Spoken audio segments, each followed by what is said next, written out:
Good evening, ladies and gentlemen. Welcome to Mtembei TV. This is Open Forum Political Discussion Show that gives you an opportunity to air what you feel and think about our latest political situation. Well, it is from the horse's mouth, borrowing from the biblical point of view. Jesus said, from the overflow of the heart, the mouth speaks.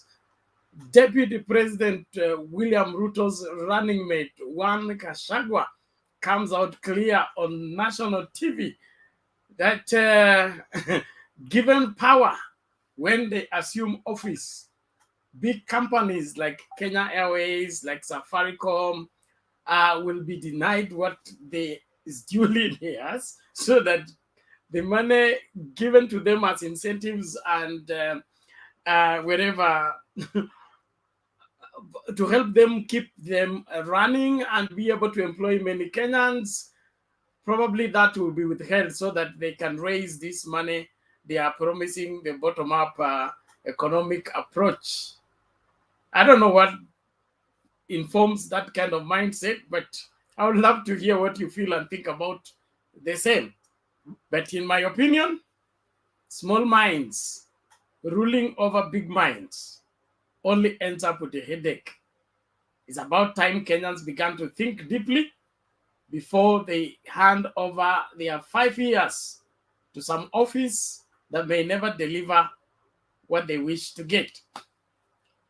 Well, Mother KARUA was in NYANDARUA today, drumming up support for the Azimio candidate Raila Odinga and their ticket.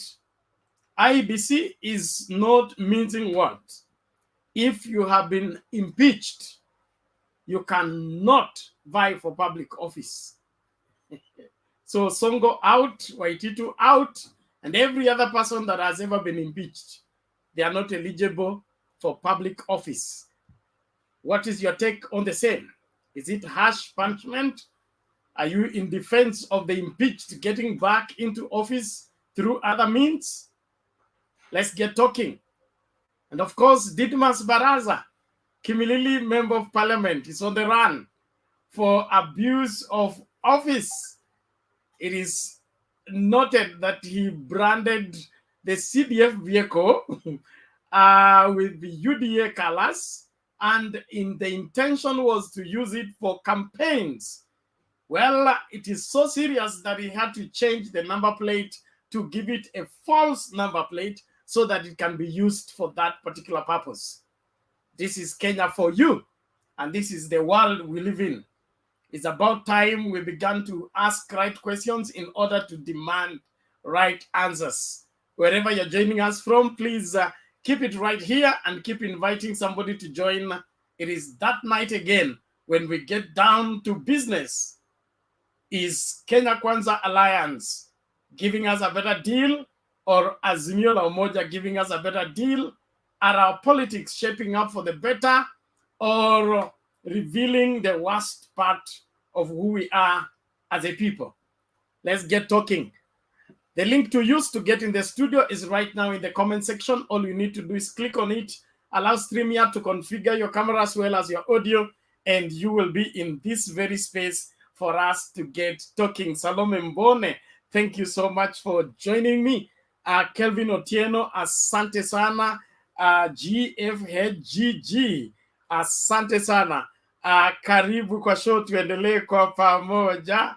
Kuna Mato Neds, asante sana bro, karibu kwa show leo. Alum, asante sana. Hello to the members. Evelyn Musia, you're welcome. Nani huyu mwingine? Abdulrahman Ahmed, karibu kwa show. Kuna vile Monamuz Platinumuz Imbiaha. This is powerful. Karibu Joram Ongalo, you're welcome. Nanu Belindo Gueno, you're welcome. Francis Kerecha, Omar Kerecha, asante sana. Kenneth Olayo, asante sana. Kuna Novestas Limo, you're welcome. Olvia Kemunto, you are welcome. Walter Andonija. Wewe. Adonija, you're welcome. Kuna nani huyo? Silas Ndalut, you're welcome. Robert Opilu, you are most welcome. Let's keep talking and keep inviting somebody. Let's get talking. What is happening with our political front? Is this how to go about it? Elect Kenya Kwanza Alliance, 500,000 jobs will be gone because their mission and their focus is to get money from elsewhere and give it to Mama Mbogas and the Kokoteni people so that they can recover the economy. I don't know what school of thought informs that, but it is our duty to call everything to order on this particular platform by asking right questions and demanding right answers. Thank you very much, those of you that are coming in. I will share the link once again. Those of you that are struggling to get the link, okay, there goes the link again. You click on the link, allow StreamYard to configure your camera as well as your audio. Utafika hapa na tutaanza kuongea ana kwa ana, ukweli wa mambo ujulikane.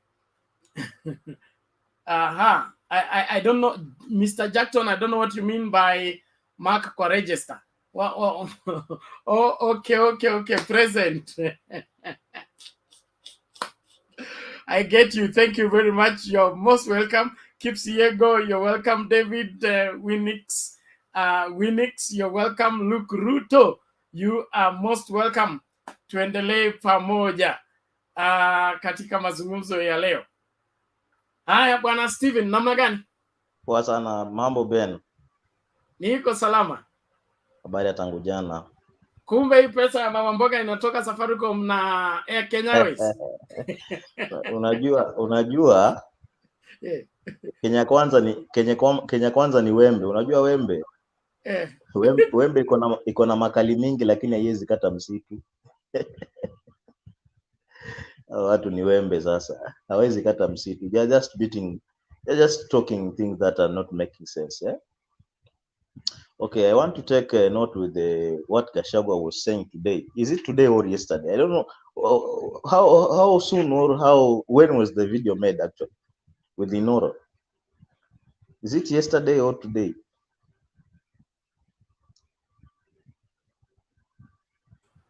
We will play it. You just give your submission.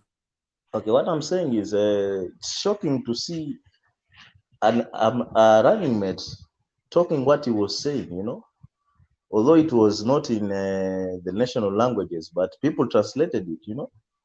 So they want to bring a bandit economy in our country. These people should not be given power in any circumstances. They should not get near power. It's so sick what they're saying, what they're planning to do is so sick. So meaning they're going to collapse the big companies, just like what happened to Mumias. Yeah? So where are these people going to be accommodated? Hizi M-Pesa zote ziko kwa mtaa, si ni Safaricom ndo wamewaweka hapo. So if they do what they want to do, where will these people get employment? How many families are going to be affected directly before they improve the families? So they're planning to affect other families to improve the mama mbogas. It's not making sense. Hii bottom up yao na hizi mambo wanaongea watu.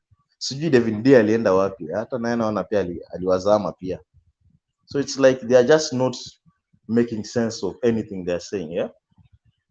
Okay, the other issue of DIDYMUS BARASA, they are the same people who we are talking about. The characters are now coming out. You see, before even the elections, they are the same characters we are talking about. When we say Kenya Kwanza has questionable characters, you see what we are talking about. In fact, that's a criminal offense. It should be taken with all that seriousness it deserves. How do you change a vehicle registration number to your personal or to some? That's thuggish, you know. Doesn't make sense. So hii gari sasa ikifanya ajali hii gari, insurance inalipa nani? Surely.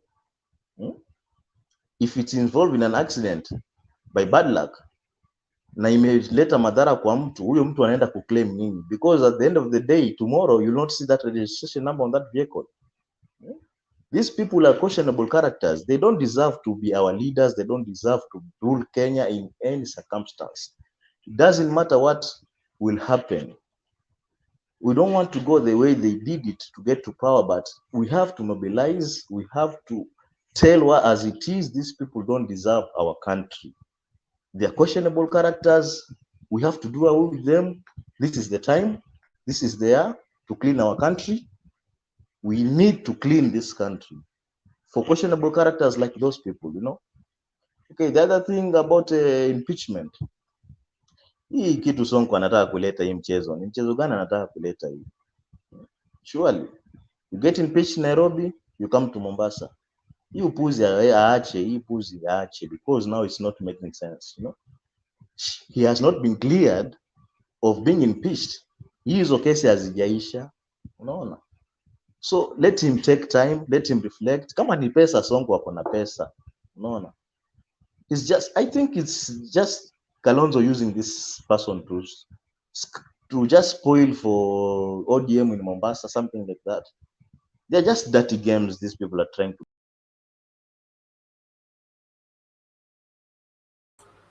Oh, sorry Stephen, ni kama umetupwa nje, lakini ukirejea utaendelea. Salamu kwa kila mmoja. Asante kwa wale ambao mnakaribisha mmoja, wawili, watatu, wanne. Keep sharing that link with everybody in your life. Facebook groups, WhatsApp groups, Twitter, everywhere. Let the whole world tune in to Mtembei TV and be able to follow what is happening from this end of the world. Let's get the videos for this. Do I call them characters? Or players? Ita go Safaricom irari ha igoti thi. Ungioya mbeca icio cia kambuni nene wikire kuri andu aingi mari kanini ri. Handu wa kuona kambuni imwe nene ita go Safaricom irari ha igoti thi. Ungioya mbeca icio cia kambuni nene wikire kuri andu aingi mari kanini ri.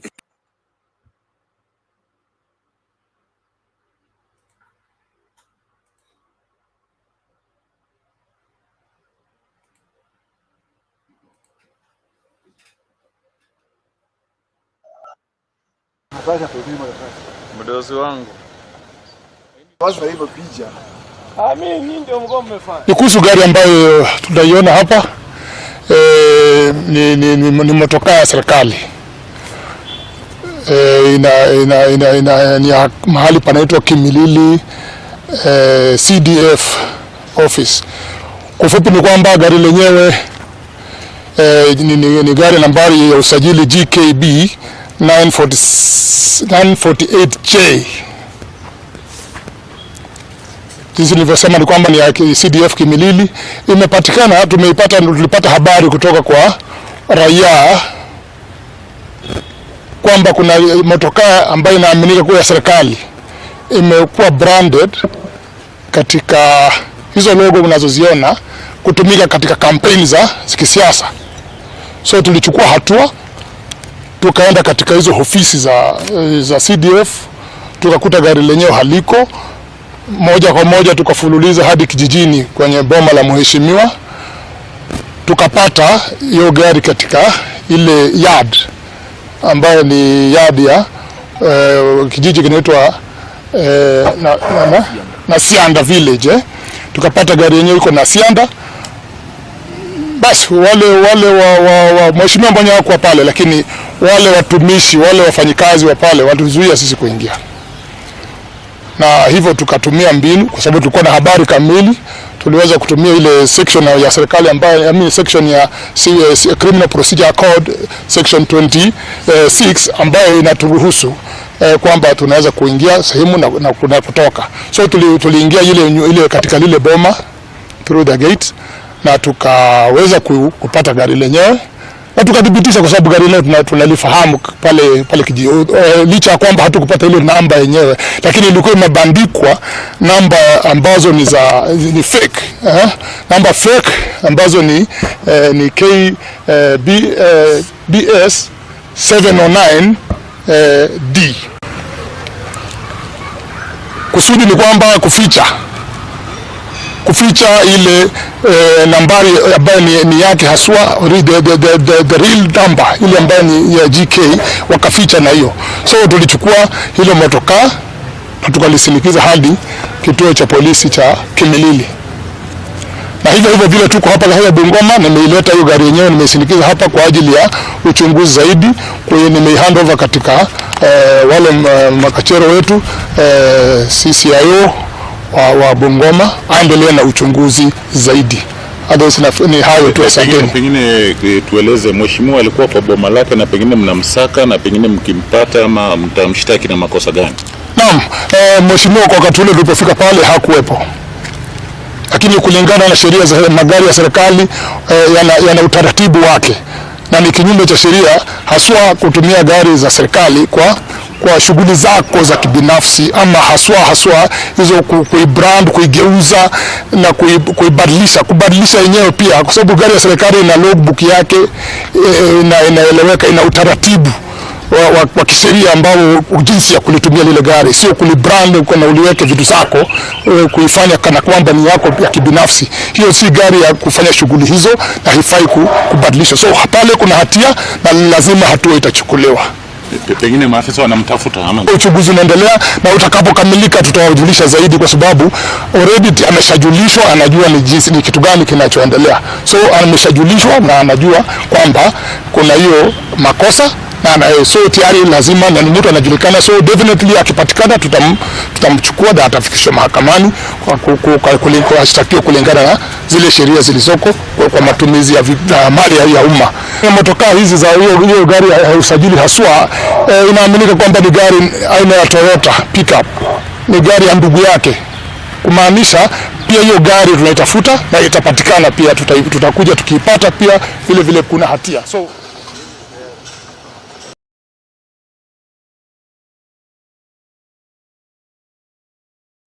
aya, wanawangira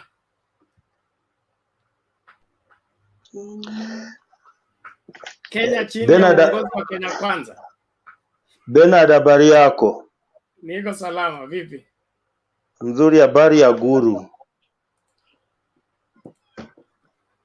Guru is huyo mwingine hata siwezi soma jina, sioni ni nani huyo. Namsalimu pia.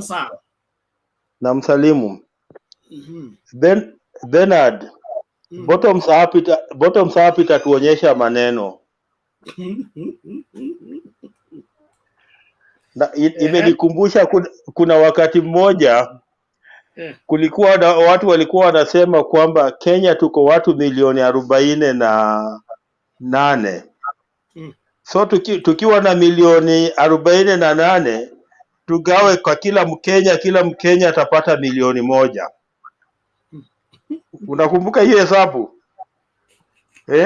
Kwamba tuko watu milioni 48. Sasa tukiwa na milioni 48 tugawe kila Mkenya, hata kila Mkenya atapata milioni 1.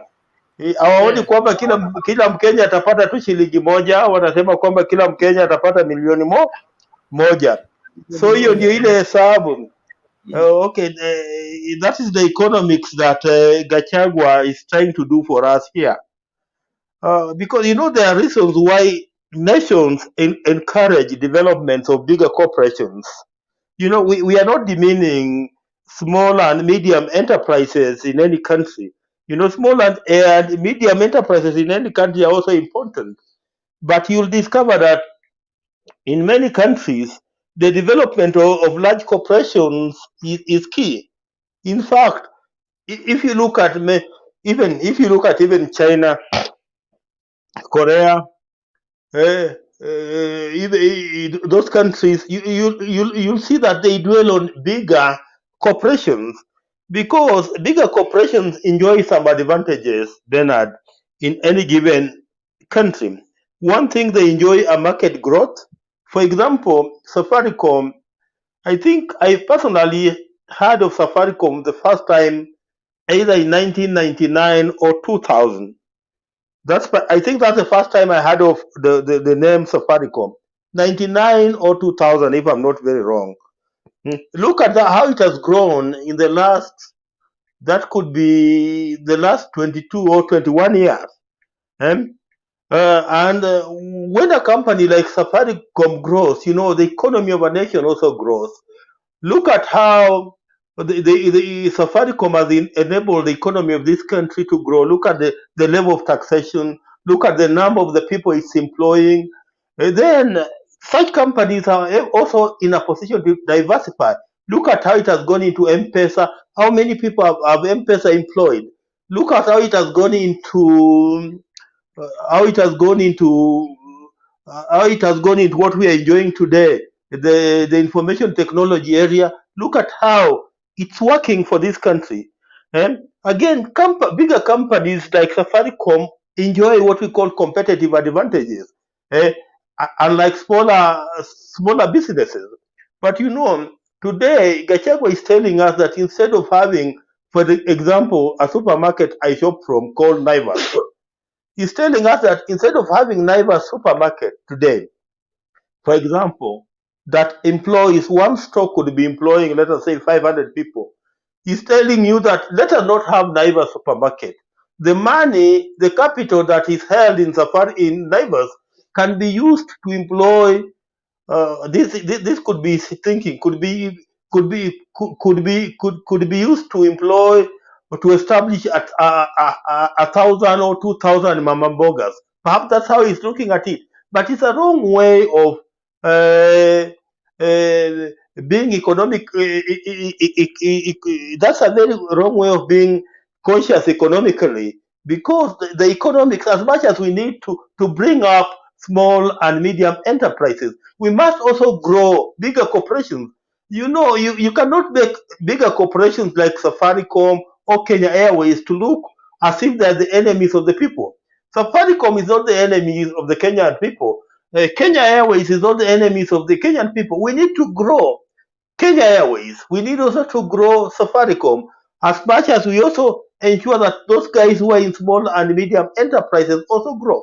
But this is shallow thinking that we can now close up Safaricom and we use the amount of money that we have put into Safaricom to help Mama Mboga, it's just a shallow way of looking at it, Bernard.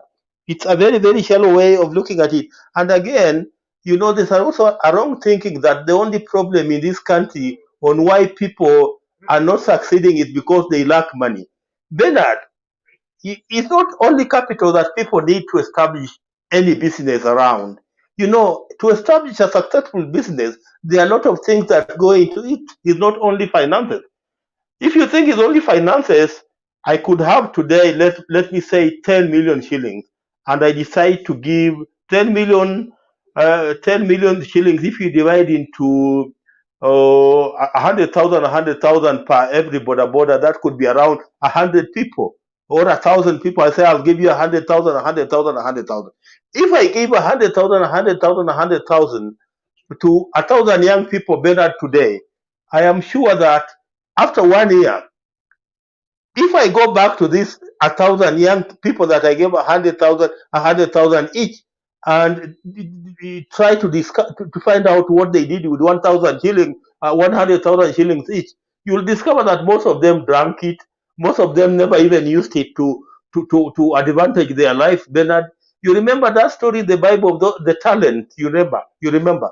So unless you have that particular talent, Bernard, to even carry out business, it's useless for you to be given money. However little or much you are given, it will not help you, Bernard. So it's wrong for Tangatanga to go around cheating young people that the only problem that they have is startup capital. It's not about startup capital, it's beyond startup capital. People need to be educated on how they can do business first before you even think of now start coming up with startup capital, Bernard. On the issue of impeachment, Bernard, of Sonko, the Yeah, constitution of Kenya. it's opening statement. It's opening statement. Now you are I giving am the whole finishing. subject. No, I'm just finishing on impeachment. Then 1 minute, 1 minute. On the issue of the impeachment of the Osonko Bernard, the constitution of Kenya is very, very clear under Article 75, sub Article 3. Very, very clear that a person who has been dismissed or otherwise removed from office for contravention of the provisions specified in Clause 2 is disqualified from holding any other state office. So as far as the constitution of Kenya is concerned, Bernard, Sonko cannot hold any office. That's the constitution of Kenya. We don't need to go into a lot of detail. That is the constitution of Kenya, Bernard. This guy called DIDYMUS Barasa, Bernard. This is just another criminal, Bernard. How do you take a government vehicle, Bernard, then you forge another number plate and you brand it in your campaign colors, Bernard? How do you do that when you are state officer like DIDYMUS Barasa? You know, this is just a criminal who needs to be arrested and taken to court tomorrow. He should just be arrested and taken to court as soon as possible. Bernard, ni hayo tu, asante. Thank you Mr. Wagira, we appreciate it. Kila mtu asante sana kwa wale ambao mnaendelea kufuata na kukaribishana. Hakikisha kwamba unaalika mtu atazame kipindi hiki ili amakinike kisiasa. Kuna wale ambao wananisomea hapa eti nalala, wengine wamerecommend nikunywe kahawa baridi, wengine kahawa moto.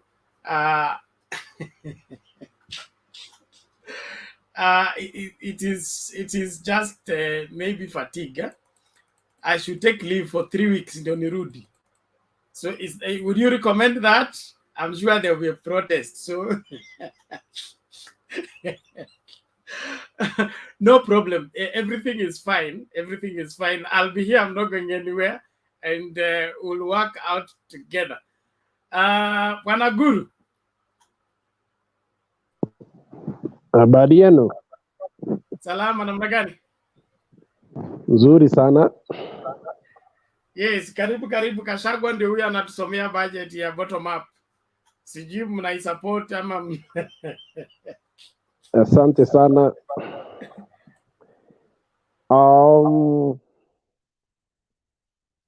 The truth has started coming out. The so-called Kenya Kwanza, or is it Kenya Kwisha,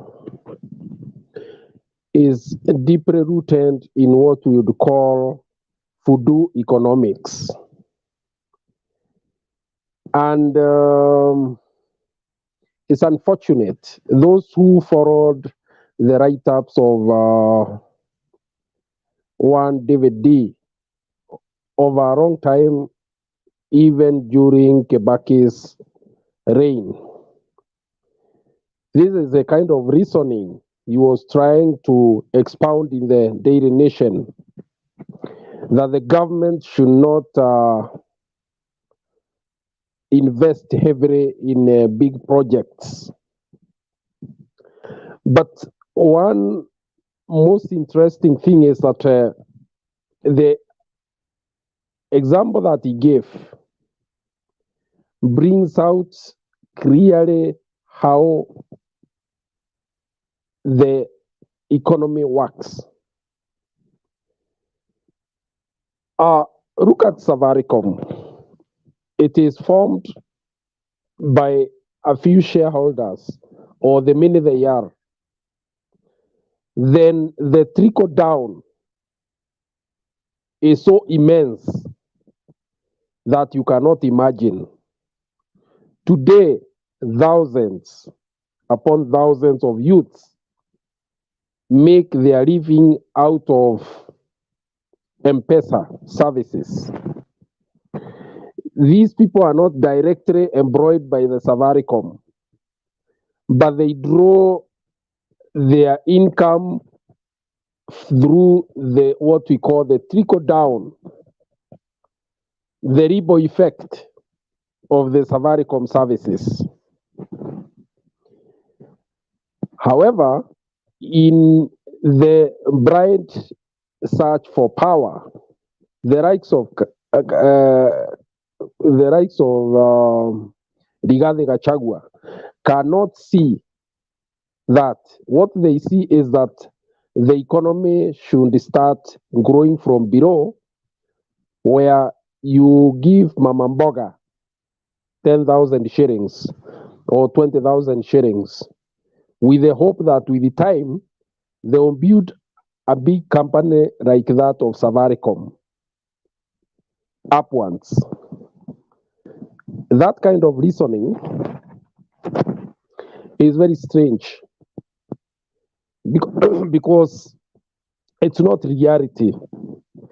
The reality is that the world has what we call capital holders, people with real money for investment. And any responsible government enables these capital holders to invest their money in productive systems so that they can have a ripple effect in the economy. Take an example away from Safaricom. Take an example of agriculture sector. If today we had responsible people who know how to invest, there is so much to invest in Kenya today in terms of those who hold capital. What you need are contract farmers who produce for you the raw materials. Then you provide the machinery and the processing systems. You can imagine how many farmers would benefit from that kind of thing. But now when you have a situation whereby people think in an inadvertent manner, where someone tells you that you build an economy by giving Mama Boga 10,000 shillings to buy double the number of bogas that she takes to the market. That kind of reasoning, I do not know where it has worked. What is required here is a reality. And the reality is far away from populist politics. Populism, like the one that is being trumpeted by UDA, promising youth money, cheap money, with no responsibility, can only end up being a damage to the economy. Rigathi is one of the greatest propagandists that UDA has.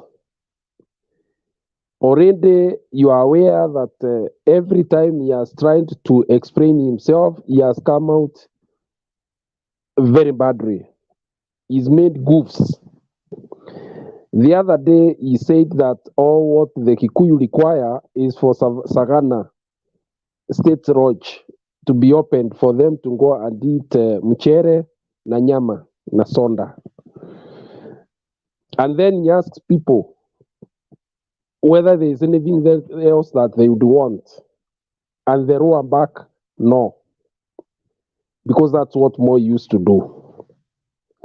Now, you have had another goof today that their focus is to kill the major companies and then build small SMEs. These are goofs. And then the other day you heard him saying, "Huyu mwanamke." So with this kind of a helper, Ruto does not need enemies. He will go thinking every day. Now, you are aware that this is a man who was a DO and all that he knows is command. He's never exercised democracy anywhere. In fact, the other day he said that what he did was because it was a yes system. And even now, he's preached that once they take power, he's going to be a yes sir man. What other evidence would one want to know the kind of leadership that these people are likely to provide. As for DIDYMUS, I think the less said, the better. This is a village boy, and he has proved it to be so in his expression, in his behavior. He is a petty thief who is seeking to join the big league. That's what I would call him. Because how do you just convert a government vehicle into a campaign material? I mean, is it that he cannot afford vehicles that for campaigns? It shows you the kind of mentality these people have and the attitude they have towards government resources. It is scaring. We are headed for disaster if these are the kind of leaders we are going to have as our next government. Wacha niachie hapo kwa sasa Bernard, labda hapo baadaye nitaongea. Asante. Okay, asante sana Bwana Guru. We appreciate it. Scary moments, but we have a choice as Kenyans. We have a choice. We have an opportunity to elect either credible leaders for a better Kenya or the worst that we have for the worst state of the country. And I pray that we will all be here to either congratulate ourselves for the evil we caused this country or for the good we caused in this particular country. And so let all that is happening be able to point to us that we have a great responsibility on our shoulders. Thank you very much, those of you in the comment section. Let's keep it clean. Let's keep it civil. Let's keep the respect high, even as we continue sharing different people, different views on our great country called Kenya. And if you are able to get us, please don't watch alone. Invite somebody. Let's that viewers number rise because you are playing your role of inviting somebody to watch. Samsam.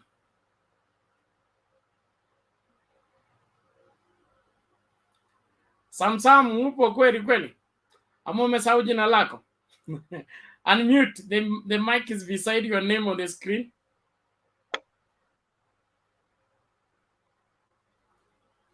Yes, how are you? Mariako Bena. Salama, I'm fine. Yes. Pole umezima tena. Habari Bernard. Salama, namna gani? Okay, niko poa, nashukuru Mungu. Mawili matatu tukisonga.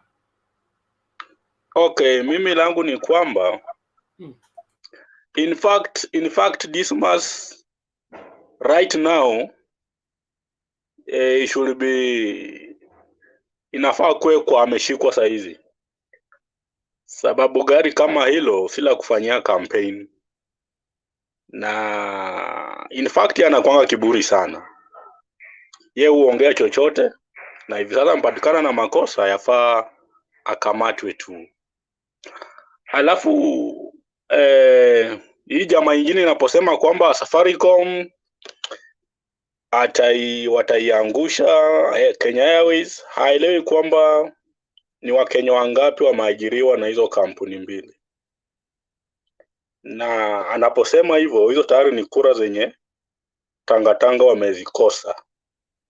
Sababu ni watu wengi sana wameajiriwa na hii kampuni. Anaposema mama mboga kwamba wa hiyo bottom up yao hiyo, mimi nashangaa sana sababu kama bottom up ukipatia mama mboga 10,000 anunue stock ya mboga, na sisi vijana hatuna kazi ya kununua ile mboga ili huyo mama mboga aweze kuendeleza stock yake. Mama mboga aweza akaajiri mtu. Sasa mbona sisaidie kampuni ambazo zinaweza ajiri mtu ili watu waajiriwe wengi, vijana wakuwe na kazi? Atasaidia mama mboga nani atanunua zile mboga ili mboga aendelee kunawiri kwa biashara yake. So kulingana na mimi, hiyo agenda yao ya bottom up, sidhani kama ni bottom up. Wenyewe wanajua wanamaanisha nini. Lakini hawa jamaa wawili wanapochukua usukani, kiko watachukua usukani ambapo haiwezekani, Kenya tutaangamia sana, tutaangamia kweli, sababu hawana lolote la kusaidia Wakenya. Ni hayo tu, baadaye. Asante sana Samsam, we appreciate it. Ni vizuri kila mmoja aangazie na tuelewe kwa kina. Usichague kiongozi mbaya kwa sababu Moi alisema siasa mbaya maisha mbaya.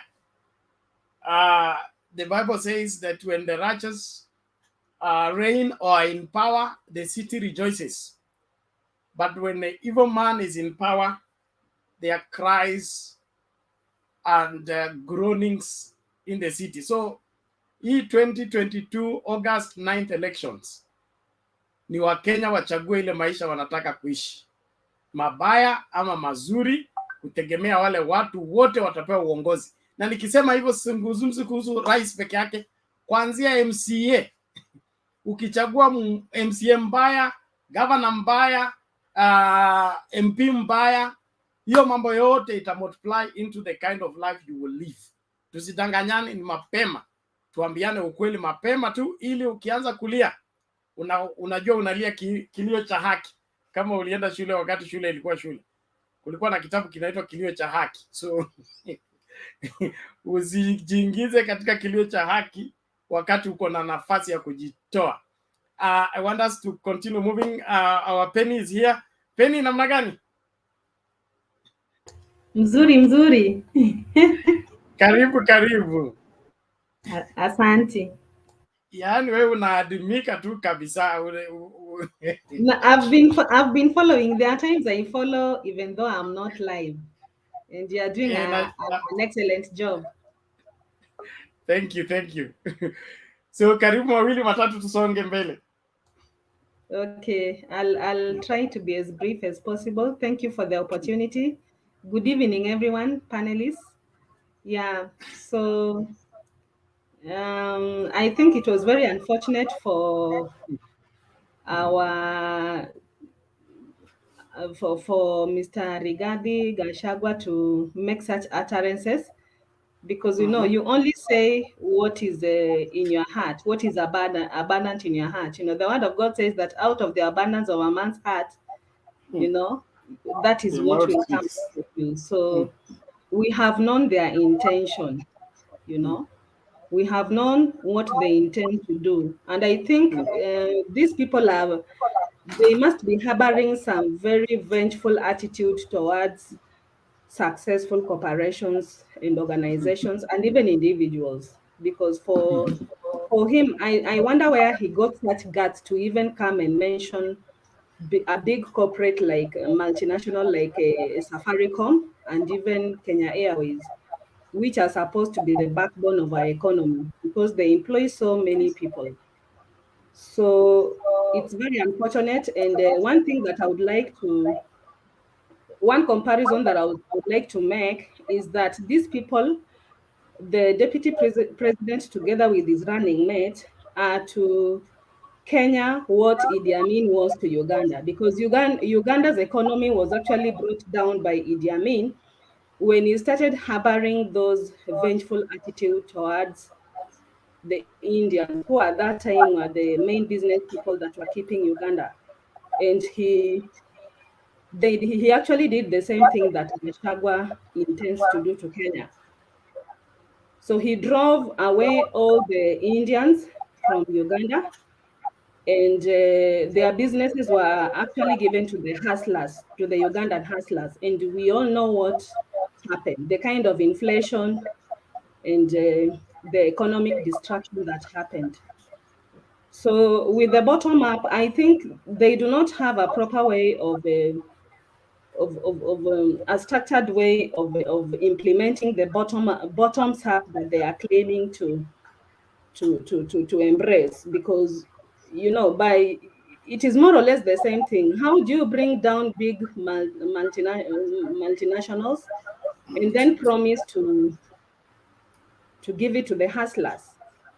Like my colleagues have said here, I thought they were going to address issues like creating an enabling environment for Kenyans to be able to do business. That is what we need, because we find that for someone or even investors to be able to open up businesses in Kenya, there's a lot of documentation that someone has to fulfill. So those are the kind of things that we expected Rigathi to address, but Olewake, he told us what they intend to do. Then the previous day, I think the DP castigated Mishra, the MP, for cases, and he even like told him that he should go back to their home. And we all know that some of these Indians, our brothers from Asia, have citizenship in our nation. So when you start making such inflammatory utterances and dividing people along racial lines, you find that these people are full of politics of division, because we can see that they are actually trying to divide people along class, in that they believe that they are hustlers and they are dynasties. So they're actually trying to incite the hustlers against the dynasties. And this could be seen very well when Ruto talked very badly and very strongly against the Mount Kenya Foundation. Instead of him humbling himself and even trying to woo them by promising that he would do this and that, we saw the way he shunned them and even threatened them, you see. Yet they are the ones who are established companies in Kenya where so many of our people are employed. And these are his enemies. So you wonder how is he going to lead or rule this country if he is not in agreement with the holders of with the people who are the major investors in this nation. So it's very unfortunate that those utterances came out of Rigathi, and I think it calls for all of us to make very wise decisions, because by electing such people, you know where you are headed. We are headed the Uganda way, and I think history will judge us very harshly. We also saw division in the way now some Kenya Kwanza um, members are actually coming out to try and humiliate our running mate, the running mate to Raila, by saying that he's not married, this and that. And we know that leadership is ordained of God. And if it's ordained of God, so it doesn't matter. Marriage they are now trying to draw the line between or inciting single versus the married. So these people are very divisive in the way they approach their issues. And I think they should actually shun from spreading hate and hatred. About DIDYMUS, yeah, this is just another revelation to us, the kind of people that are in Kenya Kwanza. The majority of them have pending court cases, and that is also just an eye-opener, the kind of people that are on the other side. So when you're voting, make sure that you vote wisely, because if you do not vote wisely, you will wake up to no country. You will wake up to a country whose economy is badly destroyed. About there is the issue of the impeached not being allowed to vie, and I think it's only noble that if you have been impeached, being impeached, it's not a small issue. So one thing that I would like to point out is that it's very unfortunate that someone like Stephen Kalonzo Musyoka could associate with Sonko, who had been impeached, and even gave him a go-ahead to go and, bid for to be a governor of Mombasa. So we expect that Kalonzo should be a man of integrity. So it is very, very disheartening to know that a lawyer, you know, a man of his stature can actually associate with Sonko and even front him to be a governor, knowing very well the kind of a past that Sonko has.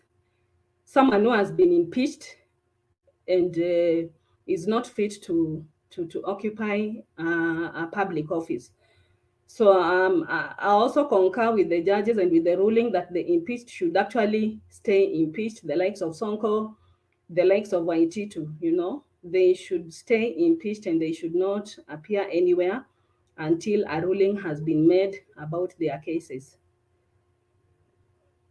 Yeah, so let me stop at that so that I can give my colleagues an opportunity to also make their contributions. Thank you. Thank you very much, Penny. We appreciate it. Let's keep the conversation going. Na kama umetupata, tafadhali karibisha mtu, usituochi peke yako, tafadhali. Let all your family, both here and in diaspora, everybody, everywhere, let them tune in and get the information that we are sharing from this end of the world. Mtembei TV is unique in such a way that you can hook on it from anywhere you are in the universe. As long as you can connect on the net, you are able to get us. So don't limit the number of people you invite so that we can grow together.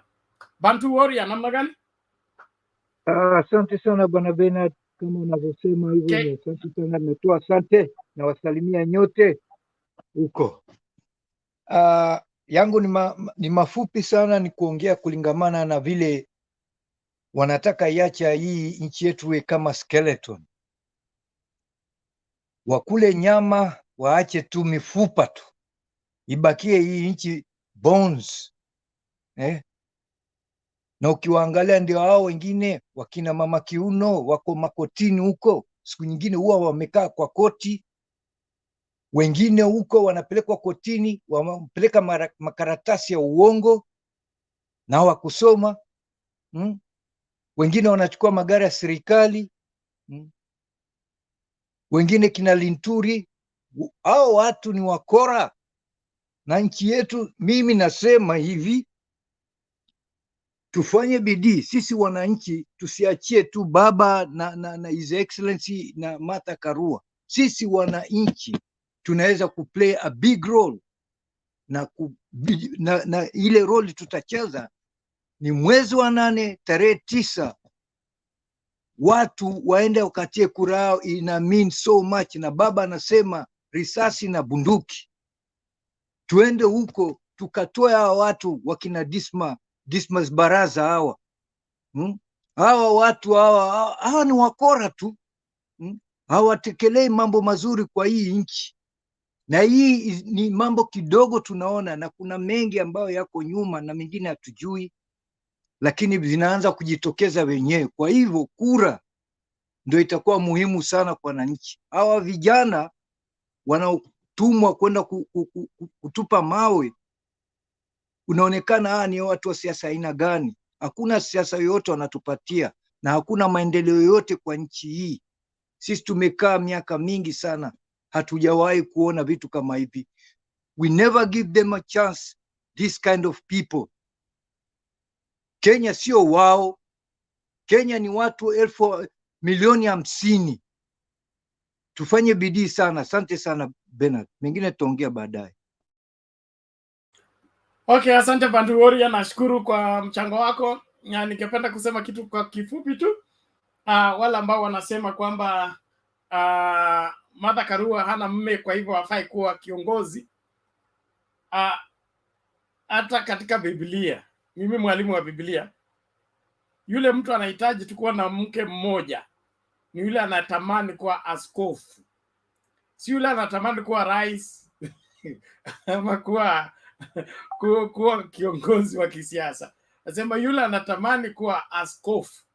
Tena inasema anayetamani kuwa askofu lazima awe mme wa mke mmoja na awe anaongoza familia yake vizuri. Hii masuala ya kisiasa sisi kuanza kuifanya kama kana kwamba ni uongozi wa dini tuachane nayo. Alafu tena kutumia dini kuhadaa wa Kenya, hiyo sijui ni njia ipi unajaribu kufanya, kwa sababu hata nyinyi mkifuata nyuma kwa nyuma mko na masuala mengi tu. Ni vile sasa vile kila mtu ajui, ndio mnataka sasa kutumia ya wengine ambayo inajulikana kuwahadaa. I urge all Kenyans everywhere, let us deal with people squarely. Mtu asikuja kukwambie ati kwa sababu huyu sio Mkristo afai kuwa kiongozi wa nchi. Kuwa kiongozi wa nchi ni tofauti na kuwa kiongozi wa dini na kuwa kiongozi wa jamii na kuwa kiongozi wa, because Kenya state is a civilian state, it's not a religious state.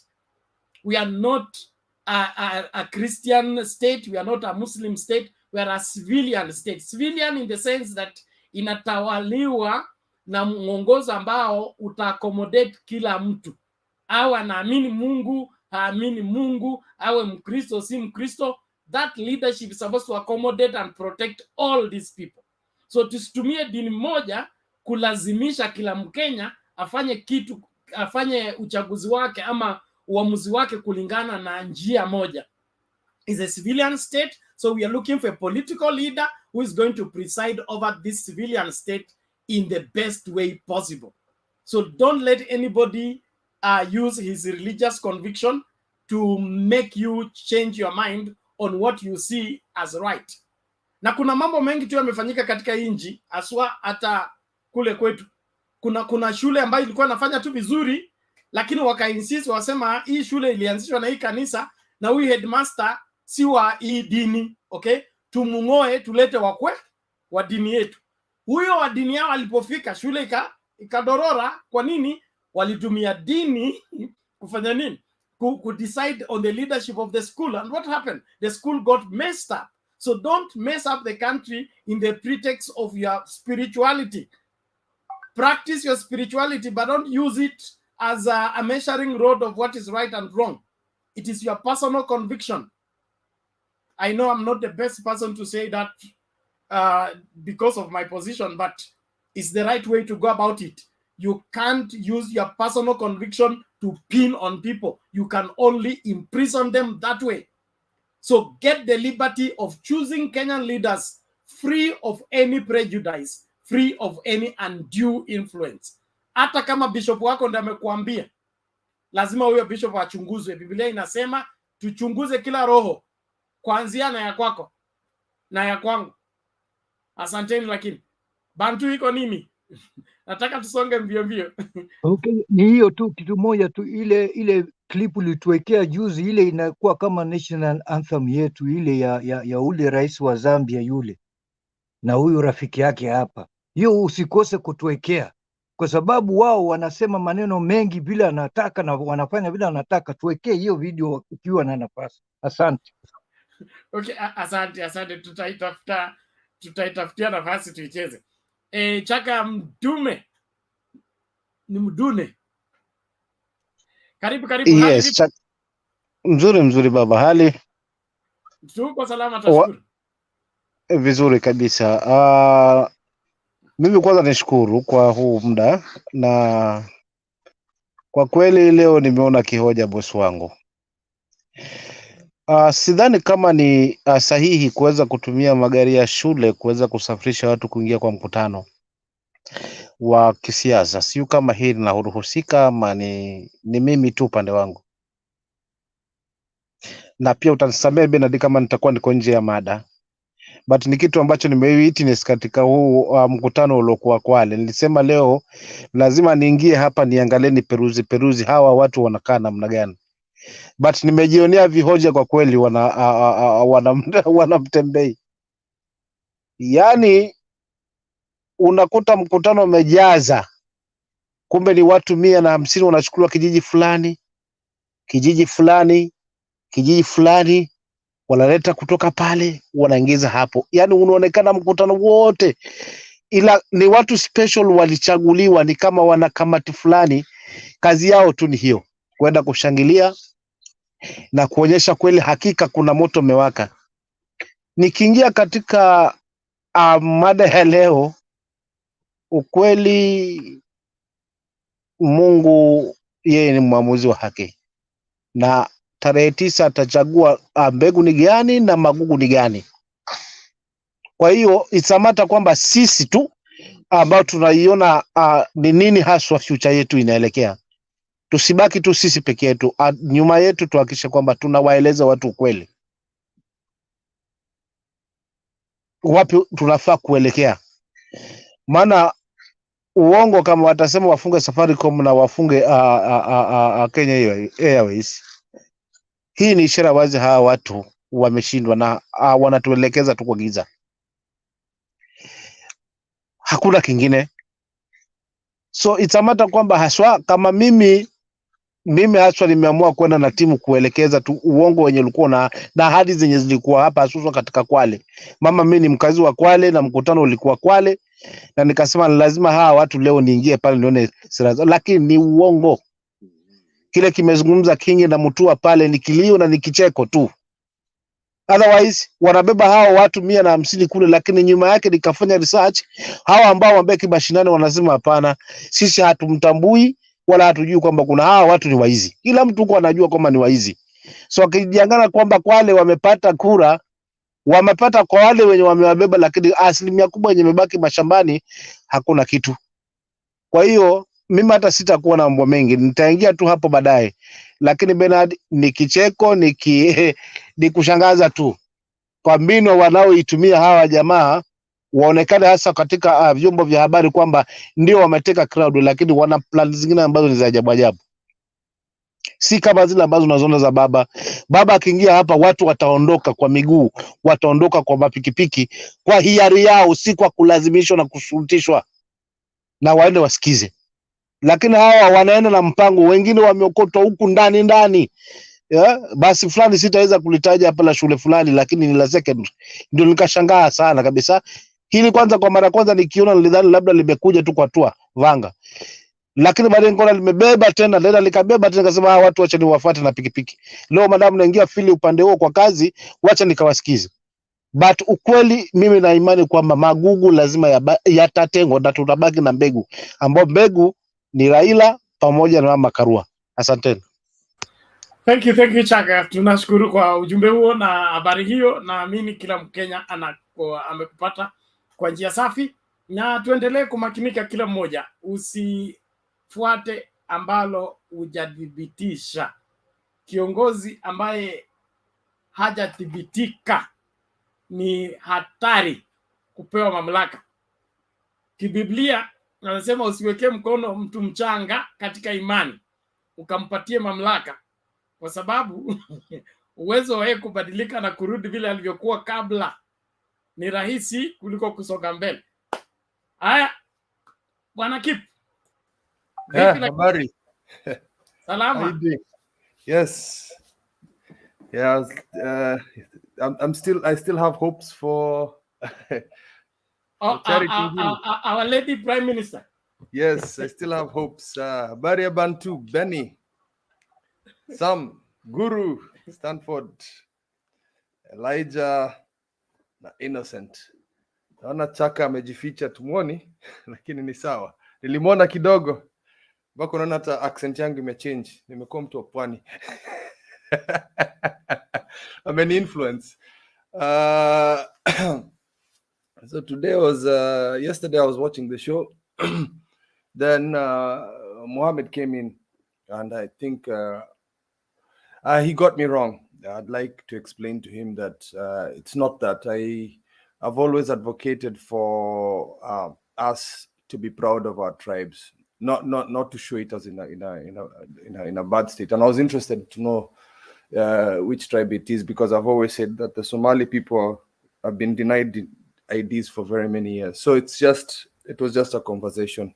Mohammed, I believe we should all be proud of our tribes, and I think the next legislation inafaa tupewe ruhusa ya kuongea lugha ya mama, because all our languages are national languages, and we should be proud of ourselves. In South Africa they do that. I think it's time for us to do the same in Kenya, because I like hearing Kikuyu, I like hearing Luya, I like hearing Kalenjin. It's interesting. It's our culture. We should be proud of it. Na mimi nataka wakale tukienda huko, tukienda majuu, tukikimbia, nataka pia hata sisi tuongee Kikale, alafu tupate, si ati pesa ya Kenya, hii kazi ya Kenya Kwanza. We want to hire translators to go kwa translate in Kalenjin for us, like the Russians and the French do.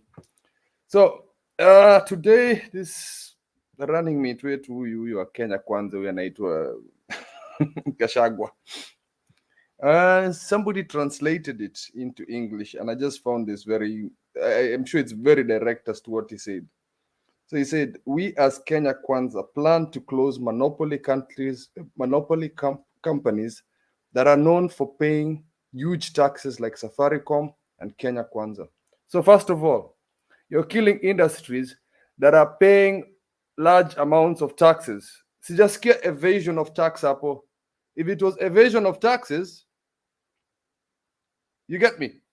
It would have been, yes, let's do that. Ingekuwa kama like in the US, the Amazons and so, walipi tax, au wanalipa tax. So why do you want to remove revenue for the country? Sasa akasema, we'll use the money to open small businesses that will help mama mboga na mtu wa boda boda. So first of all, hii kazi hizi kampuni umefunga, mutauza hiyo kampuni? Are you going to sell the Safaricom, and who are you selling it to? So you're closing it and then you're selling it. So where the money ndio utapatia watu mama mboga? Okay, sasa hawa watu wa mama mboga tumesema tuta rise up to come and do, I assume, to do the piloting, kutusaidia na M-Pesa. We start small businesses for M-Pesa, small, you know. So all these people will be pilots. Huyu mama mboga atakuwa pilot, huyu mtu wa boda atakuwa engineer wa telecom. Tutakuwa na 2,000, 100,000, seriously speaking, Gachagua. So like, hata kama alikuwa na target, do you think these Kikuyu people are stupid, man? The person who translated this is not stupid, because this is from Citizen. So me naona the way he said proudly that why Ruto picked him as a running mate because he can speak vernacular, and I hate him saying that. Kikuyu is not vernacular; it's a national language. Because he can speak Kikuyu. So ndio aseme ujinga kama hii kwa Ishoro FM. This is rubbish, honestly speaking. Well, lakini asante sana. Si tutaendelea na Mother KARUA, educated person. That doesn't mean people who are not uneducated are not brilliant. But hii ni ujinga sana. This man is, I do not understand what he says. Is this the deputy president you want? Hata afadhali Ruto kweli. Look at this man, honestly. Kikuyus. Ai, bana, hiyo ni Ruto times 2, hata ndio wanafanana. Anyway, najua bado nafanya kazi, nitachangia baadaye. Asante sana. If anyone's got questions, or if this translation was wrong, niambie tafadhali. Sawa, nashukuru Parakip. Tuendelee na different versions, but same mentality. You know, unajua zile enzi za DO, kila kitu ilikuwa inaamuliwa na DO. Akisema shule ifungwe, imefungwa. Akisema biashara ifungwe, imefungwa. So he's still in that Moi era mentality. And if those are the minds we are hiring to go and preside over 13 trillion economy, you can be sure by the time we are through the 5 years, it will be less than 10,000 Kenya shillings. Don't tempt the Lord your God.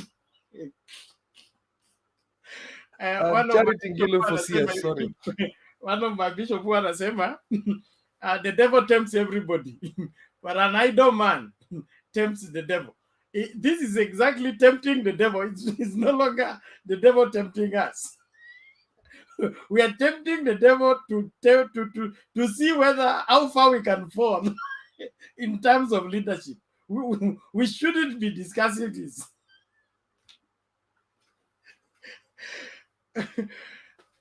Innocent, namna gani? Salama sana, Mr. Bernard. Good evening. Good evening to you. Welcome. Yes, thank you so much. It's actually disturbing that Mr. Gachagua said that. The translation is out. We have known what he's thinking. A very simple way of approaching our nation, which is quite huge for them. And you know, when I was listening to that one, I was actually thinking away. Ile Kenya Kwanza inasema they want to uplift everybody. And I was like asking myself, Mr. Ruto has been the deputy president for this nation. So the deputy CEO for the nation, and they should be having statistics to tell him how many people we have at the bottom, because that is what they have been explaining to us. And then what are the circumstances that have led these people to be at the bottom, and even classify them further in terms of their education level, their maybe if they are skilled, and all that.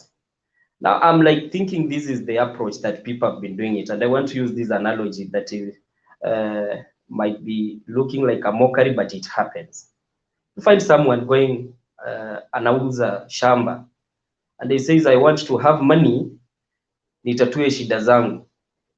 So he sells his 50 by 100 plots at around 400,000. The first week unamuona hapo mtaani analewa kabisa, amenunua radio kubwa zaidi, is playing the loudest music in the village, hoping kwamba hii matatizo yote atamaliza. Then after 3 months, jamaa alikuwa ameuza kaploti akifikiria atakuwa anatatua matatizo yake. You realize that this guy has become now more of an urchin, a street person, hana chochote, he does not have anything. That is the same mentality they are thinking, because that is why I said the deputy president should have these statistics. Ajue huyu mtu ambaye anasema mtu wa chini anapatia pesa, level yake ya kukua innovative ni gani? I'm actually giving Gachagua some information which he can use when you will be going for another interview. I know it's going to happen soon, because you are not going to say that we're going to close Safaricom, or maybe to cut Safaricom from growing, alafu uanze kupeana pesa kwa small upcoming businesses zingine ambazo what they only pay labda ni certificate ya kuonesha kwamba wanafanya kazi in a particular county ama city where they are operating, and mostly wakisikia maaskari wakanjo wanakuja wanafunga milango. Now just think about these guys, do they even remit their taxes? They don't. So that is a very simplistic way of thinking, but I'm thankful kwamba Mr. Gachagua is actually making Kenyans to realize why they shouldn't even think of voting Kenya Kwanza. Because these people, even the bottom-up approach that they are telling us, you saw them stammering, staggering, and even having it hard to express themselves about the same concept that they have been preaching. I've been seeing them lately doing what they call economic blogs. This is a replica of what Azimio has been doing for a couple of months ago. They have been going around the country receiving reports. I know Mr. Odinga has been receiving reports, have been prepared by several counties, touching on their specific issues. So they cannot come out and purport that they are doing the best now. They are basically copy-pasting what they had seen happening from their competitors. So basically these guys, they are rudderless. The people don't have an idea for this nation. What they have in their pockets is a lot of money that they can enable them to traverse the whole of Kenya, dish out tokens to Kenyans, and then have the loudspeakers and the media, we go there and cover them, we play their bites, and they say they are now working better for Kenya. And the other time I said like this, is Mr. Ruto the best thing to ever happen to Kenya? That was the question I asked some time back. You cannot walk around believing that you are the whiter than white. We can only have white. We cannot have whiter. So he walks around and believes that he's the guy who has now made Kenya to be where it is. He's even now attacking the deputy president for Raila Odinga. The other day you heard that he said, "You've now been championing a fair process for women," and then this man went out and picked a woman because he has been hearing us talking about women. A very myopic way of thinking. Unfortunate utterances that you cannot wish to listen from a leader of his stature, a deputy president for the nation. And then now we have people walking around with him. You have seen what has happened to Mr. DIDYMUS BARASA. I said it jokingly that because I was picking what he said some time back, that he was going to be the minister for internal security. You remember when they were making their creative arrangement of how they are going to run the government, when they were attacking Mr. Matiang'i and saying that, you see, DIDYMUS was saying, "I'm going to be the next minister for internal security." A man who is best known for using some corrupt ways of doing things, and now he has been exposed. Honestly, how do you do that? And they purport that they have resources. That was so low, and I wish now, since it's a developing story, the nation should be given enough information about that particular legislature. And these are some of the practices. Yes, it is at the 11th hour when someone is trying to contest for a position, but also the nation should have this information, and the watchdog, the Iebc, should have some way of dealing with such of these issues that are emanating from these politicians. That is a very petty way of doing things. About the impeached leaders, now that processes are undergoing, the Iebc has given a confirmation that such leaders are not going to be allowed to contest. I said it, and this is where Mr. Musyoka falls short when it comes to his credence and maybe making decisions that are vital for the nation. Yes, I know politicians, they want resources, they want people of influence, but Mr. Songa at this moment is one person you cannot wish to have as your candidate for any position. We have we have gone too low as a nation that people, we made politicians to look like they're deities, they are our gods, and that is why they are doing things. When you look at them, you're like, what? And they have only crafted a way of behaving like they're the only philanthropic people we have around. They get some few money for you, and then they tell you that they're the best people to run for office. You hear now when they are talking about the KARUA and Odinga ticket, they are saying that it is an activism ticket. That is what they can tell you, that these are people who have been agitating for something at least. So we have the best chance to salvage our country. We have Mr. Odinga and we have Ms. KARUA. So we should take up this opportunity and elect these particular people and see how they are going to drive our economy and how they are going to empower nation and at least bring some discipline to our people. I think that will be vital as we approach these elections.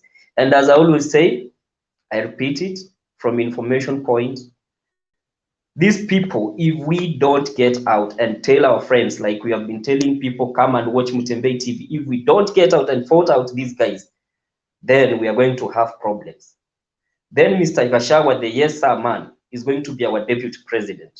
He's going to implement the simplistic way of doing things that he is now telling us, what he believes that kutupatia mushere tajama, and we are done. And the closing Safaricom that follows his speeches. So we should be careful as we approach this electioneering period. Thank you. I'll be joining later for a discussion. Okay, asante Bwana Innocent. We have interesting people in this country. We need to learn how to navigate around it. Elijah Arap nani huyo? Okay, it's Elijah Arap Songok. Karibu, karibu. And I am happy today to be joining Mutembe TV live. First of all, I want to say hi to everybody over there. For me, this is my first time to join this conversation where I can see myself. I'm a Ruto diehard, and I'm happy because I can hear in this side where you guys are speaking mature politics, whereby you are trying to see and see how the next generation of our nation as Black people, Kenya, we are going to be in the next coming 5 years. As we are going, or as everything is now, we have come to some point where we can see it's only Ruto and Raila now who are in front. And if anything can happen, anybody can be the next president for our country. And before we reach there, we have to see and come to analyze these two particular leaders. We have to see who is Ruto and who is Raila.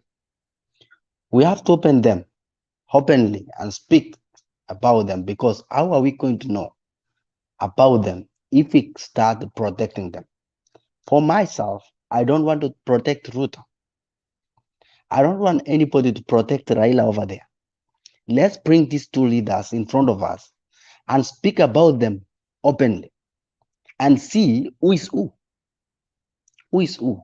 How if Raila take this country? How is the country going to be in the next 5 years? We have to speak these things open and see in a clear way. Don't judge them because of what one individual do or because of another individual do over there. We have to see them accordingly. Come out wherever you are and speak about one leader that you know clearly, say things the way they are or the way it is. If Ruda is not a good guy, we have to speak about him openly, okay? And say, okay, Ruta is wrong because of this and that, and it's what we we know that is clear, it's like that. Tusije kusema vitu yenye tunasema okay, Ruta amepatikana na mambo ya wizi kimwele, Ruta amepatikana na fulani. No, tuongee kitu yenye tunajua ni ukweli, maana serikali wako na mipangilio mzuri ya kushika kama mtu ni mwizi. Serikali wana usimamizi mzuri kwa mambo ya judiciary na kila kitu, wafuatilie na washike. Ndio mimi niko mbali na Kenya. Elijah, nikuulize tu swali moja. Okay. What do you think of what Gachagua said today on the radio? Okay, what Gachagua said today, for me. Yes. For me. Okay.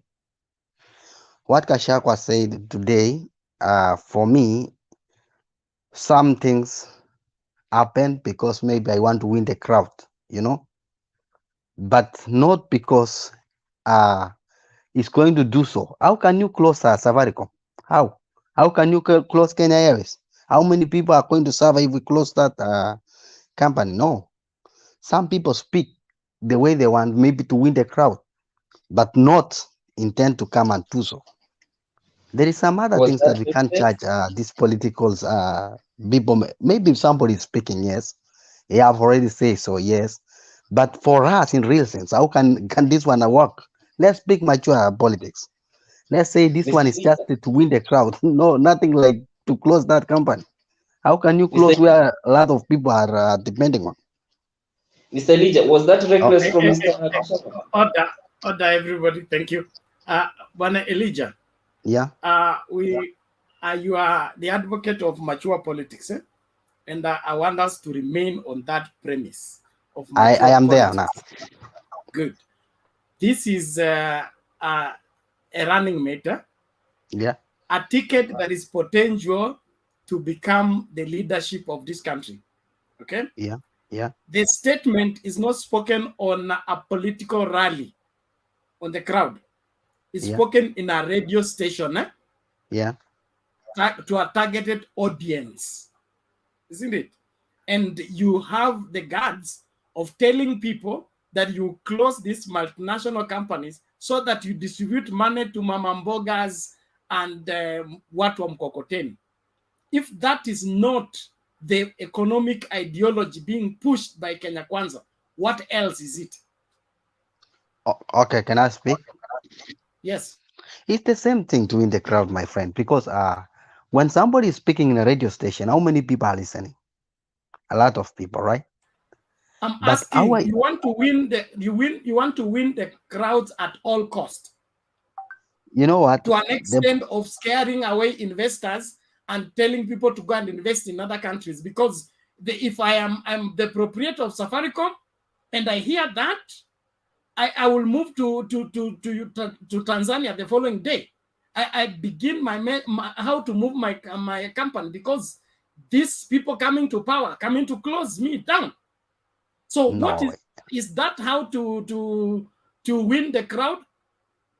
Okay, as I can see, maybe for me, this is maybe somebody who is trying to win the crowd. It's like these old things that they were speaking. You know, somebody can speak. My problem with you is that you are defending him. Okay, you are defending him and holding brief for him when he's a mature adult who is supposed to lead the country in the right direction. You are excusing him for lying on national radio station in the pretext that he was winning the crowd. Winning them to where? So that they get what?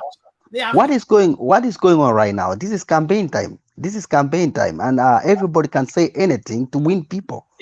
Like in the other side, in the Asimio side. Advocates for that? Which Okay, part listen. of the Constitution advocates for that? Let me come out like this.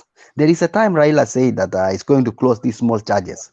Raila's wife say it's going to close this. They are going to close these small charges. Do you think that one is going to happen? Look here. No, how? Leave Raila out These of things. this. Okay? Leave Raila out of this and small churches. How can we live? How can we live? Okay, there is a time Raila used to use this as a as statement given in a wrong context. Okay, we are talking about the economy, and the Kenya Kwanza have a new model of economy they want to introduce. Okay. Okay, but the bottom up. Okay, let me speak about the bottom up. Churches, there is no introduction of new churches or new way of doing churches. There is a new way of doing economics based on Kenya Kwanza. And the proprietors of Kenya Kwanza are saying the first place to start is close multinational, give money to Mama Mboga. Is that the bottom up?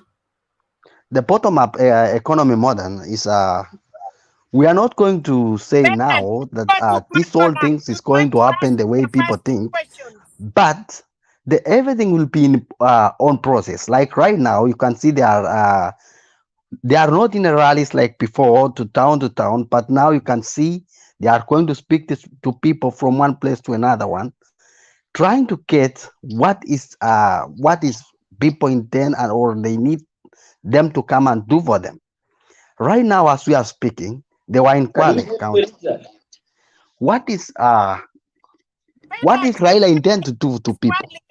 What is he going to do for Kenyans? Okay. Hold on, Elijah. Let's speak this thing clear, man. Let's speak things clear the way they are. A question from Mama Selina.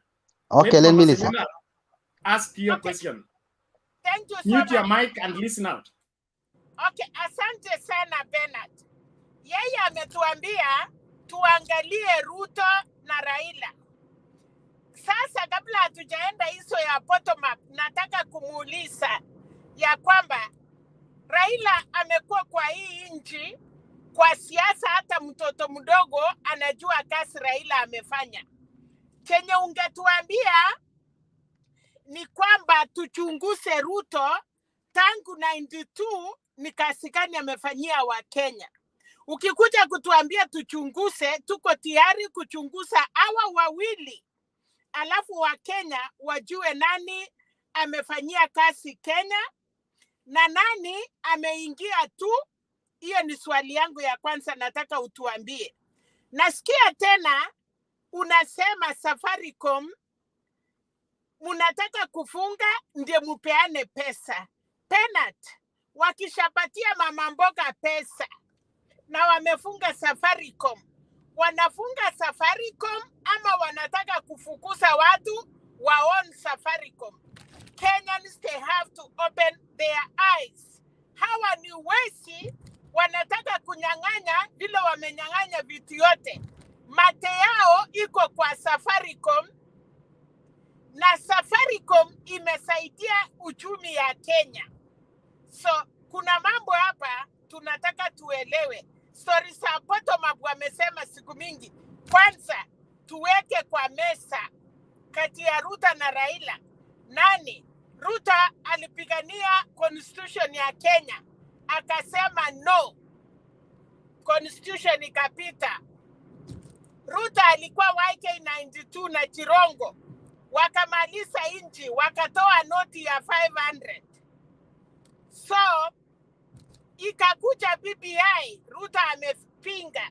Nataka kitu moja yenye amefanyia wa Kenya, yenye hata leo watasema asante kwa sababu amesimama na wananchi. Ukienda ya Raila, Raila alishafungwa 9 years na Moi kwa sababu alikuwa anatetea wa Kenya. Raila alikampeinia constitution ya Kenya. Raila amepigania devolution. Unaniruhusu niongee? Si kuongea, sijamaliza. Unaongea nini? Si wewe ndio ulilete hiyo mambo? Can you wait for me to finish alafu utuambie? So ukiambia wa Kenya unataka hii watu wawili wapime waweke ratili, tunataka kusikia sasa kutoka kwa wa Kenya ya kwamba you are two people. Nani sasa anaweza fanyia wananchi kazi? Hiyo ndio mimi nataka kujua kutoka kwako. Kwa sababu unakuja hapa unatuambia tuchunguze Raila na Ruto.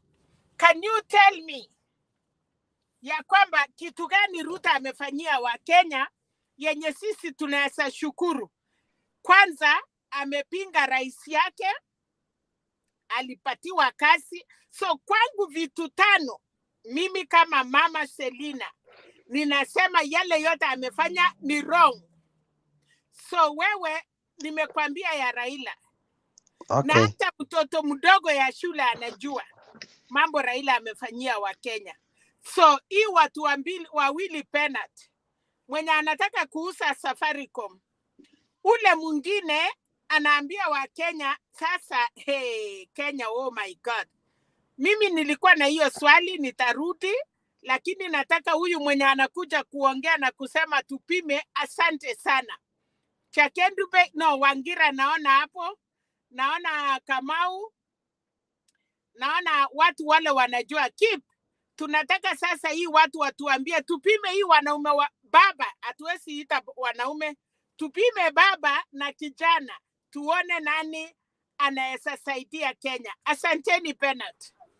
Okay, wacha niseme hivi. Wacha niseme hivi sasa Bernard. Asante kwa swali yako Selina. Umeuliza ni chipu ya kwamba Ruto amefanya nini? Na chipu swali jinsi umeuliza. I'm saying najibu vile ulitaka. It was not mine. It was yours. Okay, let me come out this way now. Okay, let me come out this way. Wacha niseme hivi. Let him respond. Thank you. Okay, wacha niseme hivi. Usimuite first demu ni mama Selina hapa Hii haitwangi Selina. Ni mama Selina. Okay, wacha niseme hivi Bernard. Ruto wakati alitolewa na serikali ya Uhuru, maana alikuwa kwa kazi serikalini, hakuwahi kulalamika, alifanya kazi. Sisi wote tunaona jinsi uchumi ya Kenya imeendelea sasa hivi, imesoroteka. Tukiongea hivi sasa hivi vitu zenye tulikuwa tunanunua tukiwa Kenya na cheap price, vitu zimepanda na tukubaliana hivyo. 19 turudi nyuma wakati Raila alifungwa, maana mama ameuliza hivyo. Raila alifungwa kwa sababu alitaka kupendua Moi. Moi hakumfunga bure. Na in fact watu wengi walikufa wakati huo. Tukikuja tena kufuatilia Raila historia yake, wakati wote yenye Raila anaamuka kupigania uongozi Kenya, watu wamewawa. Tusijitangaye, tuseme ukweli. 2007 niliponea mimi mwenyewe. Vitu zingine tuongee kwa wazi, na siku hiyo tulikuwa kwa Raila pia na mimi nilimpigia kura. tuongee vitu kwa wazi ili tupate kuelewa ni nini ama tunatakia nchi yetu wapi. Tusiongee kudefend, sitaki ni defend Ruto, sitaki ni defend Raila. Tuongee tuwe neutral. Just respond to the question. Okay, question was Ruto anaweza peleka wapi Kenya na Raila anaweza peleka wapi Kenya? Thank you. Raila Ruto tukiona kwa sasa anauza yake ya bottom up. Na Raila anauza yake ya papa kia na mambo ya 6000. Hakuna kitu anatuambia hapa. Ruto huko kwa shamba. Mama Selina, hold on. Mama Selina, hold on. Hold on. Thank you.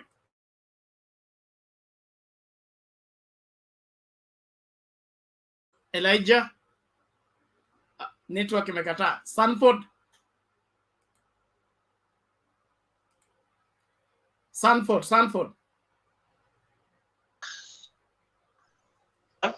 Mr. Elijah is still around. He should answer some questions. Good evening, everyone. No,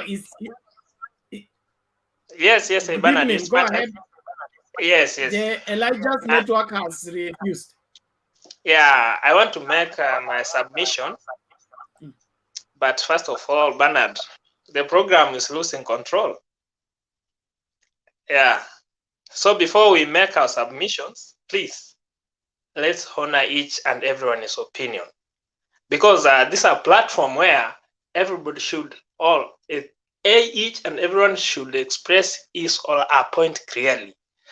But this matter of now bringing the history of 207, I don't know what. No, we're not building a nation now. No, I'm angered. Now to the point. We were talking about what should happen. You know, let's be realistic. The coming government is going to inherit a very weak economy. That's a fact. So there are facts that we should look at. I mean, when we talk of what Gachagua said, I listened to the live interview. We should be realistic. That's very wrong. To our economy, that's very wrong. I mean, although maybe he meant of something like instead of having a big company, we rather have small companies. Maybe I'm trying to be on his side. But if we meant that we should dissolve Safaricom to give Kenyan citizens some money, the same thing that Robert Mugabe did to Zimbabwe and sabotage the economy, no, we should not be on that side. That's a fact. So let us have mature discussions.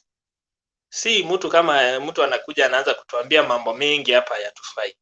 So I mean to say that now with the Gachagua side, I'm not on that, and it's very wrong.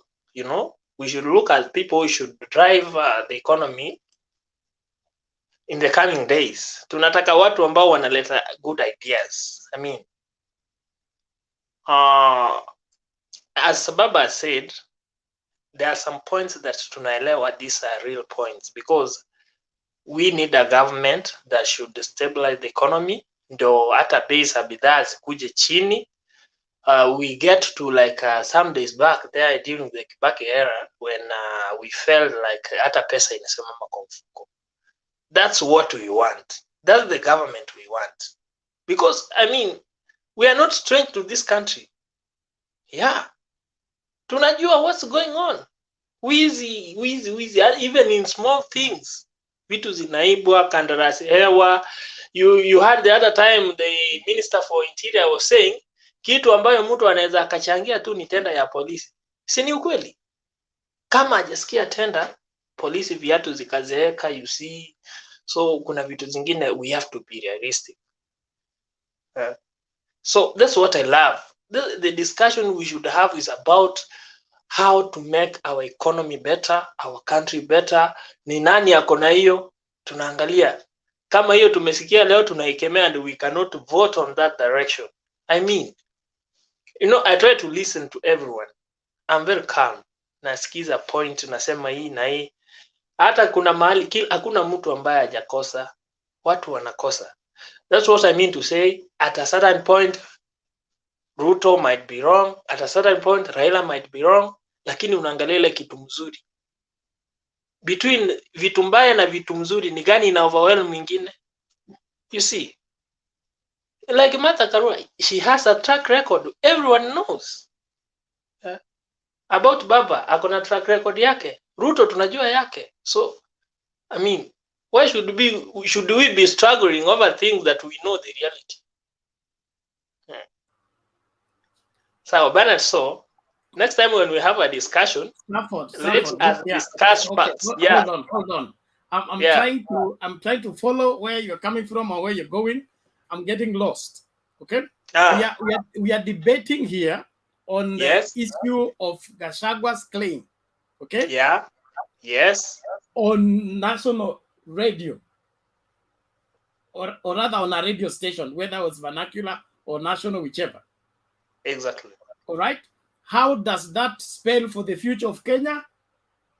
Putting in consideration that this is a potential deputy president with a deputy with his master who also has questionable character. Unanielewa? So we are not here to hold brief for anybody. We're here to look at this from the spectrum of, if this is the kind of leader we have, what kind of Kenya are we going to have? But if you're holding brief for him, that simply means you're also buying into his ideology. Let's kill the big people so that small people get something. Bernard, that's why I was saying we cannot buy an idea that we see is going to bring down the economy of this country. That's why we should condemn it, not hold brief for it. I condemned it, and I said this: we should not buy an idea of a government that is going to make our economy weaker than what we expect. Bernard, you got my point. If that is the case, then that matter is settled there. Okay? Exactly. So that's why there's another guy who was trying to make some stretch contributions. Look here, this platform is not for broadcasting propaganda. Exactly. And it's not for justifying what is wrong. Yeah. We are here to stand for what is true and help Kenya be a better country by helping Kenyans make informed decisions based on the leaders on the ballot. In the course of that, we'll have people speaking differently, but we must hold you to explain yourself rightly so that Kenyans can understand what you're saying. It's not a platform for attacking each other or proving to each other that we are better than the other. We have leaders we need to scrutinize, and those leaders are potential leaders of this country. We cannot take that as a light responsibility. It's a serious responsibility. And that's the kind of mindset I want everybody to have as you come into the show, and not just to play around with words on who is better than the other or who should be given which opportunity to say. The moment you begin to speak and you want to justify corruption or you want to balance corruption, and the reason why Ruto ni mwizi ni kwa sababu hata KEMSA iliibwa. That's not the reason why I stay awake or we stay awake all night for this show. It is to call things as they are so that we can get the right way. So please, tusijaribu kujificha, kujaribu kusaidia maovu. Lazima tuwe hapa kukondem maovu ili tusaidie inji. Sawa sawa. Bwana Guru sema. Yes. Asante Bernard. You know, one of the things that most people don't understand here is that, or in Kenya, is that businesses have a lot of pressure from the political class. In fact, that thing was pointed just the other day by Matiang'i.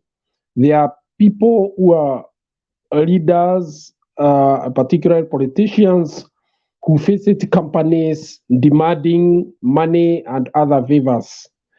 And this is one of the reasons that has kept off some of the investments from this country. I fear that the direction that is now starting to emerge with the Kenya Kwanza, or is it Kenya Kwisha, is that of intimidating capital holders to either get money or get some favors, or else they go to parliament and pass policies that don't favor them as a way of intimidating them. You are aware of Safaricom and Mobiterea as shadowy company, which was said to be owned by some political class in this country, owning about 5% of Safaricom. It was never disclosed who are the owners, but in the public domain, we know who they were. So when you have a political class that is declaring war on people who have invested, or establishments like Safaricom and others, then you have a recipe for chaos in the economy, because what obviously happens is that those companies or those who have capital to invest start running away. The political environment is a very important aspect of investment. Nobody wants to put his money in a country where politicians talk like the way Gachagua talked today, that the government can change policies in a manner that completely disadvantages them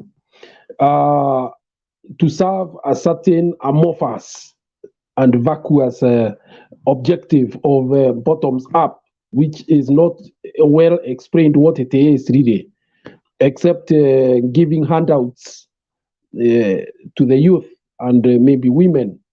So what we are dealing with here is a serious matter, because I can assure you, if that is the approach that Gachagua is saying they are going to have in their government, what Kenya is going to experience is what we call capital fright. And that immediately comes with depression in the economy, because economy grows because people are investing, whether local or foreign investment. So therefore, there is no magic here. There are people whose utterances and their motivations can only scare away foreign direct investment or even local investors. Because if that is the case, then I would rather go and establish myself in Uganda and access the Kenyan market through the East African community, or go to Zambia, establish a company and export it through the COMESA treaty. So the issue here is that these people do not seem to understand the enormity of what they are saying and what they are portraying there as what they will do when they come to power. I can assure you they will do a lot of diplomacy for them to assure those investors that they are friendly to the investment. You don't talk like that. I mean, if Safaricom is seen as a universal success of an African company, and then all of a sudden you have a situation whereby an incoming government says how that is not the way to do things, they would rather dismantle these so-called big companies and empower SMEs. SMEs are important, yes, but you will realize that most SMEs actually feed into the big companies through services and other products. So I think they don't understand what. And then again, Bernard, before I finish, Kenya Airways. Kenya Airways is a premier institution which is at the core of what Kenya is. Of course, airlines sometimes go to losses, and it is not only Kenya, but proud governments maintain their airlines. Just the other day, I think Rwanda has invested in airlines. A small country like that one is investing in airline.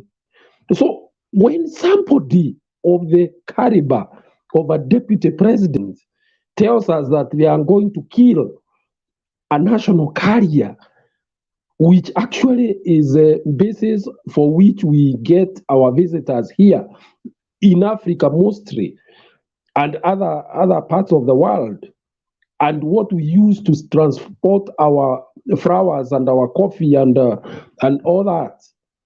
It is sad. It is sad because the government has a responsibility to maintain what we call vital facilities, crucial facilities, and Kenya Airways is one of them. It is one institution that any responsible government will not just sit by as it dies. They would rather invest in it. And because of the nature of the business of airlines, sometimes they'll make losses, sometimes they'll make profits. And therefore, the government has no option but to find a way of maintaining them. Thank you. Okay, asante sana Bwana Guru, and I want to give opportunity to those who have not made their submission first before we get others to do their second submission or third submission for that matter. And so I want us to manage time properly. We're already closing into the second hour. I mean, we are already headed to the third hour, and there are people who have not said anything. So I want them to be given priority.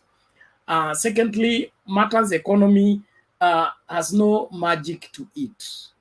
Kenya has had an opportunity to recover from a zero negative economy and began to pick up under Kibaki in 2002.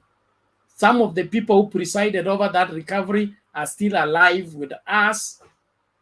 And if we want to recover our economy, we know where to go.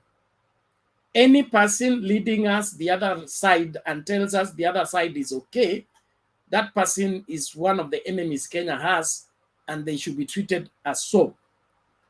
Secondly, wale watu mna support bottom up, hakuna shida. Wait kuja tu tuambie kwa nini na utu convince. We will buy into that idea if it's viable for Kenya.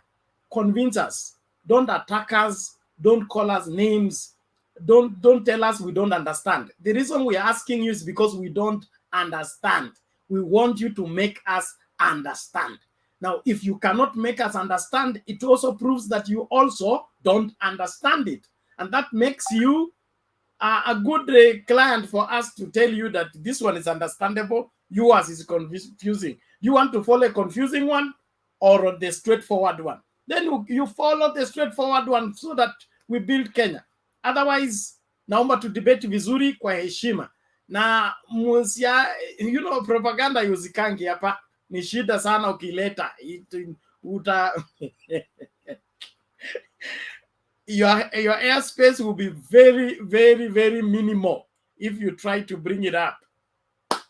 Naomba sasa nibaidie taka mbili tatu tumaliza hawa watu wa mara moja ili tuanze hiyo sasa ile open ambayo tunaweza ku-exchange na maswali. Saa hii maswali yote nimezuia, tusonge mbele kwanza tumalize the first round of submission.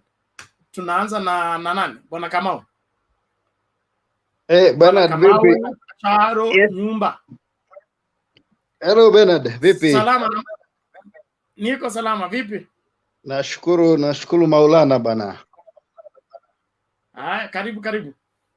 Mimi nataka kuchangia kwa mjadala ya leo na ninasalimia panelist hamjambo. Kwanza wewe ndio mweledi wa lugha ya Kikuyu. Yes. Unaweza kutufafanulia kile Gachagua alisema, kwa sababu inaonekana wengine wanasema tunamuonea, na mimi sielewi Kikuyu, nimeambiwa kile alisema. So hebu confirm, kwa sababu you are a credible, reliable interpreter. Dependable interpreter. Yeah, and of course Nguru will help me and Nyomba, and just in case I digress. But nimeangalia Gachagua hivi, nimeanza kumuona na jengine. One of the things nimekuja kurealize, najua katika vita lazima, sijui kama uliona ile movie ama kitabu ya Trojan Horse. Do you know what a Trojan Horse is? You give a gift to the enemy and then you know about it, Bernard. Yes. So mi naona kama Gachagua ameenda tu kuharibia UDA, because on one hand akiwa Ukambani anasema 1.5 votes, 1.5 million votes zitawapeleka wapi? Amewatukana Wakamba, so huko ni kama a no go zone. Anatoka hapo anaendelea, anakimbia, ndio huyo Nyeri anaambia watu kuna kitu kingine mnataka kwa hii serikali isipokuwa mchere na nyama na soda ile ya Fanta. So ndio huyo sasa, hata hiyo ijapoa ako sijui Kameme, anaambia watu hii Safaricom tutaivunja vunja polepole, tutaitoa hiyo pesa mingi iko huko juu, tukuja tupatie mama mboga, watu wa boda. Unajua is exciting to those people eh?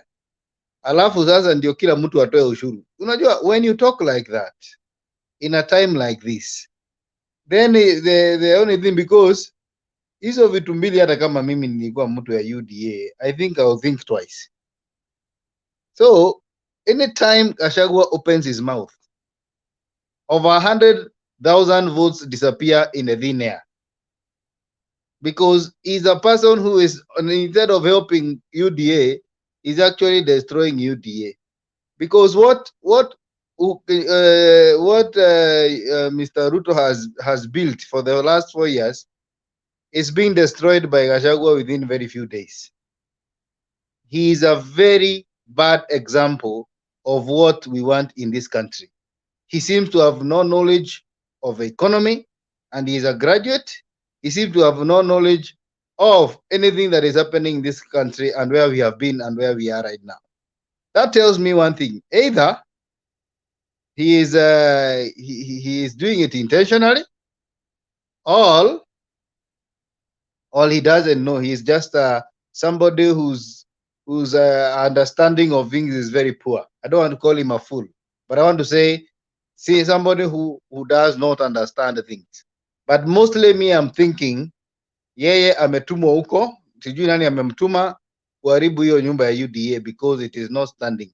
This guy cannot even campaign outside Mount Kenya, and even in Mount Kenya he cannot campaign alone. Hawezi ita watu waende mkutano huko nje. He has to wait for deputy president to come, ndio apande juu ya gari ndio aweze kucampaign. Ni kama vile tu tunangojea hata Sakaja. Unajua Sakaja pia campaign Nairobi, anangojea deputy president atoke Mombasa, aende atoke Nakuru, akuje afunge barabara hapo Tirum, bali kwa watu wengi ndio aweze kucampaign. I think these people of UDA are not helping UDA. In fact, even the governors he was serving today at uko Taita Taveta, these people also don't campaign for him. Akitoka tu hivyo Muvulia chini ya maji, huyu jamaa Kingi chini, hawaonekani. UDA is just Ruto A to Z. I think that is where the problem is. So Mr. Gachagua idea of building an economy is barbaric.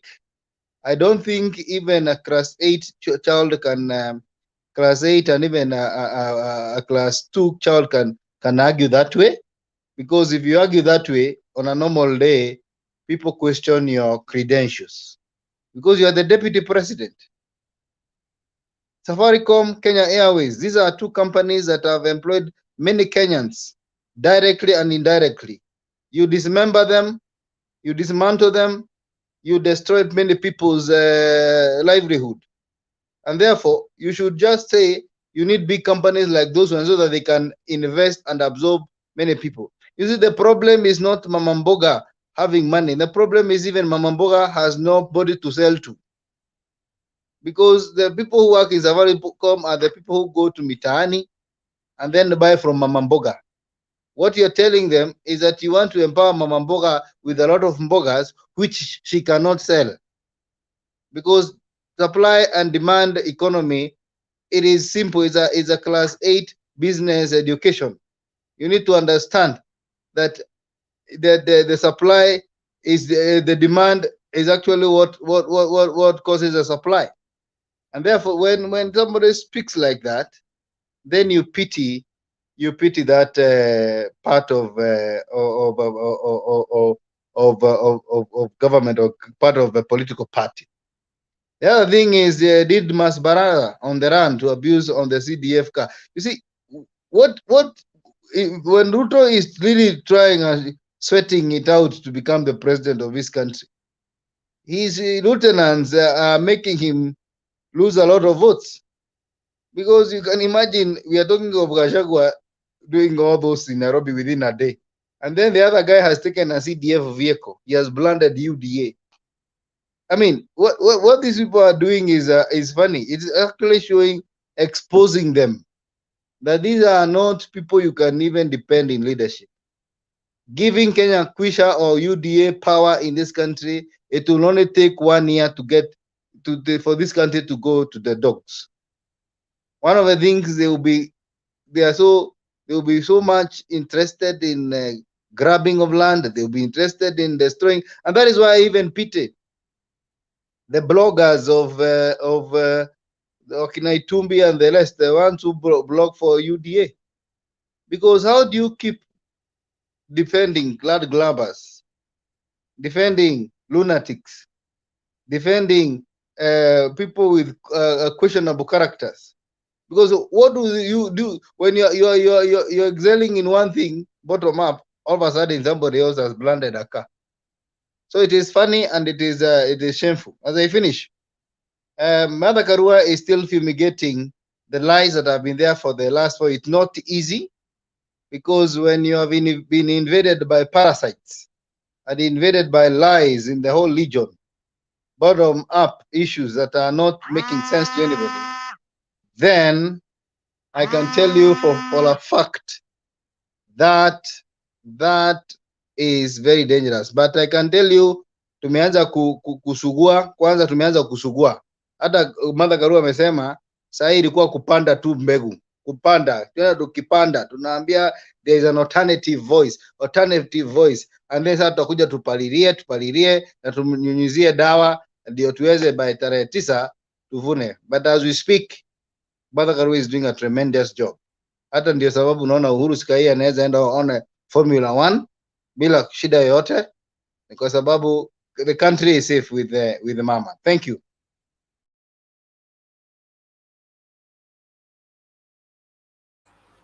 Okay, asante bwana Kamau, nashukuru sana kwa mchango wako. Naomba tusonge mbele. Charo, vipi? Poa bwana Bernard. Salimia watu wote hapo kwa panel, na nashukuru sana. Leo ni siku nimefurahikia sana. Hawa jamaa siku ya kufanyani miti yote uteleza. Sasa si unaona wameanza kuteleza wenyewe midomo. Manake nyani amefika mwisho. Wameingia mpaka huko Kwale. Leo wanasema walikuwa watanunua mashamba wauzie. Nafikiri utaicheza hapo, umeiona nafikiri. Watanunua mashamba wauzie wale wenyeji kule. Na kila mmoja saa hii huko anajiuliza, sasa huyu anajiitwa Arap mashamba, anataka kununua mashamba, si mashamba itakuwa yake. Alafu atufukuze kama ile ya skuli, tuje tupigwe matiaga. Huko mambo imekuwa moto. Nakwambia kila siku ni siku ya kufurahikia tu. Na kusema ule ukweli, kama huyu mzee, hiyo pride of Kenya anasema hati hiyo ndio anataka kuiuza, hata sijui anataka kuiondoa, sijui kama kichwa yake, sijui, sitaki kuongea mbaya hivyo ikaonekana mbaya zaidi ya hiyo vile ambayo iko. Lakini bwana, tufanye bidii, tutie watu morali kabisa. Mimi ni mtu naangalia program naifuatilia kuanzia mwanzo kila siku, hata kama ni tarauka vipi, na napiga simu nyumbani kabisa kuhakikisha ground iko sawa. Na ground ya Coast safari hii ndio mtajua kwa watu wa Coast pia wamesimama na baba. Wacha ile mwanzo tulikuwa wanapata 50%, sasa hii watu wako na baba. Hata nikupigia nyanya mzee atakwambia mimi nataka chungwa na baba na Martha KARUA, ndio sasa ndio game imefungwa. Hata hawa wengine hawa wacha wafanye vile wanavyofanya, sisi tuwaangalie na tupange mipango yetu kuelimisha watu. Juu hawa watu saa hizi wamekwisha. Wamechukua paka magari vile zamani. Wajua ule wakati wa Moi watu walikuwa wanabeba hata magari ya JK inaenda kufanya harusi. Saa hii hata wanayapiga rangi, anafikiria bado watu wako pale kale pale mwisho. hapo hiyo kitu watapata nayo shida sana. Kwa hivyo mimi nimeshukuru sana kwa hiyo panel, na mara nyingi nakushukuru wewe Bwana Bernard na hao watu wote ambao tunachangia hapa kuelimisha wale wengine ambao hawajaelimika, kama wao wanakuja wanaunga mkono kitu ambacho hujui. Mtu anakuambia anafunga Pride of Kenya, hiyo hata sijawahi sisikia mimi. Hiyo ndio mara yangu ya kwanza kuisikia hiyo ndege. Mwambieni hiyo ndege imeandikwa Pride of Kenya, Kenya Airways, alafu anasema anaifunga. Ni pride kwanza. Hata bibi yangu ananiambia hapa ni Pride of Africa, sio Pride of Kenya peke yake.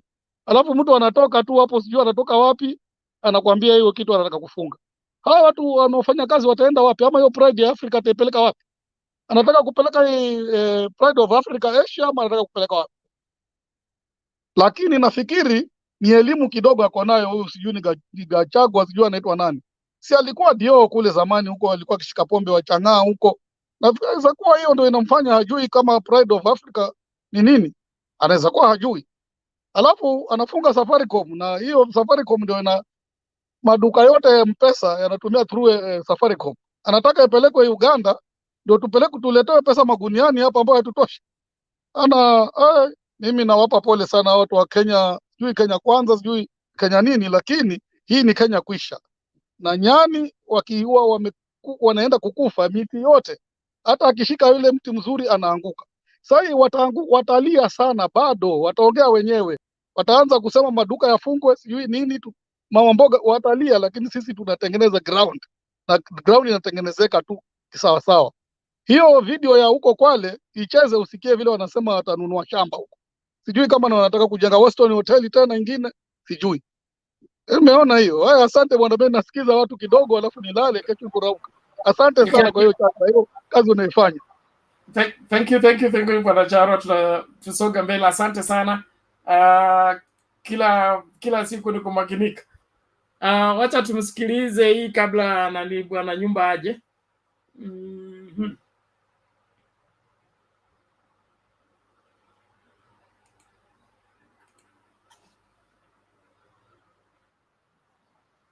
Thank you very much. Please take your seats. Thank you very much. The Governor of Nakuru County, Cabinet Secretary is present, Deputy Governor, Members of Parliament, investors present, friends, good afternoon. I'm Jambo.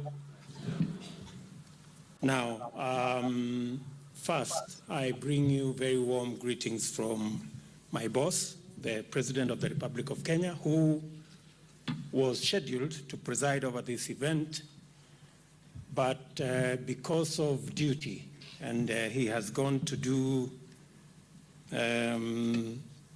public service in a neighboring country that helps what we are doing here. Because of, as you've heard, one of our biggest markets is the EAC market, and the discussions around EPAs that are going on today in Arusha informs how we access and speaks to the heart of what goes on in Naivasha. So in fact, he is better off in Arusha for Naivasha than him being here. In any case, he has gone to do exactly what you want done as Naivasha. But having said that, I'm also happy to be here to join the governor and the people of this county so that we can exchange views on the most important development conversation in our country today. We gather here in pursuit of a fuller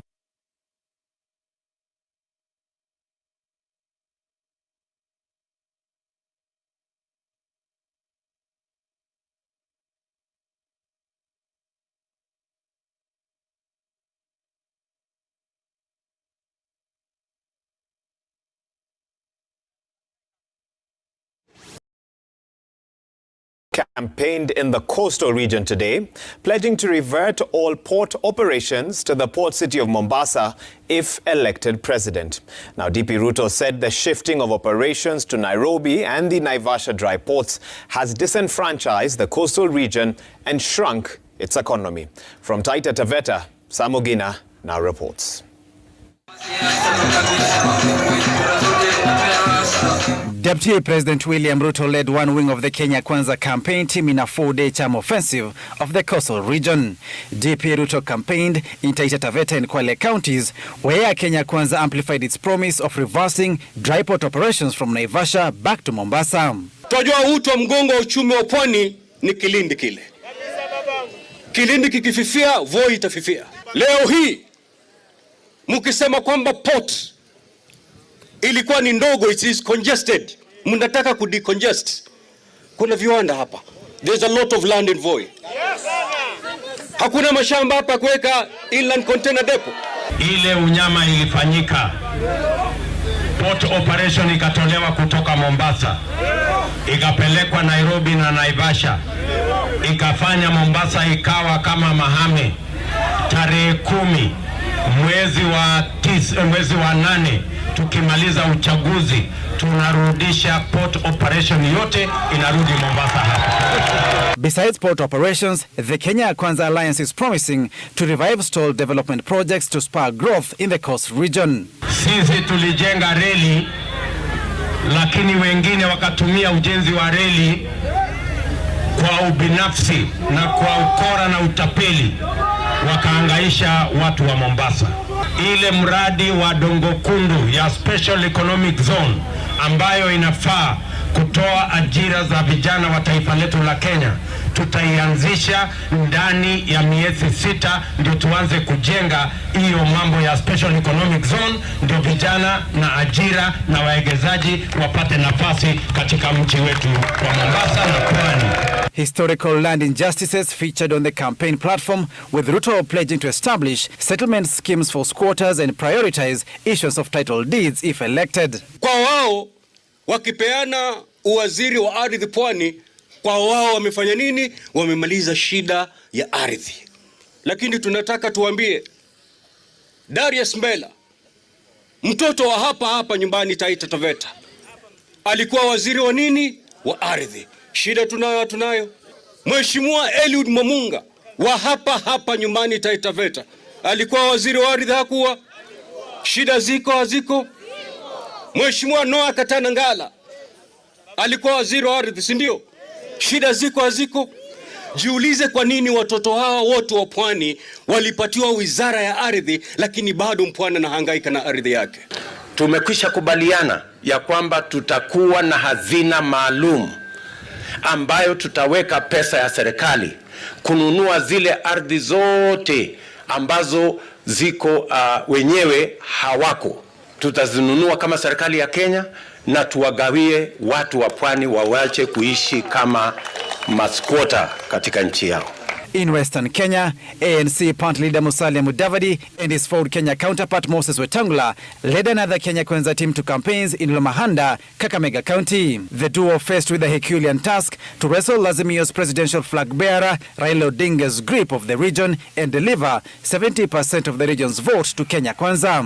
Na wengine wanasema ati sisi hatuwezi peana 70% kwa Kenya Kwanza. My friend, sisi tulisaidia huyu mzee wa project wa Azimio, tulimpatia 90% of the vote bila chochote na akatuacha kwa mataa. Sasa sisi tunawaambia tutapata 90%. Kila mmoja wetu tukiwa hapa atawekwa kwa NHIF. Mupate kadi, ukiwa mgonjwa unaenda hospitali, unatibiwa, unalipiwa na bima, unaenda nyumbani. The Kenya Kwanza caravan continues its campaign tours of Western Kenya, Coast and Rift Valley regions on Wednesday. Samogina, Citizen TV, Nairobi.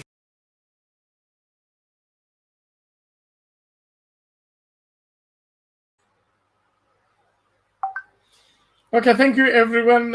Interesting times, interesting statements. Eric Onyango, Onjangu, is it? Yes, Onjangu anasema how do you buy land for non-existent owners? Unanuaje?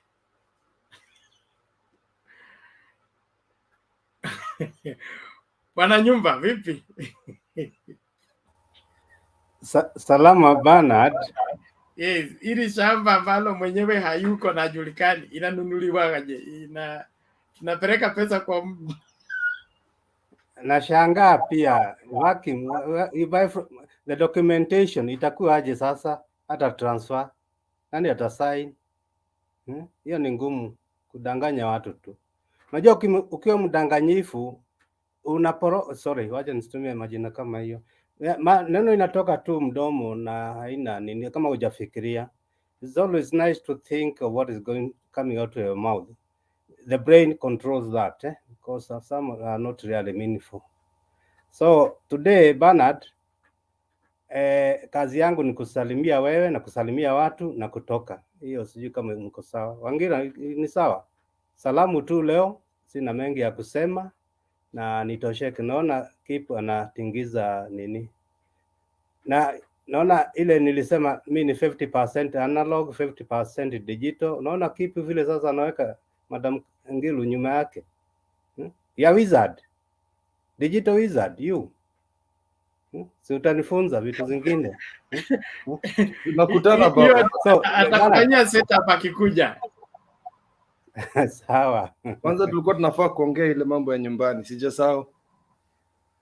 Kesho tafadhali, niko leo nimechoka kidogo, unasikia sauti nakuomba kusihi.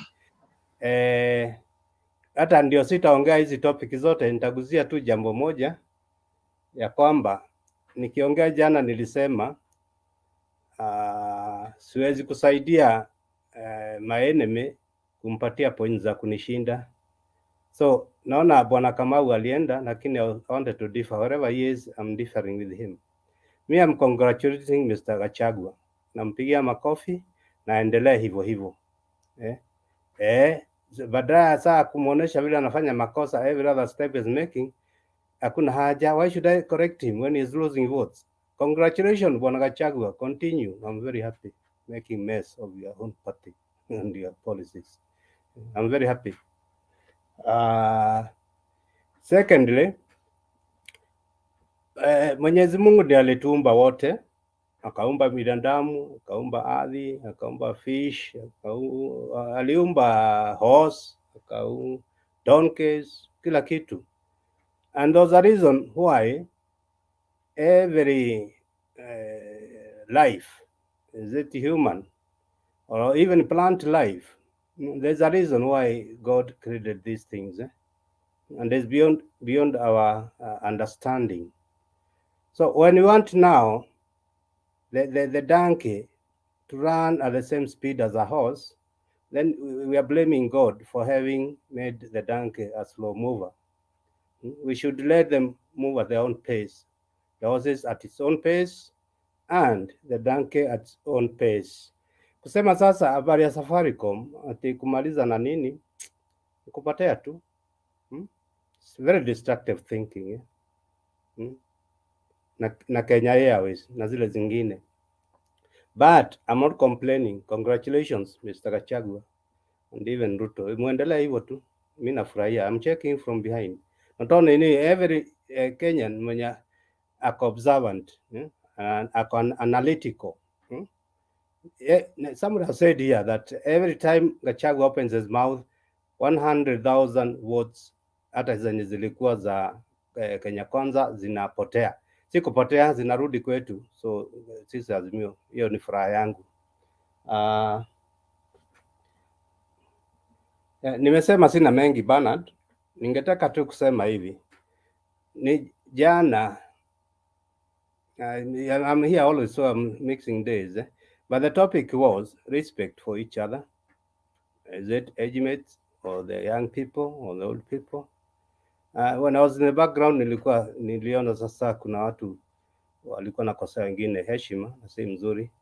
Na kuna moja wa Kenya Kwanza I actually praised him for his presentation and demeanor because he is very, very controlled.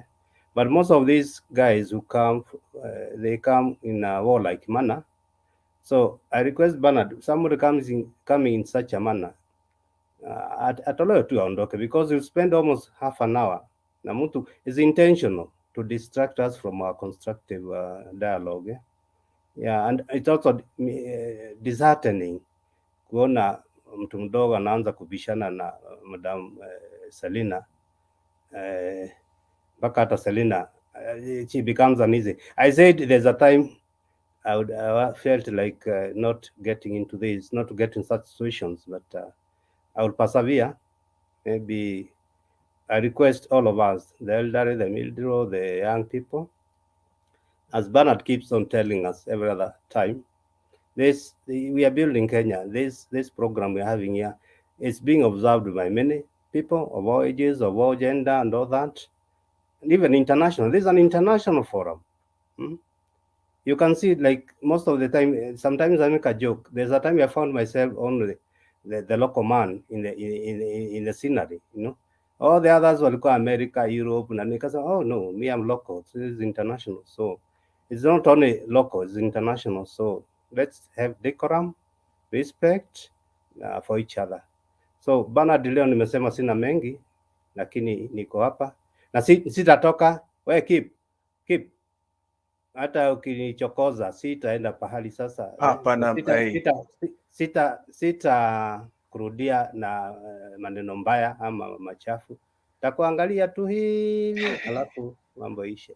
So, unajua kwetu sasa, wewe nikikutukana sitaenda kuongea na mzee tu nikuwe disciplined huko nyumbani. It is good you respect your father. Some may not. Nienda kuripoti kwa father yao na alafu tutakutana mpaka baba hao wengine. Shukrani, sina mengi. Tutatafutana keep. Tafadhali, I really need you to go home. Tutaongea hiyo mambo private. Sawa. Thank you Bernard. Thank you and panel. Asante sana kwa nyumba. Asante keep. I appreciate everybody. Let's keep the conversation rich and let's address really issues. It's important. Hii nchi ni yetu na lazima tuwajibike, haswa wakati huu. Tusilale wakati tunahitajika kuwa macho, kuona kuna hatari ambayo imekumba nchi na hatuhitaji kuwa lazy about it. I encourage us, let's also research, okay? Let's not just hear rhetorics and then run with them. Let's go and find the background information about what we claim. If, for example, we have had more than enough claims of the 82 coup attempt against the Moi government, there is a lot of gray areas around that action. And if you investigate it closely, you will notice that it is not what we have been fed to be. So tusikue tu watu ambao wanasema ni Raila alijaribu kufanya hii na akafanya hii na afanya hii. Do you have background information on the same? Can you defend that line of thought? Do you have exhibits to prove that? One of the the advantages of going to school is so that you are initiated into a program of finding out facts on your own and making your own conclusion based on the information available. Si eti nilisikia nani akisema na nikaenda kuambia nani kwamba nani alisema nani alifanya nani. Let's go beyond that by going for facts, especially for young people. As a young person, if you lazy around and you begin to run around with propaganda, wewe ndio unapaswa kushika upigwe viboko mingi sana, kwa sababu wewe school fees ililipwa, ukakaa shule, umekaa shule 16 years, umetoka huko, you cannot research on a simple information that you heard a politician say, alafu nakuja hapo kwa platform unataka kuargue. Thank God I'm not the headmaster of your school, and it is too late, you left school. Bwana Felix, namna gani? Felix Ochieng.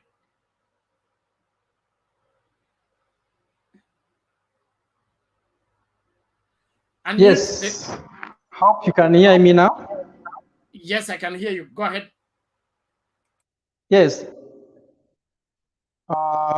Kwanza wacha nisalimie panel nzima, habari zenu nyinyi wote. Nitakuwa brief sana, nataka kutouch on the topic. I think I'll be very brief, less than 5 minutes, I'll be done. About the Gachagua's case, this guy, just like there's one of us who has just said, the moment he opens his mouth, number of votes gets out and ana spoil kabisa, because this is the same guy mwenye we always question integrity issues, and they've been talking about economy every day, and then everywhere they go they talk about the economy. And if you look at the most companies yenye at least ina boost the economy ya Kenya, Safaricom is one of them. By that, if you count the number of staff, Safaricom as a company wameajiri watu wengi sana, and that one has greatly promoted the economy of Kenya by kuangusha the company. First of all, the guy who's speaking, who's a deputy president designate, should think twice, because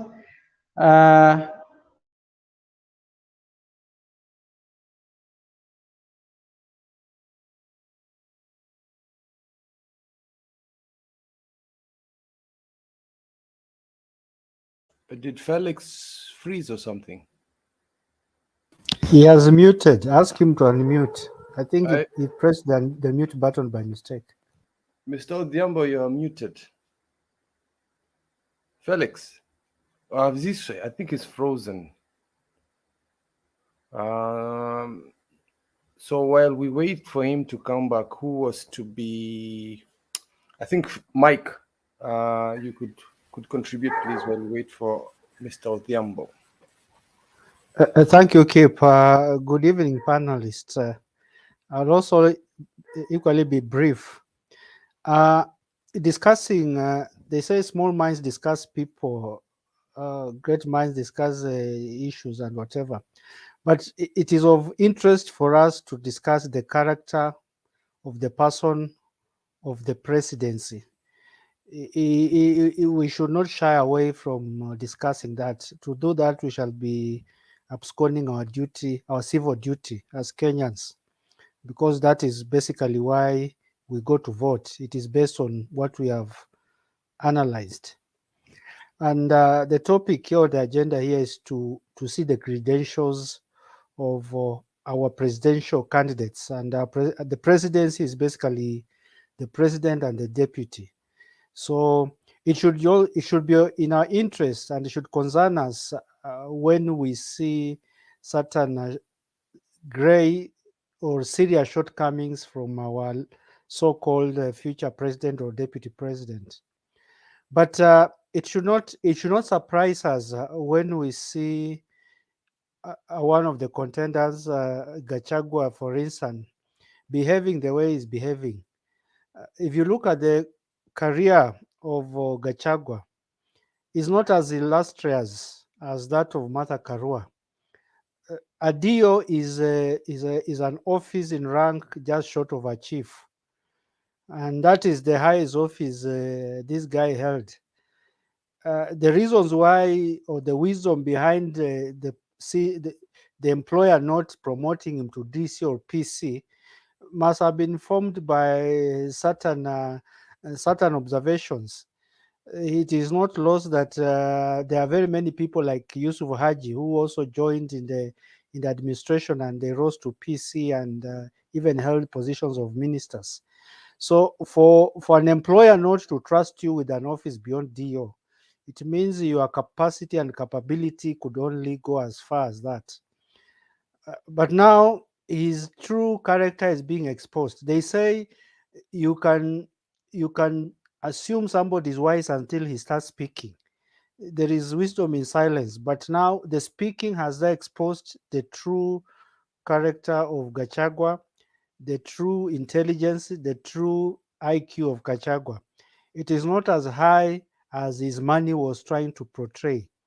Actually, he was hiding behind the money, but now we want to see the person behind the money, and it is not as attractive as UDA has tried to portray. You can see Gachagua cannot stand on his own in any public forum, except maybe in his village trying to buy people tea. He cannot stand in a public forum and articulate any serious national issues. His issues revolve around the village, people taking tea in State House, demanding 50% of government. Now the latest being dismantling institutions that he appears to be doing well. But this is not out of nothing. When Gachagua speaks, we should all assume that he's speaking on behalf of his boss. So we should not also isolate his talk to mean Gachagua.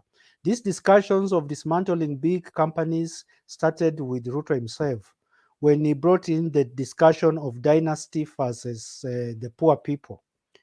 He told us people are poor because their people are rich. And he blamed poverty on rich people, demonizing rich people and telling the poor people that your problems is because there is Equity Bank that is now the biggest company, a financial institution in South Africa. He has now gone to Safaricom. He also went to Citizen. But this institution, good enough is mentioning the institutions that have no government patronage. They have no government favor. These are institutions that have grown up in the ranks out of their own strategy, out of their own hard work, out of their own business ingenuity. Equity Bank was a nobody in the 1990s when Gachagua was already there. But now it is the biggest financial institution in East and Central Africa. So is Citizen. And what we should ask ourselves is, why are the owners of these companies, Citizen, Equity Bank, saying they are not safe in the hands of Ruto and Gachagua? Because if you are saying these people have stolen, they want the government to protect them, then that would be okay. But what has Equity stolen from the public? What has Citizen stolen from the public? Because people say, oh, they want Raila to protect their interest, their businesses. These businesses have been running without Raila's help, without Kibaki's help. In anything, Citizen was against Kibaki from 2007. So what protection has the government been giving Citizen for it to get where it is? SK Machara campaigned for Raila in 2007. So did he in 2013. So did he in 2017. So which are these governments that have been protecting SK Machara and Citizen? Because he has never been in government and he has never had any government patronage. He has in fact been the opposite side of government. So when you see people who have succeeded in life by setting up companies and making them grow to be multinationals, and they say they are not comfortable with one Ruto and Gachagua, you Mama Mboga should even be more worried. You should not take it lightly, because these are people who also came from Mama Mboga. SK Machara was not born a millionaire. So did James Mwangi. And yet these people are telling you, I don't trust this person. But you who has never been anywhere, you are trusting somebody who you don't know anything about. These people are, and both of them are over 70 years. They are not children. They have seen all governments. They have seen Kenyatta government. They have seen Kibaki government. They have seen Moi government. So the assessment is based on sound mind. It is not based on emotion. It's not based on what they were told by somebody. So I think we are now in a position to make a decision based on what we know.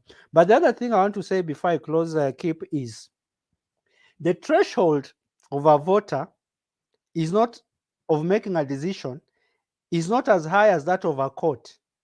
You are not required to prove beyond reasonable doubt for you to go and vote. All you need to do is just have some basic information like the one we have about Gachagua. You don't need to prove it beyond reasonable doubt. The fact that the courts have not proven him guilty, you should also not take that word and go and vote with it. Your threshold for making a decision is based on very simple understanding of what you have observed as a person, what you have seen. You don't need, nobody needs to prove to you in court. And that's why you have the upper hand. The court might fail to charge these people, but you have the liberty. Even if you just don't like somebody's face, like I don't like Gachagua's face, that is good enough for me not to vote for him. Thank you. I think I rest my case. Before I jump into Mr. Wangira, because Mr. Wangira, you're next. I really like what you said there. I think people are, I think even when we see them on Citizen TV and KTN, they're always saying that until proven guilty, not knowing that some of these cases take very many months. And some of the evidence, us as society, our own thresholds, seeing all these scandals coming in, seeing these people not suing them, it in our eyes, they can be guilty for us to make an informed decision that this is not a person to vote for. Oscar, you'll be let in soon. Just relax a bit. Yeah, I can see you. Bernard is coming back, so don't worry. Stay there. Don't come out. So the threshold of somebody's decision should also not be relying on propaganda that is spread on Facebook and chats and all that stuff. Most of that is why the age of decision is 18 in Kenya. So I really like that, Mike, and I think we should spread that wide. That word. Bernard, Mike had said something, and Mr. Wangira was going to go in next. Thank you, Mike. I like that.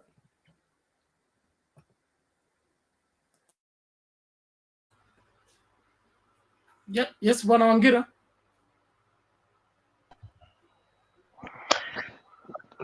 Okay, thank you, Bernard. I'll just speak from where that echo. Bwana Wangira, just give me 1 moment. Oscar Matana, if you are able to get me, you are not on camera. We can't add you on the screen until your camera is on. Kuna huyu mwingine anaitwa fellow Jazz MC. Your gadget is not well configured, so we cannot add you. Please get out, organize your camera and your audio, then you will be able to be added. Thank you. Carry on, Wangira. Okay, I'll just speak from where I left in my first round. Bernard, you know, the problem with our friends in the Kenya Kwanza Alliance is that the problem with them is that, you know, they seem to have invented their own economic model that I'll call symponomics. You know, my definition of symponomics will be having a simple answer for every economic question, Bernard. And just to show you why I believe that they have a simple answer for every economic question, you know, they came up with this thing called hustler. And you know, the reason why they came with the issue of hustler, you know, it was to rival what they were calling the dynasties.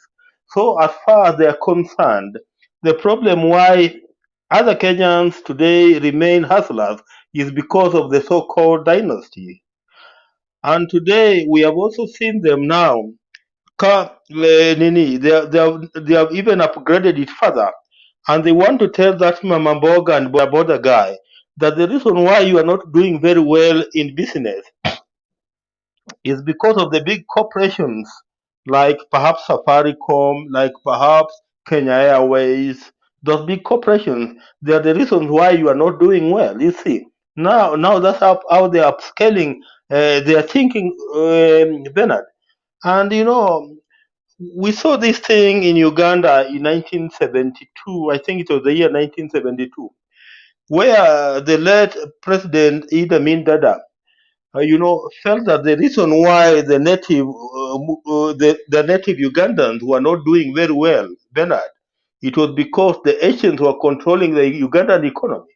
And he felt that the only way, the way to make Uganda control the Ugandan economy was to remove the Asians and give all those dukas, the dukawala that used to belong to the Asians, to the Bagandas. When he did that, what happened? The Ugandan economy totally collapsed. We saw the same thing in Zimbabwe where the late Robert Mugabe also did the same, because he said that he was going to repossess the land from the white settlers and give it back to the black Africans who knew nothing about agriculture. And what happened when he gave that land to the blacks who knew nothing about agriculture? They did nothing with it, and after 3 or 4 years, the economy of Zimbabwe collapsed. And I remember the inflation was running to around 10,000% at that particular time. Bernard, we have also seen the same thing in South Africa, although the government of South Africa has been firm on the issue of xenophobia, where the locals in South Africa believe that the foreigners in South Africa are their problems. And on this, I'd like to congratulate the government of South Africa, because it has come in firmly to try and protect the foreigners, Bernard. So we cannot always have simple answers to every economic question, because economics is a very complex thing, Bernard.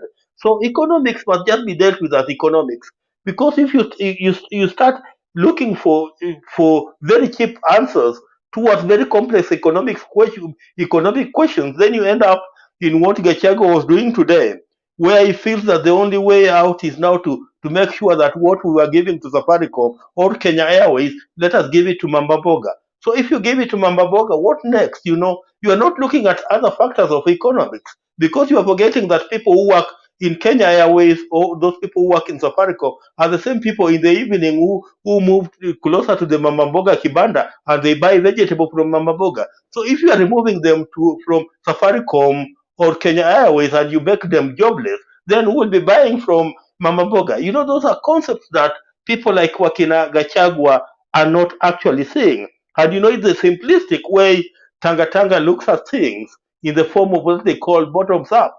Everything to them is simple. If you don't have capital, we'll give you capital and you'll start business. And they're forgetting that starting business is not all about capital. There are many things that are involved to make somebody a successful businessman. Because today I'll give you capital, yes, but without involving other factors of making you becoming a successful businessman, will you really succeed in your business? A good example is the money that was put into the youth fund and women fund. Visit those offices of youth fund and women fund, you'll find that there's a lot of defaulting. And the reason why there's a lot of defaulting is that guys were just being given money for the sake of it, and they never knew how to carry out businesses. At the end of the day, they ended up eating that money. So they have nothing to pay back, Bernard. And that's something that the Tanga Tanga guys are actually not saying. Bernard, I listened to somebody talking about Raila Odinga having been involved in the 82 coup.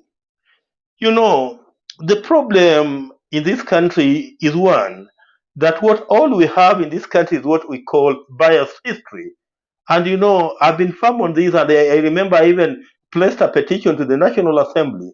And I hope that these are some of the things that Raila will try to correct if he becomes President of the Republic of Kenya. We must just have the correct history of Kenya and move away from this biased history, that what my son is taught in school is not the really true history of this country. And because we have biased history in this country, people end up not knowing what actually happened. For example, if you tell somebody that Raila Odinga was involved in the 1982 coup, then why was he not charged in the court of law? Why was he not convicted?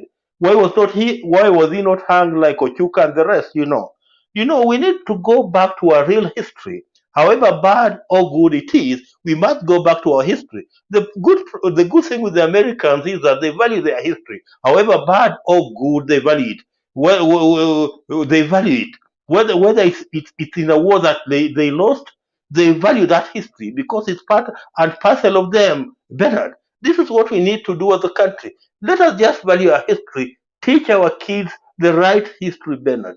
I have a son here with 13 years. I want him to know what truly happened in this country, not those biased things that we have been taught around, where some people are put aside and some people, are pampered to appear as if they were the real savior in this country. Let us learn to have what is the true history of this country, Bernard.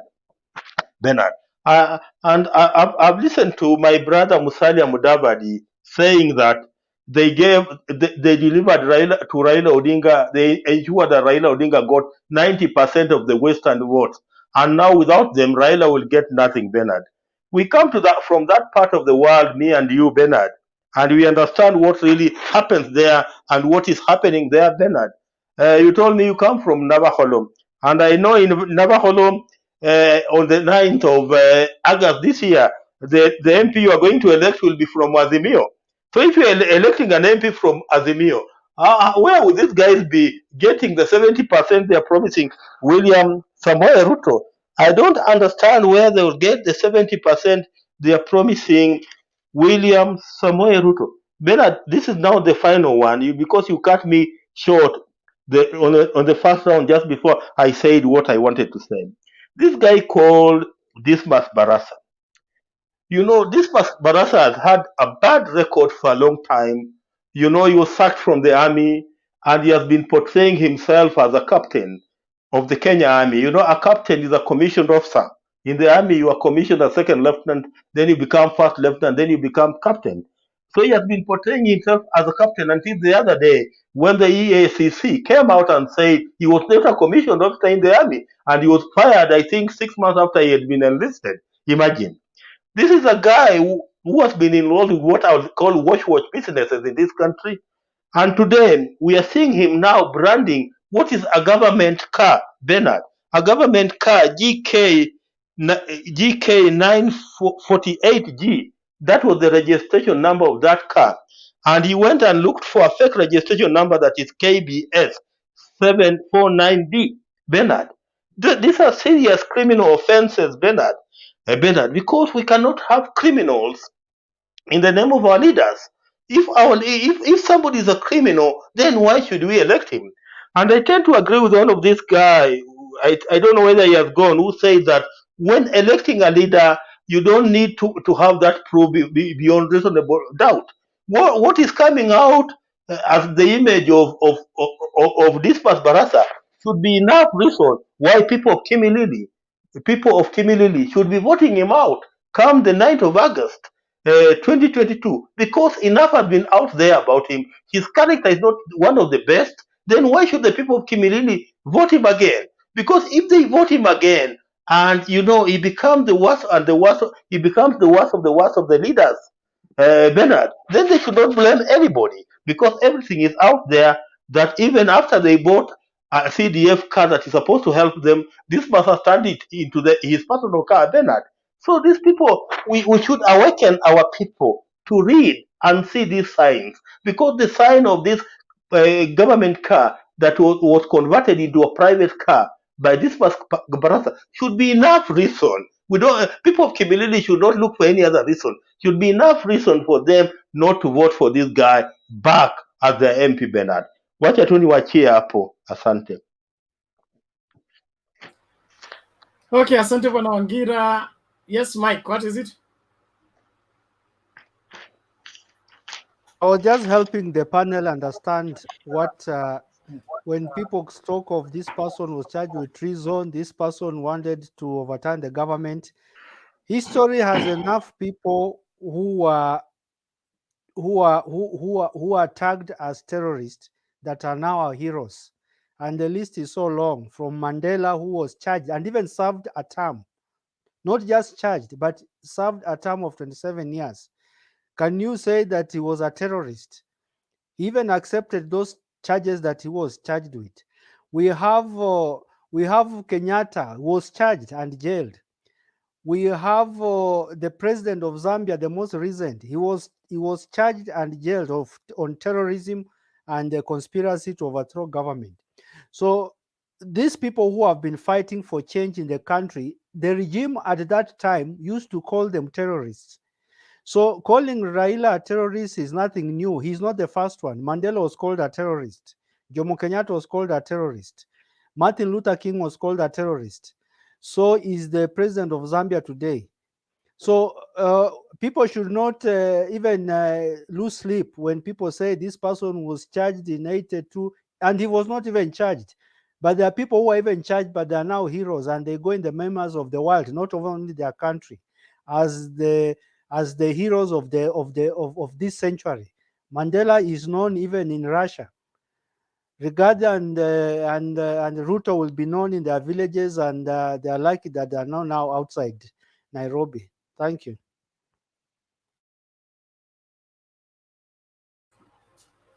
Okay, so thank you very much.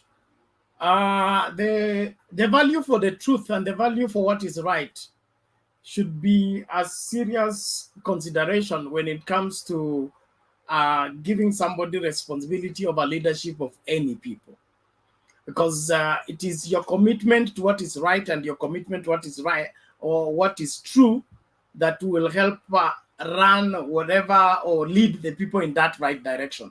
But if you're a compromiser, you bend and change laws to suit your situation, then that means you have no stand, you have no right, you have no wrong, and so you can only help make matters worse.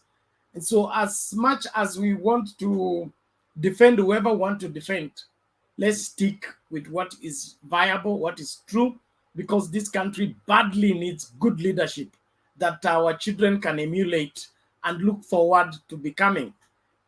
Making everything acceptable and celebratable doesn't make a country become stronger and able to channel the future rightly. One of my teachers says the easiest way to spoil children is give them what they want.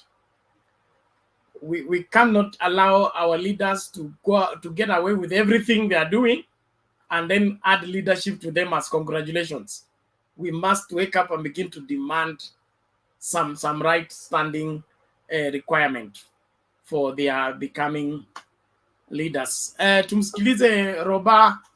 Mama Selina anaburudika, atakuja baadaye. Okay. No, finish your team, Mama Selina kwanza. Unakuja. Nimetoka kasi. Bernard, sitaki kupitwa na mambo. So wacha chai ikae kwanza.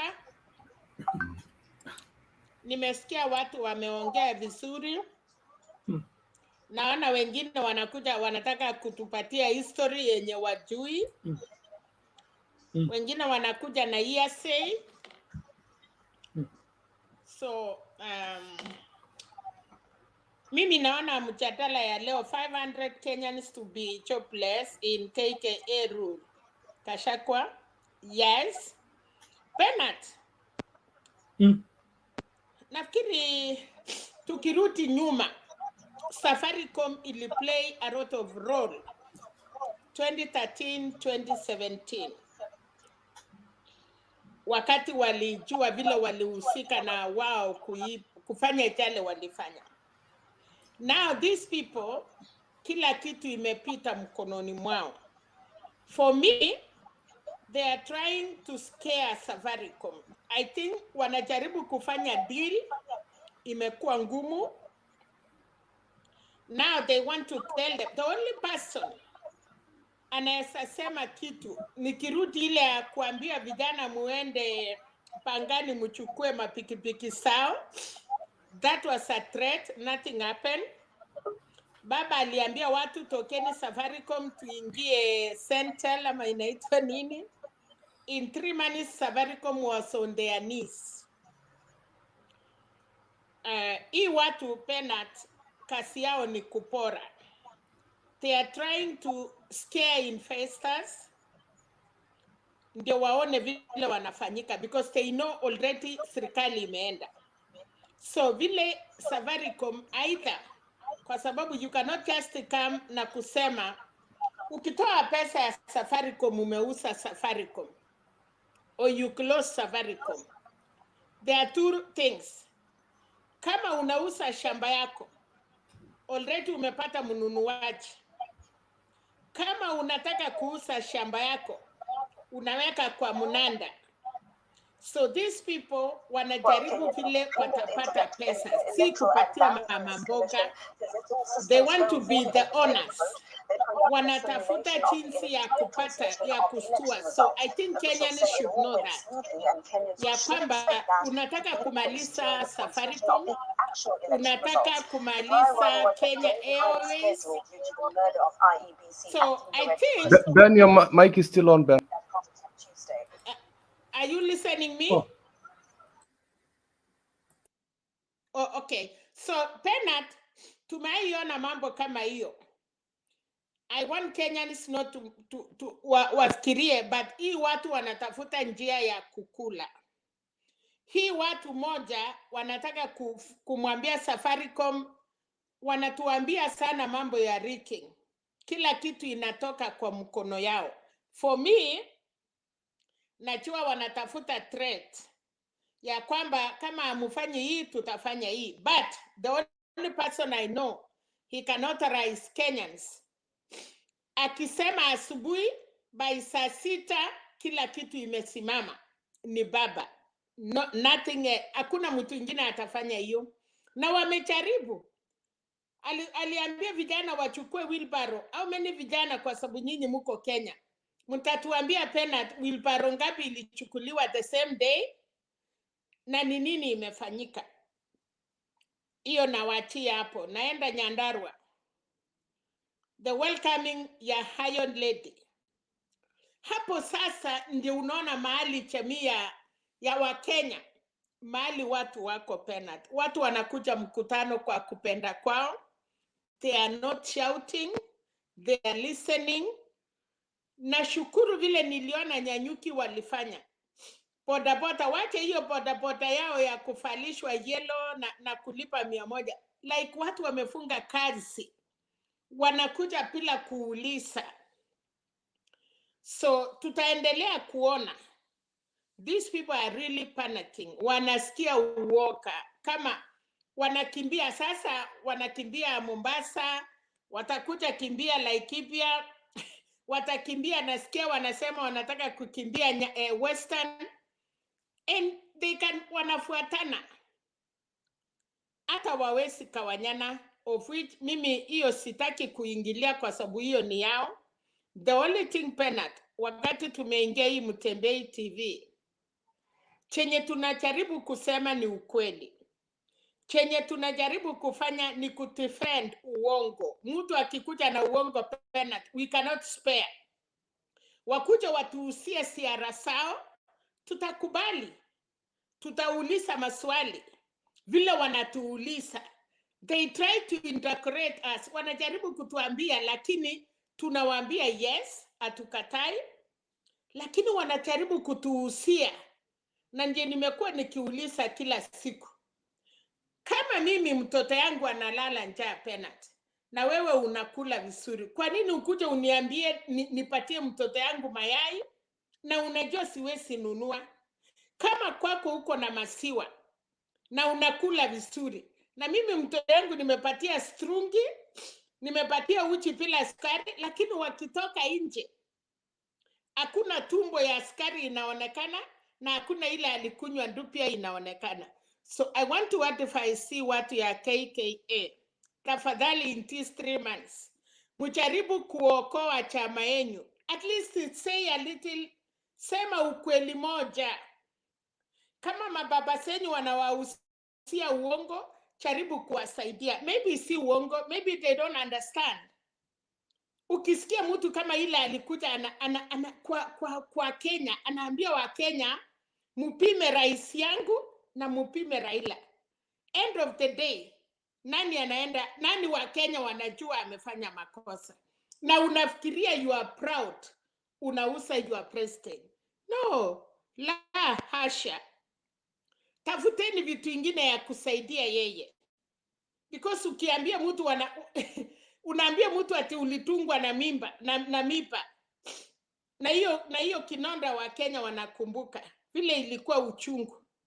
How will you remind watu mambo yenye imefanya nchi ya Kenya kwenda chini? Baba Moi I sympathize with our, may his soul rest in peace. Alijaribu kufanya kazi, but wale watu walikuwa kwa serikali ya Moi ndio waliharibu kila kitu. Today kila mtu akifungua mdomo anaongea kuhusu Moi. But munasahau hiyo yote kina everybody, Kalonzo, Mudavadi, nani, everybody walikuwa nafanya kazi na huyo Moi. Mtu mwenye hakufanya kazi ni Moi ni mtu kama Martha Karua. Kwa sababu aliingia opposition 92 na akapiga Moi mpaka wakati aliondoka. But all these other ones walikula. Wengine walikuwa kama Kalonzo, najua alikuwa Minister of Foreign Affairs for a long time. Kina Mudavadi wakakuwa mpaka deputy vice president ya masiku. So please, mimi nimekuwa nikisikia, lakini hakuna kitu nitasema. I know he did, ila alijaribu, lakini wale waliharibu ni wale wako kwa hiyo serikali. 92 Chirongo, mahali pesa iliharibika mpaka tukapata noti ya 500. How can Kenyans forget that? Watu wamesahau 97. Naona wengine they are very darling ya wengine. Na kuna mambo walifanya. They should even, kama mimi siwezi piga Uhuru kwa sababu Uhuru alifanya unatawala sasa kukua kingpin. Kama si Uhuru kusimama na wewe, kama si Uhuru kukuosha. I want to tell these people, muache unafiki. People know everything. Sahi munatawala kwa sababu aliwashika mkono. But nakubali, ula alisema, tunasamea, lakini hatusahau mahali tulitoka. You forgive, but you cannot forget. These young children, wananunuliwa inchini yao. Safaricom ikiisha, ikianguka, where will you get money? Ukipata hiyo pesa muende mkule. Na mumemaliza mahali munakuwa na investment ya Kenya. Where else will you get the money? Ukifunga Kenya Airways, hiyo ni revenue ya national. Ukifunga Safaricom, hizo ni pesa inakuja inasaidia uchumi ya Kenya. Nao munaenda Mombasa, munasema mambo ya SGR. Na hiyo SGR ni nyinyi wenyewe mulikuwa ndani mukitengeneza. Penat, unapatia mwanamke mimba. Saila amepepa mtoto, unasema hiyo mtoto sijui.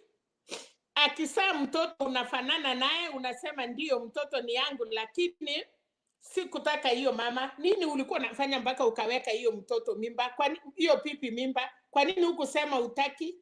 So these people, they are playing with Kenyans. Hey, Pen. Saile naongea hata we ni msee, unangoja wa mama wamalize. Sasa we unataka kuwaka vijana. Nafikiri tulielewana sisi wasee, tupeane mawaidha, alafu inji vijana ni yao. Lakini sasa wewe na mimi na si tumefika saa 12, ni nini ingine unataka kusema? Unatakikana kuonyesha hii vijana inji ni yao from tomorrow. Tulimaliza yetu, ni parsisi tuko nayo.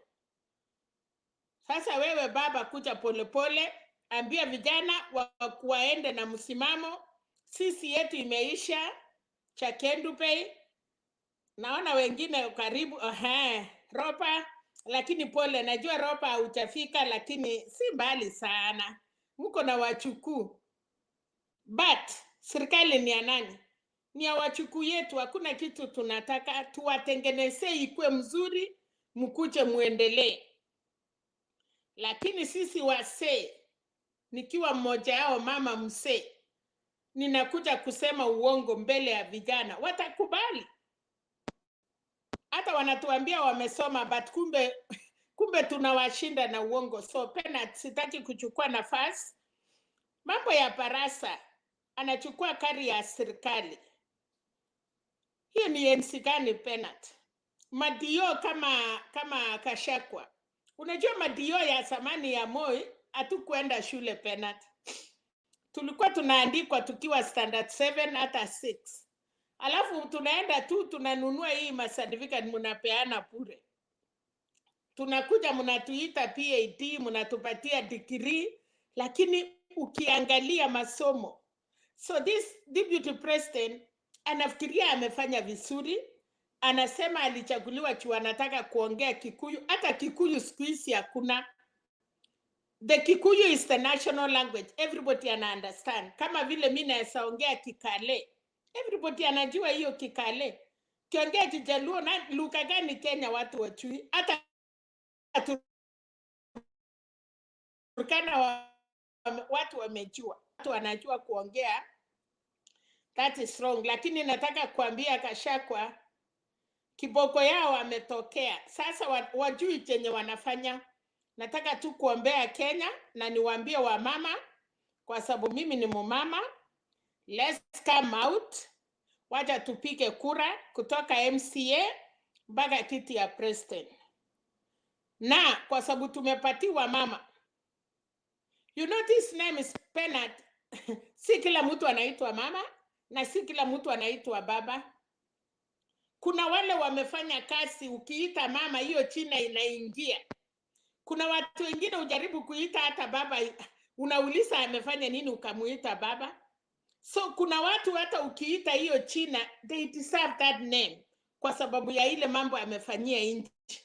Today tukiambiwa tuko na baba na mama, yes, Moi alituongoza na tuliita baba Moi. Baba Raila akakuja akachukua hiyo china. Sasa Kenya tuna settle kwa sababu tumepatiwa mama for the first time. Tuko wa mama wengi. Wengine wanajaribu kusema mwanamke ni mama. Hata msichana ya 2 years unasaita mwanamke kwa sababu atakuwa mkubwa na atakuwa mwanamke. Wherever you want to call us. The sweet name ile inawafanya msikie mzuri. Mkiona ni vizuri kutiita wanawake, we are. Mkiona ni mzuri kuita sisi wa mama, we are the mothers. Wale watakuwa wa mama, watakuwa wa mama.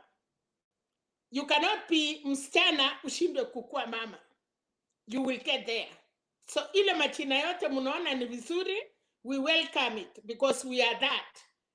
Ile kitu tunataka kuambia wa mama wasimame, wakuwe proud. Na ni proud kuwa mama. Nani kama mama? Hakuna mtu mwingine anaweza kuwa mama. Baba unaweza lea watoto, but you cannot be a mama. Utalea watoto kama mama amekuachia, utawa raise. Lakini hakuna siku baba anareplacewa hata kama amefanya kazi mzuri, akaitwa mama. Penat, asanteni. Na kama nimeuthi watu, nimeambiwa na mama. Mama Selina. But lazima tuseme the truth. It's okay. Thank you. Asante sana. That is comprehensive. I believe everybody has gotten his portion, and let's remain focused. It is that time when everything must be brought out and checked properly, because anything we allow in may stay in with us for life. So we must be very keen at this point in time. We can't let everything, we can't let anything go by chance. Giving somebody power over your future requires keen look, close consideration. And so the Bible says in multitude of counselors, there is safety. When you hear from different people, you judge better than when you just hear yourself and look at it from your own angle. So as Kenyans, we appreciate the privilege we have to hear the wisdom of the elderly in order for us to know where the country is coming from and where the country is going. And as young people, we are safer in the hands of seasoned, mature, elderly people guiding our states than us going to find the path for ourselves and trying to experiment with our lives. We don't need to reinvent the wheel. If the wheel is there, let's plug it on the machine, let's move. But even when we are moving, we still need to hear a voice behind us saying, this is the way, walk in it. This is not the way, don't go that way. So that is the importance of having elders and elderly people that you look up to. Naomba tusonge mbele kabla Roba akuje, 2 videos mbio mbio, alafu Roba atakuja tukisonga mbele. Tunaanza wapi? Tuanze hapa. Okay, Bernard, kuna one moment, the video is already on. Go to 1 moment. Naona Texas hapa kwetu kuna watoto wame... Mimi nawauliza watu wa Narok. Narok hapa ni Kenya ama ni mahali hajulikani? Kwani reli wakatuambia ati hiyo ni reli inaenda mahali pasipojulikana. Mimi nawauliza watu wa Narok. Narok hapa ni Kenya ama ni mahali hajulikani? Kwani reli ikikuja Narok imeenda mahali ambapo hapajulikani? Lakini ni sawa tu. Hata ile reli wakati ilikuwa inajengwa miaka 100 iliyopita kutoka Mombasa kuja Nairobi, ilikuwa inaitwa Lunatic Express. Ilikuwa inaitwa ni kitu ya wazimu, lakini si ndio reli imetufanyia kazi kwa miaka 100. So kuna watu ambao hawaelewi maneno. Ufanye hii, ufanye nini, hawawezi kuelewa. Kazi yao ni kupinga, kazi yao ni kuweka maneno machafu. And so nyinyi na wauliza hawa watu muwapuzilie mbali. Sisi tutazidi na kubadilisha Kenya kupitia miradi ya maendeleo, kwa sababu hakuna njia ingine.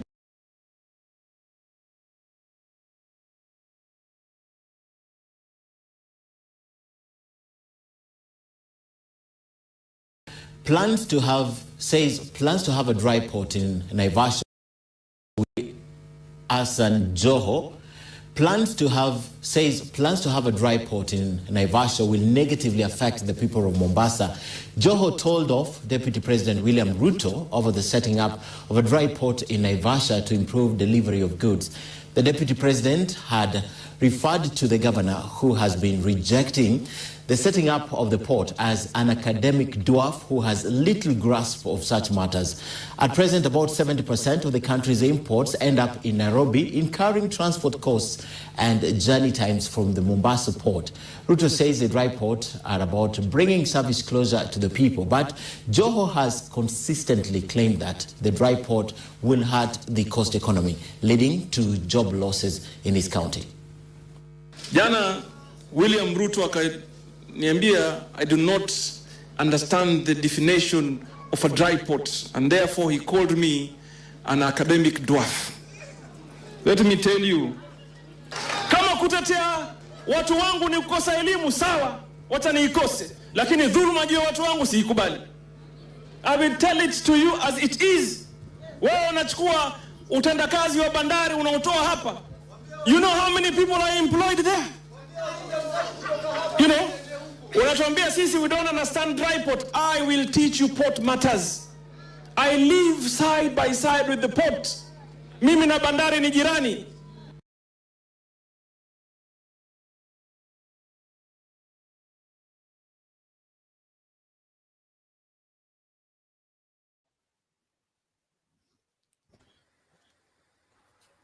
Honorable Karim. You should have played the last one where he's now saying that he will defend coast people and return the port to Mombasa. There is now a third one where he's from the same mouth, he's saying the totally opposite thing. I think we have a con man in the name of a leader. let me get it.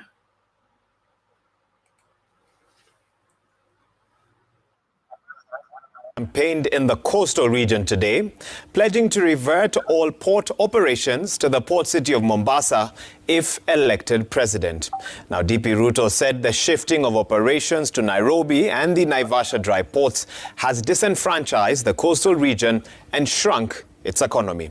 From Taita Taveta, Samogina now reports. Deputy President William Ruto led one wing of the Kenya Kwanza campaign team in a 4-day term offensive of the coastal region. DP Ruto campaigned in Taita Taveta and Kwale counties, where Kenya Kwanza amplified its promise of reversing dry port operations from Naivasha back to Mombasa. Tunajua uti wa mgongo wa uchumi wa pwani ni kilindi kile. Kilindi kikififia, Voi itafifia. Leo hii mukisema kwamba port ilikuwa ni ndogo, it is congested, mnataka kudecongest. Kuna viwanda hapa. There's a lot of land in Voi. Hakuna mashamba hapa kuweka inland container depot. Ile unyama ilifanyika, port operation ikatolewa kutoka Mombasa ikapelekwa Nairobi na Naivasha, ikafanya Mombasa ikawa kama Mahame. Tarehe 10 mwezi wa 8 tukimaliza uchaguzi tunarudisha port operation yote inarudi Mombasa hapa. Besides port operations, the Kenya Kwanza Alliance is promising to revive stalled development projects to spur growth in the coast region. Sisi tulijenga reli, lakini wengine wakatumia ujenzi wa reli kwa ubinafsi na kwa ukora na utapeli, wakaangaisha watu wa Mombasa.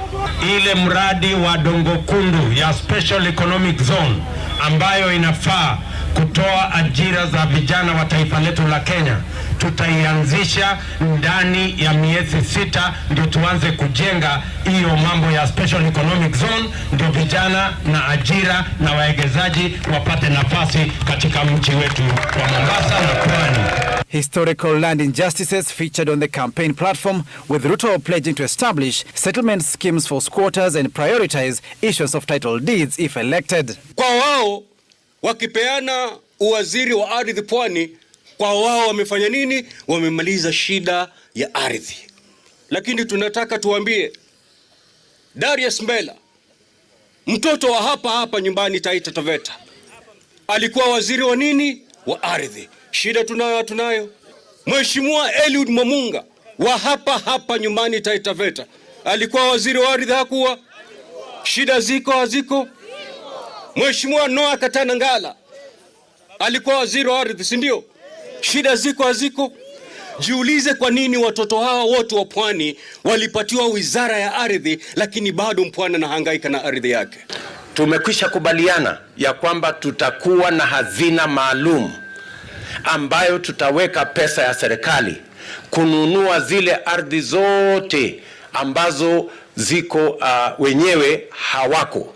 Tutazinunua kama serikali ya Kenya na tuwagawie watu wa pwani wawache kuishi kama maskwota katika nchi yao. In Western Kenya, ANC Party Leader Musalia Mudavadi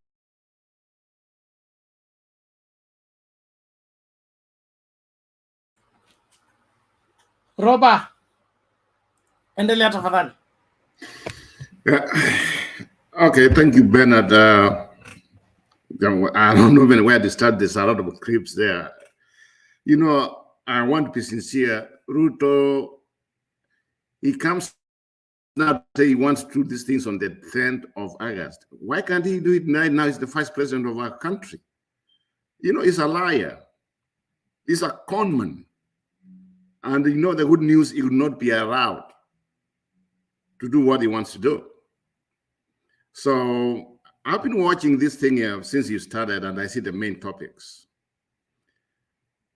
You know, Bernard, if you remember when we came here, some of us at a time we said what's needed in Kenya is private sector.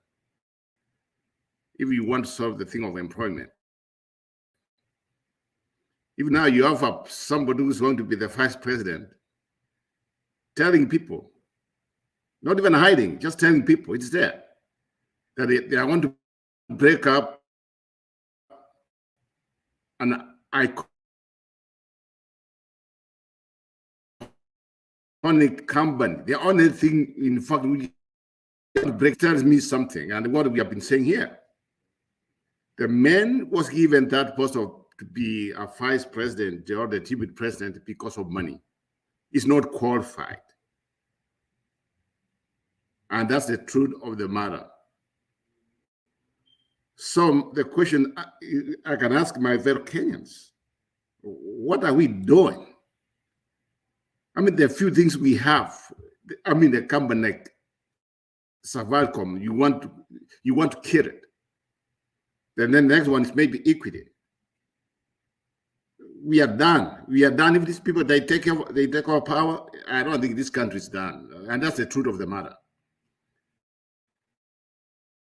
So that one brings me to the next point.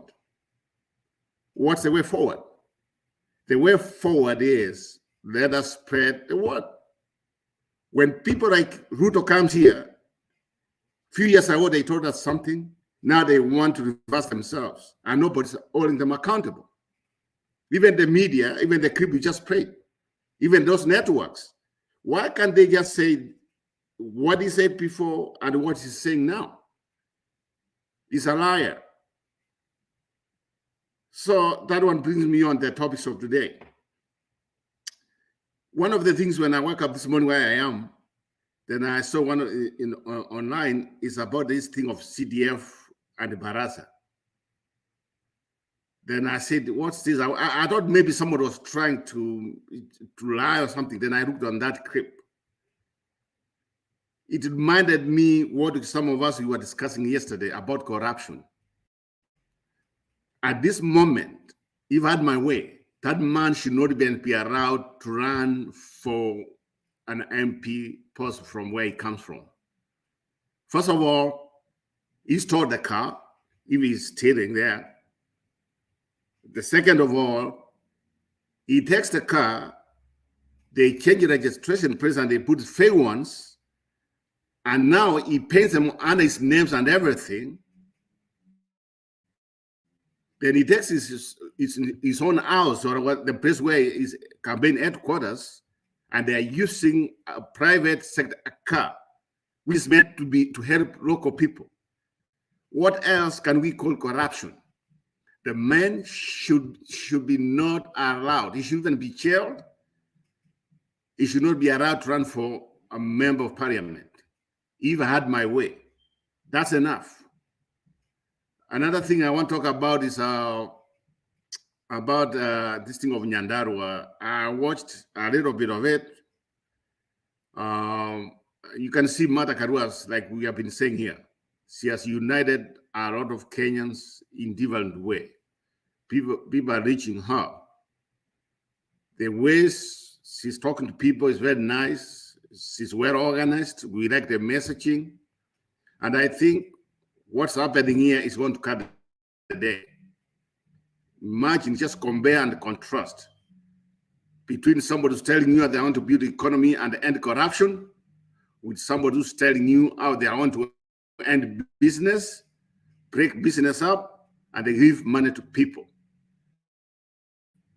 Those people should not be allowed. They should not be allowed to be our leaders in our country. So I'll just leave it there. I see Bernard just left on his seat. I won't be short because later on I'm going to work. Serena, I know you talked to me. I'm sorry, you've never seen me up. You are trying to get my age. I'm very far from there. Thank God, health-wise, I'm okay. But I'm not a senior citizen yet. It's going to take a couple of years before I become a senior citizen. So thank you. And anyway, I wish I was at this point, more especially in the US, I could have retired now, just maybe go back home. But I'm far away from there. Okay, thanks, guys. I hope Bernard comes here. I don't know who was supposed to be next, but if you have any questions, someone can ask me any questions. If you have any questions, I can answer. Thank you.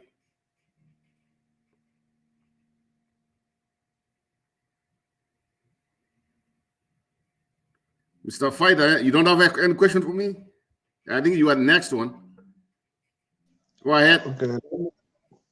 Wacha mimi nikusalimie kwanza, sababu nafikiri ndio nilikuwa nifuatilie kama kuna mpangilio hapa. Na wasalimia wote, hamjambo. Na mimi mko wazima and na mimi niko sawa. I just want to also submit and I want to request that the way it has been quiet, everyone has submitted whatever he felt is right to him. How brilliant it could be if we could just be listening to everyone, kila mtu atoe maoni yake, akimaliza alafu mwingine aendelee mbele. Sasa mimi yangu ni can you put your camera? We can't see your camera has a problem. If we can put it properly, please. Your camera. Okay. Okay. All right, there we go. I'm using my phone because of the so that my finger went to my camera, I think. Sorry for that. So wacha niseme hivi. Nimepata kusikiza na nimefuatilia kidogo, wenzangu mmezungumza hapa ni vizuri. Lakini kuna mambo kadhaa hapa ambao nataka kuweka to the record that in Kenya Kwanza. Okay, I'm sorry, I will always have to talk about Kenya Kwanza because about Azimio, I don't know. So I'll always talk about what I know. I think something I have about Kenya Kwanza. There is no one who has ever said that by empowering the person on the small person on the pyramid, we are going to close Safaricom or close Kenya Airways so that the mama mboga ama mtu wa chini apate ile pesa yenye inapeana kwa Kenya Airways. I don't think that is the case. What has been spoken and has been spoken, outspoken in so many meetings, the forums, and all those things which is going on, is that for the past years since independence, the trickle down, the big companies have been supported so that they can produce employment for the people of Kenya. Well, it has worked for us, but the majority of Kenyans still cannot reach. The companies cannot sustain because the population is high. So what the bottoms up is intended to do is, in as much as the bigger companies like Kenya Airways are being supported and being given that loans to develop, also we have to empower the common man below the pyramid so that then so that the person also to be able to have something that is doing from the bottoms up. But there's no one who say that now that we are going to empower the bottom up, the bottom people, now the Kenya Airways, we must close it. Now the Safaricom must be closed so that we can come to the common mwananchi. You know, in Kenya, sorry, we Mr. have left. Sorry, Mr. We have for interrupting. Is that a direct quote from what Mr. Rigathi said, that he did not want to destroy the smaller companies? Are you a native? No, listen, just get my point clear.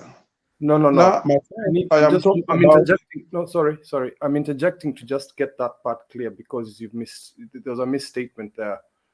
You're saying that he did not say that he wants to close these companies, but he said that. So I cannot allow that to continue until you clarify that bit. No, listen to me, Mr. Nani. If we made a mistake and spoke maybe by mistake and say that there's no one who can close Safaricom just because he wants to empower the common man. There's nothing like that. What we know as Kenya Kwanza is that yes, Kenya Airways. Fighter, get your facts right. When you say nobody has said, okay, and then there is somebody who has said, what does that one mean? You either come and tell us we did not interpret what Gachagua said in Kikuyu rightly, or we give you the video when he said that. You could just say it is not a Kenya Kwanza policy. It could be Gachagua's policy. That way we'll understand you. But if you And that's come and what say I'm nobody not said, saying here, Mr. Penn. I'm just saying our policy is not to close Kenya Airways, not to close Safaricom, but to empower the common man from the bottom up. But in the meantime, while the common man is being empowered from the bottoms up, the Kenya Airways will be doing what it has been doing. So we have not said that we are going to stop all these other things. As Kenya Kwanza, that's what I'm saying. So if someone comes up like now, I hear you say that Gachagua said, because Gachagua has been the talk of the day, maybe if he said it in Kikuyu, which some of us would not get it clear, and it has been translated by whoever has translated it to benefit himself the way he wants to put it, because the language, you can translate the direct translation, then it makes another. Did you hear the video?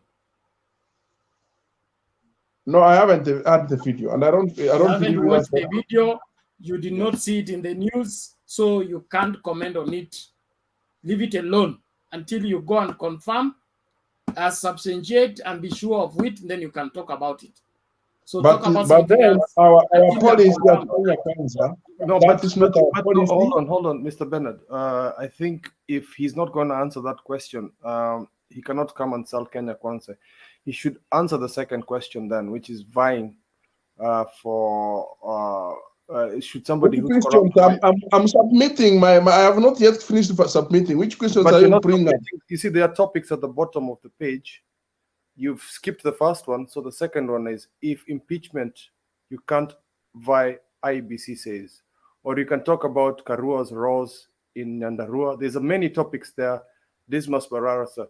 There's nothing there to do with Kenya Kwanza bottoms-up economy.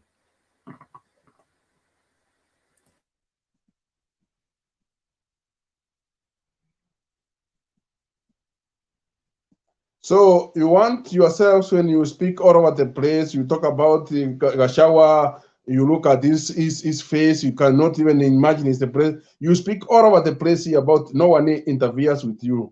But when someone is submitting about what he is submitting, you just want to guide us to what you want us to talk about. No, it's not that. I want to think it would be fair. It would be fair. Let me correct you there. I want to think it could be fair if you could be if you could give me a chance to submit, and then you ask your questions which you may want to ask. Let's do this. Hold on. One fighter. The reason why we put a topic on this debate is so that you see the topic while you are you have not yet joined. You have not clicked the link. You see the topic, you listen to how people are debating, then you have something to say about it. That's what now provokes you to click on the link to come into the studio. You don't come to the studio with whatever you brought. But Ben, I've seen the 500 loss of jobs, but this is what I'm literally saying, that when you say that Kenya Kwanza stands for, we stand for closing Kenya Airways and the Safaricom, that's not our policy. That is your policy. Who is Gachagua? Who is Gachagua in Kenya Kwanza?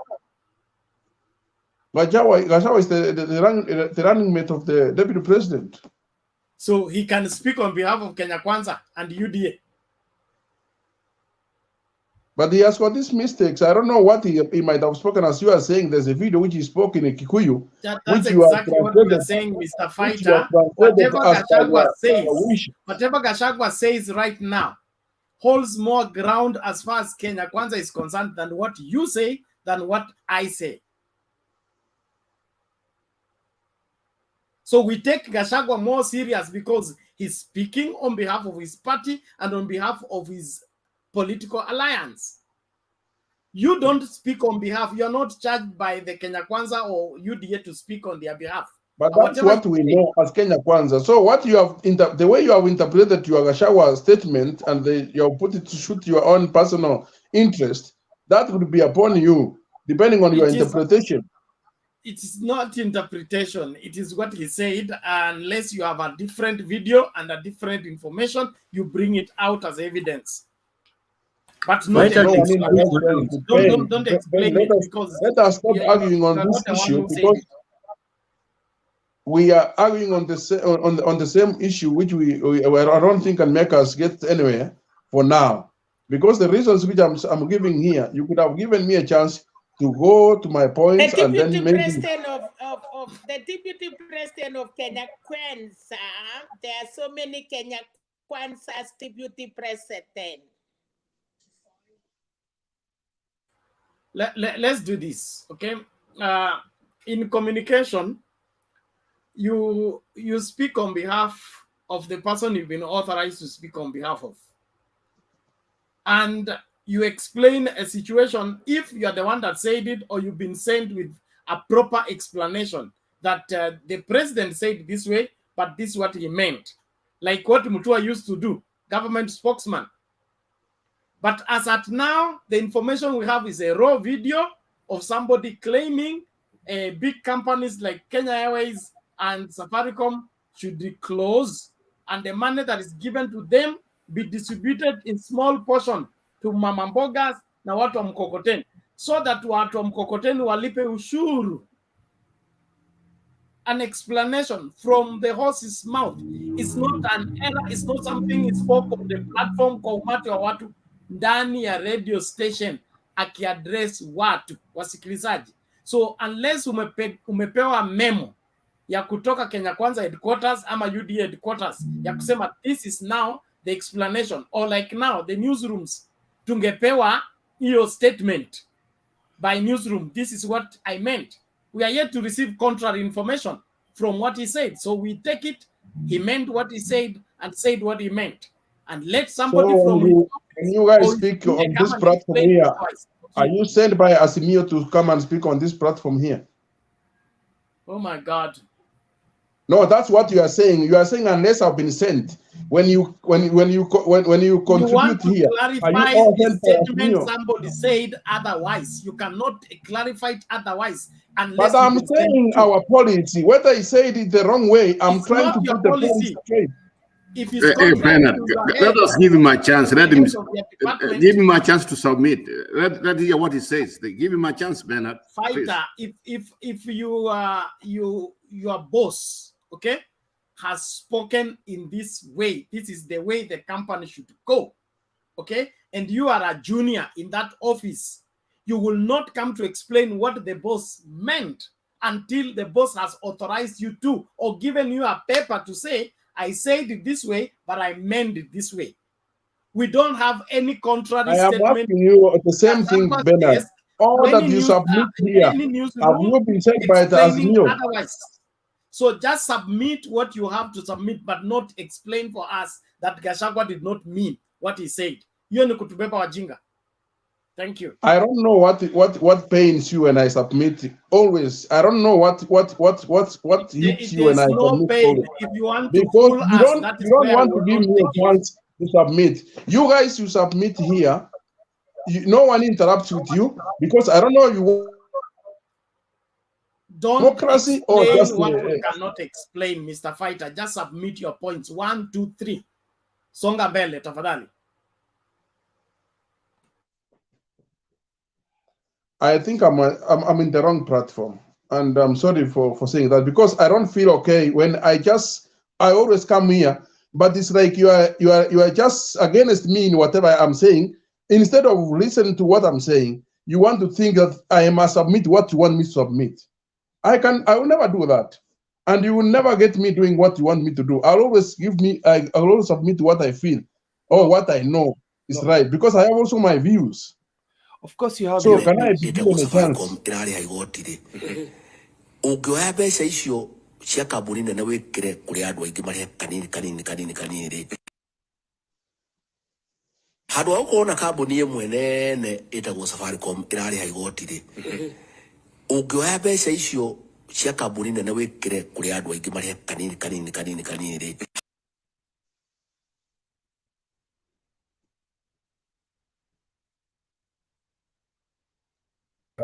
Weka iendelee kidogo because I can hear Kikuyu. Just weka iendelee kidogo. Bernard, just a minute, kindly, if you allow. For me, I think we're both saying the right thing. I think ENM obviously cannot defend what was said. What I'm asking for kindly, if we allow him to speak, perhaps how we can interpret what he's saying. There's a difference between what he believes Kenya Kwanza stands for and what they're actually saying they actually stand for. And for me, I see an opportunity for us to get ENM on our side, because I can see clearly he's one of us.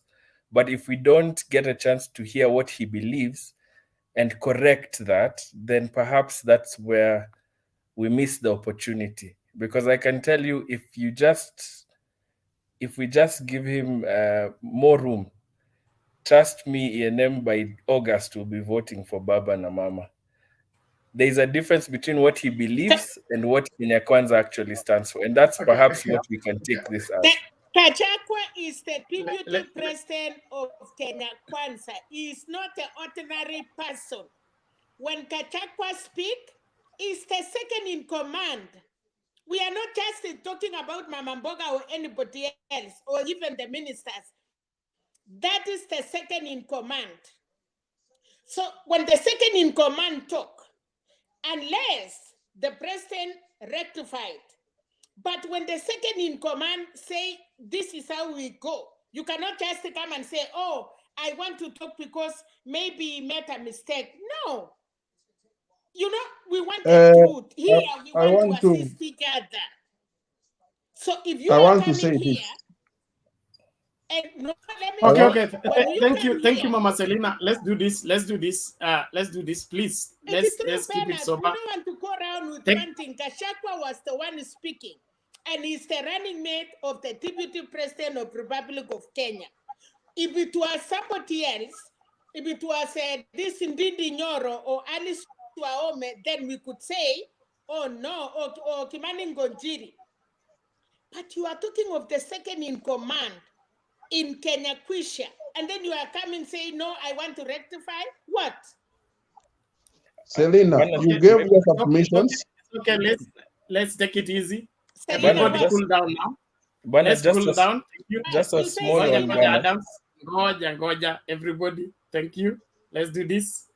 So, I believe the point is clear. Hold on, Mama Selina. Patience. Thank you. I think the point is now clear. Let us stay factual. It is not our business to control information, but it's our business to stick by what is right and hold people responsible for what they said. So, Mr. EM Fighter, you're free to make your submission, but don't hold brief something that is clearly on the wrong. That's all. Leonard, thank you so much. Thank you so much for that opportunity. Let me just speak on this way. I believe in context. You cannot just bring a piece where someone spoke something without giving us the context of that speech. Then you expect us to say, oh, that's what he said. When the Bible says, Jesus said, I am not their father, then you stop there. We will be wrong for those people who read it because they don't know why he was saying those words. So to me, I cannot make any sense from the statement which Gachagua was saying, simply because I'm given a piece which cannot make any sense. I understand Kikuyu like my native language. No, listen to me. Wait a minute. If you came to defend what Gachagua said, you would have brought us the right video, because you are calling the one we have is not the right one. You would have brought us the right one. I am not defending, Ben, please. I'm not defending. What I'm saying is this. Please make your submission. Let's make progress. The context of what he said, where it started from, and how was it to be. But anyway, let me leave that one aside. What I'm going to say again is this. For us Kenyans, the elections ahead of us is not a contest. It's not a beauty contest. It surprises me so much when someone stands in a podium and says that when he looks at Gachagua as the deputy president, his face. I don't know whether are we for a beauty on a beauty contest, or we are in an electioneering period. So There is nothing. How God created us does not make any. It cannot make you because you are so handsome or beautiful to You be a guys, good leader. if you are green or red So or you are black, it is the same. If you are red, you are blue, you are we green, were it is the created. same. That is how God made We you. were. So don't be That's jealous what of I'm what you saying. are. What I'm saying is that we were created by God. God is the one who gave us what we have. So we should not discredit others using our nature, the nature that you found yourself in. Number 3, you have spoken so much about Gachagua, because today I want to talk about it also. I would want you guys, one of you who has the credentials of Gachagua from the university, to come up and tell me what did this guy get from the university when he was doing political science and literature. What did he score? What was his? What does his degree? What was his the credentials from the university? The person whom people here say so much about him, I don't know why they want to underrate him. Maybe because he was a DO, a this in whatever circumstances. But that is an educated person. It's a learned person. The person to come out from the university with first class honors is not a dwarf.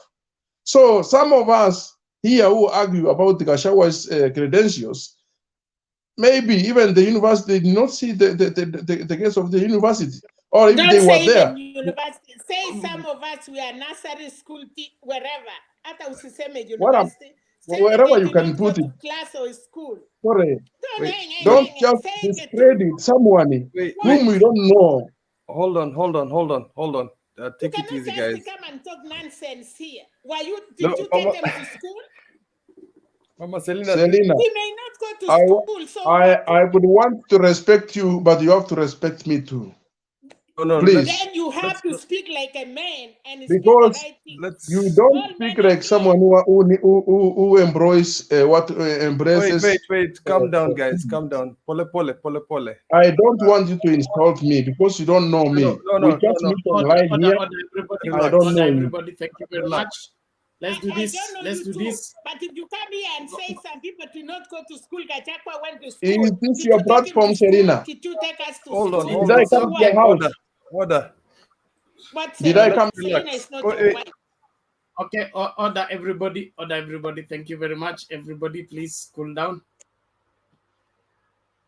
It seems that Mtembei TV will need to open a debating school where people will go and learn debate first, then they will come here to debate. As at now, I think let that rest there.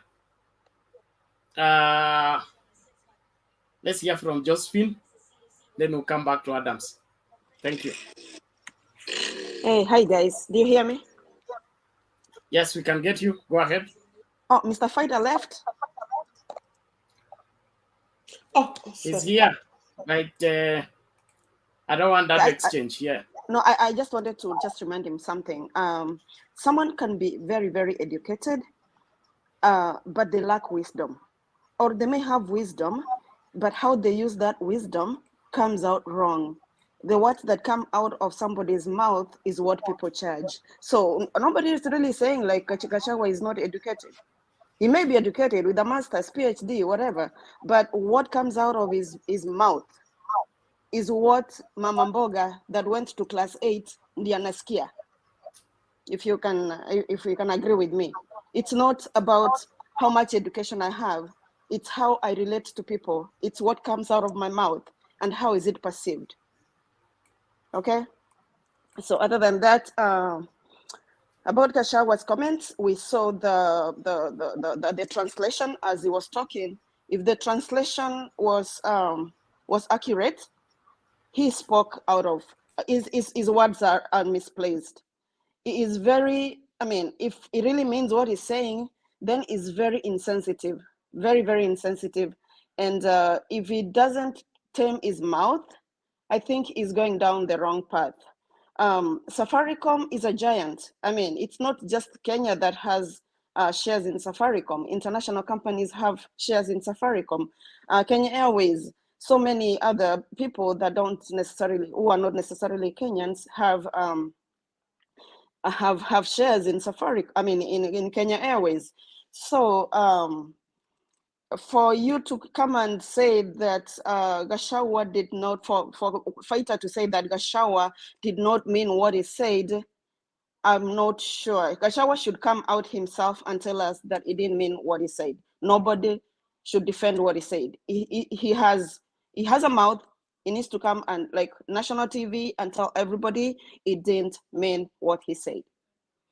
And then for the DP, he's a blunted. I mean, he is a liar. I mean, while he was supporting Uhuru, it was okay for them to do the SGR from Mombasa to Nairobi to Naivasha. But now that the relationship between DP and Uhuru fell apart, he is like against it. He's condemning that. I mean, where does he stand? Does he have a stand, or does he just waves? He just sways from side to side. He has no personality, like clear-cut personality, let me say. And for Iebc to tell people that have been impeached not to ever vie for any office, that's actually the right direction. Not just impeached people, but I believe they should even include people that have like corruption scandals or whatever scandals they have. They should, nobody that has something going on, scandal going on, should be allowed to vie. Probably we'll get there in future. We are not there yet. And then for DIDYMUS BARASA, I actually saw this here and then I searched it online. Well, that's Kenya for you. He's gonna run. They're gonna catch him. He's gonna be like in the cell over the weekend, and they're gonna let him go, and he's gonna continue running for high office. That is Kenya for you. We need to iron out all those vices. Last but not least, Martha KARUA continues to unravel grounds that were really sticky before she was picked as the running mate. She's proving that she's actually the right person for Baba. She is on the loose. Martha KARUA is running. Like, I don't think anyone is gonna catch up with her. And bravo, women power. Thank you so much. Unless someone has something to ask me. Okay, thank you, Josephine. Mr. Kama?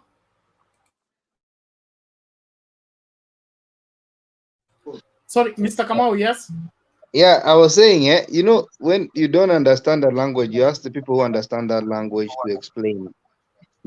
I was actually listening from the background. What Nani was talking about is basically how to dismantle or bring down big companies so that the wealth can be shared with the poor at the ground. There's no other interpretation to that.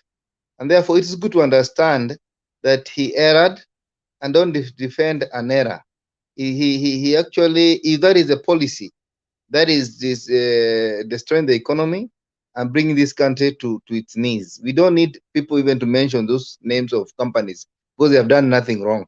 Let them sell what we call ideas, and in Swahili, seller, or who's a seller, ambassadors, they make sense.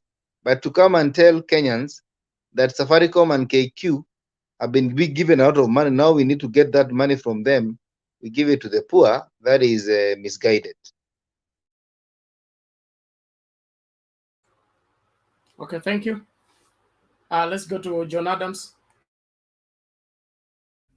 Thank you for the opportunity. Sorry, I'll keep this short so you have a chance to come in.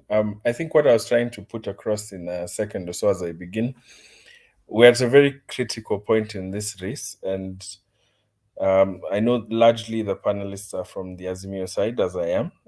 What I can tell you for sure, I'm in Nakuru now. Azimio is on the front seat. We're at the driver's seat, and we're grateful to God for that. And perhaps what I was trying to put across is at this point, what Martha KARUA has added to Baba's record, in my opinion, is the trust that even if things were to go wrong within ourselves, there is someone that the public can count on to speak out. And I know people like ENM are not wrong in the sense, or on the issues. They're very right on the issues. And I can understand the conundrum, because you have a man in the name of the deputy president, brilliant orator, very smart strategist, who knows how to say exactly what you want to hear. And that perhaps is what is coming out clearly, is this is a man who will say what you need to hear. And he is saying all the right things. But the one question that keeps being popped up is this a man you can trust? Because I was listening to Harvey today on NTV, and he says the election, Raila is a brilliant leader, Martha is a brilliant leader, but this election is not about personalities, it is about issues. But what we forget, it is not just about what you say, it is who is saying what they're saying. Now, I don't know if you would trust a man who, when he had the authority to change a decision, such as relocation of the dry port, or even to raise the alarm, failed to do so. Would you trust that same man when he says that when he gets back into power, he will do that? Will you trust the man who, when Mau Forest evictions were coming, sided with the populist agenda to win votes, ran a blackmail campaign to smear, and I can understand it's brilliant political strategy, fought that eviction, and then comes back later? They even did a fundraising for those people, raised 6 million shillings. That was perhaps the beginning of the partnership they have today, or they had with Uhuru in the past. Then comes back later to say he will erect a fence around Mau Forest. Will you trust that same man when he says that he will look into the economy, when he was seated at the table, when decisions were taken to take expensive loans that are hurting us now, and then come back and tell us that he will do something to fix the problem that he had a chance to fix when he didn't? That is a man that is politically convenient, in my opinion. And ENM is just a victim of that propaganda. So for me, the more we listen to ENM, it is for him to ponder. He can still decide to vote for him regardless, because at the end of the day, even in abusive marriages, people stay. You cannot change who you love. It's just the way it is. You can love someone who's clearly bad, and Ruto will get millions of votes irregardless of his character. But what I am proud of, and what you can see in them, this is not an Azimio platform, because there are many Azimio people. Azimio people are in the majority, even in the vote. It is just that it has not yet been accepted that a majority of this country is siding with Azimio. What we have here, this platform is not, I don't think Bernard sends this link to Azimio people. I don't think he's titled it Azimio. This is, I don't know, guys who do data, when you throw something randomly, this is just a sample for you. And perhaps, what you might need to consider is this might actually be the election result that you might face in a few.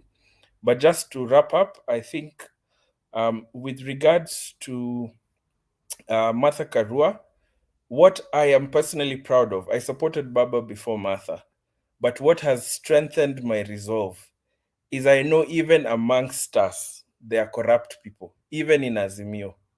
And what ENM you can take for sure, I hope, is that when Martha gets in there with Baba, even those amongst us who are doing the same things we are accusing you of doing will face the justice we are talking about. We don't aim to fight corruption selectively. The issue of Iebc banning impeached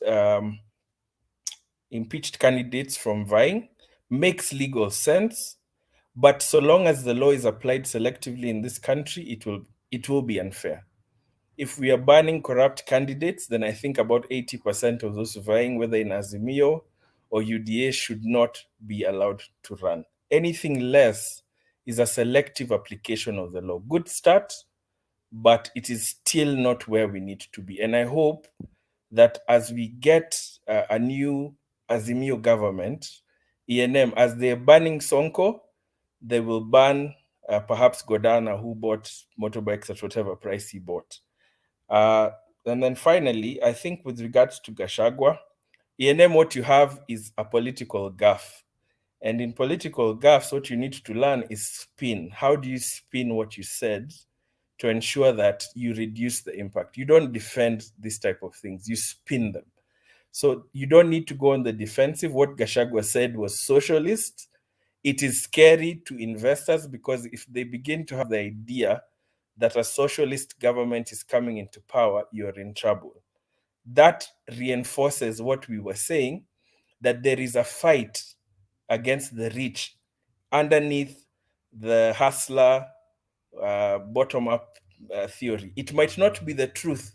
It might not be what Kenya Kwanza said, but it reinforces a notion that already exists among a certain section of the country. And for people who will watch this as investors, perhaps not interested in the day-to-day dynamics of people like DIDYMUS who have been confirmed to be fraudulent, even in their days at the military, they will listen to that Safaricom issue more keenly than they will to the everyday rhetoric. So I think what you must embrace, ENM, and this is the last point I'll make, is that the selection of Gachagua as running mate was wrong. It has really detrimented Kenya Kwanza's hopes in this election. I'm in Nakuru now. I have talked to at least 6 voters who told me they were not going to vote, but are going to vote for Azimio now. And for me, beyond being wrong as a selection, Ruto is not a fool. He's a brilliant strategist, but character is something you can never run from. And he chose Gachagua even when he had the option of Kindiki.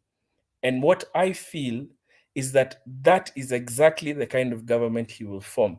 Those good people in your team will be ignored. Those good ideas you have will be ignored. And then once you start seeing people like Gachagua grow within that administration, you will be back here complaining, just as some of us are complaining about the administration we put in power today. So for Azimio, I hope that as you do your rounds, kindly, a lot of people like ENM are on the fence. They might seem to be in UDA now, but they're just victims of a brilliant political strategy to tap into the emotions of the poor, to tap into the issues of the day to win support. This is the same man who promised us stadiums that we do not have. He's the same man who promised us laptops we have never seen. He's the same man who supported the things he is opposing today. And I can admit, I know the rebuttal is often that we are on the same side, we are not complaining, but at least we have one thing that we can take into account. We did not have the power to change the things that were done then, but when we do get the chance to have power, hold us to the same standard that we are holding you today. No matter how far Ruto runs from incumbency, Ruto is running an incumbent ticket. And that is the hope and the opportunity that Martha has brought, that you can no longer pin us to that handshake idea of saying handshake has caused all the problems that you're facing today. That man sat in power when the port was transferred, he said nothing. When the expensive loans were taken, he said nothing. And those loans are perhaps 50% of the reason we're where we are today. So please, ENM, you can run from everything, but embrace your candidate as he is and sell him as he is. There are people who will love him just the way he is. Thank you. Okay, thank you. Kip. I just want to address something. I was taking over from Ben, and the way I like doing debate, ENM, is I see the topic, and if you move away from the topic, because what you started doing is selling bottoms ups. So I was like, okay, if you can't answer that question, is what we suspected. You didn't watch the video. I think Ben would have played the video, and then you could have explained it. So for me, even when I vie away from topics, you'll find many. If you can watch the rest of the videos, you'll find that Ben stops me. Ben usually says keep, Tosh, and then I'm stopped there and I stop the topic at that point. It's always good to stay with topic. And even if you're selling even if you have a good point, there are cases. I have this fellow called Black. I usually agree with him in some cases because they're conservative views he has, and we will talk about them and argue about them.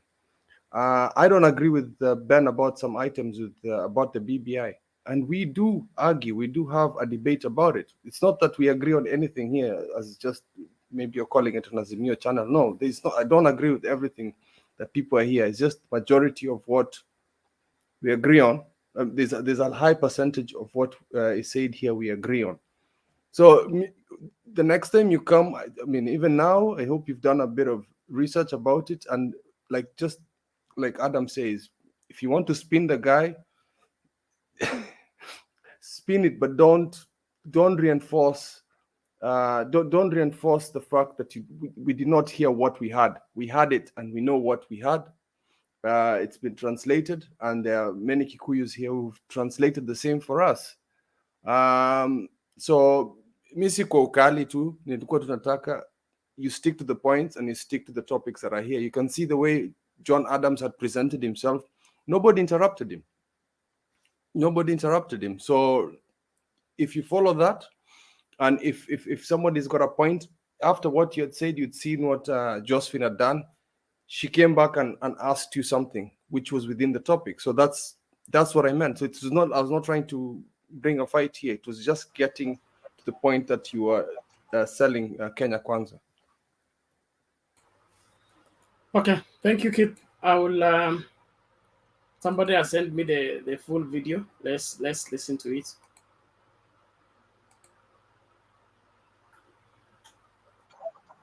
bagira na maundu maya manene kambuni ici nene tucenjie focus tucokie mbeca kuri andu mari na andu acio ona twacokia ri nao magukura manje kuri igoti twanjie kungania revenue nyingi gukira na turonganagia tene bururi ukure tutige gukomba mbeca China. In other words, turabugania atiriri focus ya bururi uyu icenjie tukurie biacara cia andu aya anini aria aingi kuria handu ha kuona kambuni imwe nene itagwo Safaricom irariha igoti ri ungioya mbeca icio cia kambuni nene wikire kuri andu aingi maria kanini ri cia andu acio cionganiririo ri igoti ria andu aya anini maria aingi ri riuko ri maita 30 ma kambuni onene tukuigeta investors aria turauga mathina mbere na wira no na ithuo na andu aya megukuthiri ona o marorwo gutire wada na wa mugongo mbeca iria iroya guige taru kambuni ino itagwo Kenya Airways ri ni undu wa kindu gitagwo state capture ni undu andu gukorwo mena interest nayo thirikari o mwaka ihororagira bilioni 50 igacoka ikorera ndege ici cikaire kuria airport cia iguru mahiga bilioni icio 50 icio cia Kenya Airways ri icio kwanza icio nicio turenda kuoya ira turahea Kenya Airways tunengere mama boga tunengere mundu wa nduthi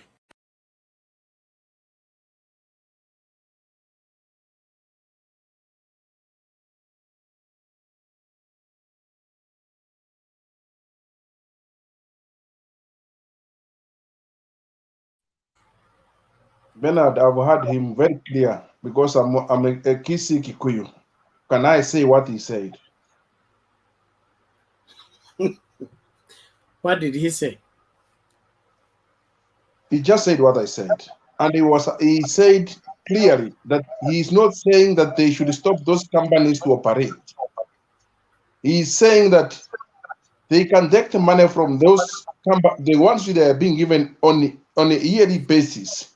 If they can take that money, why they are doing what they are doing, and also support the people down here also to be able to raise some capital, as in tax from these people. We can grow our economy very fast, and then we will stop getting some money from outside. And that is the clear projection of Kenya Kwanza. I don't know this diversion of saying that we are going to close Safaricom, we are going to close what? Where do people get it from? You come and translate the language the way you want so that they can suit you. Then you want to make everyone to believe in that. No, let us be candid. Let us be true to ourselves. This guy is saying we should, if we can do this, we can save, we can make more revenue, we can increase our income, and our economy will grow. So what is wrong with that? Unless the translator who translated to you lied to you. But to be honest, that's why I was asking for the contest. I don't want to interrupt you. The guy is wrong. You cannot take money from a company and give it to people. You can go and say it somewhere else, but that's not what is said on the tape. Okay, Lily. Hi, everybody. Cool down. Thank you. Yeah. So basically, what Gachagua have said on that radio interview, he was saying that we should lose focus. We should not we lose focus from the Safaricom, so that instead of Safaricom paying this tax, so if the money can be kind of taken and put in the bottom of pyramid, so that this small business can generate and they be paying small interest or tax, so that it and collectively they'll have like more. What can I say? They will have more tax increase than one company, than Safaricom paying one tax. You know what I mean? Yeah. And then he said that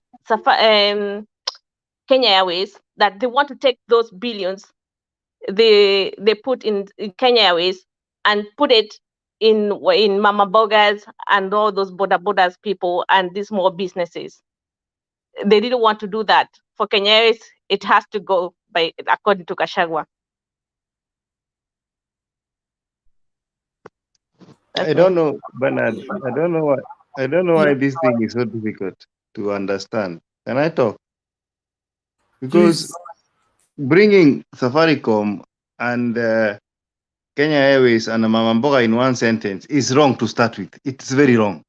Because even if you give, let's say, these are different kind of business, should I say, their entrepreneurship standards are different. When you're talking about investment, there are those levels of micro and SMEs, and there are those big companies that come here because they have to invest and they have the capacity to invest to the people and in the country, so that they can even employ and give opportunities to that country and the people working there to be employed in those companies. So using that, Safaricom, Kenya Airways, and Mama Mboga, it is wrong to start with. Then number two, the other thing that is wrong, it is saying that now you're going to make these Mama Mbogas and people who do this to pay more taxes than Safaricom. What I'm not understanding, it is you give Mama Mboga and a person of Nduthi more money so that he makes more money for more taxes, but you're not telling this Mama Mboga where is he going to sell the Mbogas. Where is the Nduthi person going to carry more than the capacity he has? You see, that is the biggest problem we have here. And I think this is a very basic business education. It should be taught in class 7 and 6 so that you understand the dynamics of supply and demand. If the demand is low, the supply will be low. So you don't give Mama Mboga more Mbogas because he will sell to who? That is the question. Don't put those people in one sentence if you want to talk about the economy of this country. There's a comment from Julia. If Bernard, you could repeat that. The Unless I find it. Okay. I've put it on the private chat. Okay, thank you. Now, I don't. Okay, this is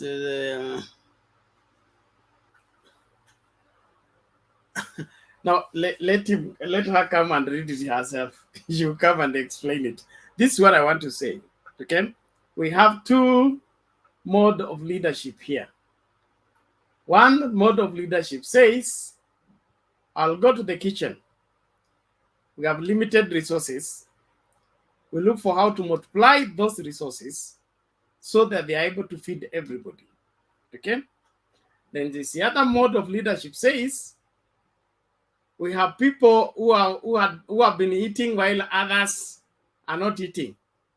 We're going to take the food from the people who have been eating to give to those who have not been eating or who have not gotten something to eat. Between the two, who spells a better future? Kenya is on the crossroad right now. Do we vote for a leadership that wants to take money from, because Safaricom is functioning because of the incentives they receive from the government. So is Kenya Airways, and so are other investors. There are incentives that the government use to bring in investors and sustain those investors, and the investors employ Kenyans. Kenyan earn salary, they buy the mbogas from mama mbogas, they get transportation from the wherever they do the people. That is how government, and that's how an economy works. Now, if you say we now withdraw the incentives, withdraw the support we give to the companies, then give it to mama mboga, okay? Mama mboga can only employ 2 to 3 people. Safaricom has 500,000 employees. Where are we going to take these 500,000 employees when Safaricom now relocates to Tanzania, because Tanzania is giving them incentives? Kenya has withdrawn the incentives. That's what I want to understand from Kenya Kwanza and the UDA people. When we used to have Ever-Ready Paka Power Company, it relocated. We used to have Samia Tires, Firestone Tire companies. They all relocated, okay? All the employees who had been hired there are jobless because the company relocated. And then you tell me you want us to vote in another government that wants to withdraw the support they have for other companies so that those companies relocate to Egypt, relocate to Ethiopia, relocate to Tanzania, and then mama mboga is going to grow the Kenyan economy, is going to multiply the tax bracket. Hey. Mnanitishanga sangine. Yes, fighter, tell me.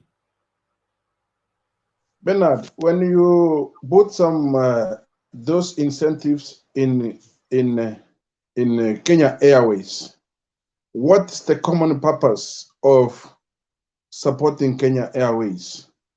The reason as to why they do this is so that Kenyan Airways can trade and bring more foreign currency that can raise our economy, as in they pay the taxes. What Kenya Kwanza is trying to say is the people below the pyramid, there are many, we are many out there. Like MK said, Mr. Kamau said this, you cannot give mama mboga pesa na mboga mingi ajui kwenye ataenda kuuza. Do you know, Bwana Kamau, that there are some people who could want to sell that mboga, but they don't have 5,000 to start that business? And there's people who wants to buy that mboga which is not available. So what we are trying to say is this: when you empower this many people, millions of Kenyans who are jobless down here, at the end of the day, even if they pay 10% or 5% of the whatever tax they are going to pay, these taxes are going to be even more than the tax which Kenya Airways, as one big company, could pay. So that's where it starts from. That you can also empower these small people. Why is the Kenya Airways? No, you're not answering my question. You're not answering my question. Okay. Safaricom winds up. Okay, goes to Egypt. We have 500,000 Kenyans jobless. Okay, just like Ever Ready, closed shop and moved away. 300,000 employees jobless. Okay? Kenya Airways is not just sustained for taxes. Okay? There are families that depend on Kenya Airways. Their employees who their jobs need to be protected. The government does not salvage the company because of making profit. It is safeguarding the economy, because these 100,000 people that are employed by Kenya Airways, when they are rendered jobless, that is what? 100,000 problems to one government. Now, you people are telling us that these companies don't matter. What matters is, let us go and attend to Mama Mbogas. My question is, will Mama Mboga carry the weight of the Kenyan population in terms of economic capacity? Ben, I said this, and Gachagua said this. Will we collect enough money from Mama Mboga to pay teachers, pay the police, pay the nurses? In fact, it will be even more. Okay. It will be. I wait It will for be that more day. because I wait for that day. no. I wait Listen for to that me day. 1 minute. Bernard, this guy is not a bad man. Eh? I think he just wants to be taken slowly. I want to ask him one question. And when you answer this question, then I will understand where you're coming from. Do you buy from Mama Mboga yourself? E&M, fighter. I want you to fight Yes, your. of course. I buy from him from everywhere. Yes. No, not from everywhere. Do you have a Mama Mboga where you stay? Yes, of course. They are there. And what is the capacity? How much do you think she sells in a day?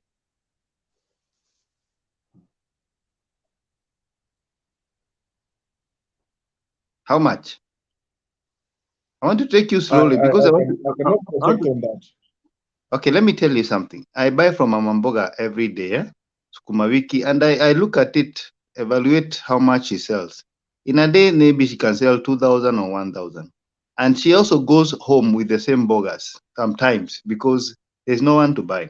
So what I want to ask Kenya Kwanza, when you bring that money, the billions of shillings to the Mama Mboga so that they can add stock, will you also give the people around Mama Mboga money so that they buy bogas even if they don't need it, so that they can also create taxes?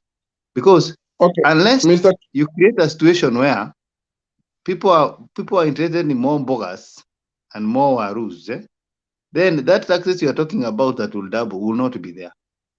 This thing you keep telling people that you can give Mama Mboga billions of shillings or 100,000 to bring up his business, it has also to grow with the requirement and the demands around her. If the demands around her does not give her the enabling the power to sell, then you're doing a zero work. That's what I'm saying. Thank you, Mr. Kamau. Let me answer you on that 1 minute. When we talk of Wanjiko in Kenya, we don't literally mean Wanjiko from Kiambu. We don't literally mean Wanjiko from Murang'a. We mean the common man. So when we talk of Mama Mboga, we have people who are doing computers. We have people who are doing, you guys don't be just being centralized in a very small corner, and then you want to think that that's all about what Mama Mboga means. This is a larger economic model, which is even working in the USA as we speak now, is the one they are using. But let me tell you this. Just stop it. Stop it. Let us have this thing on the table. Bottom up is never used in the US, my friend. Don't lie to people. No, don't lie to people. There is nothing called bottom up in the US. Come on. This guy is lying blatantly. Go lie to Mama Mboga, not us. We are educated.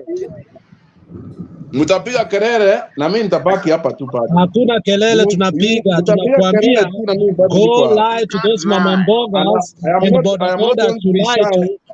Go lie to Mama Mboga and border border, but not an educated mind. Nobody's going to listen to your nonsensical waffling. Neither am I going to move away. I'm going to remain in this platform because I have the right to be here. We will listen to you when you don't lie. You can't lie here. We are in the US. There is nothing called bottom up. Sijaipewa pesa na mtu yoyote ama Trump ama Biden ama mtu yoyote. I work hard for my money. Go to the nearest hell and lie to your people. Here, people go to work, they get paid per hour, and corporates are given incentives. Nobody, there's no nationalization here. So Nobody you takes think I don't work? corporations. The Alex, government you think never I don't takes work? corporations. It I gives work them for tax myself, break my brother. the way Obama did to GMC. He did it to NIG. He gave them tax breaks. And that is what took us from the Great Depression of 2008. You are advocating for nationalization like Julius Malema. It can't work. Fight, I can't believe you what just came from your mouth. Shame on you. Shame on you. Order, Roba. Take it easy, please. Thank you. Now, But you have nothing you can do anyway. We know there's nothing you can do. But Yes. shut your mouth. But don't I lie. said order. That is my I said opinion. order. You have your opinion. Let it be. Let's do this. Let's do this. It's not about opinion. It's facts that we are talking about. We are not opinionated when it comes to something like Safaricom. Today, Safaricom is like a largest bank in Africa. You cannot nationalize Safaricom. Safaricom is what we keep our money in. You cannot nationalize. We are not going back to socialism, and we have never been advocating socialism. You can't take, because it is listed in capital markets. We are shareholders. The government has a certain percentage, and you cannot just come from nowhere and say, we will take over. How? We were going to take over. Private sector. By the 9th See of that August. we are going to take over. Look at this sick man. You can't do that. Okay. Order, Alex. Thank you, Robert. Thank you. Fighter, we now get where you're coming from and what is informing your understanding. The only issue is your understanding is not up to date as far as matters, business, government, and economy are concerned. You're just doing what your party leader has charged you to do, of which you are entitled to, but it is a sorry state that what you're advocating for is not viable, it cannot work. The turnover that Safaricom makes in a single day, it will take Mama Mboga 10 years to make it, 100 years to make it. You cannot wind up people who make millions and millions in a single day and turn out the 10 shillings Mama Mboga makes on every bunch of sukuma wiki to be the backbone of an economy. No school of, not even primary economics can advocate for that. So please advise Kenya Kwanza and help them to go back on the drawing board. It doesn't work that way. Thank you. But Bernard, Yes. I have told you, Mama Mboga are the Musalias, are the Waitera. Mama Mboga are these people. They are using the name Mama Mboga. So actually, we were so wrong thinking that it is the real Mama Mboga in Sokoni. So now we know who are the real Mama Mbogas because he had said, you people, we are calling you guys and you are coming to sing of Mama Mboga. Nothing like Mama Mboga. They themselves are the Mama Mboga. They want to kill the country. They want to take the money. He has assisted us a lot to understand that. That is why I was laughing. I cannot shout because I know now the Wanchiko, we are being told it is not the real Wanchiko in the street. He has said so. He said they are the ones. They want to take the money from their president to their own Musalia, everybody that they want to eat the country. So now we say thank you so much because Kenyans are waking up. We thought it is real Mama Mboga ticket $200, Penat 500. But he say, you guys, you are stupid. What is Mama Mboga? They don't get nothing. It is just their name. So they want to take our country, put in their pockets the way they have been doing. Alex, today we are happy. Let us not be mad. We know the secret of Kenya Kwisha, that they are calling Mama Mbogas, and they are not Mama Mbogas. They are the real Mama Mbogas. They want to eat the country. Thank you so much. Thank you so much, sir, Mr. Fighter. From today, I salute you. You have given us a nice thing to know that there is no Mama Mboga. The Mama Mboga are these people. Thank you so much. I will not shout again. And Bernard, Okay, we are thank you, telling that man to go and advise Kenya Kwanza, then we are dead. Robangoja. Somebody said yes, Bernard, some Mama Mbogas are the owners of M-Pesa shops. So they are indirectly Safaricom employees. So when Safaricom goes, even the payment of Mboga, at least lipa na M-Pesa, because our M-Pesa imeenda. Everybody will be affected. The entire economy will collapse. Alex. Western Union has still us. Bernard, Mama Selina, wait a minute. Okay, I was saying Western Union so that you can support me. We have been suffering, going to Western Union, taking our money. When M-Pesa came, we get relieved. So now I'm worried. I better go to Western Union than giving my money to Mama Mboga of Kenya.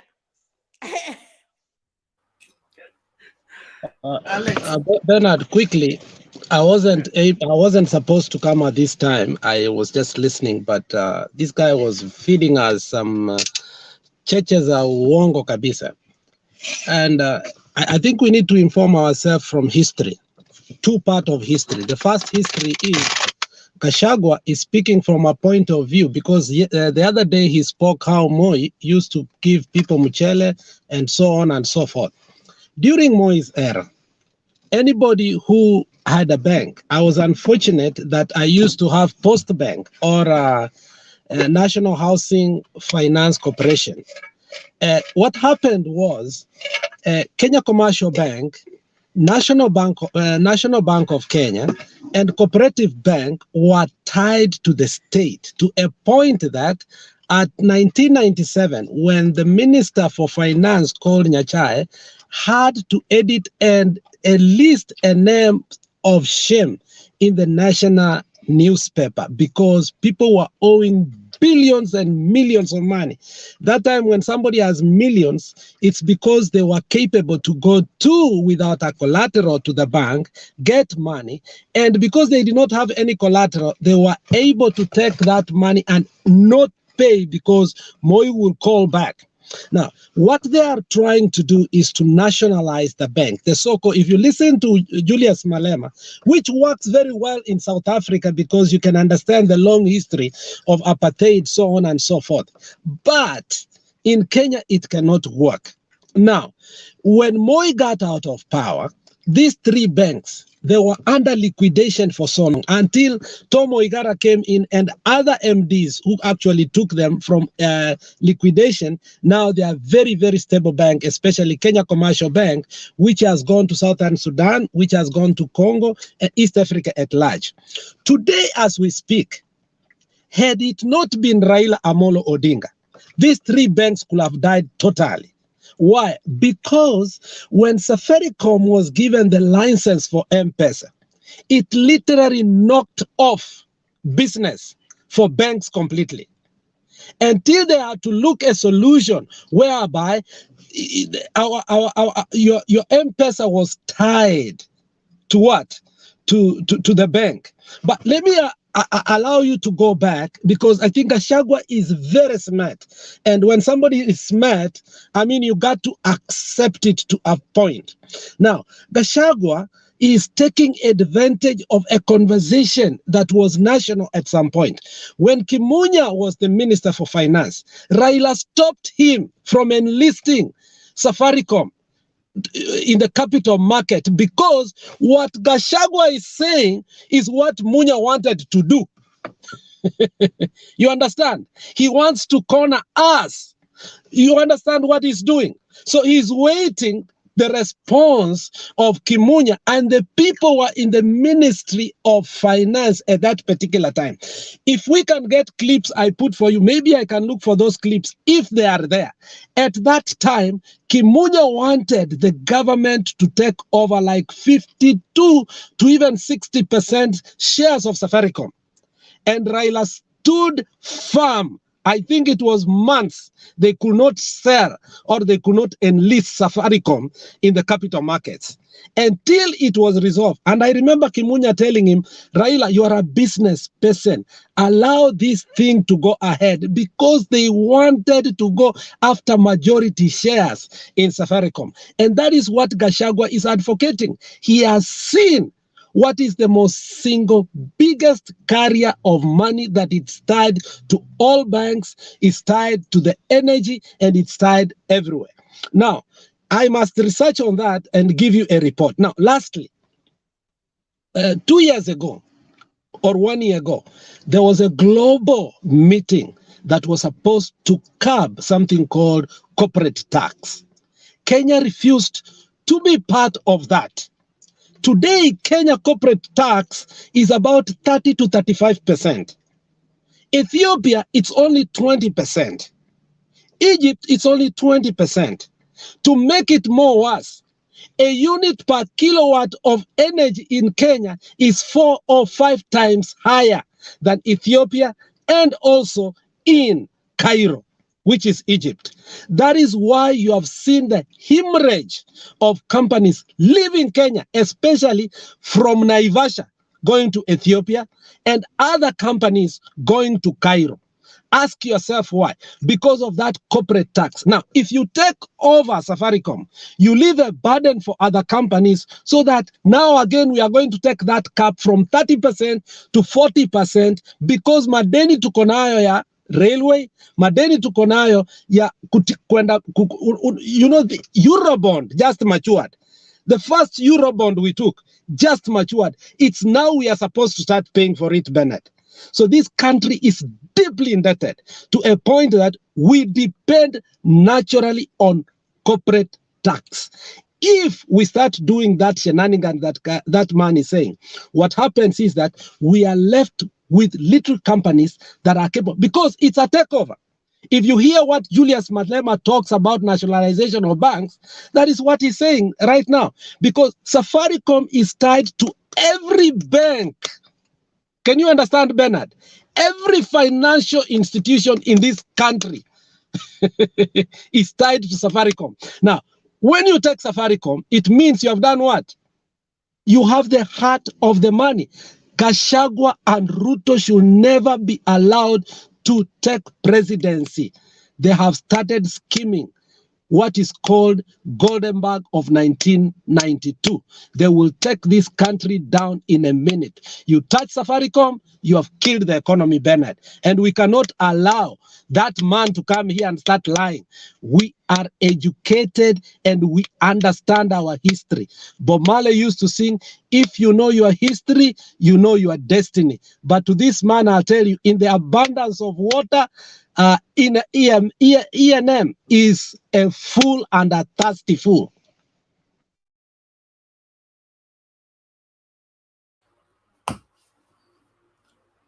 God help us. Okibo.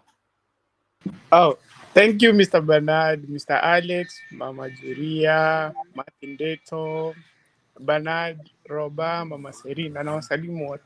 So basically, I wanted to ask him a question. Sasa ashatoka. Let me give an example before I submit. We are buying a vehicle. We need to start doing a PSV. And we entitled these people, the two people, the driver and the conductor. These are two people who are thieves. Do you think we can make a profit from that PSV? We don't. Just because if they make, they take. Once they make something, they take it. So that is where we are headed as Kenya. That is where Kenya Kwanza wants to take us. Let me go back to the topic. Like, if you think you can, instead of enhancing and supporting these corporates, you are the person who needs to dismantle them. Where are we taking our economy if we dismantle Safaricom? Take an example, another thing, you go now, you get another project, maybe another company that supports Kenya's economy. You get it all. Then are you supporting the economy that you are proposing in your manifesto and in your campaigns, or you are killing the same economy? We don't want our country to go back and be like Zimbabwe. We don't want to have a $1 trillion in our country. We need our currency to remain strong as it is, and we hope that once we deny them that chance of getting to power, we will make whatever we have been planning. Secondly, we have Mama Akono Uwezo. She has that capability of getting us where we wanted. That is Mother KARUA. And somebody with dealing with impeachment, I don't think so that we are totally clear to the constitution. If somebody was impeached from office, he was incompetent, he or she was incompetent. So astahili kupewa any chance to go to run an office. The last one, si tulisema tu Kenya Kwanza is full of thieves. Huyo jamaa ameenda wapi? If you can change a government vehicle to a personal vehicle, yet hujapata leadership, how will it happen when you're given that leadership? Tutapata hata Kenya imeuzwa, iko na title deed na mtu mwingine. Tutapata so many things zimechangiwa. So this is a government property that has been changed to do something. Now is a personal property. Think about it. Now somebody is monkeying around like we have everything, whatever we can do. No. We love our country. That's why we are fighting for the best for that country. It is not because that we need Azimio to be there to be happy. We need our country to go to another level. And another thing, let me correct you. In the United States, we don't have something like bottom up. If we was in this platform and he said that, I stand to correct him, right? Hatuna kitu kama hiyo. Don't misread people just because they are not here. We are on the ground. The ground is different than what you're just getting on a platform. Inaendea watu wengi, so many people. Like in the US, they are using bottom up. We don't have something of that kind. Thank you.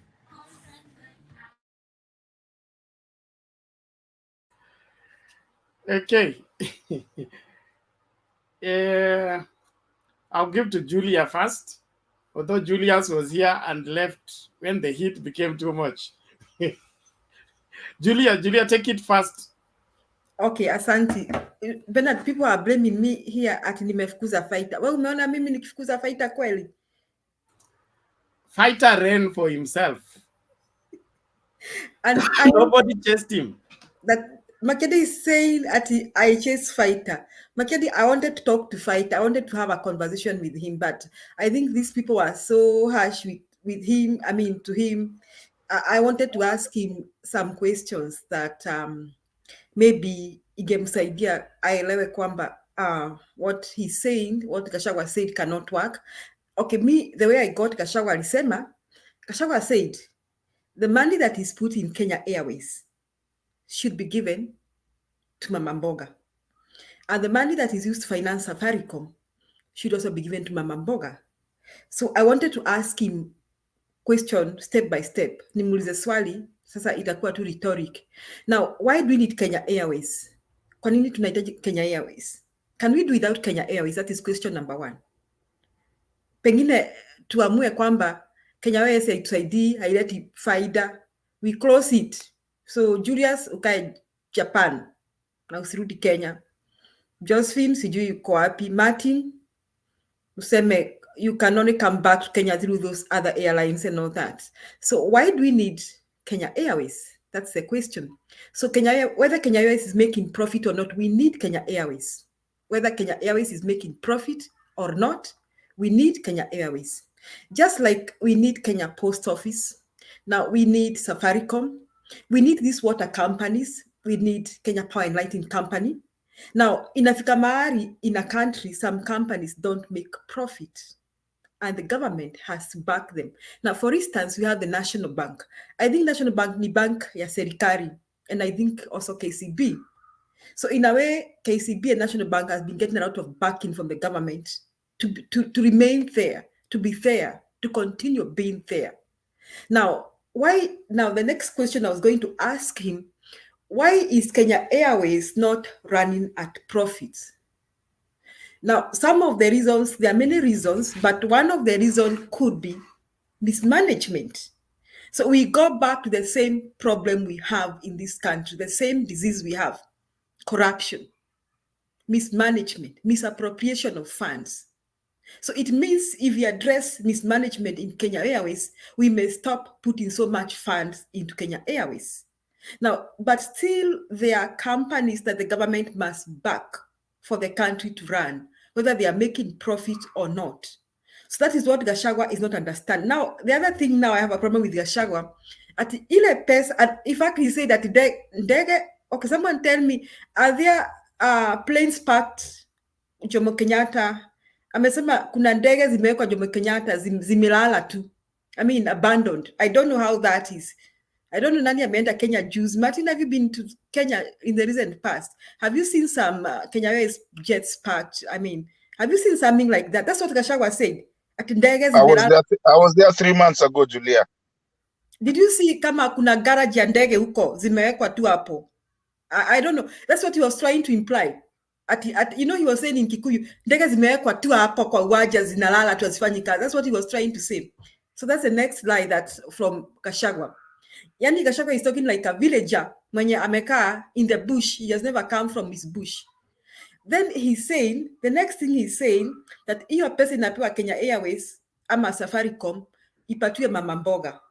Okay, I have no problem. I wanted to ask Fighter, ipatiwe na mama mboga namna gani? I mean, let's say Kenya Airways is being financed with maybe 100 billion, 100 trillion or billion Kenya shillings, maybe per month or per year. So you 100 billion, tuchukue, so let us start sharing. Bernard, how much money do you want? Because me now, I think sisi bado ni mama mboga, we qualify there. We are still trying to make ends meet. Mama Selina, unataka ngapi? Okiba unataka ngapi? Siji Ndetu unataka ngapi? Siji Julius unataka ngapi? Josephine, I don't know how much cash you want. After tumepewa your pesa, how shall it go back to the government? That's the next question. What ties Julia to pay back that money? How? I wanted to ask him. Alisema by taxes.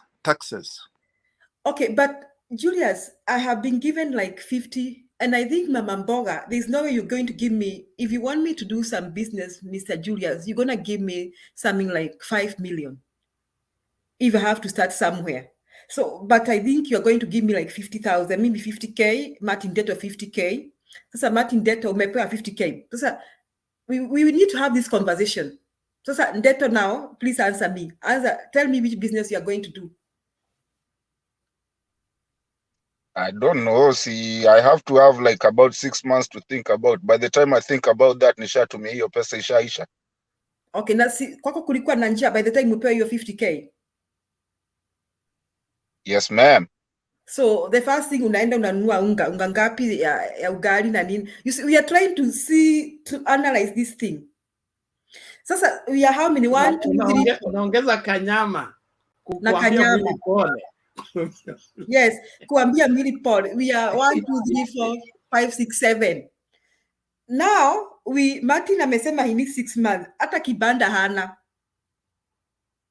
Mimi Martin maybe ako na idea business. Mimi sijaifanya hata kama mnaona ni Mkikuyu. The only business I ever did ni ya kuku. So I think I will start thinking nataka kuku wa grade ama nataka wa nyama. So let's say I'm quick in thinking, imagine nataka kuku wa nyama. Sasa Julia Mama Selina ameenda amenunua vifaranga 100. Ndio huyo Julia. Twende kazi. Amefunga Kwanza nikipata 50,000 sina kipanda, niko na watoto, nataka kufaa kama wamama wengine, kwanza 20,000 hapo nachukua sokoni, nanunua manguo, viatu, nanunua masufuria. Alafu Ndeto ama Julius amekaa sana bila kwenda out. Sasa amepata girlfriend kwa siku 5 Masai Mara ameisha. Sasa anarudi, hakuna hiyo pesa, so they don't know what, lakini amesema vizuri na nikafikiria ndiye sababu ametoroka. Amesema hii pesa haiendi kwa mama mboga. This money is for them. Wale wamepatia Ruto pesa ya campaign. So mama mboga Penat, ule alitoa pesa mingi ya campaign, anataka arudishiwe pesa yake. Na hii watu wamefanya campaign for 5 years. So these mama mbogas, kuna ile account wanajua, na wacha mama mboga kina Mudavadi, hawa si hawa wapati kitu, hawa ni kama sisi ya 50,000.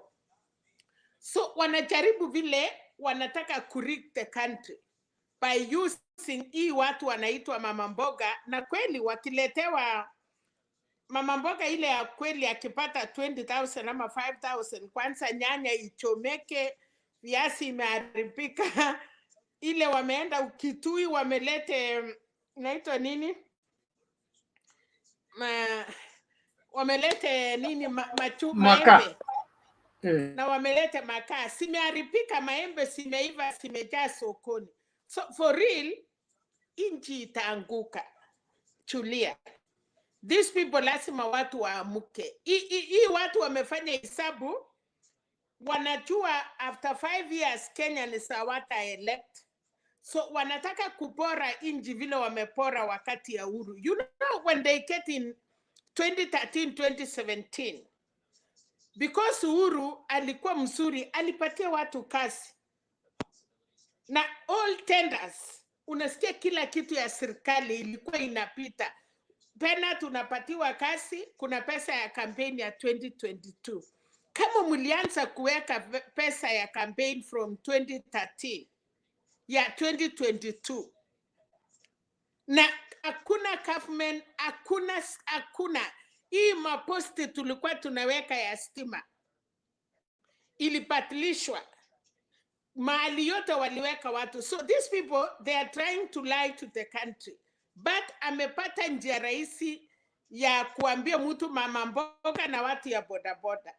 Tunataka vile Julia amesema, let us educate people, wacha tuwaambie ukweli, na hata supporters yao hawajui ya kusema. Huyu amekuja na hasira, tumemkona akakuta unless anajua ama hajui, ameshindwa vile atatuchipu. Hajui Mama Selina, hajui. That's why I was trying to take him through. Mr. Bernard, they didn't believe this thing. That's why we have to take them through this masomo. So I want to fight wherever ako analyze sasa. Tumepewa kila mtu 50,000. Ndeto amesema hata sahi ana idea what atafanya nayo. So ndeto yake itaenda kwa bibi yake ama kwa girlfriend. Julius sijui kama atanunua ng'ombe ama atafanya nini. Mimi nimesema nitanunua kuku wa nyama, na after kununua kuku wangu wa nyama 100 bars. Julia is just starting this business, Bernard. Sijui maneno ya health ya kuku wa nyama, sijui what medicine you give them. So you can be sure my 100 bars, by the end of the day, I'll be having about 50 bars. Okay? Now, wamefika, I think they are sold within, I don't know how many weeks. Hata sina market. So some of them tutakula na watoto, wengine nitapea kina Mama Selina. So at the end of the day, nitarudi kwa Bernard. Bernard si ndiye Gachagua. Bernard Gachagua, sina pesa, nataka pesa ingine. Nianze biashara. Sasa niko serious. This time I'm serious. I want to start the business now. So the thing is, we have no question with Mama Mbogas being financed, but we need structures. And we cannot destroy one company and go into another direction. We need Kenya Airways, we need Safaricom, we need KCB, we need all those financial institutions. We need them. We also need kujenga Mama Mboga. So we need to sit down and lay down structures to say, in this country, we have this population. We have the population that is living below the poverty line. What do they need? First ni kama baba anasema, they need hiyo 6K, at least wanunue unga na mahindi na maharage wakule that for that month. Then the next thing we say, we need infrastructures. Kuna mama mboga, wanaenda marikiti. What kind of marikiti do they have? We improve their structures. We, instead of giving them money, tuende marikiti tujenge hizo structures. We use our tax, we save on corruption. We build the structures. So that Mama Selina akona pahali ya kuweka mboga yake. So if you give her even 50K, she knows what to do next. You see, that's what we need to do. Then tuangalie tuone, kuna huyu mama mboga wa North Kinangop. I always use that. Mimi mnafikiri Central is developed, but still there are places in Central when they really struggle to bring their products even to the city. Tufikirie huyu mama mboga wa North Kinangop. Ana grow boga mingi sana, anapanda boga mingi sana na waru mingi sana. He doesn't know how to get them into the market. We design tujue kuna barabara zimetoka na Kinangop. People can take that product to Marikiti the same day. We look at what are they lacking. Tuangalie mwafanyi biashara mdogo ni nini hana. Okay, if we need them to get finances even from Equity, we know what to do with Equity. We lower the interest rates from Central Bank through open market operations, bank interest rates and all that. We make sure now Equity has more money to lend. Then we advertise, Equity will advertise and we'll put structures. Julia, unakuja kukopa pesa. Mkuja na Bernard, na Selina, na Okibo, na Martin, na Julius, na Josephine, na inawezekana, they will be your guarantors. So you people, you guarantee me, dio, nisipolipa, mtanishika ko. Kwa sababu hata nyinyi mtapelekwa mbio. And because all of us have the number, hii number ya tax, ya KRA, tuko na hiyo number, mtahakisha nitalipa hiyo loan. You know, there will be structures. We are giving Julia 50,000, 100,000, but she has her guarantors, akina Bernard. So mtanishika ko, nilipe hiyo pesa kwa sababu nyinyi, namba yenu ya KRA imeenda huko. Nisipolipa, hata nyinyi mkopo hamtapewa. Those are the structures I'm talking about. Si mnasema tunatoa pesa kwa Kenya Airways, tunapelekea kina Julia pana. You lay down structures so that now Julia will think twice kwendea hiyo 100K na kwenda kununua nguo. Dio Selina asimlete aone akona nguo. And Martin will think twice before using that money on his girlfriend. He will think twice. He will think very hard before going for that loan. Martin will first design what business he wants to do, where he wants to do it, how much profit he wants to make before he goes for that loan. So we need structures. So we care about mama mbogas, and that is why finally I want to conclude. That is why Baba anaongelelea juu ya every county with their own industries. Alafu Baba anaongelelea equipping the youth with the skills they need. You see, Martin needs skills here. He said he doesn't know what to do business. Unataka kumpatia pesa. What we need to do is tuchukue Martin Deto, tumpeleke. We give him skills. Tumwambie Martin, 50K hawezi kupeleka anywhere. Tukikupea 1 million, you can do 1, 2, 3. And you expect this in this number of months. That's what we need to do. We lay down the structures. Sasa hii kuropokwa ya Gachagua, fellow Kenyans, don't pay attention. Hiyo inaitwa kuropokwa carelessly. Asante Bernard. Can I just say something quick before someone else says? Julia has really broken it down, and then plus I did economics, like that was my first degree. You don't just get money and hand it to people without a plan. You don't, because like Julia and Selina have said, people are going to misuse that money. That money is not going to, like, okay, give me 50,000 right now. I'm in Kenya. And give someone else. How many mamambogas? How many borders? How many like people? How many are you gonna give everybody? And then who is going to be the buyer? Who is the seller? Who is the buyer? So I think it just talks. Like I said when I was submitting, he really needs to watch what comes out of his mouth. Otherwise, he's shooting himself in the leg every day he opens his mouth.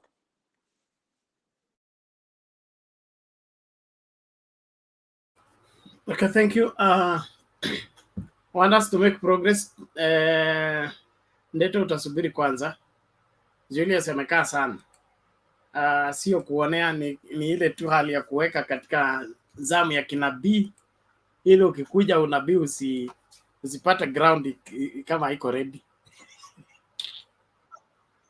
Nareko ninywe karango uri uteithagia andu karango kana yo itisi nareko ninywe karango uri uteithagia andu karango kana uyu kiengei andu tuonaga live marateithia andu amwe munigo akinya Eldoret ta Gachagua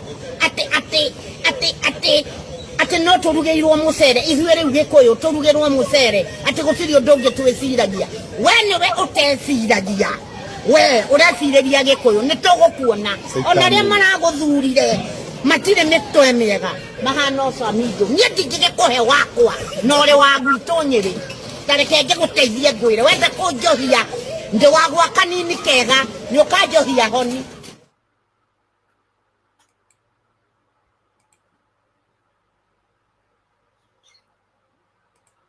Pena tunamaliza watu wa Pena. Julia, please tell us what you're saying, please. She's saying okay, most of them I can't translate most of what she has said. Lakini she's up in arms against Gachagua. Anasema Gachagua anajaribu kuwadanganya ati anawaitia chakula. Amewaonaje? Amewaona ni watu wa tumbo tu peke yao. Yani amewaangalia aje? How does he see them? That is like amewademean sana. You know, Gachagua made some statement about food some time back. So that's what she's condemning. And then she's saying Gachagua can do what he wants with her. She doesn't care. Yeah, ametoka kwa kanini kega. Okay, Julius, karibu. Asante sana Bernard, Mama Selina na kuona Okibo, Julia, uliniharibia si unajua mama alikuwa anasikia hapo ukisema girlfriend. Sasa umeharibu, umeleta shida hapa sana. Hapana, ni ile watu ya Kenya Kwanza, si nyinyi. Wale wa Kenya Kwanza, si watu ya Azimio. Wale watapokea pesa ya bottom up. Sisi hiyo ni watu ya bottom up na room 350 pole pole. Unajua you guys, you have to understand. Najua watu nini wa UDA wanafikirianga na rivers. Trust me, they think using rivers. They don't think using front. Yani therefore, because the other time unakumbuka Mudavadi akituambia ati atukuli barabara. Na mtu akona tumbo kubwa namna hiyo na anaanza sema kitu kama hiyo. You know, sometimes there are things that watu wengine, by the way, ile kuna watu wengine hata wanatakaga viboko. Yani anachapwa tu viboko straight. Because how can somebody say something like that? Alisaliwa muhindi kwa nyumba. Kama angefikiria angesaliwa muhindi. Mama Selina kanyagia wewe. Mama Selina, you talk too much. Mtu kama Mudavadi anataka tu alalishi chini. Achapwe viboko mingi. Because you cannot say like that. Mtu ashakuwa finance minister, akawa deputy president, vice president, deputy prime minister. The country needs roads so that mama mboga ndio watoke ushago walete mboga Marigiti. Sasa watapitia anataka watumie nini kwenda kutoka Kakamega kuja Nairobi? You know, sometimes there are things that mtu anaongea. Mimi ningekuwa na uwezo, kuna watu ningezima tu, unamwekea tu super glue kwa mdomo, because it doesn't make any sense. Mtu anasema ati KQ. By the way, in Japan, hapa Japan wakati wa corona, many companies unajua zilikosa biashara. Wale walikuwa zile companies zinafanya international business, especially hata the company I'm working with ilikuwa almost laying off ikona around 2,000 workers. The government have to come in na ikapatia that company almost 3 billion ndio company ikae na wafanyikazi wale iko nayo just to pay staff, because wakati huko na shipping. So the country must think about companies, because those companies, without those companies, how can a country develop? Because if, for example, a company like Safaricom, which is employing 500 people, how many people are behind 500 people? For example, Ndeto ako hapa, kuna mtoto wake, akona bibi na akona watoto wawili, na ameandika mfanyikazi, ameandika gardener, you know, if you follow that 500, watu wanakuja up to almost 2,000 wana depend on Safaricom, see only 500. So sometimes kuna vitu zingine, you know, it doesn't need you to be economist. Hata kwa boma yako, very simple things. I mean, surely. Na huyu anakuja hapa, unajua kitu inafanyanga watu wa UDA wakikuja kwa hii platform, we don't like people to come and bring lies. Mnadanganya watu too openly, and everybody knows that that is a lie. You know, that one inafanya watu wanachomeka. That's why wanakuwa harsh to him. Why don't they come here and give us facts? Mtu unaongea maneno ambayo yana ukweli, si ati maneno ya kudanganya. Mzee Kindu Bei amekuwa akisema, jamani, tuacheni uongo, tuseme ukweli. Na unajua that shida ya UDA na uongo, they are twins. Wametoka mahali moja, so they are very related.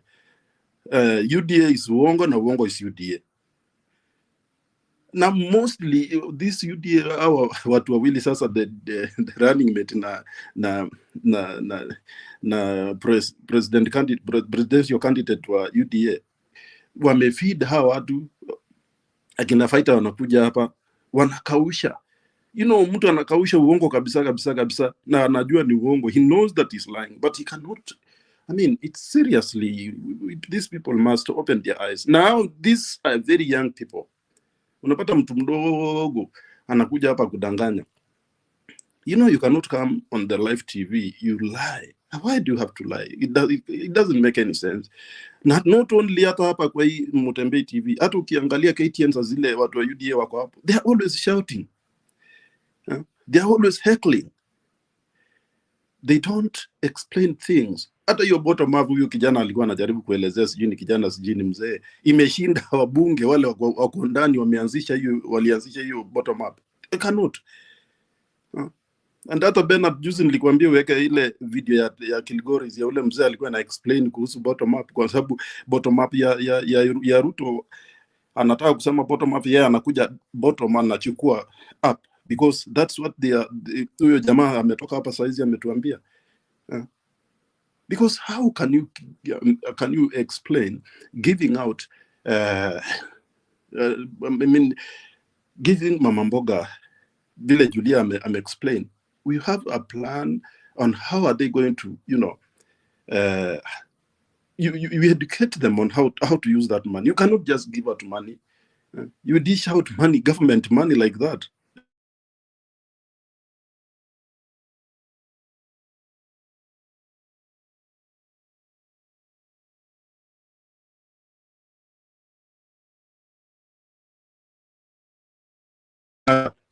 Baraza Baraza is a cartoonist. I think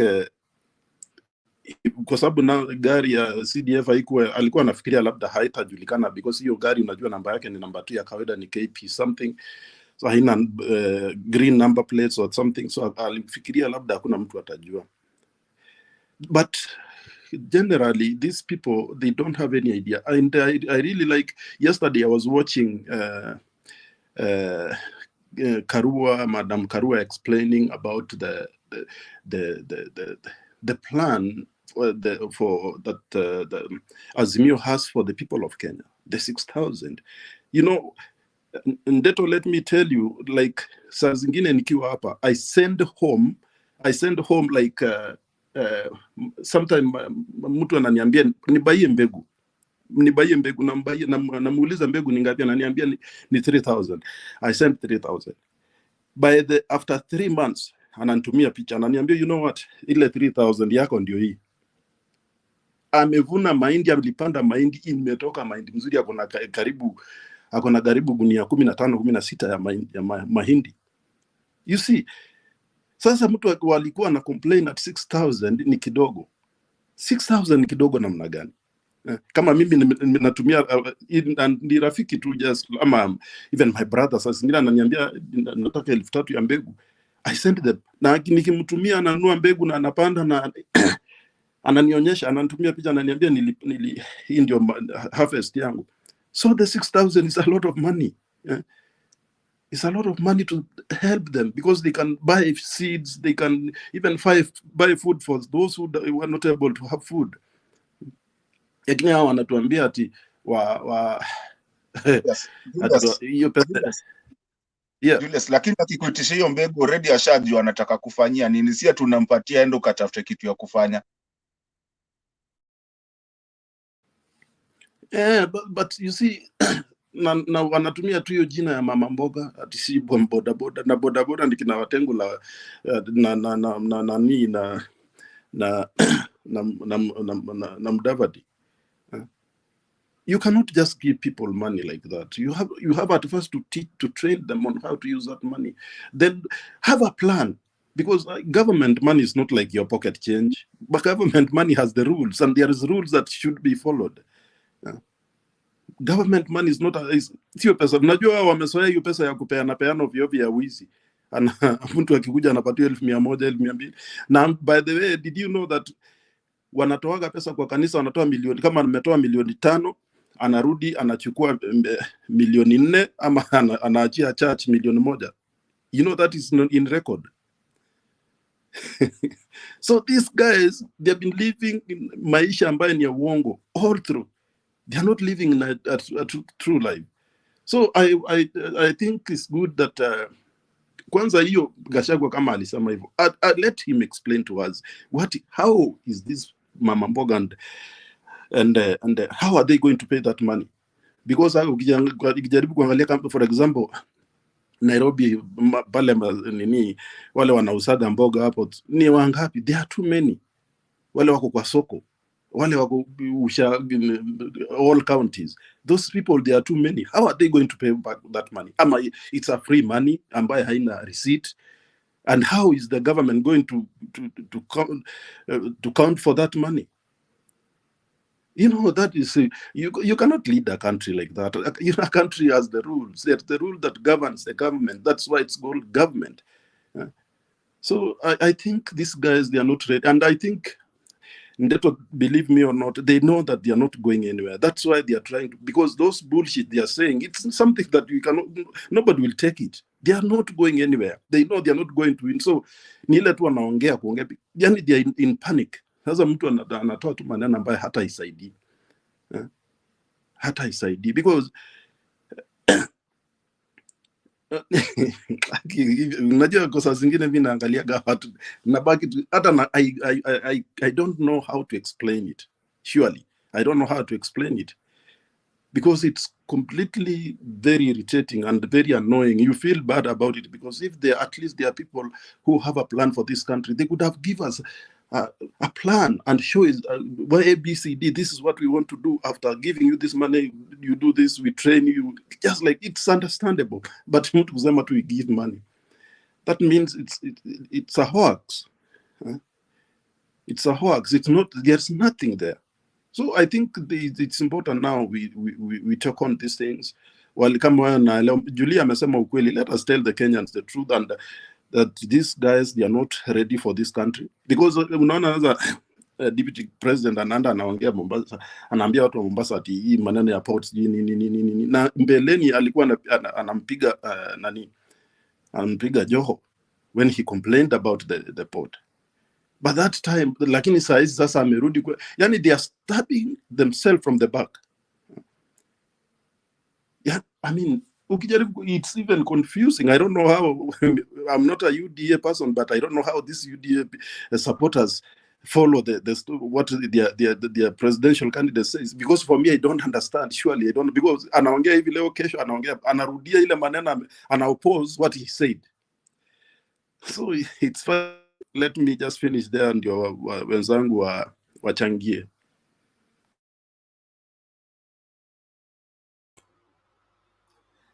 Okay. Thank you. Roba, unasemaje wewe?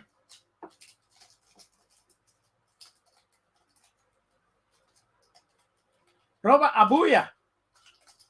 Yes, Jambo, habari zenu? Tuko salama. I'm sorry, I just wanted to make a brief contribution. I don't know whether it's the right time or I wait. Make it brief, please. Ndeto is waiting to give us the prophecy. Okay. Asante sana wenzangu, nimewasalimia.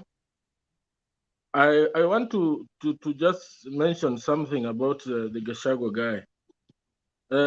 By the way, I'm not really worried about what he talks about, but I am worried about the people who believe him, who believe in the populist ideas. Where does the future hold? I mean, where is the future heading for them? Because if you worry about Gachagua does not care. He has the money. But look at the people that have been indoctrinated or radicalized. They have all their hopes in this guy, and they believe that one day Safaricom, KQ, the likes, maybe Equity, will come down and they will have their small banks here and there, and the mamambogas. The guy, I mean, they are simply destroying the hopes and aspirations of very young Kenyans by giving them these populist ideas. And on the issue of DIDYMUS, I don't know, maybe the kind of culture that is the common denominator of people from UDA, because there is nothing like Kenya Kwanza. It is actually UDA. That is the common denominator, stealing and with impunity. And when you look at it, I even came across a clip where they say that hakuna kitu itafanyika.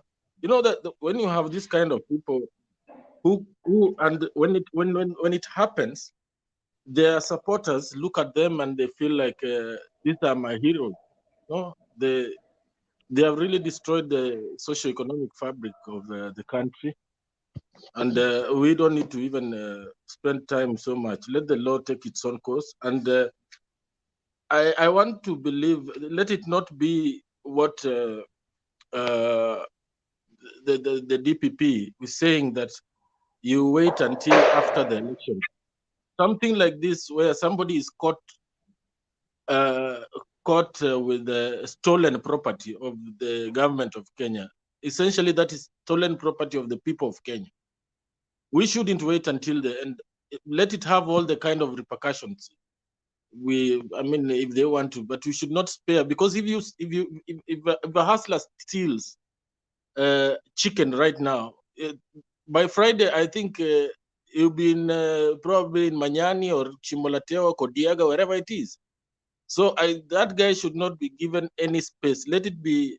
Let them send a message. Let him be taken to court as fast as possible, charged, and I don't know, but in as much as the law allows bail and what have you, this should be a speedy trial.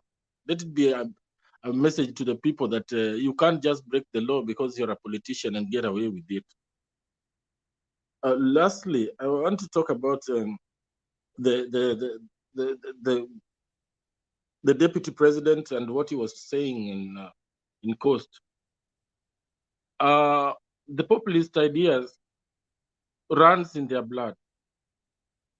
One important thing that he mentioned while in the Coast, he was telling the people of Taveta that the people of Taita Taveta, that Kwale or Taita Taveta, that water that comes from the Mzizima Springs, which actually water that comes to Mombasa mainly comes from Mzizima Springs and Baricho. Since 2013, there's been a 50 billion project that has been ongoing to make sure that the coastal area is water sufficient. But when he tells people that the water that comes from Zima will be cut short and supplied to the counties of Taita Taveta, Kwale, and the environs before it is given to the people of Mombasa. I don't know what kind of economics that is, because that is the same economics that Gachagua is trying to practice. That you deny this and please the others, the dynasty kind of thing. There's something. There must be something very wrong, and I find it extremely hypocritical that somebody like David D can allow. I don't know what is that can allow them to continue spewing this kind of economics. I'll leave it at that, and I'll probably join you later. Thank you very much.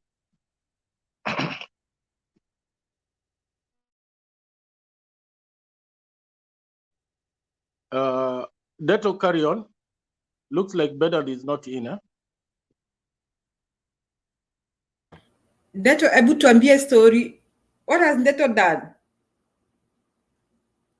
Ametoroka ama nini? I think the network. Ama amefinya nini by mistake. Maybe Ayoyo umeongea? Mr. Ayoyo? Okay, thank you for giving me an opportunity to give me my views. You know, sometimes I try to join this Mutembei. I find it's already full. So today I think I've tried several times. I would like to give my views according to the situation that we are experiencing because of this political moment.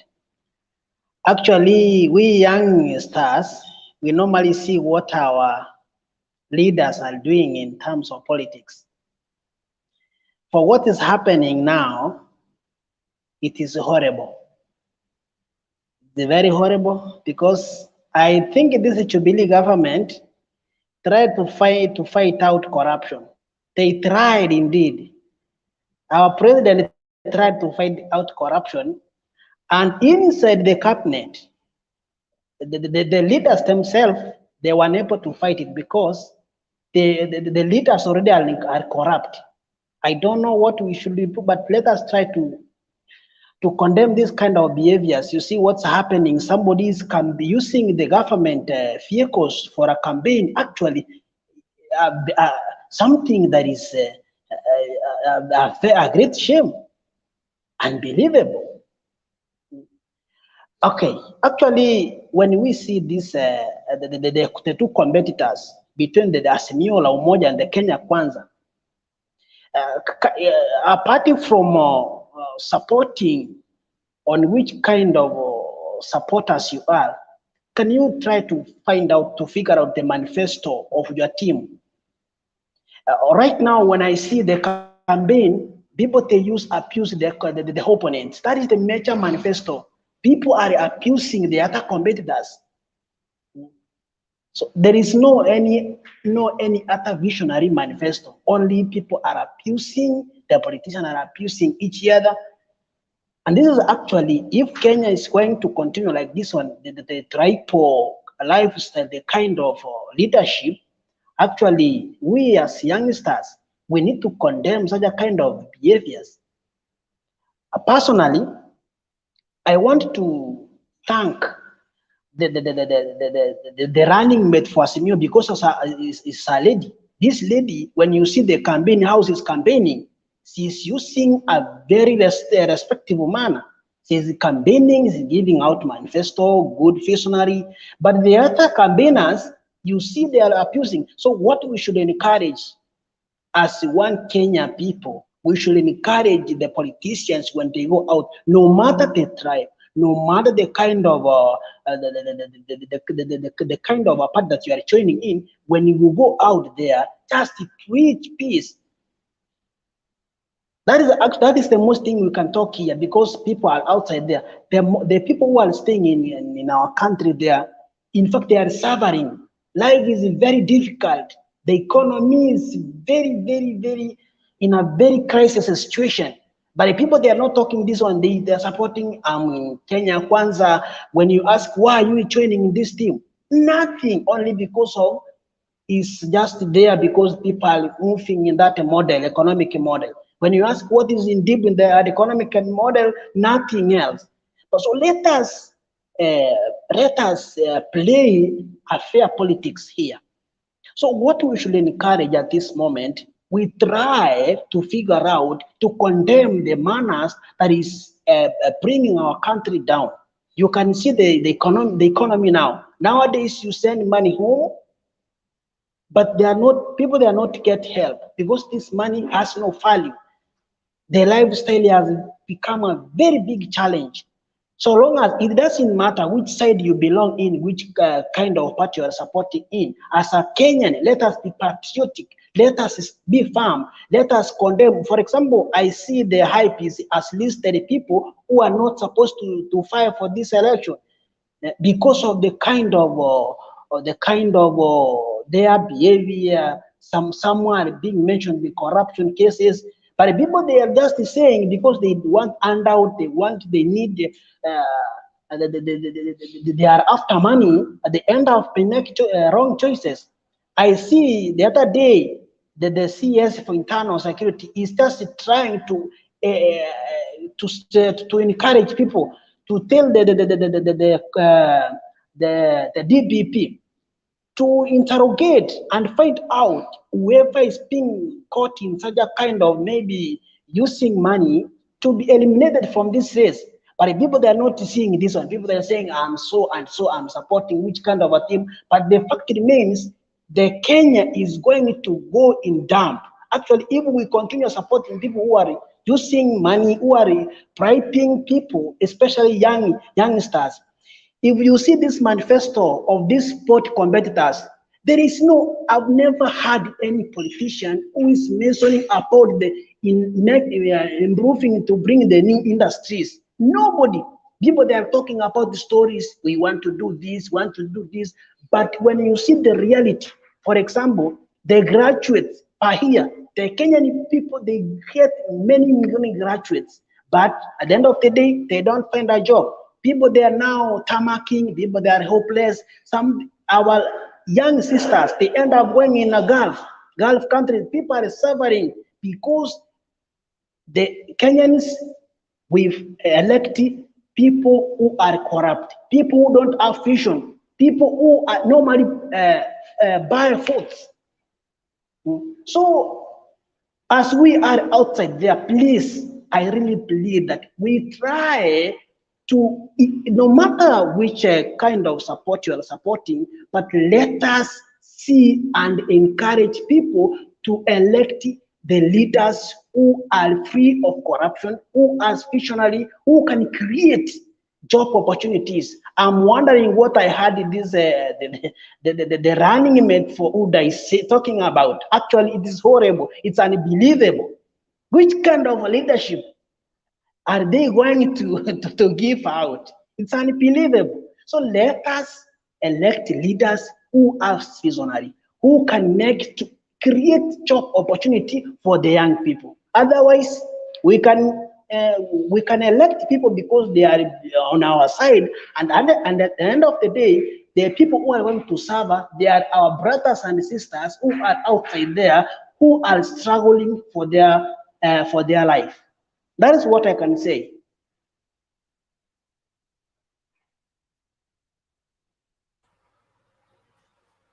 Okay, thank you. Martin, it was your turn.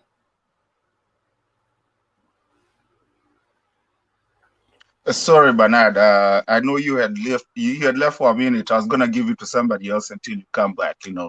But I don't know. I confused. Instead of hitting the unmute, I hit the leave. I don't know how that happened. That's a mystery to me. It's prophetic. A little while you see me, a little while you don't see me. Yeah, and then it was all done, and I'm here trying to say oh and whatever. But anyways, but not today. I'm gonna be a little bit of a devil's advocate at the start, and to but I'm gonna be just a little bit of a devil's advocate at the start, and then after that, then I'll be done. I hope Sita Gongo. I hope nobody wants to hit me today.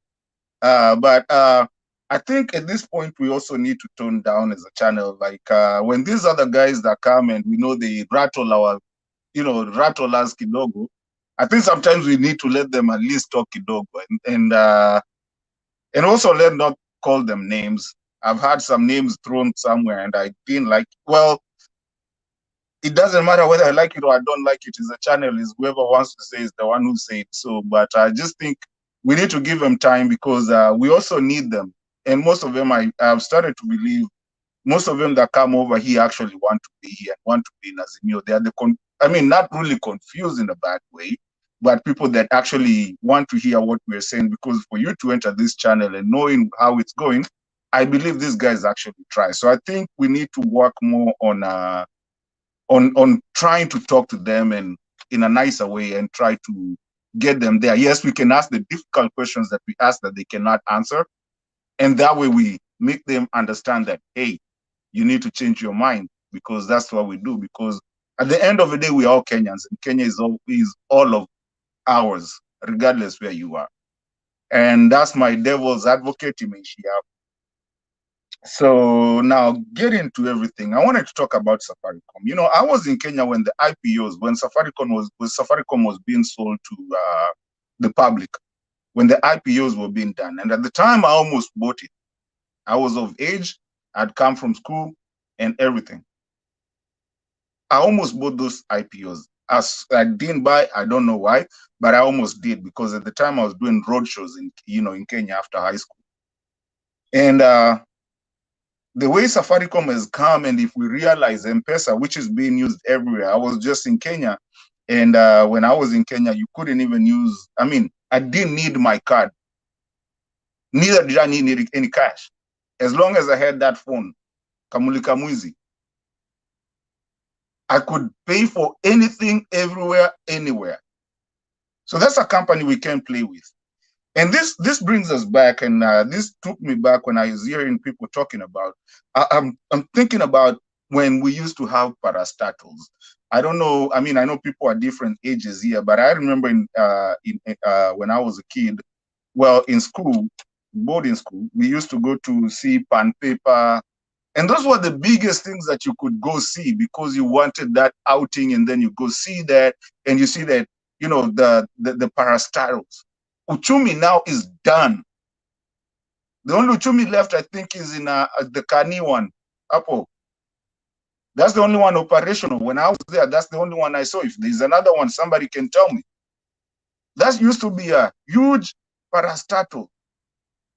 But today we are taking down the economy. Now, when you hear people, and the reason I started that on that sector is because when you hear people like Gachagua talking about that, and people have been talking about, the DO part of it. These are the people that came up at Moi's time and took our economy down and our parastatals down and everything.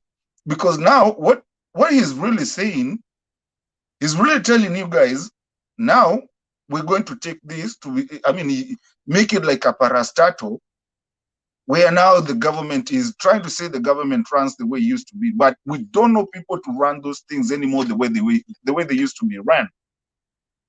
For me, regarding Gachagua, and I don't think anybody needs to take him serious, because like I always say, these guys are living in the past. People are educated. That's why we're in this forum right now. Those times, nobody used to be on a forum like this that can hear something like this and they can hear something. Somebody said he has done macro and microeconomics. You cannot do that. And I'll go back to even say, last year, when we had some of the places that we live in, when we had some stimulus checks, I can bet you anybody that knows, the only way stimulus check helped anybody was if you are out of work, for you to be able to pay, and it did actually. But if your work had still stayed, we just squandered that money. If you were still in work, there was nothing we invested, and it was good money, by the way. I think it was 3 of them. Good money. Like I would tell somebody at home, look, this is how much we got. They'll be, wow, oh, that's how much you got. That's how much you got. Wow, that's, give me that, I'll build a house. We squandered that money, the people that still were at work. The people who did not go to work, that's how it helped. So giving handouts will never work. Anybody that has done economics or either micro or macro both of them will tell you it will never work giving handouts. Julia just said it here. You give people handouts, my friend, utanipata Seychelles, haraka, very fast. I'll be taking my vacation to go to Seychelles if you give it to me. Huko na nipigie Bernard nimwambie boss, situpatane hivi bwana, wewe panda kandege ile mito twende hivi tupatane huko. Come back and then you will come. What are you doing? I mean, you can't think like that. This is the old kind of ways, and that's why they say mama mboga and boda, because to them they feel these guys are not educated. They don't understand these engineers who are doing boda. They don't understand. I was in Mtwapa. I met somebody who's an electrical engineer. He just couldn't get a job. He's doing a boda. And these guys are smart. They think it's the old ways. And that's why you find somebody like Ruto has 3 videos that you just played here, Bernard. One that says, the ships, the port goes to Naivasha. The other one calling Joe or something. The other one is here now, is telling them this. I mean, these guys play around with, so many games that I start to get frustrated, because I'm like, really? These guys think we are so stupid like that? That's how they look at us, that today you can say something, tomorrow say something else. And we need to start showing them that we're smarter than that, because I believe Kenya today is not where it used to be. Today, people are educated. That time from 4, ni wengi kuliko what we used to do. You know, people are educated. People are understanding. You can't come here and start playing KANU politics. We need to move on, and that's what hits me a lot. And that's why sometimes I come here and be called, a motivational speaker, because I believe some of us that are even out here in the diaspora don't even need to be in the diaspora. We need to be back at home, but we're scared of it. I've said this a long time ago, because of the leadership that we see over there and what is going to happen, because you find people like that. Like today, funny thing that I heard in my life. How do you go, and maybe a coastal, there's someone on the comment section that was saying that if you've never lived in the coast, you will never understand. But maybe they need to come here and make especially me personally, I'm going to vouch for myself, make me understand. How do you go and say that we are going to buy the lands of all the people, the empty lands and whatever? Who are you paying? Who is it that you're paying? Who are you buying it from? I know the government, the tax money is going to come from and sometimes we also confuse. We think the government has money. Government doesn't have money. It's our tax money. It's our money. So we're going to pay you, government. We're going to give you guys taxes. Then you're going to go and come and tell us that, okay, we are going to buy the land. You're buying from who? That's where corruption begins, because they're going to say we gave 500 billion, like the other guy, Naruto says, every time, tumetenga. And then they say, okay, here's a land and you will never see that land, and that's on the budget, and that's how the money disappears. And we're sick and tired of this, because Kenya is in a good place right now to be one of the richest or the most powerful country where we are. The infrastructure, we are working on it. I like it. I saw it. And I feel where we are, if we have the right leadership and stop these things of running around and who and tribe and what tribe and who did what, and we just get the right people in it. And also us as citizenry, we work hard towards enlarging our country and enabling our country to be a better place, then we will be a very big economy, and especially our location, East and Central Africa, where we are located. Now they're talking about joining the whole of Africa. We might be the capital of that Africa when it comes from when it started. Bernard, for now, I think I'm going to stop there. I'm going to be here for a while. Nikiona kumeja sana and some people need to come in. I'll get out so that I get other people to come in. If you see somebody wanting to come in, you can tell me so I can step out and let other people. I'm still here anyways. Atakanko comment. Okay. Asante, Mato. There is something here. It says Kilonzi, Maanzu, and who should be rejected for misleading Kalonzo. But Dada, I was running away from that topic today because you know what is happening. Huko najua comment kimeupana. Yeah, people want me to talk about Kalonzo. I'm not going to talk about Kalonzo anymore. We decided, and I told you guys, Kalonzo is in Azimio. You just wait. I told you, give me 2 weeks. I don't want to talk about Kalonzo. It's done. It's dusted. Done. Wengine walimbiwa. They were read. What do you call this? They were read the Riots Act by the party. So you're gonna just let's wait 2 weeks. I'll come back and talk about Kalonzo. Today I'm gonna refrain. Sawa, Buya, what is it tuende kwa Kasuti? Yeah. Before Ndeto runs away, I just have this feeling that the combination is missing in this party that we are having. We are having all campaigns all over the country, but the fact that combination is missing in the scene, it actually makes me sad. Ndeto, you need to come on board. I want you to do anything you can to ask the brothers to come, but you cannot stay like this. Nani yako kuagiza Bernard? Nani yako kuagiza anaharibu screen? Huyu Leona Lerio what? Lerio wacha kujificha bwana. Ni amezima taa. So yes, Mato. I just wanted to answer Robert Abuya. Robert Abuya, take it from me, not in a bad way, but Ukambani is not missing. Is never missed. And let me tell you, you'll be surprised Kalonzo will be the biggest, and I didn't want to talk about Kalonzo because I knew nitachokozwa. Kalonzo will be the biggest campaigner coming soon. Just relax, wait, relax. Acha siasa, Ukambani tuko. A little too late. Fred Kasuti coming.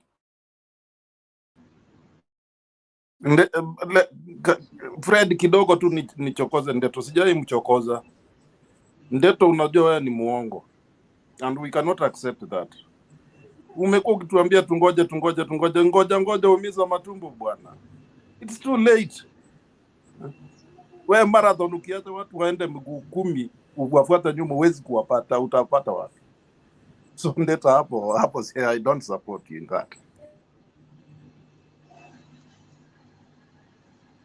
Haraka umiza matumbo baba. Hapana, haraka ina baraka. Wenda pole. Haraka ni mzuri. Haraka ni mzuri bwana Mato. Chelewa Mato. Utapata mwana sio wako. Mama Selina atakwambia. Mato. Mwana atapatikana lakini hata kuwa wako. Kasuti. Yes, Bernard. Ambia Mato karibu kwa kikozi. Sasa yeye ataambiwa akule maembe choma. Tumepewa wewe Kasuti. Kuna kitu inaimbangwa. Kuna ngoma inaimbangwa nataka Kenny Rogers. Ngoja. Kuna ngoma ya Kenny Rogers inaitagwa You gotta know when to hold them. Know when to fold them. Know when to run. You never count your money. While you're sitting at the table, there'll be time enough to count them when the deal is done. Watu wanapewa positions kwa Kenya kuisha, kwa Yellow Fever, kwa Team Hustler, watu wanapewa positions. Sasa Songo, Mutula Kilonzo Junior, Maanzo and hii mtu ya Mwingi, senator ya Mwingi hao sasa ndio watakuwa maembe choma, maembe fry hao. Kwa sababu hawawezi wakakunywa chai, hawezi wakakula kuku. Sasa waambie wakaribie kabisa, mchele pas chai na mchele, alafu watateremsha na maji ya Aruru na Kimorere. Hiyo ni sawa kabisa. Sasa blunder after blunder, blunder after blunder, blunder after blunder. And we cannot, Ruto hawezi akasema ati he didn't see this coming on his way. Lakini sasa hapo tu ndipo alifikia kwa sababu you can imagine hakuna mtu credible mwenye ako kwa Kenya Kwanza ule anatoshana na Lingathi. Unamuitanga Lingathi Gachagua. Yani ule mtu alianguka kitambo, because ana make blunder after blunder, blunder after blunder. Blunder ya kwanza akatokana mama KARUA, akamuita huyu mwanamke ni mwanamke tu. Sasa tukajiuliza swali, hao wenye wanasema mama mboga, sasa na mtu hatambui na mama mboga ndio wamama ndio wengi na ndio wanauza mboga, alafu unasema huyu ni mwanamke tu, inamaanisha nini? Huyo mama mboga humuoni tena? Badala ni mtu ungesherekea hiyo, tukaweka kando. So na akakosea sana. Kama mtu alisikia hiyo vile aliongea kwa mazishi ya brother yake, akasema wao kwa sababu ni watoto wa Moi, wao ni lazima wafuate nyayo. He was just reminding people of old dark days. Wakati Simba ilikuwa na meno, ukifanya ngwe ndani, ukifanya ngwe ndani.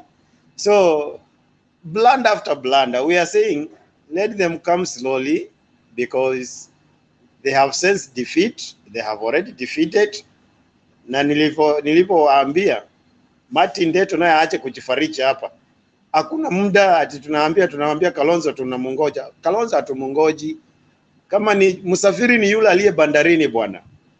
Kama hauko bandarini basi wewe meli shango nanga. Wewe sasa, na kwa sababu ukiona kwa ile timu ya Azimio ya campaign, sijaona mali Kalonzo amekuwa featured. So akikuja ata play party gani? Akae tuko kwa fence. Mungu akipenda tukifika ngambo ile ingine tutamwekea kamba tumvute akuje baadaye. Lakini si ati Ukambani iko na upungufu wa viongozi. Hiyo amefuata mtu wake Mutua. Sasa Mutua sasa ndiye anaimba wimbo ya bottoms up. Yani na masomo ya huyu kijana aiwada. Kwani mnapelekaga watoto shule kufanya kazi gani kweli? Sasa sasa ndiye anaimba wimbo wa bottoms up, bottoms up, bottoms up, bottoms up. But let them celebrate, because there is where they belong. They will get nothing. Hakuna kitu kizuri watapata kama sio hiyo bottoms up. So mimi nasherekea tu kwanza, hata siku hizi nafurahia sana, because siku hizi hata niko na watu wa kunitetea zaidi. Na sasa tunataka kutumana tena Mr. Black Eye afanywe kitu. Sasa watu sambuli ya kina DIDYMUS BARASA. Wewe mnajifanya hustle, mko na pesa. Kumbe unakumbuka nikileta ile story ya Rubis. Hawa ndio watu wenye wanafanya mafuta inapanda juu. Si alikuwa na tu filling station tukadhaa. Akaenda Sudi akamwambia wauzie Ruto. Bado pesa hii kutosha ya kununua magari ya campaign, anaenda kuiba gari la serikali ana brand. Watu wezi na unajua watu wanataka na twist kidogo kama Ruto. Yani anaenda amedanganyiliwa, akauza tu petrol station wake tu wote, aliuzia Rubis. Sasa pesa bado haikutosha kununua magari ya kufanya campaign. Bado anaenda kuiba gari la CTF, gari la serikali. Na kwanza amecommit criminal offense, kubadilisha number plate ya gari kutoka kwa number plate ya serikali unaweka yako ya nyumba. Huyo ni mwizi. Na huyo kwanza anafaa kukaa kamiti kwanza. Juu alifukuzwa serikalini kwa jeshi na utofu wa nidhamu, ameleta paka kwa parliament hiyo utofu wa nidhamu. Hata ina maana hata pia uko aliiba gari akafa. Sasa amezoea. Amezoea kubadilisha vitu za serikali kusifanya kuwa zake. So those watu kama hao watu wataki kwa jamii. Society is not ready for that kind of leadership. It's not ready. So wakuwe tu polepole, waambie Martin akule tu maembe choma polepole, sababu yeye ndiye ako next. Waja nifikia tu hapo Bernard. Mimi siku hizi sina mambo mingi, sababu naona mambo inaenda tu vile nilikuwa natarajia. Asante. Orava mumoni wase. Ade baliko bali abaluya baragori mulugori umundu wechai. Sasa ati kutoka kwa madimoni tukapewa chai na maandazi. Lakini sisi tumejua kupika kuku. Alafu anatupea chai na maandazi. Sasa wameongeza Wakikuyu wa ndugu zetu watu wa mchele. Ati jua wanapanda sana mchele huko Mwea. Wameona tu wao sasa ndio wamekaribishwa sokoni kula mchele. Sijui watakula na nini. Na nyama. Lakini tukimeza mate. Let's make progress. There is somebody in the comments called Madman. Is he called Madman? Anasema, what is wrong with focusing on the least people in building the economy? I will give you the Jesus answer. The rich young ruler came to Jesus and said, what do I need to enter the kingdom of God? The rich young ruler was told, go and sell everything you have, give it to the poor, then come and follow me. That is how to focus on the lowest people in the community. You don't keep everything you have and then you come and say, unawatetea. No, you sell everything you have, you give the money to the poor, then you come to follow Jesus. So Gachagua, William Ruto, now he is kutetea watu wa bottom up. Bernard. Follow Jesus. Uzeni kila kitu mko nacho, peana pesa kwa maskini, kujeni sasa tupambane tutafute Bwana. Bernard, naye sasa huko ni vice versa. Hiyo ni sasa ni ile kondoo ya masikini imeenda kwa tajiri, unachukua paka uchukue na kila kitu yenye iko na badala ya kupeana masikini unachukua kila kitu, unawacha wakilia. Hey, thank you.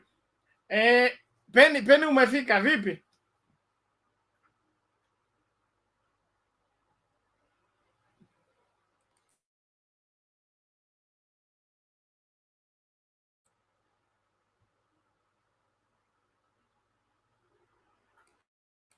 Henry Stanley, are you able to get me? I have everybody. I'm happy for this opportunity to talk to you guys. And as I said, and I keep saying, and this forum is getting better and better, bigger and bigger. And I appreciate that. For what we are doing is for the good of our country. And what they are saying, I concur with them, because with our sentiments, I think we're gonna improve our economy or our country. We will be proud with our country as other people are proud of their countries where we are staying. And there's one thing which is making me happy today, and I think you may guess. In the morning when I wake up, I saw a picture of Auda rally car, which was for the CDF. Nilikuwa nimefurahi sana because Bernard, I think hao ni watu wenu bwana. So what is Barasa going to tell people now for his big mouth? Anapiga makelele bure. So when we are saying you guys are thieves, wanasema hey, sasa badala ya kusaidia masikini mnanyang'anya. Hiyo gari ingetumika huko mashinani kusaidia wale wasiojiweza ya CDF. Sasa umechukua, umebandika. Now we want to see if there's anybody in the inspectorate ambaye anaweza kuchukua hii case. We want to see hata he's not going to fight for the parliamentary seat because he's a thief. Actually, if this is the kind of government they want to get in, then people should be running away. If it was somebody from Azimio, this could have been the talk of the day, wherever they go. Even before they get their lunch, their breakfast, they talk about, you see, they are seeing government vehicles. They are the ones that are using this, blah, blah, blah. I think those who reported such incident should be doing to other these thieves so that they are brought to daylight, so that they cannot have a talk. If they are going to a campaign somewhere, they are told, okay, go first, return the car before you can be talking to us. Because this is direct, this is what we are doing, and this is what we want to run away from, and they keep on doing it. There are so many scenarios in UDA, but if you talk about that, they say no. But this one, I don't think if you can hear anybody is shouting or talking about it when they are on their campaigns. Wherever they see a small incident, it becomes a talk of the day.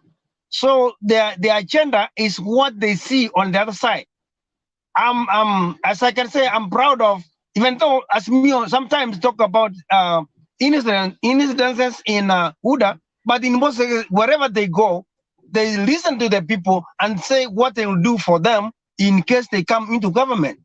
But we cannot be just shouting because we want to talk sweet talk so that we are given the votes. That's not what we want. And I've been saying that the people in UDA,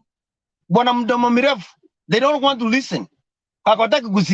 So they want like nani ataweza kupishana ashinde. That's not what I thought it was shindana, where nyamaza ufanye what people need. Then from there, hatuna shida, hatuna kuongea sana itakani. Nisika mwingine wanasema hakufika hata form 4. Diko kisungu mingi hapa parliament kwa saidia midomo mingi ya kisungu. Kama hukusoma hiko kisungu hukusoma. So maybe you don't understand, that's why unasema kisungu mingi kwa parliament. You are not the right person to be there. So as I see like what wale ambao they were impeached from the seats or from the counties, like those two governors, they are not supposed to be fine. Kuna watu wengi. I saw one of the leaders from I come from Kisii. They were in a rally somewhere, and they said this leader from 1960, I don't know, 63, he has been in government. Sasa mbona wachukuu wake watapata kazi lini? Why can't we just be focused? Mtu ukilitaya hata even if it is 10 years you have retired, enda nyumbani, get your retirement. Mtu anasema sai, nilisikia Atuli akisema Uhuru ni mdogo sana, kwa hivyo hata mtoto wa Uhuru hawezi kuongoza because Uhuru ni mdogo.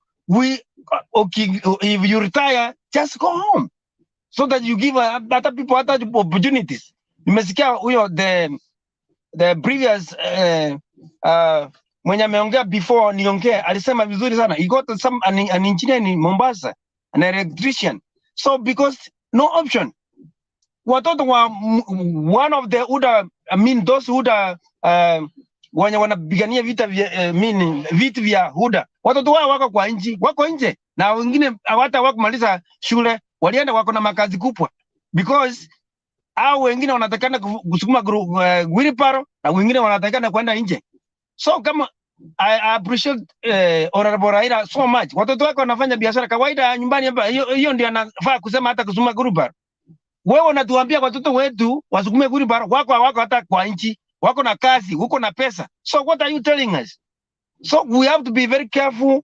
Kama unachagua kiongozi, chagua kiongozi ambaye anajali maslahi. Sasa kwa mfano huyo Barasa, sasa anaweza kuambia anajali wananchi namna gani kwa kuwaibia? So is that's not make a difference mwenye maiga anaiba yai la kuku na what he has done. So wafunge midomo yao, wangoche. Mimi niko na kura moja, wasianze kusema midomo ile wako nayo. Tuko na we have numbers. don't say you have number. Uko na namba yako moja na wengine wako na ingine, alafu wakiongeza ndio inakuwa nyingi. So wanda kununua watu, unaambia we don't want pictures, we want real Ford cards. Nataka kula. So kwa hivyo wenzangu, tuambie watu wetu vizuri, and mwenye atasikia asikie, mwenye ana masikio atasikia, mwenye hana masikio ni yule ambaye can avoid such things like ukiona Barasa ameiba utake kuona hiyo sababu umepatia 200 ama 100. Hata sukari kilo sio 100. Thank you for the nashukuru kwa wakati huu. Okay, that's all I can contribute. Thank you and I appreciate so much. Thank you, Henry. Only one matter. Must all people retire for others to get jobs?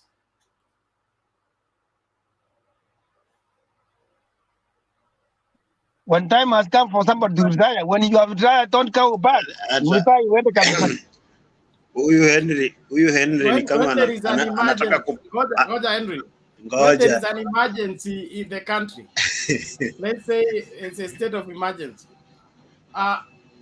who are the best people to who are people are recalled from retirement? Why are they recalled from retirement? Like police officers, army officers. I just said this is an emergency. You have put it clear. No, it is an emergency. I'm asking why are people called from retirement? Do you know why? It is because of the need. Not because of the need. It's because of their experience. They are the best when it comes to dealing with a crisis, other than this, your Form 4 leavers or these new greenhorns that you want to leave the country in their hands. They will not be able to navigate through the situation like this experienced soldier, like this experienced doctor, like this experienced school teacher. So instead of investing in somebody, he gets so perfect in a particular way of operation, then you send him to retirement. Keep the person around, get an apprentice to work under the person, he will gain from the person. Other than saying that they are too old, let them go home, let the young people come in. Does it mean when they are working this time before retire, they can't learn anything from these people? Okay. The Grand Coalition government, were you here? Yes. And the Jubilee government, 2013-2017, were you here? Yes. What was the difference? I left in 2008, but I frequently come back home. No, but did you hear how the government performed 2013, 2017, and 2007 and 2013? Of course, I did. In terms of stability, security, performance? Yes. What made the Grand Coalition stable and the Jubilee government unstable? It is because of the handshake. It's not a handshake, Bwana Henry. When Kibaki took over, he retained everyone who was in senior position by Moi.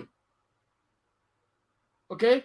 He kept the Attorney General, he kept all these senior people, all the senior people were holding the government. He kept them. Okay? So his transition was easy and stable. When Jubilee came in, they sent away everybody and brought in new people, and instability took over. What chased Songo from Nairobi? It is not that he didn't go to school. When he came in, he chased everybody. He brought in new people. He couldn't govern the city.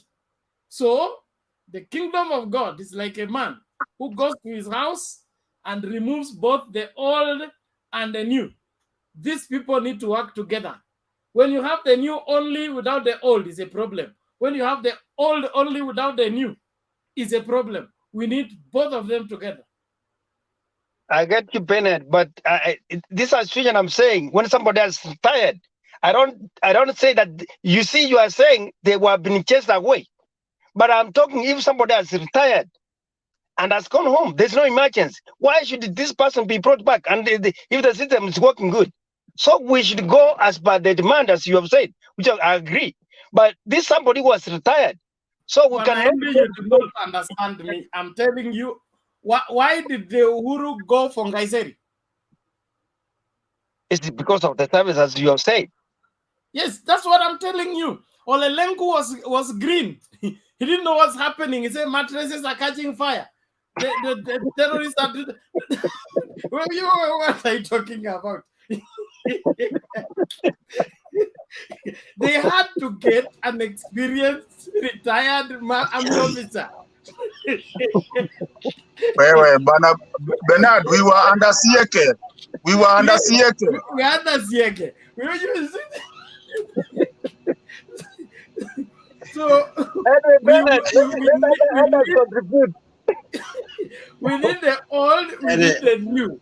Don't any excluding of any of these people is a problem, especially in this country. Thank you. Anyway. Okay. Oh God. Nani huyu? Mugambi umefika? Moses Chege, hii stima ya extra mile kufika kwenu?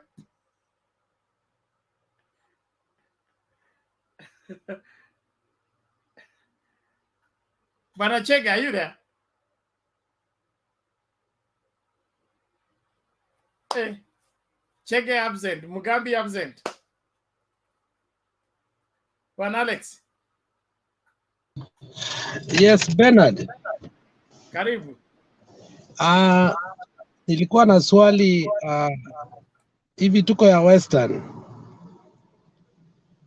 Nakumbuka iko wakati Musikari Kombo kapelekwa kotini kwa sababu alienda kuona wazee hivi, akaambiwa that was an electoral felony. Akazuiliwa. Sasa iko njia tunaweza kimbisha DIDYMUS BARASA na tuwekee electoral felony kwa branding gari ya serikali ambayo ni CDF, kuiweka personal na kuitumia katika kampeni yake na kuchange na kuweka bendera za UDA. Don't you think that amounts to electoral felony? You're not far from the truth. Because any person in his right senses cannot do that. This man has been organized somewhere. You know what? Bernard, kuna sheria mbili katika hii nchi yetu, and it's quite unfortunate. Kuwa unapata kitu kama DIDYMUS amefanya mpaka makarau wanamtafuta. Hiyo gari imeonekana. There is a total exhibit and somehow DIDYMUS BARASA is going to get away with it. That gives our judiciary and our electoral commission a weakness that even if somebody like Moses Kuria says or does anything, then I think they have compromised so much. For instance, mara nyingi Black akikuja katika hii panel, mimi uninyamazisha kwa sababu atakubali vitu amefanya mbaya. Zote na atatisema. Alafu anatuambia si unaona Waluke alifanya hivi, nini naendelea na Waluke? Because we are cahooting with and we are sleeping with the enemy that we are fighting. Sasa, I don't know what we can do to stop that, because if DIDYMUS BARASA gets away with this, we are setting a train into motion that we will not have brakes. And we are going to see more people do it. And I think if there is anything we should do, we should have focused that more, because the mainstream media is not going to do that. So nataka nijue what can be done. Is there Okinyo Mtata, can he go to court to stop hii mtu anaitwa DIDYMUS BARASA, ama tu ni gari tu atanyanganywa and that will be the end of it? Anyway, naona Ndeto wako na mkono juu, labda atatusaidia.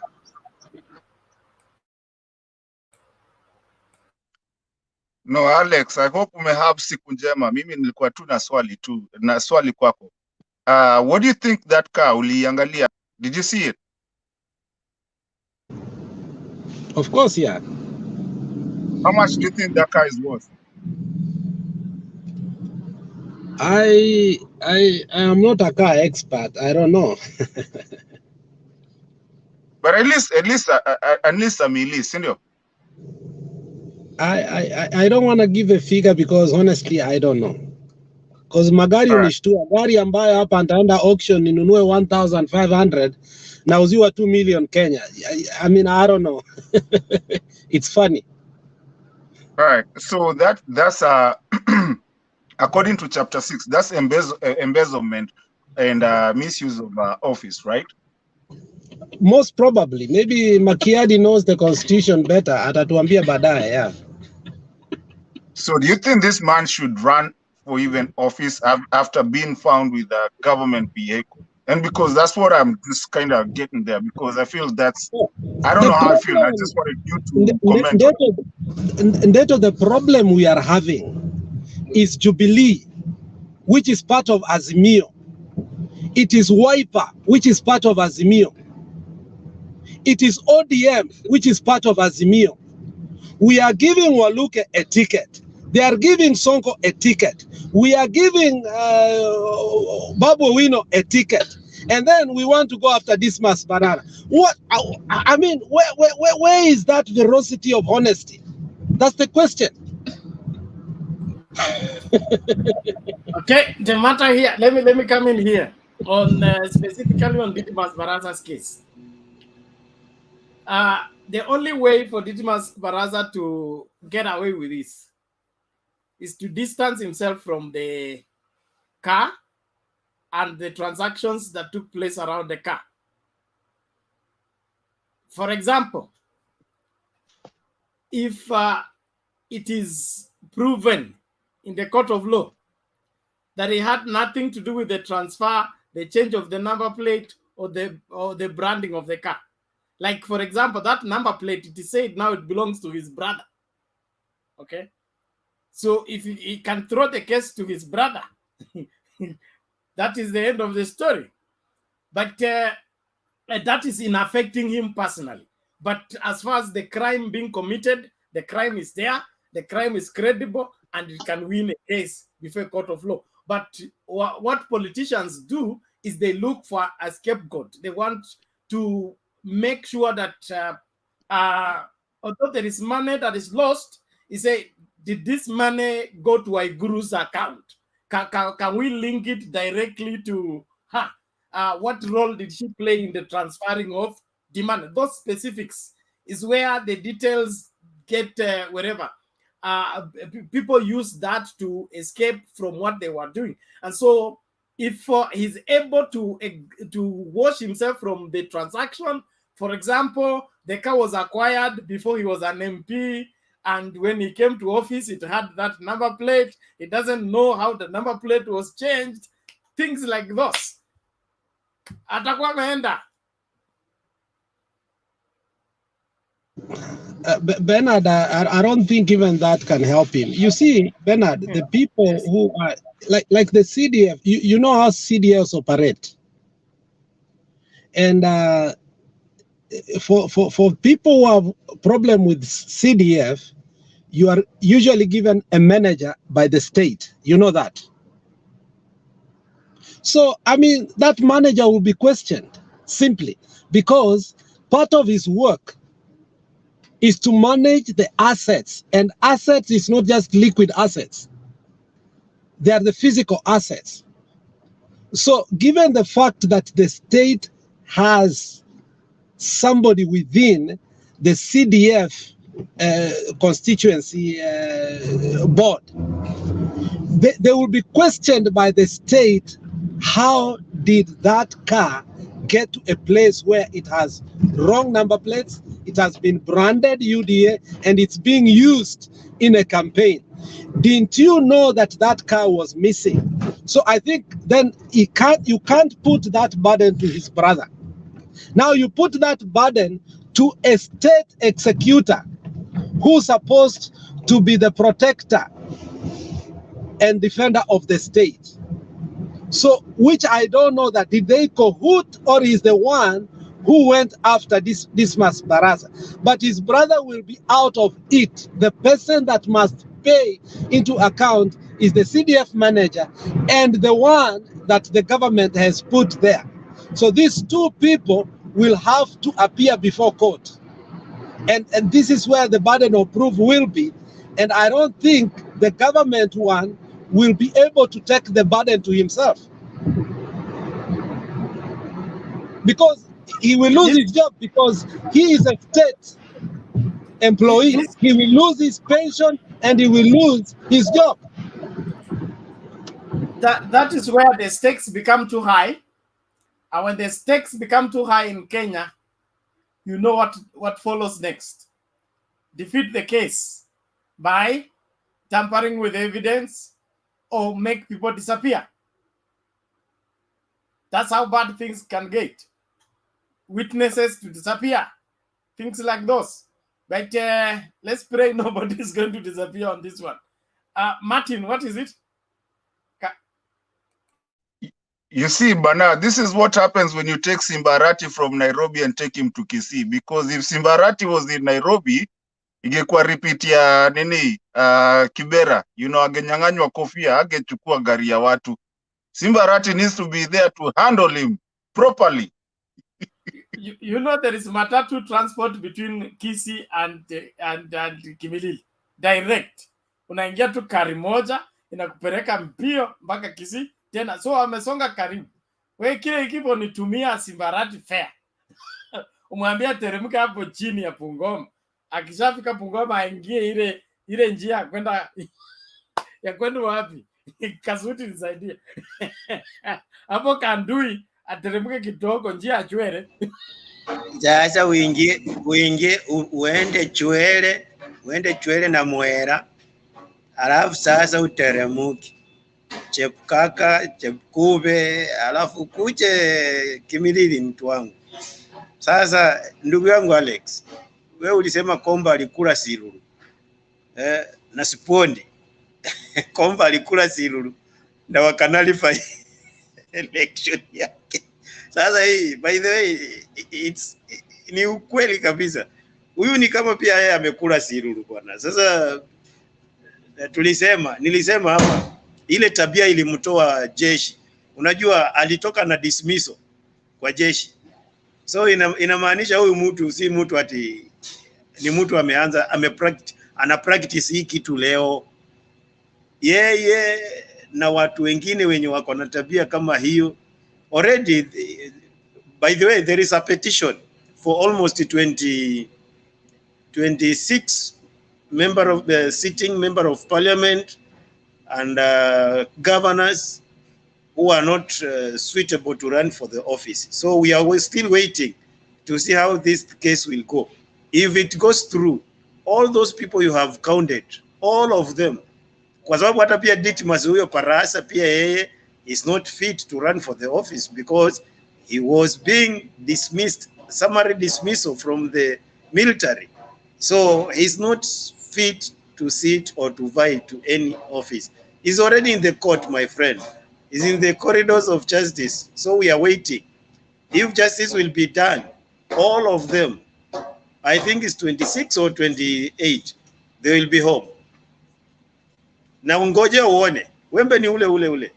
Watawanyoa. Hapa kwanza tunaanza na Rigathi Gachagua. Waje tu waseme hivyo alafu huyo ndio tunaanza na yeye. Tunangoa yeye kwanza alafu hao wengine wafuatilie. No, Rigathi mpaka afike kwa ballot. Huyo kaota ama hana lawyer na mtetea. Mpaka afike atafika. Akifika itakuwa sasa Simba iling'olewa meno kabisa. Wewe kuachia hapo. Una hacha ya Simba sasa. Order. Let's listen to this. Tumlete mzee Jackie Dube. Hiyo tiketi ni mzuri sana.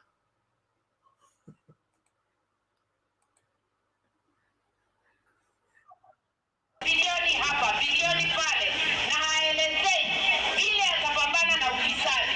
Pesa itatoka wapi kama itakuwa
And Joho akuje kwanza.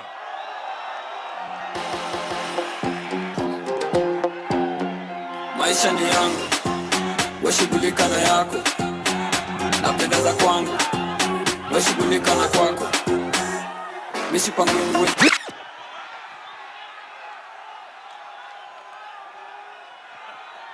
Bungoma mambo, muko ngangari kinoma, muko tayari.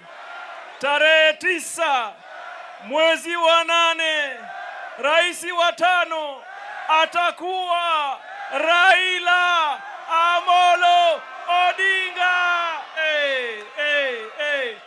Mimi nataka niseme namna hii. Nimeshangaa, nimeona mwizi atangaza kuna wezi wengine. Nimeshangaa ati William Ruto has the audacity to talk about corruption. Nimemwona huko Amerika akilialia.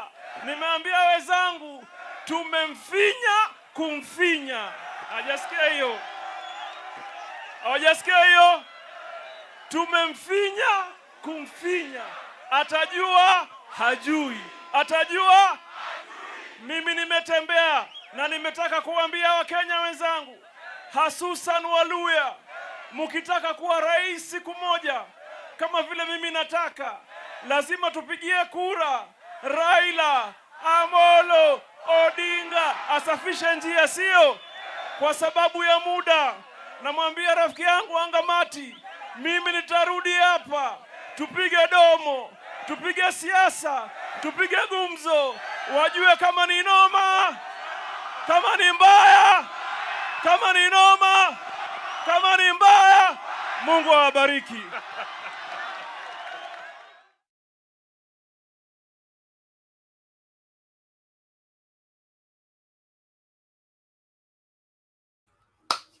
What? Jakindube. Daddy Jakindube.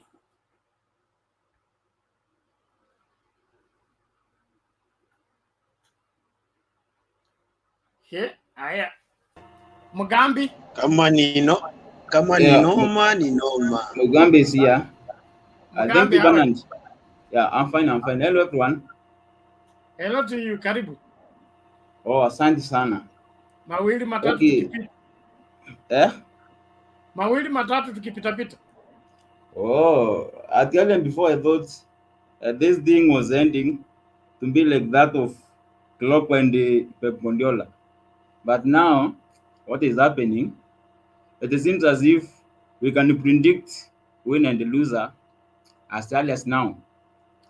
Basically, one side decided to use all tactics or players bila kujua kwamba there is second half and maybe extra time and possibly penalty kama sitafikia. Anasema hivi nikirejelea one side of Kenya Kwanza, where these guys wamefika melting point. In which sense, up to now there's nothing, absolutely nothing relevant they can do for their team. Every tactic they tries inakuwa liability kwao. Substitute wakileta inakuwa liability kwao. Just that of the day of DIDYMUS BARASA swapping the number plate alafu kutumia gari ya CNDF kwa campaign, that is a liability. The issue of Gachagua and Safaricom, another liability. So far I can confirm to you that whatever the number they were saying they were having, I think that number is not safe. That number is not safe. Kama ni kidogo, kama ni kubwa, wakae wakijua sio safe. Inapungua kwa kiasi kikubwa sana. Let's see the other side, our side. For instance, see our tactics, see what we are doing. This is now the time. I think the other day, Bernard, you sent, it's going for us to fikia a point where we can say we are now in a no turning point. Ni kuelekea tumelenga, hakuna kurudi nyuma. Ni kutembea tunatembea. Kalonzo is coming soon. That is what I know. For now, if you can agree with me, Azimio is gaining, not just gaining, accelerating, and at a very, very, very, very, very, very, very, very, very high rate. The other side, still to confirm, is that they are losing, especially you can try to imagine in case Mane got injured, maybe 2 weeks before the premier ended. I think tungejua tu this Man City I'm going to carry this thing. The same thing has happened to Ruto with the Gachagua. Gachagua ashaumia mapema sana, kumaanisha mchango wake utakuwa hafifu sana, na kama utakuwepo basi sio mchango wa faida, ni mchango wa hasara. Badala ya kuongeza anapunguza. Maybe inaweza sema that is what I can say for today. The other thing about Kalonzo, to me, I can still say that having been in Machakos for a few days, the other day we were talking nilikuwa Meru, so at least niko na a kind of experience from both sides. Kalonzo currently in Machakos, if I can say, na wale nimesikia wenzangu, my fellow students, maybe rafiki wa nje, nikiwasikiza hakuna mtu mwenye anangojea Kalonzo mpatie sign, you understand? Kila mtu ashafanya maamuzi yake, ashafanya decision, wale wa Azimio washaingia, but still to bring that national inclusivity for everyone, we need him in Azimio. Japokuwa hakuna kura atakazoongeza, ataleta hiyo picha that this is a coalition, a national coalition, haiundwi kwa kabila moja ama mbili, inahusisha kila mtu hapo. I think nimesikiza Sukuli kwa hiyo interview alikuwa nayo, na we can predict hakuna njia nyingine imebakia. Ndio amesema before Kalonzo took flight, aliwaambia okay, you bakieni mpange vile mtapanga, but don't say anything here about Baba. Basically meaning we are ushering him now. He is coming, we should start now ushering him as he is coming, but hakuna kura nakuja nazo, but kuna hiyo picha nakuja kuleta. That is my remarks for today, Bernard. Ile nzito ikiwa kwamba the Kenya Kwanza side are losing and losing terribly. Hizo injuries wallahi, hata like that of Gachagua. Hiyo Gachagua na Safaricom, hiyo daktari akiangalia atamwambia you come here after 2 years, play now after 2 years. That means possibility of him playing is like ataingia kwa mchezo kama ushaisha, na hakuna vingine watafanya, walijiamlia. Safi kabisa. Okay. Asante Bwana Mugambi. That's a good one, precise and to the point. Obayo Omolo.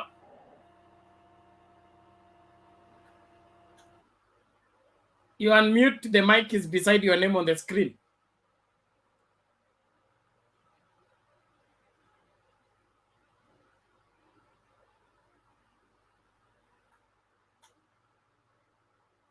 The mic is beside your name on the screen. You click on it once.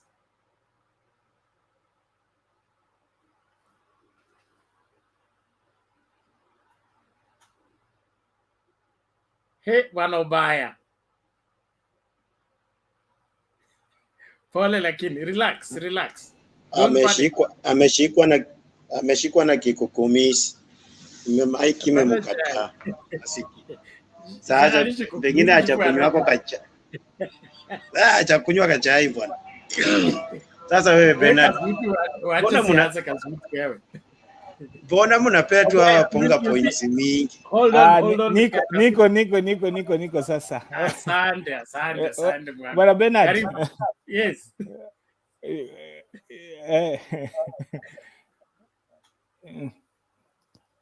Namsikia vizuri sana jamani. Mimi ni Obayo Molo Natoka Mombasa, mtu wa Mombasa mimi. Tupatie uhondo Mombasa. Vipi huko? Nimeona siasa Mombasa ni kwamba watu wa Mombasa kweli sisi tumekandamizwa.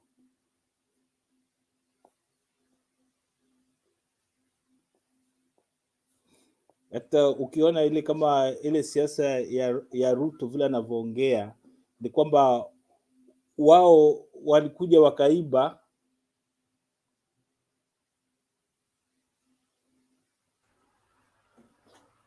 alafu sasa ndo wanajigeuza kipindi cha pili tena kurudi kutudanganya.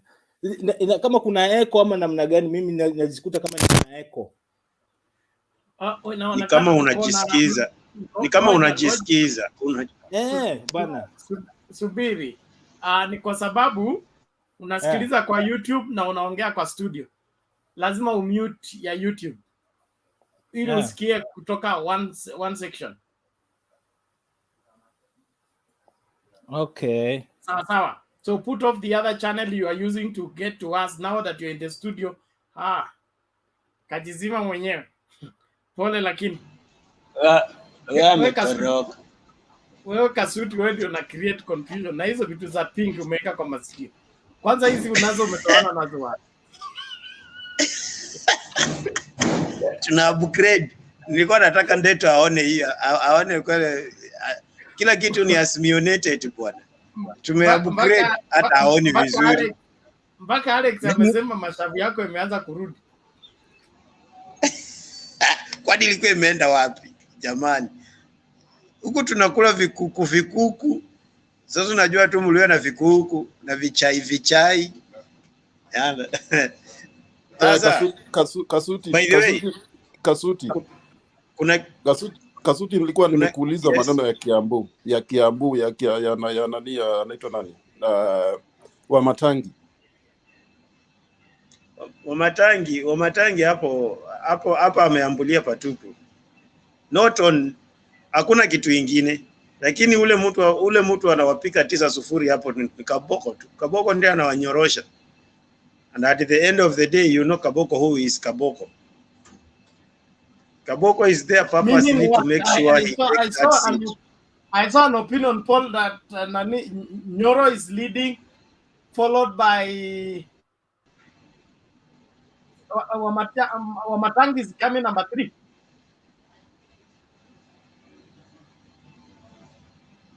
If Nyoro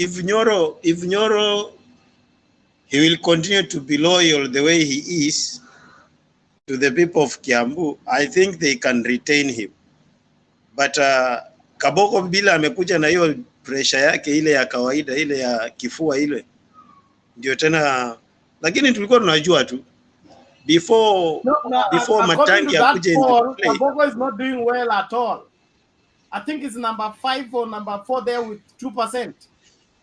Less than 10%. Si alitukana watu. Alitukana voters tena.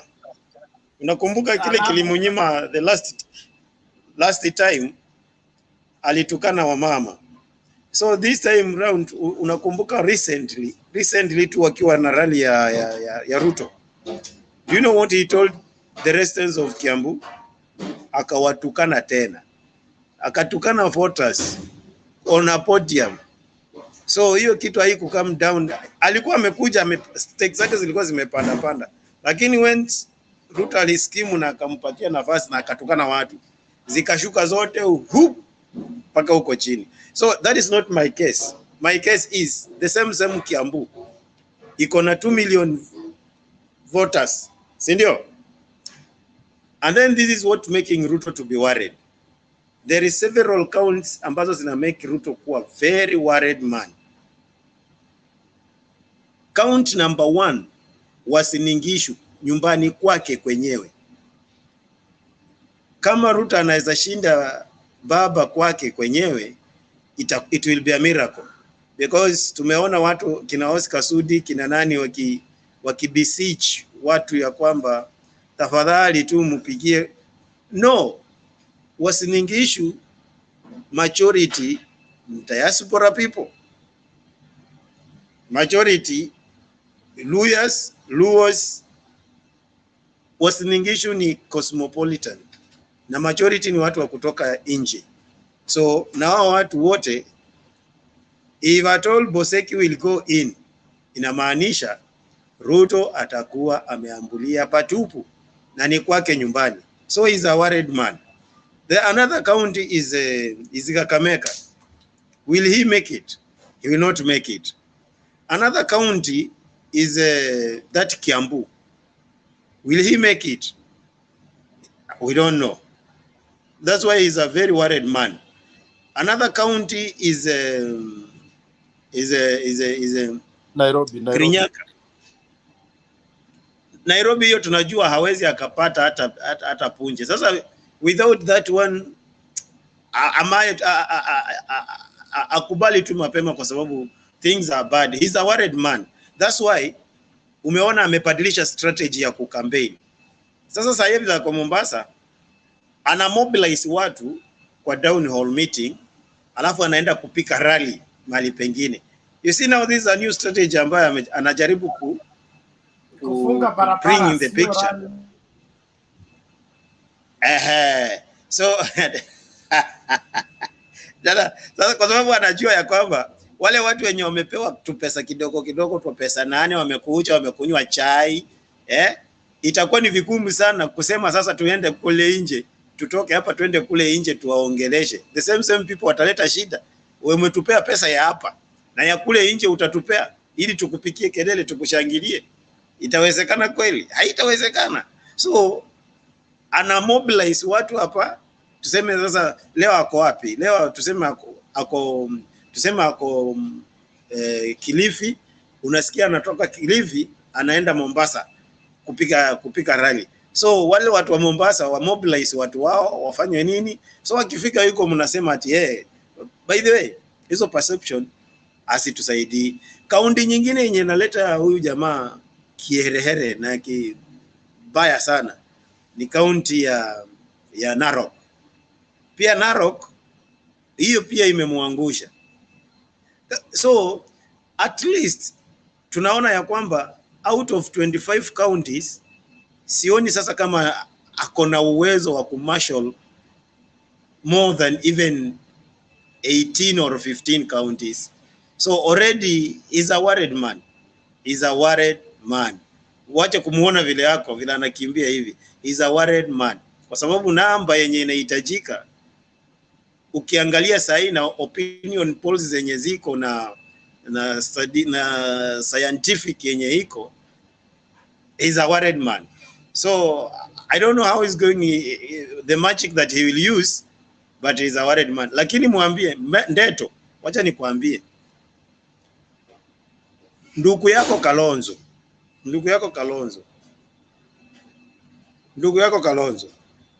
sijui atafanya nini, lakini chelewa utapata mwana asiye wako. Yeye wacha achelewe tu huko UK, atakuja.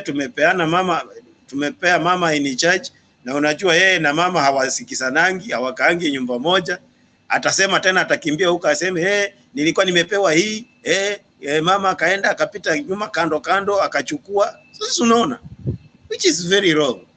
So wacha yeye akakae huko, alafu tumeuzia inaitwa Kenya Kwisha, huyo Mutula Kilonzo Junior, Songo na Maanzu tulimwambia this time round tumekuonea kwa maji, hakuna certificate utatoroka nayo my friend, hakuna.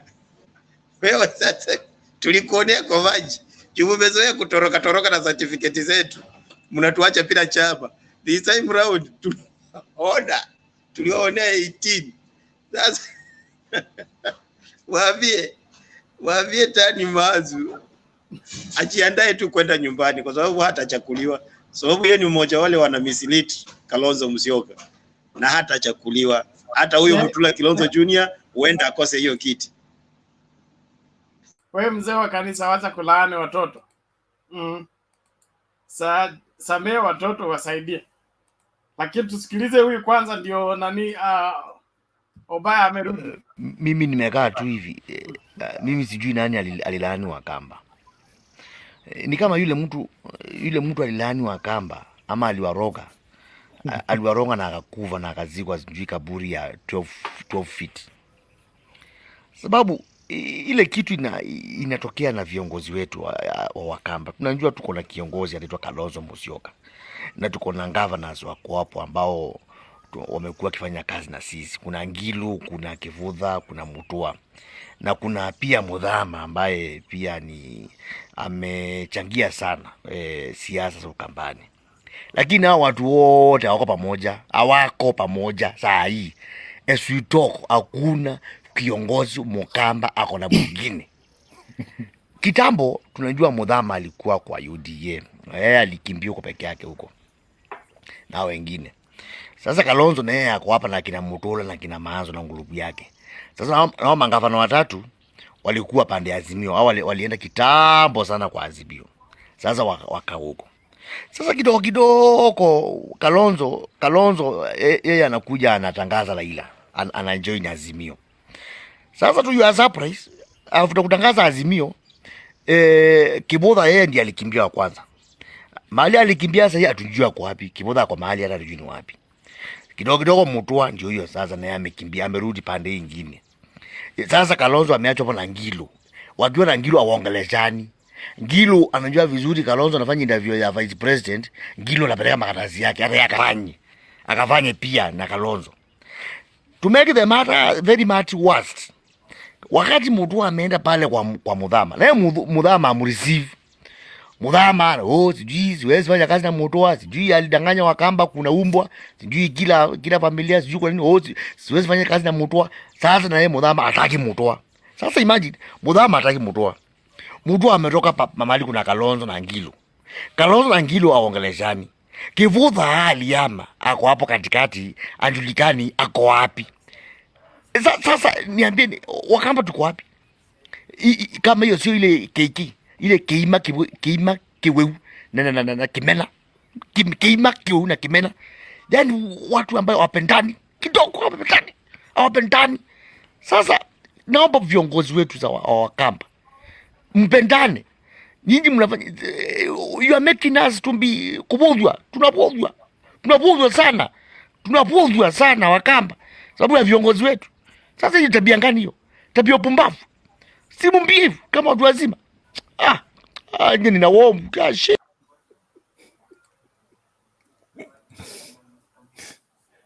Mnangedwa. Ameongea ukweli bwana. Huyu bwana ameongea ukweli. Na cha kusitikisha ni kwamba wale wengi ambao kama hawana msimamo ndio wanajua hata wa politicians siku hizi leo kwamba wanaenda kwa mahali ambapo wanajua watu ambao hawana msimamo. Vile anavyoongea kabisa ndio unaangalia cost ndio vile imekuwa kama hivyo. Kwa hivyo ukiangalia kama Aisha Jumwa alihama kitambo akaenda kwa Ruto kitambo UDA. Sasa juzi Kingi alivyohama kwenda hivyo, si uliona naye Aisha Jumwa naye ashaanza kutupa mishale. Sasa ni ile kwamba wao wale wanasiasa wanajua msimu, lakini utapanda mbegu yako kwa msimu gani? Hata wakati kama mvua imenyesha kama sahihi, kuna wale watapanda mapema kabla na wale wengine watapanda kabla nyuma, alafu wanataka kuenda na vitu. Sasa kama Kingi, nikiongea kama mimi mtu wa Coast kwa jumla, okay? Kwa mambo ya Coast najua mwezi wa Kilifi kama Kingi. Wakati Kingi alikuwa anakaa kwa paa, sote tulikuwa tunasema kwa sababu Kingi ndiye alimvisha Raila 6 piece. Alafu yeye anasema kwamba hakupatiwa, lakini kuna watu tumeona watu wakiendelea na shughuli zao vizuri. It's not directly. Kwa sababu Raila hawezi akakutuza, sio mtu ati ako tofauti, hata uongozi wake sio ako na utofauti. Ule uongozi wake sio kama vile Ruto atakufanyia tayari hivyo kama vile ulivyoona wakati Ruto alipopata, yeye alijigawanya akapatia watu wake wale zile seats zilizogawanywa na yeye na Uhuru 50-50 akaweka watu wake. Lakini Raila aligawanyia wengine na wengine walipata na wengine kwa chini wakikuzwa kupanda.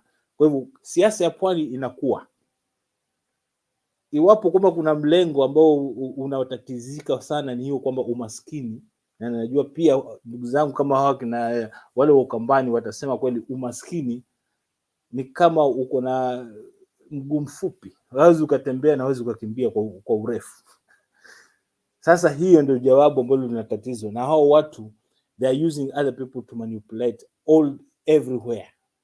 Wana divide watu kidogo, lakini ule mwindu msingi ambao unatakana kufanyika haufanyiki, ni kuwachezea wananchi wa Kenya tu peke yake.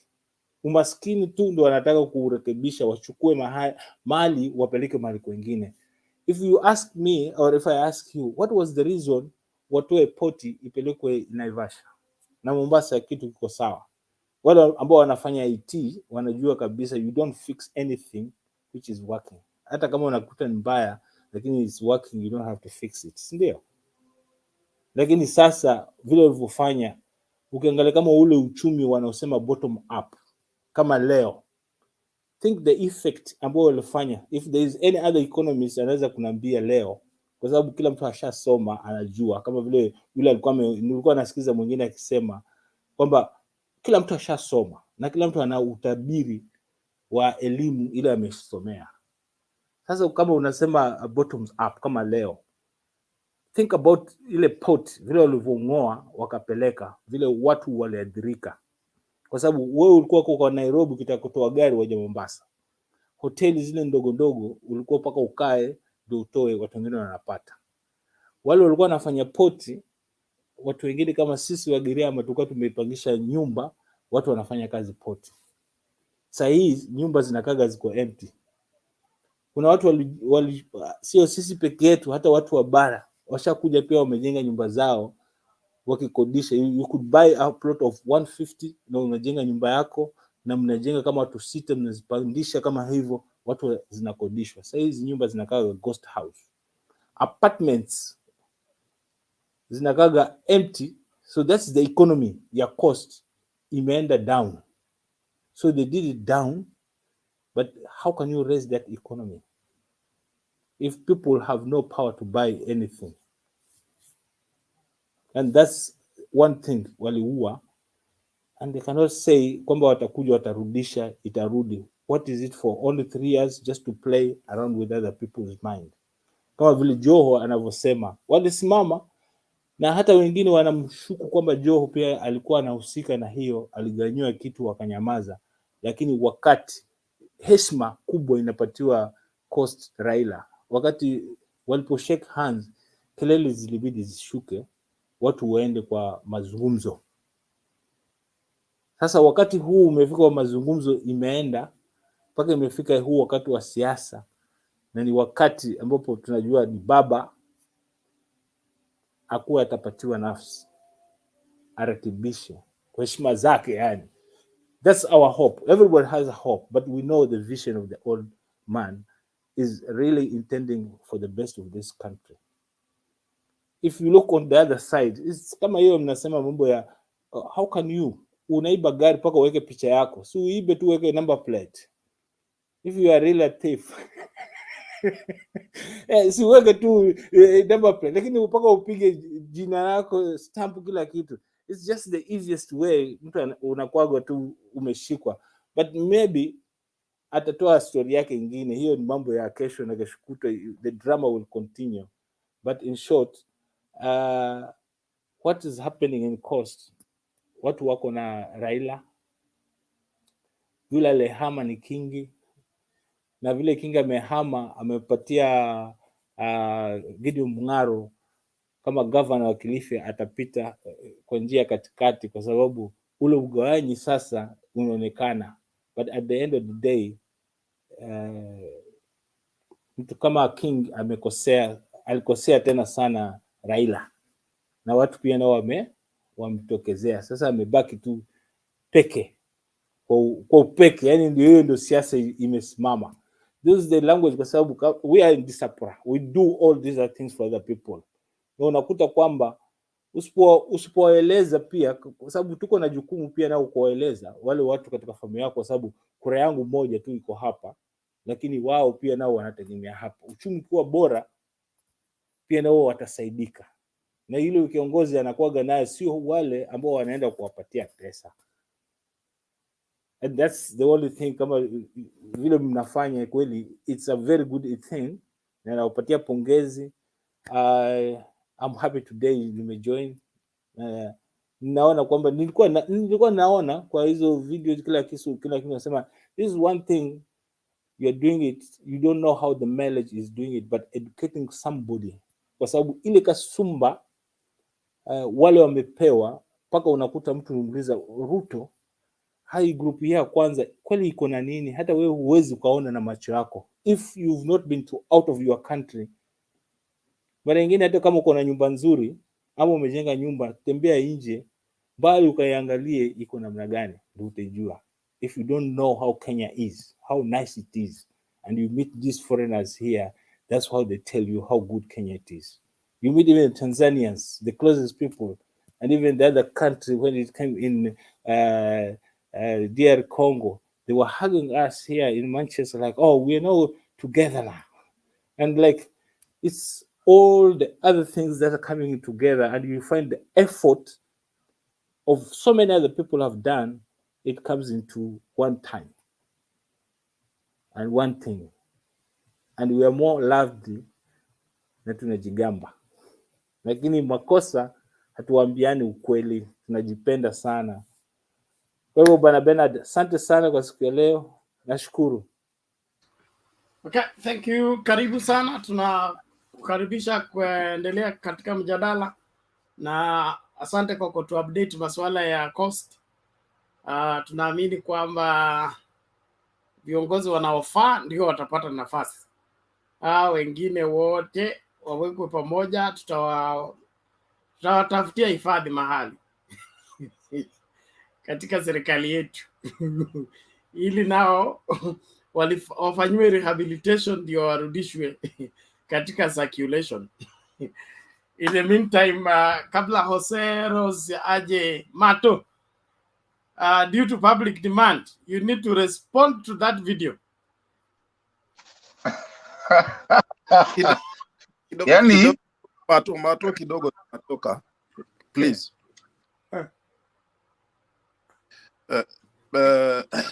Nataka kutoka, niko Tokyo mahali nani Watengula aliuza embassy. By the way, did we get the embassy back? Embassy alikula kaka kwa mfuko. Na huyu mtu anapelekanga wapi pesa? Ya gold siji, and he doesn't look that he have money. Anapelekanga wapi by the way? Tunamngojea huku Emirates. Ile siku tu atashuka tu Emirates hivi pap, tunakata kichwa. Hata rudi hiyo kichwa itarudi Kenya ikiwa kwa unajua ni Mluya. Akishuka tu Emirates hivi. Alipewa makaratasi, akaambiwa mkubwa, sign here. Ya kujua kitu inauzwa, so hakuhesabiwa kwa mgao.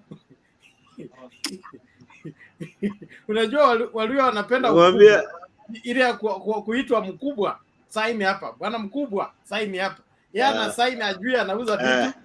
Anafikiria anaitwa mkubwa. Bernard. Wewe reverend, wacha hiyo sasa. Wacha hiyo injili bwana. Injili si mzuri. Wewe kazi. Hata unapenda ukubwa. Kazuti wewe. Hata unapenda ukubwa tu iliuza embassy, yeye hana habari. Watu walikula pesa, yeye anarudi mfuko tupu, mkono tupu, na signature imeuza embassy. Watu wameshare pesa. Embassy ilienda. Tunamngoja hapa EU tunamngoja. Akishuka tu hivi tunakata yeye kichwa. Wewe mind your language. Bernard, you should substantiate. Let Julius make his submission, please. No, you cannot substantiate. That is a serious allegation. Huku watu wanakata nani? By the way, huku watu wanakatwa vichwa. Wacha si msaha. Huku exhibition is not allowed on this channel. What's your problem?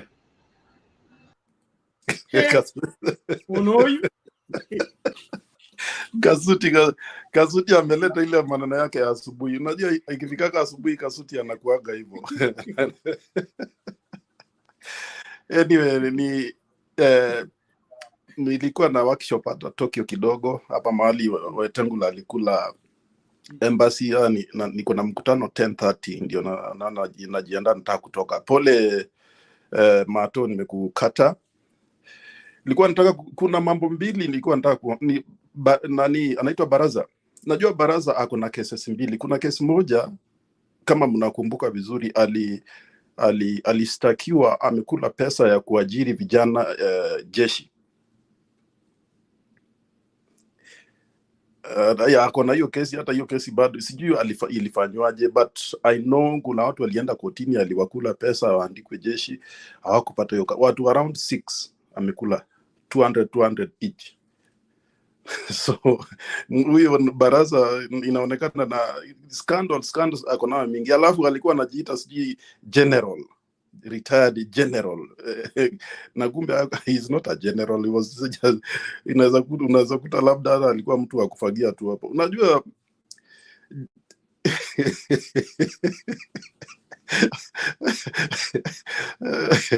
Wewe heshimu mheshimiwa tafadhali.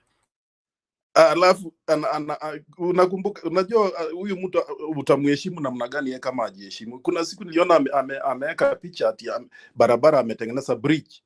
Uliona hiyo culvert? Anasema bridge na ni culvert.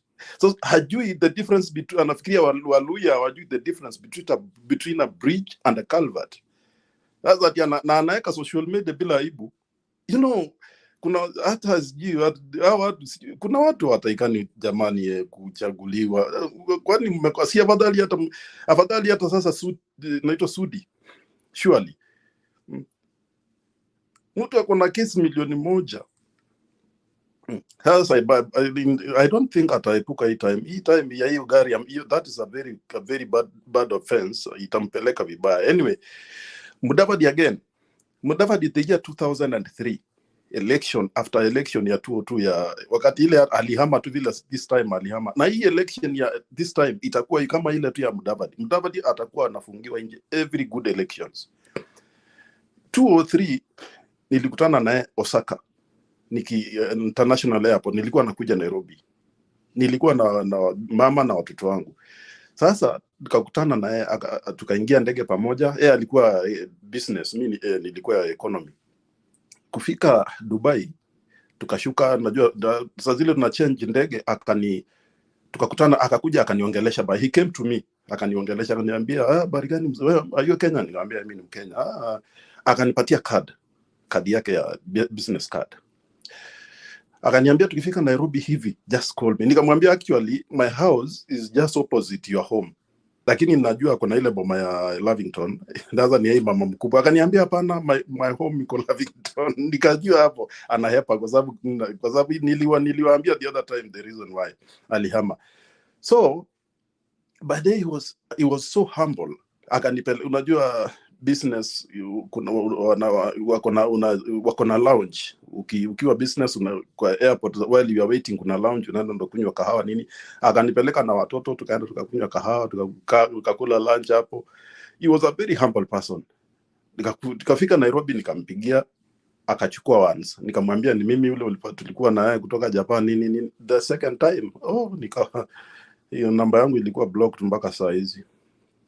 So nimekumbuka tu hiyo story ya 202. It's actually the same thing, because wakati hiyo pia alikuwa kinyuma, akarudi KANU, ndio wao kina Raila wengine na walibaki na Kalonzo. By the way, walibaki na Kalonzo. Mato, ukumbuke hiyo, I don't know you remember that story. Walibaki nyuma na kina Raila, wakaingia na kina Ngilu, wakashinda elections. So yani it just appeared in my mind. Nikaona kwani huyu jamaa anapenda, hatakaki kwenda mahali watu wanaenda, anataka kwenda opposite. anaenda kwa baridi, amesoea baridi. So again, nilikuwa pia na story ya Narok kidogo. Saa hizi kuna kijana amenitumia clip nyingine hapo. Senator governor wa Narok ndiye alipatiwa direct nomination ya UDA, Governor Tunai. Sasa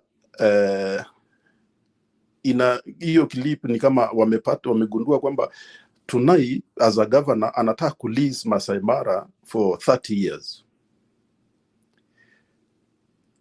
Yeah. anataka kulease Masai Mara for 30 years to a private company, which the Masai people now, they actually on a launch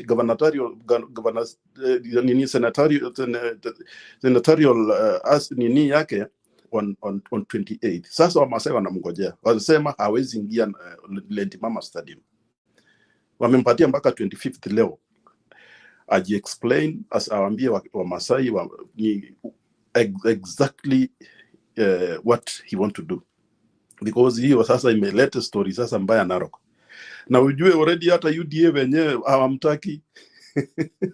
UDA hawamtaki, wamesema afadhali wapigie kura shetani kuliko kupigia Tunai. And najua naye nani Ruto hawezi kubali, because he's the financier, he's also another rich man who's financing UDA.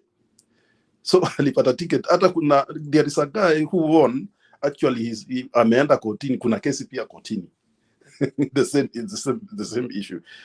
So and but mimi nilikuwa my take nilikuwa nataka wasiende kotini, waache hiyo kesi, ashindwe vizuri, because definitely nani Ledama is going to beat him hands down. Ledama is doing very well. Hata because unajua na ile kitu Tunai alikuwa naringa nayo ni kura za Wakale, na Wakale ndio wamesema hawampatia, afadhali wapatiwe lakini kura because amemaliza Masai Mara, hakuna kitu amefanya nalo. So there is that a small information I just wanted to little bit at least share, and nikipata any video nitakutumia, niko na namba.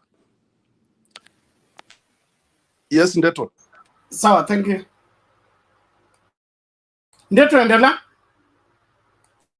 Nilikuwa nataka kuuliza Julius, Ledama amekula kila kitu, I mean the whole tribes in Narok kama ni Masai peke yake. I mean I know like he's the big person over there, but hizo tribes zote zenye ziko hapo pia, are they behind him ama is just the Masai part of it?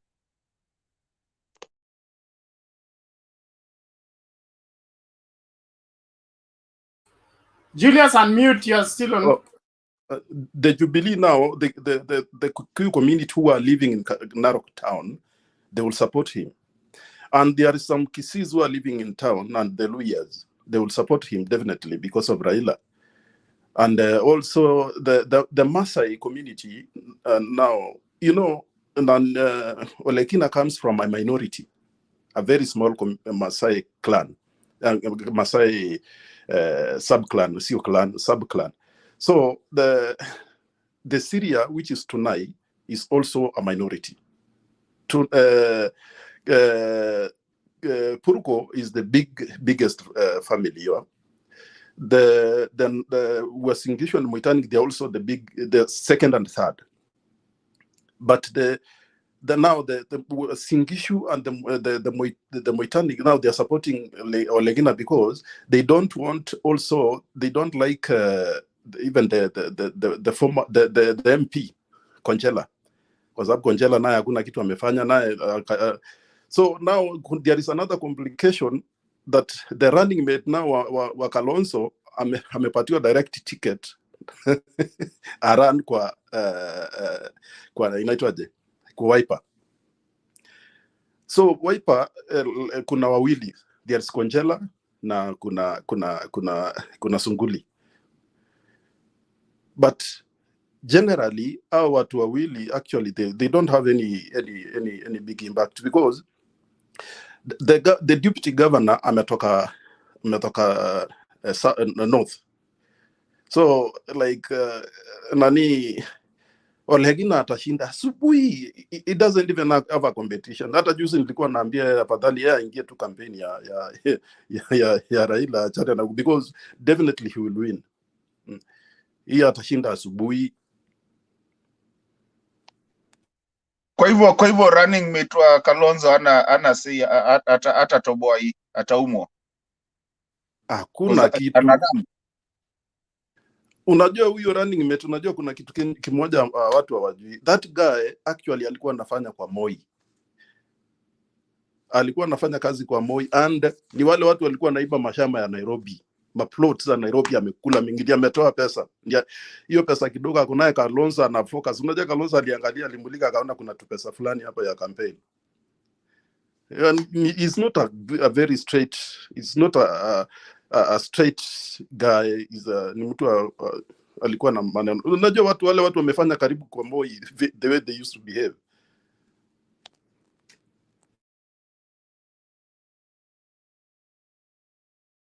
Okay, thank you. Let's leave it there. It's my time to go. Mato Temba, karibu. Asante kaka, vipi? Niko salama. Nitangatuka unceremoniously, but I want to listen to Mato first. Housekeeping, Housekeeping is like this. Kwanzia Kohoseras, Jakindu Bay, Moses, Audi, Nanu Wanyama.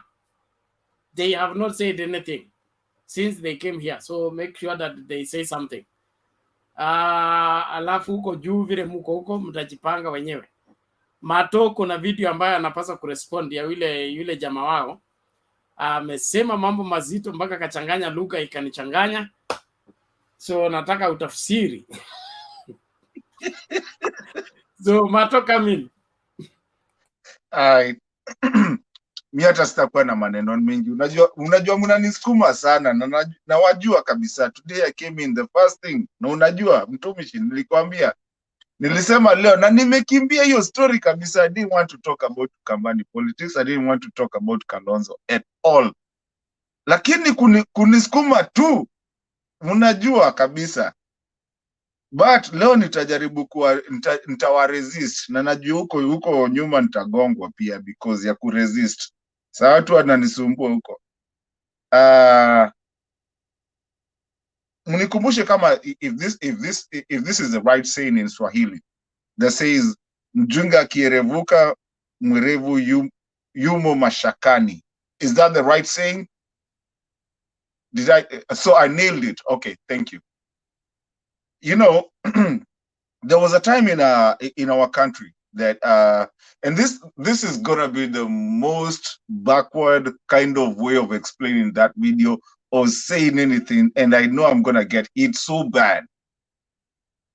You know, there was a time, and there's even still a time that we're living today, that we have how many tribes do we have? 47, or did we become 48 after the Nani Walikuja? We have 47 tribes in Kenya, right? I want to believe. So I thought, I thought we were 48. I think there was the Nubis that came in. He made Wamakonde.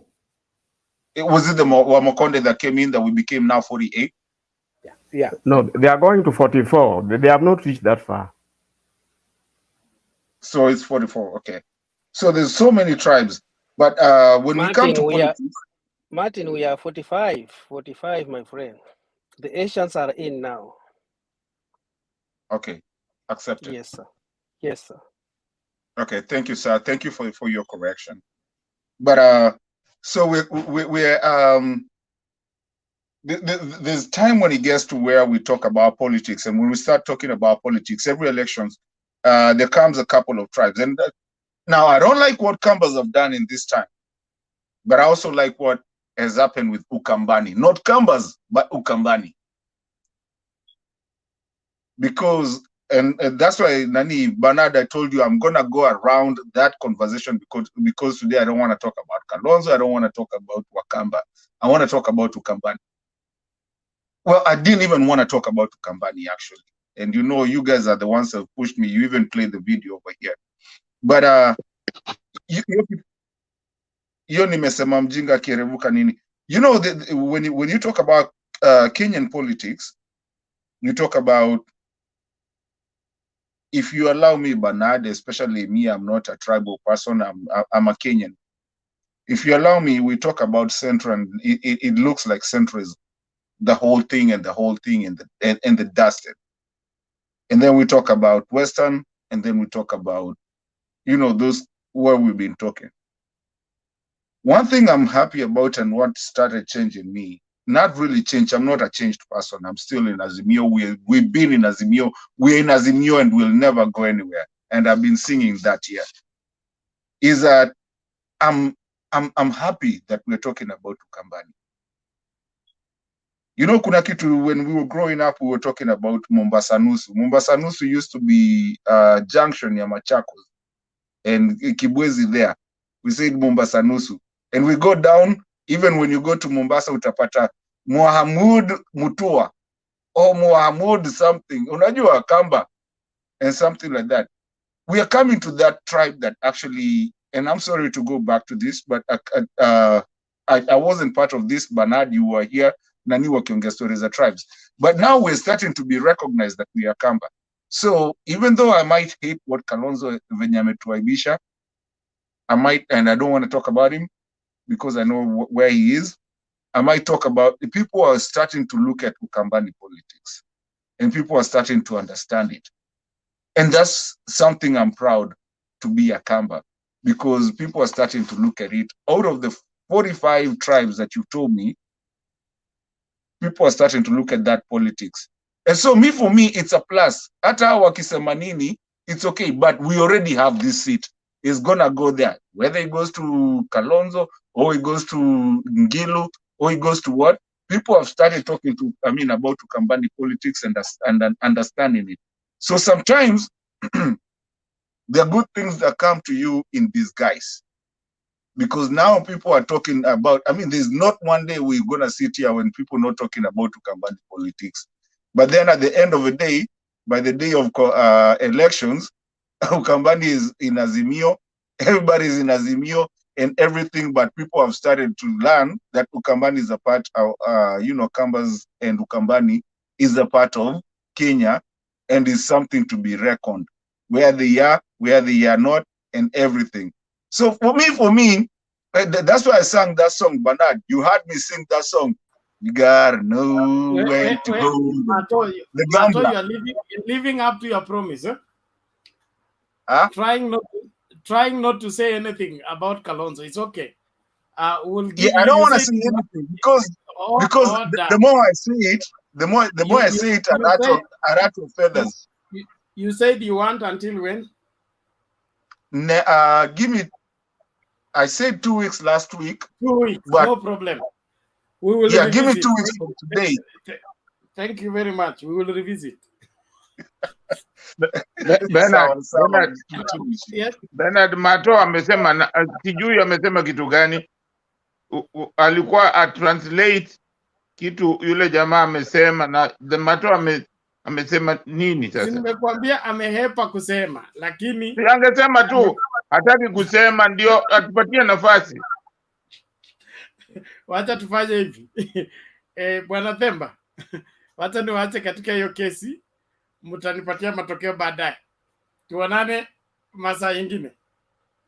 See you later. Bernard, I want to know whether you received the text, the analysis I had sent. You sent via email? Yeah, I sent via email, and you are supposed to share with Kip and Alex. I am yet to do that. Let me share with them, and then I'll let you know. Yeah, we'll give you. Today is when? Today. This side is is Tuesday. I think on Wednesday they will give you a slot, but you need to come to the studio earlier. No problem. Then let's talk in the course of the day tomorrow earlier. Asante. Thank you.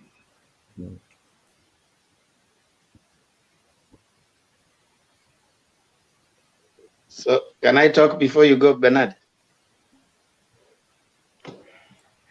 Please do. Please do.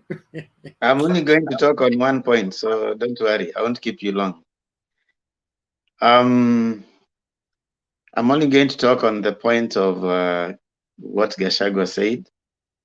I know many have come and have condemned it, but I want also to support the line where someone said that we need not disturb him as he's making those mistakes, because the more he makes the mistakes, the easier it gets for us. and the easier it gets to sell our agenda to the people. Now, we must note that Safaricom has responded to that statement. And the 500K is basically what Safaricom said that it employs, it empowers either directly or indirectly. Safaricom has facilitated the businesses of mamambogas. Safaricom has employed people through M-Pesa shops. Safaricom has educated families through Safaricom Foundation. There are many children who have gone to school because Safaricom has paid for their fees. Safaricom has shares from Kenyans. Kenyans bought shares in Safaricom. Safaricom has helped in environmental protection. Safaricom has enabled business across the borders. Most of us in the diaspora, we do business across the continent through Safaricom. M-Pesa is celebrated the world over. So when someone comes and says that they want to take money from John to give it to Peter, and then Peter to pay it to them, you get the kind of twisted economics that you are going to face, and that is the Rasputin kind of economics, where you just want to look rich, but you are denying certain people. By the way, if Safaricom went down today, too many families would suffer. Even what he's talking about, he would have nobody to give the money by the time he's done. By the time he's done getting the money from Safaricom, there will be nobody to give money. So when we have such leaders who and who is Gachagua? Gachagua is the running mate, the deputy president designate, the one. If you go back to when the Dr. William Samoei Ruto was appointing him, told him that Hey, I'm not hearing anything. I'm not hearing anything. My mic is muted. I can't hear anything. Excuse me, who is talking? Moses? Whoa. Really? Moses, if you have a problem of hearing, I it is can't hear anything. It's because Siki it's from your end. Wanyama, mute your mic. Thank you. Everybody keep your mic mute until it's your turn to speak. Moses, the problem is your gadget is not well configured. Either your headphone or something like that. So the best thing to do is you get out of the studio. When you come back, your machine will adjust. In the meantime, listen from the other segment. Endelea Bwana Themba. I doubt he has even heard what you have said. Now, he will hear from the broadcast. So I'm trying to say Gachagua is the deputy president. I mean the running mate. And you remember when he was appointed by the deputy president as his running mate, he said that I'm giving you agenda number 1 is you're going to work in economic platform with economic agenda with Moses Kuria. So Gachagua and Moses Kuria, after working together and meeting, the best they could come up with is what he went and took today to the media. That the first thing we are going to do is take all the money from Safaricom and give to Mama Mboga, spread it. Now, I want to make it simply said, Gachagua said if you are going to borrow money from World Bank, say 2 billion, he will come with that money and say how many Kenyans are there. We are 50 million Kenyans. then he will spread that money to every Kenyan. The 2 billion. That's Gachagua economics. Take that money that is coming, instead of putting it in a particular thing, a particular project, divide it among Kenyans, divide it to Kenyans. So for him, it is taking that money and giving it to Mama Mboga. I mean, I laugh and I shudder at such a person in his capacity commenting that. He could have been wiser in his capacity. And I know it is going to take time for them to do damage control. I know they are really trying to do damage control to that. They have been trying to spin it, but it is still not coming out. It is going to hurt them big time, you know, because now, first of all, there are fears, jitters about losses of jobs. And of course, people, families, and even some of those Mama Mbogas have been facilitated by Safaricom to be where they are. And then, of course, they are still talking about taking that money and giving to those people, then coming and taxing them. So I think on that specific one, it was a serious goof by the second highest ranking person in Kenya Kwanza. But again, as I said, we celebrate when they goof, because it shows that there is a problem either in the systems that they are trying to work on, or communication, or even the bottom-up thing has not necessarily percolated through to everybody.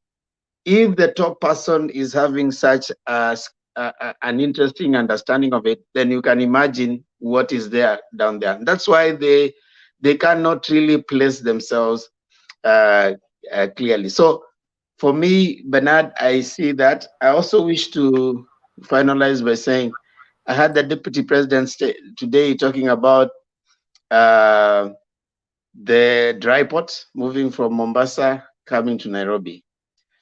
Now, they say when the gods wants to finish you, they make you mad.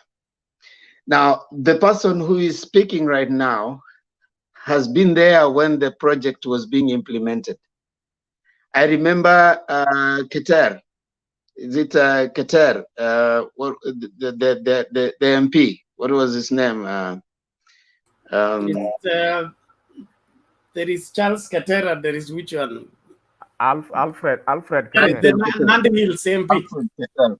Nandi Hills MP got into trouble when he questioned the implementation of the SGR, and he raised that issue, and the Deputy President made sure he fought him strongly. To date, he's still fighting Alfred Keter, who by that time was questioning that the money that had been used, the way it had been, doubled, I think doubled.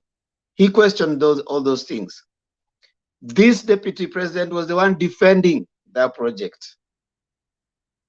I remember Joho refusing to going to a meeting where the president came, and Joho attempted to lecture the president. It was tough, but the Deputy President was supporting it at that time. Now he's coming to say that these people, now whom is he addressing?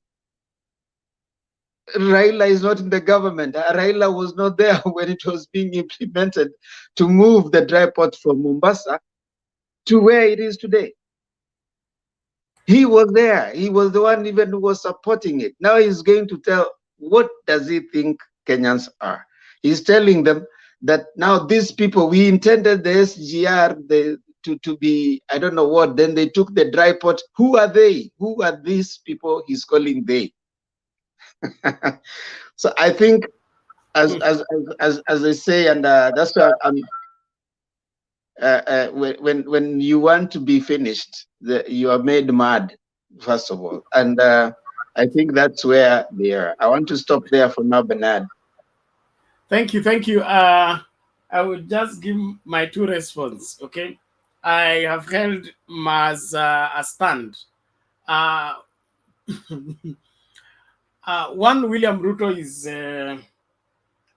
is immature, irresponsible, and even doesn't know what he wants. So as such, he's not to be considered for the presidency of this country. He's not ready. He has a long way to go. 2, Gachagua, it's not that he goofed. He doesn't know any better. That is his style of getting money. Now it's a confirmation. His money, he claims to be a businessman. A businessman knows how to invest money and multiply it. Him, he has never multiplied any money. He knows he takes from here and puts here, and then takes from here and puts here. So it is a confirmation that the money he has made is out of looting. It's not out of trading. It's not out of reproduction. It is out of carrying from this end to this end.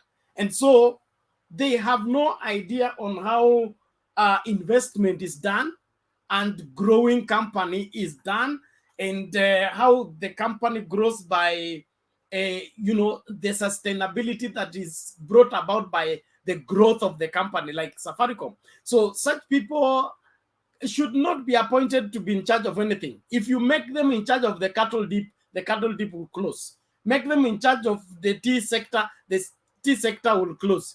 Make them in charge of the coffee sector will close. They have no idea on how the country is run, on how the country economy is presided over. And so let Kenyans keep them off the decision desk where matters serious as economy are discussed. Thank you very much, Nanu. Themba continue. Jakindube ameinua mkono, anzia kwake. Wengine tuonane baadaye. See you when you see me. Okay, good night bro. Jakindube, alafu kuna Omolo, alafu Hosea. Jakindube. Asante sana Themba. Bernard, kwaheri. Asante sana Bernard. Na karibu Themba, hatujaonana muda mrefu. Kila mara unakuja late kama mimi nimetoka. Lakini nimefurahi leo kukuona. Nataka kusema kwamba Ndeto aliulizwa swali hapa aseme, hakusema, lakini mimi nataka kusema Ndeto, enda uambie au jamaa wamechanganyikiwa. Kama ni kamute, watoe hiyo kamute, watoe, waambie namna hiyo. Hamwezi kuwa mnazozana, huyu anazozana na huyu anazozana. Hiyo ni kusema hakuna mwelekeo. Muwe watu na mwelekeo, mjue nchi inaelekea wapi. Umesikia? Uwaende uambie tafadhali. Mimi nataka kuzungumza kwa mambo mawili tu, na haya mambo ninazungumza jambo ambalo nilisikia mtu akisema hapa na nilijaribu sana kuingia. Alikuwa mtu wa UDA, sijui anaitwa Fighter. Wale ambao walikuwa hapa Ndeto, sijui kama ulikuweko. Fighter. Mimi nataka kuomba, nilikuwa nataka kumwambia Bernard kwamba watu kama hawa hawafai kwa hii forum, kwa sababu hajui kitu gani anasema, na hata ukimuuliza anasema uongo. Anasema bottom up iko America nao, na kina Alex wako America wanamwambia pana, hapa hatupewi pesa hiyo unasema. Hakuna, kila mtu anafanya kazi. So watu kama hawa, nataka kusema kwamba watu wa UDA na Ruto na brigadier yao hawajui economy, hawajui kuongoza serikali. Wa Kenya tukifanya makosa ya kuchagua hawa watu hawajui. Huyu Ruto ndio aliharibu uchumi wetu. Wakati wa Moi waliprint pesa hii 500. Hawa watu walitutesa, hawa watu. Ruto alikuwa mmoja wao. Alafu sasa unasikia huyu Gachagua anasema ati wanataka kunationalize. Kwanza hii mambo ya mama mboga inatakiwa, jamani wa Kenya let's stop this nonsense. Mama mboga unampatia pesa for what? Kwa sababu hawa watu hawajui. Unataka kumpatia mama mboga na watu wa pikipiki, unasema bodaboda, unawapatia pesa wafanye nini? Ukiwapatia pesa itawasaidiaje? Hawa watu hawataki pesa wapewe, wanataka wateja. They want customers. If wewe ukivunja hiyo nani, Safaricom imeandika watu 500,000, mama mboga atatoa wapi watu wa kununua mboga? Ushawatoa hao watu kazi, atauza mboga zake hizo kwa nani? Nani atapanda hizo bodaboda? Watapanda watu wakienda wapi? Hawa watu ni watu hawajui economy inafanywa na nini, hawajui. Ndio maana ninawaambia Wakenya lazima tutofautishe. Mimi nimewaambia kila siku, ukitaka kutengeneza economy, nchi zote mnaona hizi ni nzuri, zingine zilipigana kujenga kitu inaitwa taifa, alafu ni rahisi kujenga nchi. Sasa hiyo ndio economy. Kabla hujajenga taifa ni vigumu sana kujenga hiyo economy. Mnasema hawa watu hawana suluhu la kujenga taifa, alafu wanakuambia wanataka kujenga nchi. Na katika hawa watu wengine wanasema barabara huwezi kula. Unasikia Mudavadi alisema barabara huwezi kula, na hiyo ndio timu. Barabara, kwa nini huli barabara? Tunakula barabara kwa sababu barabara ndio inakuletea, kama ni shule unaenda na barabara, kama ni hospitali barabara, kama ni vyakula ni barabara. Utachukua hata ikiwa ni njia ndogo, lazima ni barabara. Ukienda kutoa chakula, si lazima utoe chakula na upite barabarani ndio uile. Hawa watu ni watu ambao ni watu wapotoshaji. These people are very selfish, na ni watu, they don't know what they are talking about. So Wakenya, hii kusema kweli ni uchaguzi ambao inatakiwa Wakenya wachague serikali ya umoja, azimio la umoja. Hiyo ndio serikali ambayo itaongoza nchi yetu kwa umakini. Hizi zingine, hawa ni wengine ni matapeli kabisa, hawafai. Na hasa mimi najaribu nasema hivi, vile Ndeto amekataa kujibu swali. Mimi nasema hivi, Bwana Raila achukue Ngilu na Martha Karua. Hiyo ni kura tunamaliza saa 2 asubuhi, tushachukua hii kitu, kwa sababu hawa watachapa kazi. Hatutaki watu ambao hawajui wanataka nini na wanaenda wapi. Tunataka wale watu ambao wana focus, kama vile Ngilu amesimama kidete, kwa sababu ukisikiliza vile mtu anasema, ukisikiliza vile Kalonzo anasema, hati hawajui kitu gani walisign. Sasa mtu kama huyo tutamchagua president namna gani? Anasign kitu hajui amesign nini. Mbona kina Ngilu hawasemi hawajui walisign nini? Mbona Kibudha Kibwana asemi? Na vyama vingine viko tu vingi ambao walisign, mbona wao wanajua walisign nini? Mbona hawa tu ndio hawajui? Hiyo ni kusema hawa ni watu matapeli, ni watu ambao they just selfish people who only think about themselves. They don't think about hata Ukambani au they don't think about anybody. Wanajifikiria wao, kwa sababu wanasema nini nitapata hapa. Sisi tunasema sisi wa Kenya tutapata nini? Sio mimi nitapata nini, sisi wa Kenya tutapata nini? Hiyo ndio jambo la muhimu. So hawa watu ni watu ambao wote, hawa watu ambao wanatapatapa kusema hawakujua kitu gani wamesign, na hawa watu wa UDA, they are the same. Hawa watu tunatakiwa tusahau maneno yao, hawawezi kutusaidia chochote. Wakija hapa, mtu huyu alikuja hapa anaitwa sijui nani, anaargue kitu ambayo ni wrong, anakuja kusema ati mama mboga. Hii mama mboga ndio maana watu wanasema ati mama mboga, kwa sababu unategemea pesa utapewa bure. Wewe hata ukipewa pesa ununue mboga na hakuna wanunuzi, hizo mboga zitaharibika. So vitu tunataka watu wawe na kazi, wengi watu wawe na kazi, watu wengi wawe na kazi, na wakiwa na kazi watakuwa wateja, na hivyo ndivyo mama mboga ataendelea. Lakini kusema eti unaleta pesa unataka kumgawia mama mboga, ukisha mgawia hizo pesa watapata wapi nani? Kwa sababu umewapatia bure. Sasa wajui nyingine itatoka wapi? Hiyo ikiisha nyingine itatoka wapi? Hawa ni watu hawajui economy, hawajui serikali inafanywa namna gani. Kwa hiyo ni watu ambao haitakikani tusikilize maneno yao. Asanteni sana. Asante Themba.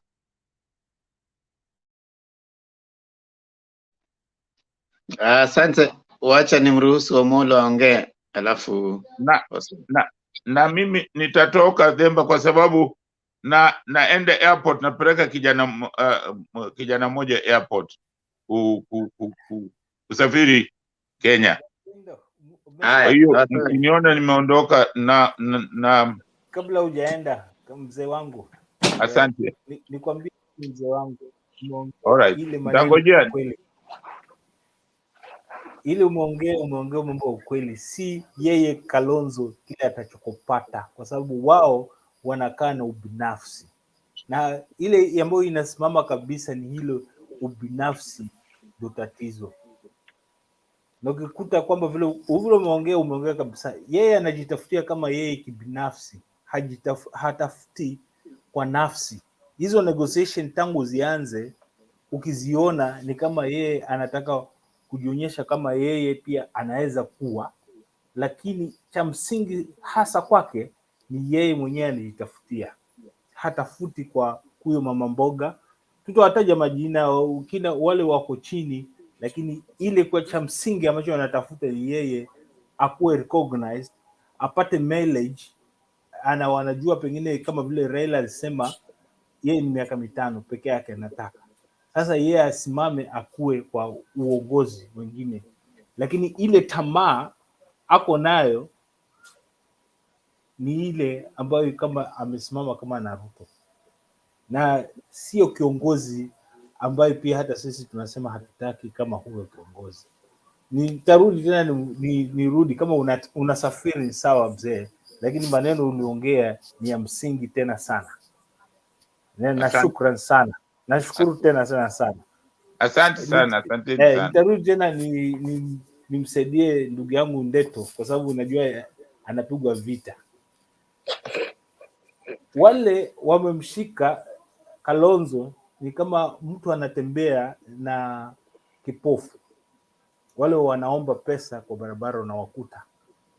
Sasa ukikuta kama huyu mtoto wa anaitwa ni kansela mzima, lawyer mzima, lakini vile wanaargue point zao hazina tena msingi wowote ambao unakuwa, kwa sababu wanaposema kwamba walisign hatujaona hii. So if you put yourself in that position, kama Kalonzo becomes a vice president, as that position they're arguing today to be in that position, so he could go even further to be asked by the president Raila to go do some deals, then he'll come back like, I signed, I didn't even know what I signed. Is that what the same thing that we were looking forward?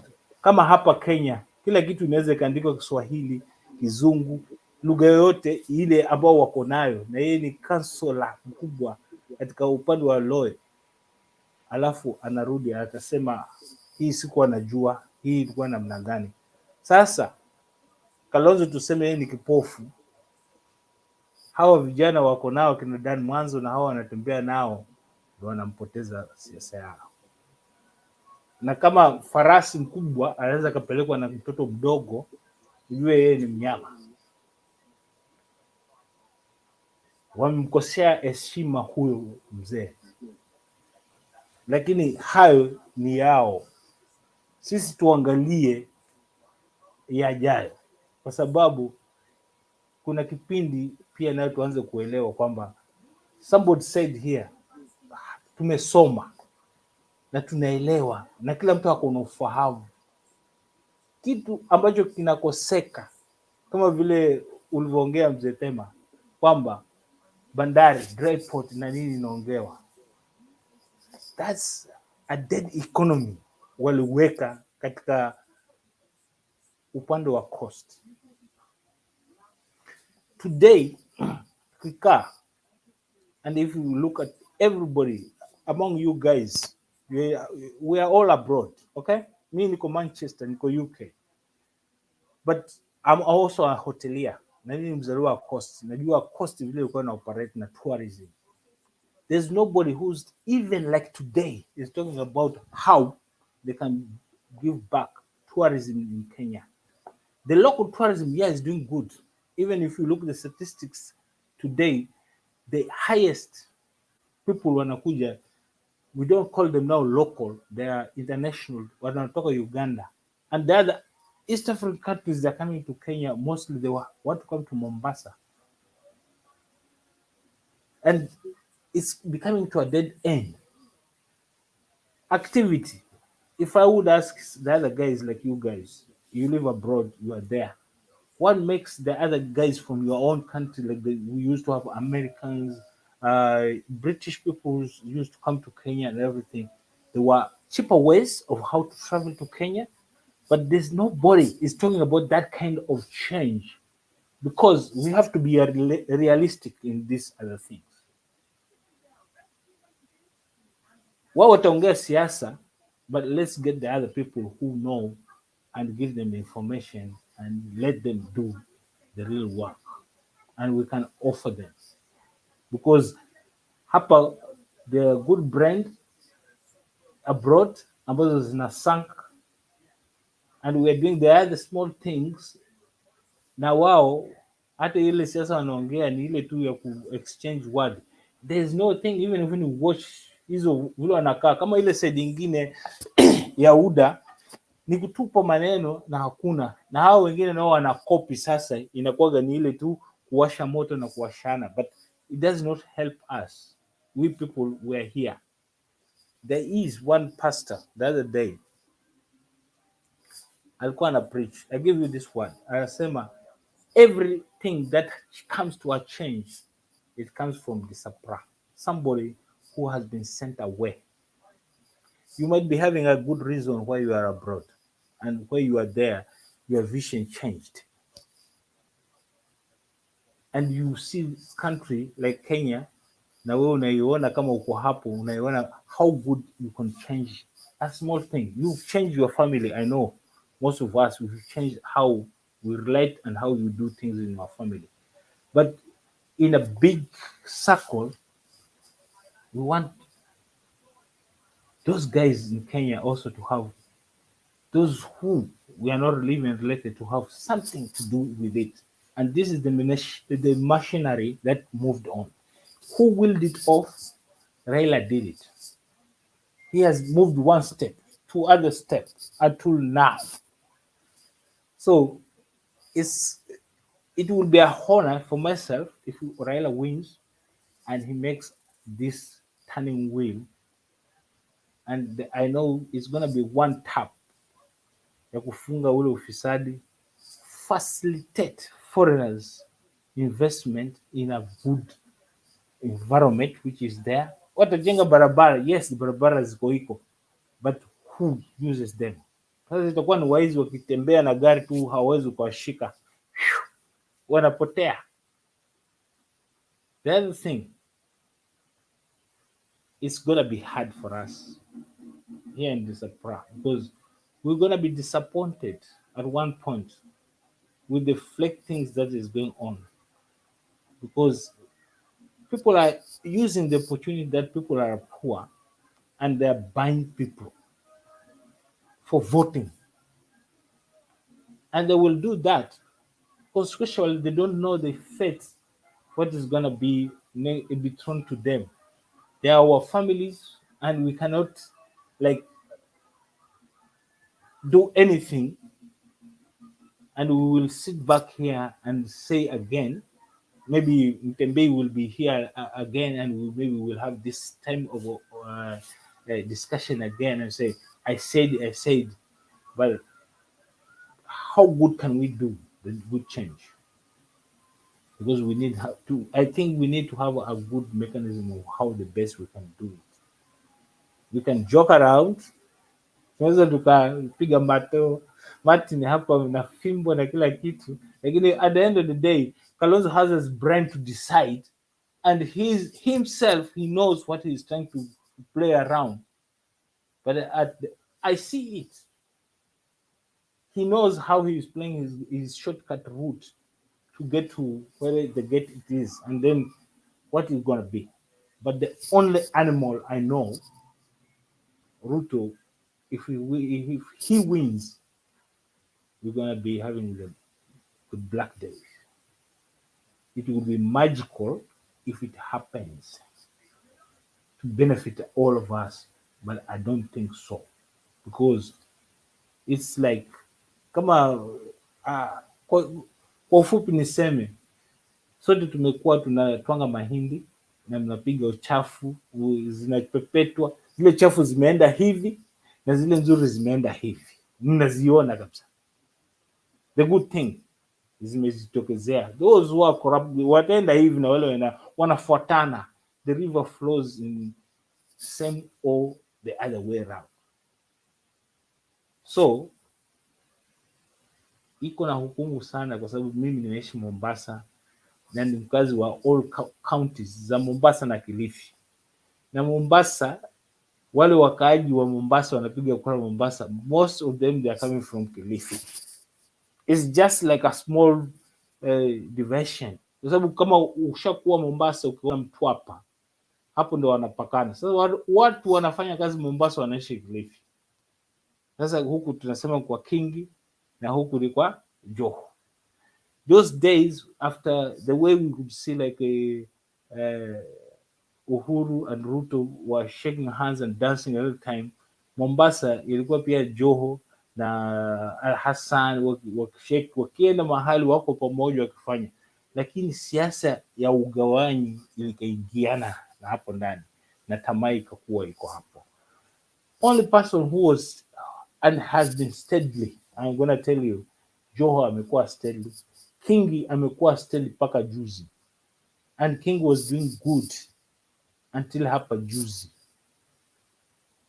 He is the first person to join with his party, and he was even making it understood, because the only county kusikia njaa cost ni huko Ganze, ni huko wapi, kumetoka mtoto wa Katanangala, Ronald Ngala. So you can hear from those words from where Ronald Ngala ametoka, na huko njaa ndio inakuaga Ganze.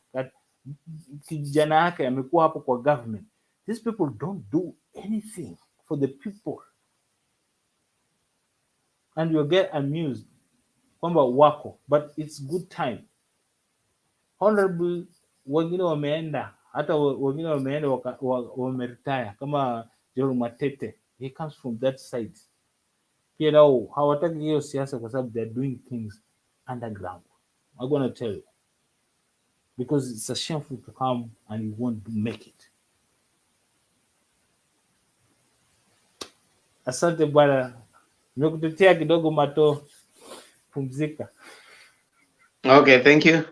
Black, you have to stay on camera, because if you don't, I throw you out. Godia. You can't have that black thing when you are here. So we want to see you. Now I want to make some comment. In 2016, Obama, 2016-2015, there was a decision to bail out General Motors and Chrysler by the Obama administration. Reason being, because of the jobs that were going to be lost because of the economic downturn at that time.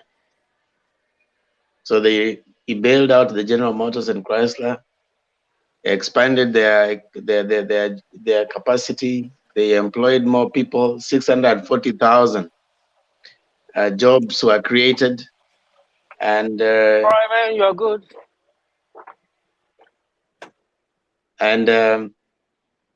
the industry boomed after that. Now, economy, according to UD Economics, is if it were them at Obama time, they would have wound up General Motors and Chrysler and taken that money and given to Mama Mboga. That is what they told us today. So when you think about what these people are saying, it tells you the twisted economics that they want to throw us into, and that's the kind of drama that we do not want. Hosea, karibu.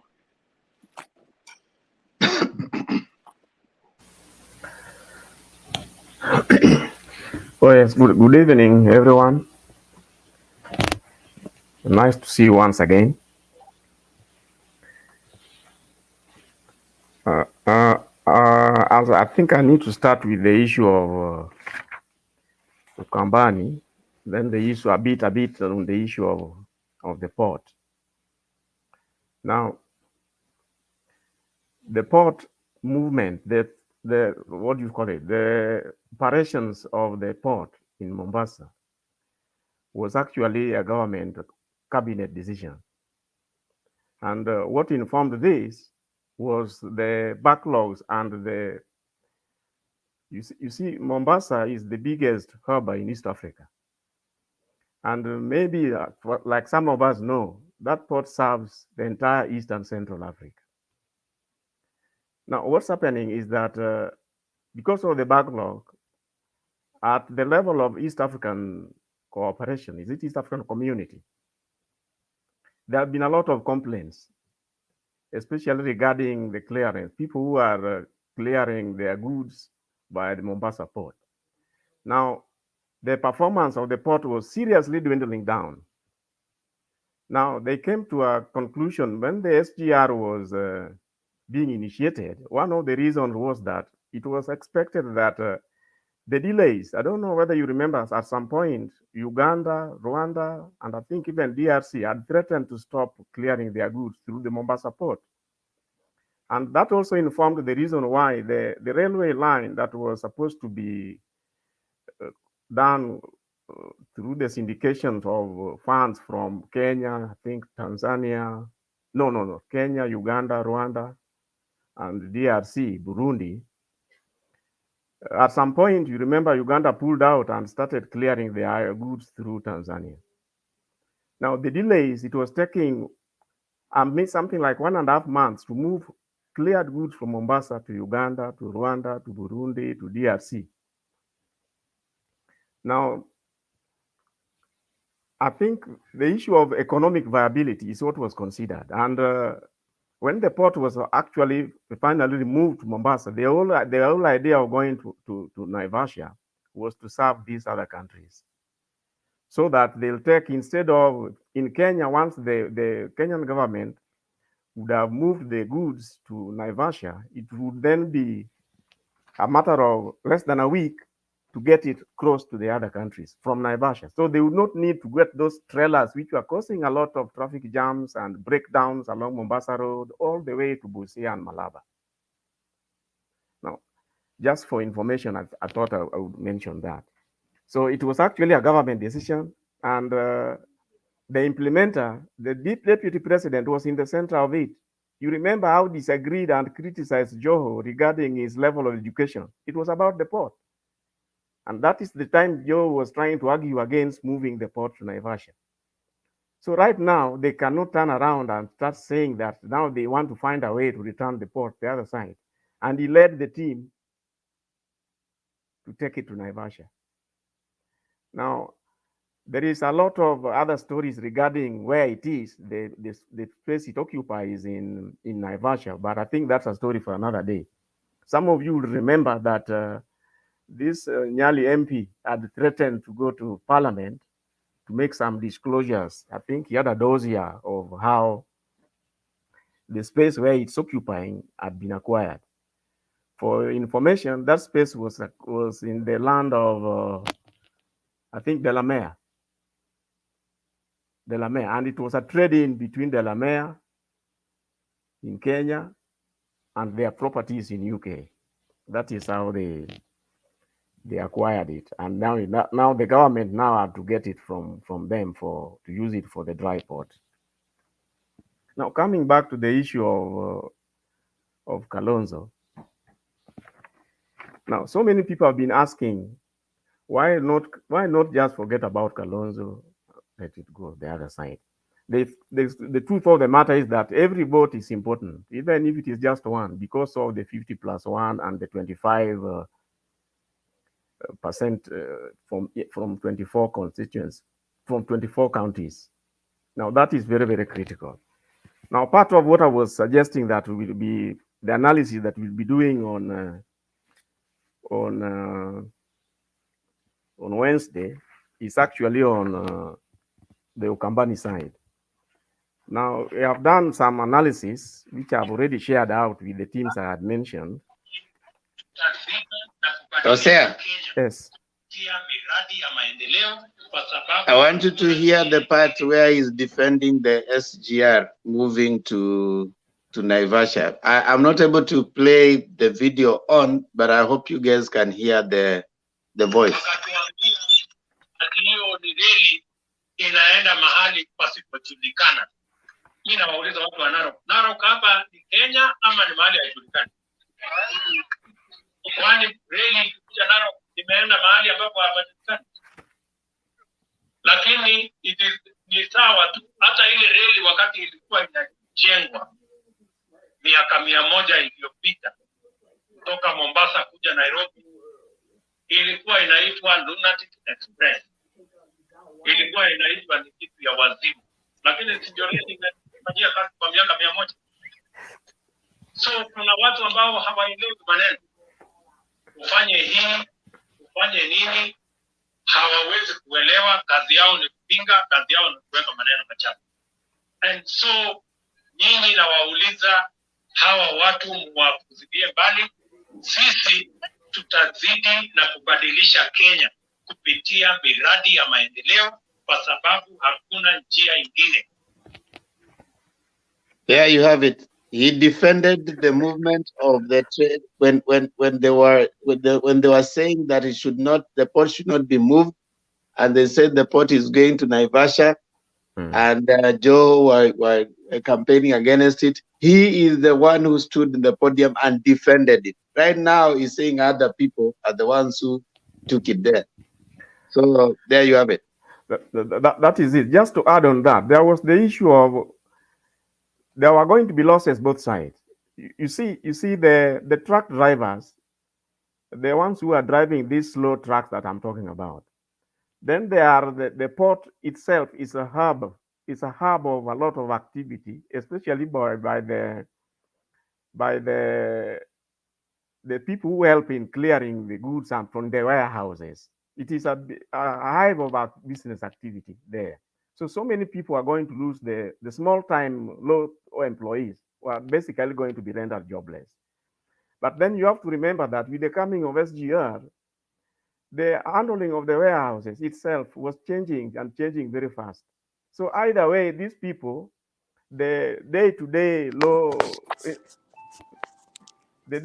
low-income earners who are there were still going to be affected by the presence of the SGR, because when the SGR, it docks there, you find that it cuts off very many of the handling that was going to the warehouses, which was actually manually done by a number of the employees that were there. So those are the most people who are seriously affected now. Now, even if you return the port to Mombasa, those people are still seriously affected because of the SGR. The loading, they have cut off a number of warehouses. Now things are going straight to the SGR, which is straight away to Naivasha. Now, even if you return them, so long as the SGR is still there, the impact on job losses I don't think it will ever be recovered. Now, there was another argument that the Lamu port was supposed to help compensate those losses. Well, there is a lot of economic viability that was discussed around that, and maybe through balancing, we'll see how things go on in the event that Ruto is the president. Now, I was on the issue of Kalonzo and Ukambani. Now, a lot of study has been taken regarding the voting figures this time. You see, there has been a lot of back and forth regarding the merits and demerits of Kalonzo this way, Kalonzo that way. What has come out clear is that Kalonzo is just too much on himself. In fact, personally, I'm just wondering, I'd always had a lot of respect for Kalonzo, but in the recent past, it's like it doesn't even see beyond Ukambani. It's very worrying. Now, we had picked in the analysis, we had picked the current voter register status, and Ukambani, which is actually Eastern, in terms of additional votes from Iebc, they are number 7 in terms of increase in number of new voters at 178,000. Number 1, as I said, I indicated yesterday, is Rift Valley, which has gone up by 693,374. Number 2 is actually Nyanza region at 393,264. That's number 2. Number 3 is Central at 370,986. Number 4 is Western, 269,399. Number 5 is Nairobi at 253,261. Then number 6 is Coast at 239,432. And then number 7 is, number 7 I've already told you, Eastern. And then Northeastern is number last at 147,000. Now, if you look at the trend, you realize that Rift Valley and Nyanza are actually got the highest registration numbers. And I think this you can attribute it to the excitement which is created by the two leading candidates. They had, I think they caused a lot of excitement, and maybe they did a lot of voter mobilization for voter registration. Now I'll quickly just narrow down on Ukambani, where I'm saying that the additional number of new voters are 178,643. Now, if you take the 3 counties in Ukambani, you find that the highest number of voters is actually in Machakos. They control 41%. If I just use the percentages, they control 41% of the total voter registration in Ukambani, which stands at 1,697,003. Now that is the 3 counties. Now it has not included what a number of people refer to as the diaspora votes. If you add, which is estimated at 300 to 400,000, then you get the 2 million that we keep talking about. But now down to how the voting pattern is expected to go. If you will go by what happened in 2017, Kalonzo supported Raila, and this is how the figures were. In Kitui, he had 287,000 in Kitui, whereas President Uhuru had 64,000 only. In Machakos, Raila got 380,000, when Uhuru got 82,000 only. And then in Makueni, Raila got 300,000, when Uhuru got only 27,000. Now, the total of that is that the total for that is that Raila got 968,437 votes from the three Okambani blocks. Now, then that brings us to the question. Some people believe that in the event Kalonzo doesn't come, so then the 968 votes would be off. That may not necessarily be the case. That may not be necessarily be the case for the reason that there is the total of 147 which Uhuru got from there. And now that Uhuru is supporting Raila, chances are that if they are still in Ukambani, they will not vote for Kalonzo. They may still vote for Raila through Uhuru. Then there is the issue of Machakos, where Mutua is, and then Makueni, where Kibwana is, and Kitui, where Ngilu is. Now, analysis show that the 968 votes that came in 2017 is unlikely to end up with Raila in the event Kalonzo does not come over. Now, then your guess is as good as mine as to how many votes Raila is likely to lose in the event that Kalonzo decides to stay away or to go on his own. And the estimate is that at best it could be 600, just around 500,000. Around 500,000. Now, when we talk about 2 million company votes, of course, you add the diaspora, that all that will be lost. That is, I think, wishful thinking, and it is overrating Kalonzo's ability. It may be possibly overrating Kalonzo's ability. Now, in the event that Kalonzo goes the other side, the next question that comes to your mind is, where would then Azimio get these votes which they would otherwise be having if Kalonzo is on board? Now, that quickly brings you to Central. Now, the figures for Central are a bit more elaborate. I don't think I can cover them now. But on Wednesday, once we have shared it with the team that we discussed earlier, then we'll be able to present Central and Coast on that day. Now, my last point is to do with the Deputy President. The Deputy President keeps telling people how he made this one that, he made this one that, he made Raila Prime Minister, he made Uhuru President, he made Mudavadi Deputy President. Now, in other words, all these people, according to him, they became whatever they got whatever they got because of through him.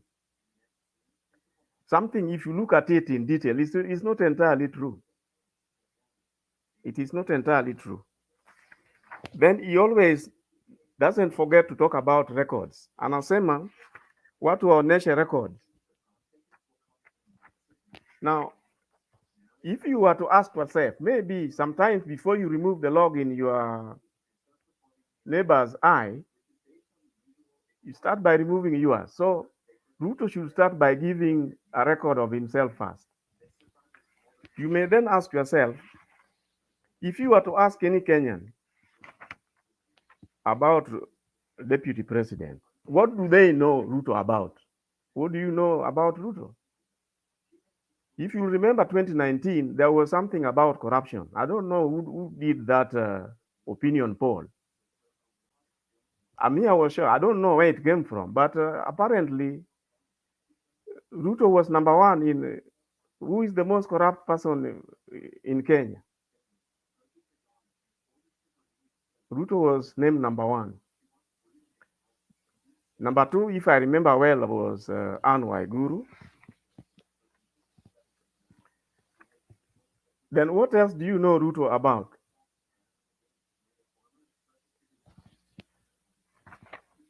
For me, the failures of the Jubilee government, there is no way Ruto can run away from it. If I was to do that record, that track record he's talking about, we all remember NYS. And they do claim that that was how well they did in the first term. You all remember what happened to SGR. What about the debt ceiling that we are now, which is now collapsing the economy? The high debt ceiling. Ruto's brigades were in all those committees they say they were removed from, and they're the ones who passed this new debt ceiling. You remember the debate on the tax, the VAT tax.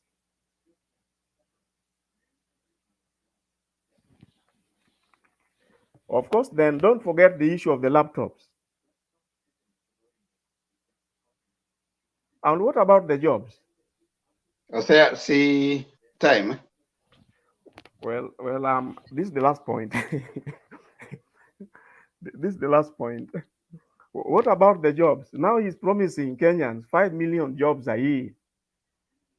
During their time, they had promised only 1 million. Was it only 1 million? They never, nothing. They hardly got more than 100,000 jobs in any 1 year. Then the issue of the roads.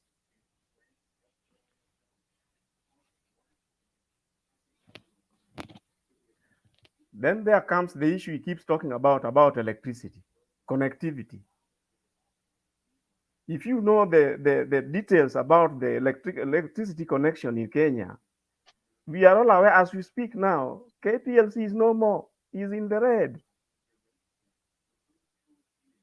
Is in the red. Then what else do you know him about? Day in, day out, a week will not pass before he undermines the president. And he keeps saying, my boss, my boss. I've never seen any leader anywhere, even in the other parts of the world, where people do go out of the way in public, you undermine your boss like that. Then you come and ask Kenyans to give a track record for your opponents. Well, even if you use the track records of the opponents, you cannot even come to a quarter of all these things. And by the way, I just have to stop because Pemba said so, because I'm only at a half page of the issues I have. Yes. No. Now listen, everyone. I sometimes allow us to self-regulate. You know, when you're looking at the panel, you see we are 10 of us. If everybody is going to give a presentation for 10 minutes, you can imagine we will sleep here, and it has to be debated. That's why I usually say this: you when you see the topics down there, it's like a buffet. You have been served in a buffet. You don't serve everything. Just pick one thing that you can speak on extensively, and then because you have only like 3 minutes. Just self-regulate. I don't want to keep on stopping you. Just pick one thing and then comment on it. Then because we'll be having rebuttals and we'll be having, coming in and you'll be asking questions, you can now find yourself, commenting on the others along the way. But if you now take one time and then you want to speak on everything, then you'll find 10 minutes people listening to you. It's possible that some of us might also start getting... we might not hear, we might listen to you the first 2 minutes, the rest we will be just dozing off, wishing you finished. So sometimes to keep it good is keep it short and sweet. Focus on one point that you want to talk on, speak on it. You have a buffet there, pick one particular meal and serve yourself to it. Don't comment on everything. Sorry for that. I'll end it there. But I just wanted to emphasize the issue of. Again, Imetosha. I'm just doing the conclusion. You are still here. No. You are still here, Jose. You are still here. You will still talk again as we move on. I want to bring in, because I see Makiadi hasn't spoken, Black hasn't spoken. Kindly, 3 minutes. Don't say that because Jose has spoken for 10 minutes, you also want to take 10 minutes. Kindly, just 3 minutes, then we move on to the next person. Thank you, Demba. I say hi to all the panelists. I had also a full page, but because I want to be respectful to the panelists, I'll just go over a few issues that I think are of importance today. And first of all, I want to kuwapitishia rambirambi zangu. You know, there's an incident in Texas where uh, elementary kids have been shot. About, I think the number is about 18. Very sad story. When you're a parent, you send your kid to school in the morning and then the kid cannot come back in the evening. It's so sad. I just pass my condolence to the parents. Gachagua. Most of the time, I've listened to people speaking about Gachagua today, and so I will not dwell on that because I think Gachagua was a blessing in disguise to Azimio, but unfortunately, he's removing the disguise from the whole thing, so he's becoming a blessing to us. He's a village leader with a village mentality, playing national politics. Um, you know, briefly, when I heard the statement that he made about Safaricom, I don't know if he represents the position of Kenya Kwanza because Black is here. He might explain that, or it was just a personal statement. Because when you look at the kind of intertwining that Safaricom has done with our financial sector, I would be very jittery to see a leader who is advocating for actually running down a company like Safaricom and distributing the money to Mama Mboga. In term on the case of Kenya, on the case of KQ, Kenya Airways, you know, kuna wanyama, let me speak in Swahili so that I make some sense. Kuna wanyama ambao huwa unafuga kwa boma hawakusaidii na chochote, kwa vile kama mbwa, unamfuga mbwa, haukuli nyama ya mbwa, hakupatii maziwa, lakini kuna wakati ambapo lazima utamuhitaji, especially usiku ukienda kulala, kukitokea any movement kwa boma, mbwa atadetect na atapiga kelele. Mnyama kama paka unamfuga kwa boma, si ati anakupatia maziwa, haukuli nyama ya paka, lakini wakati kuna panya ndio utajua maana ya huyo mnyama. So Kenya Airways is a company that has been doing well, but you know, with the mismanagement and sort of procurement stuff, it has had its challenges. But then as a country, we need a national carrier, not just for the pride of a nation, but also stuff like, for example, if you have an emergency airlifting, you have your people stuck in Ukraine. It is very difficult for a company like Emirates to give you their plane to go to such a country where there's tragedy so that they can lift your citizens back to your country. It is only in an airline that the company has stakes where you have the say to do that. So Gachagua wants all the millions that have been spent in trying to keep KQ afloat to be taken to be given to watu wa pikipiki na watu wa boda boda. That kind of mentality only fits in the village. Moving on to Mudavadi and Wetangula, I've seen Mudavadi and Wetangula have gone to seek for their 70% in Western Kenya. I looked at a clip that was going on was running around in the media and social media of Mudavadi and Wetangula seated on Toyota, you know, their campaign car, moving around the roads alone without anybody on the side. So I'm still wondering where they'll get the 70%. I pity them. I really pity them. And that is why you see Wetangula has gone back to seek to maintain, and to keep his senatorial seat. Baba will be in Western. I think they are trying to do what they are doing in Central because we've seen them running around following Martha KARUA wherever she goes. I think Mudavadi na Wetangula wamejaribu kwenda kuzima moto kabla Baba afike.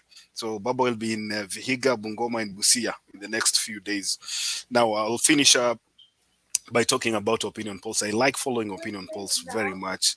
And there are two counties that are really of concern to me. Number one is Turkana. I was looking at the performance of Azimio candidates, especially Jubilee and ODM. Women rep, we have a problem in Turkana. Women rep, we have a big problem in Turkana. Governor, Azimio has a big problem in Turkana. Those two seats. I don't know what's happening there. I don't know if at some point they'll have to field a single candidate, but looking at the numbers right now, there is going to be a problem in Turkana. And the funny thing is, Raila's always won Turkana very easily. I don't know what is happening right now, but I hope something changes in the near future, because if we don't do something, then we are going to lose the women rep seat and the governor seat to UDA. Mombasa. Robert Abuya, labda nyinyi ndio mtatuambia, kwa sababu I was looking at Mizani. The numbers say that Sonko is doing very well. It says that Sonko is polling at 34.6, followed by Abdul at 27.1, Hassan Omar at 26, and the undecided vote is 11.7. So just like it started as a joke, I think if the courts don't come in to save Azimio, we might be surprised if Sonko, we might be surprised by Sonko taking this seat in Mombasa. I don't know how or what they looked at, but then I thought of Sonko as a joker, but I know sometimes we take our jokes too far, and that is what might happen in Mombasa. Now, the presidential polls. I know Radio Africa polls are sometimes skewed to favor William Ruto, and Black can give us with evidence witness here. He's a witness here. But then the Radio Africa polls say that Ruto is polling at 43.3%, Raila is polling at 42.4%, and Kalonzo Musyoka, who we are not sure if he's still running for president or not, is polling at 4%. The undecided vote is at 6.1%. So if you take Kalonzo's vote, give it to Raila, Raila will be polling at 46.4, followed by Ruto at 43.3.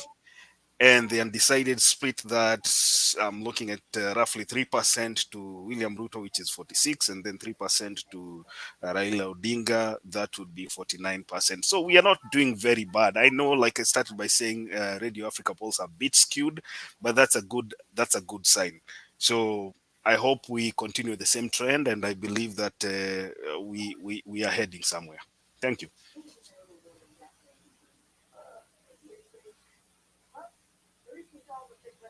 Asante Makiadi. Black, karibu. Amjambo man. Wale kwenye panel and the ones watching us.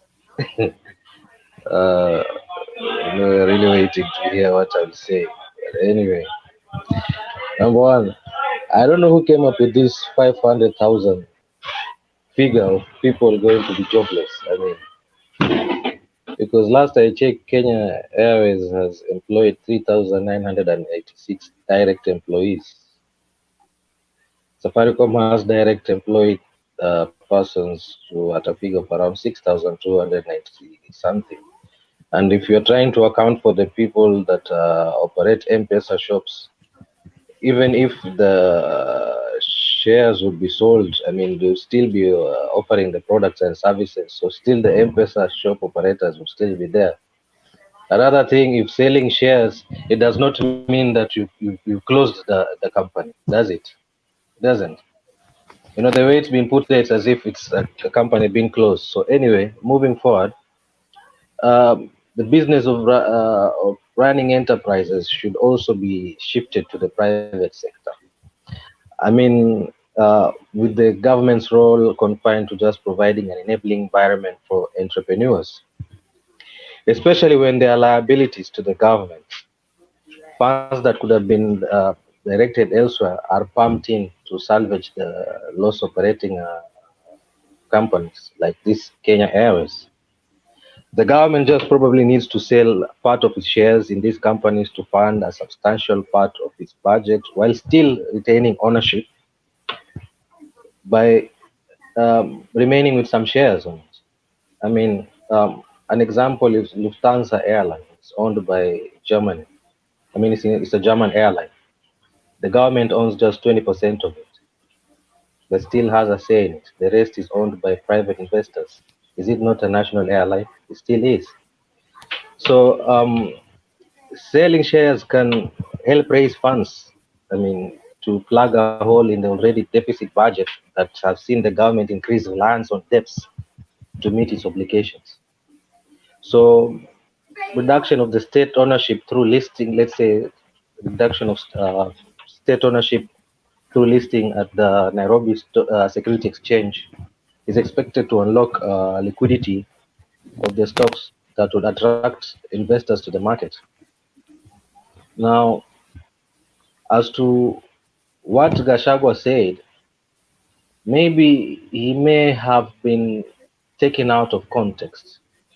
In my view, I'll try to put it in a way that I would have, the way that I understood. Now, even in 2008, I remember when Kibaki was still in power, the government sold around 10% of its shares, sorry, 25% of its shares, which translated to around 50 billion shillings. This money was redirected elsewhere. But still, the government owns a substantial percentage of shares in Safaricom. Now, Kenya Airways, the government owns around 48.9%. 38.1% is owned by lenders wenye wanadai wenye wanakopesha not Safaricom, KQ. And this would be the Kenya Airways Lenders Company, which is basically a consortium of banks that are lending the airline. And then 7.8% of the shares is owned by KLM, and then just the rest, that ambayo imebaki percentage, ni just regular private shareholders. Now, if they decide to sell, let's say out of the 48.9%, they decide to sell 8% of that, 8.9% of that, they still remain with 40%. Even if they decide to sell maybe 20% of that, they still remain with 28%. Would the airline still not be a Kenyan national airline? It will still be. But the money gotten out of it, out of the sale of those shares, itatumika kufanya mambo mengine. Now, what was Gachagua trying to say in regards to the mama mboga ambao watakuwa wanaongea? It could not have literally mean just mama mboga. Perhaps this money could be used as low credit facilities, low cost credit facilities, which the micro and small enterprises could be able to tap in and be able to either expand their businesses or put up new businesses, which will in turn create more employment for the people down there. I think maybe that's what he may have wanted to say.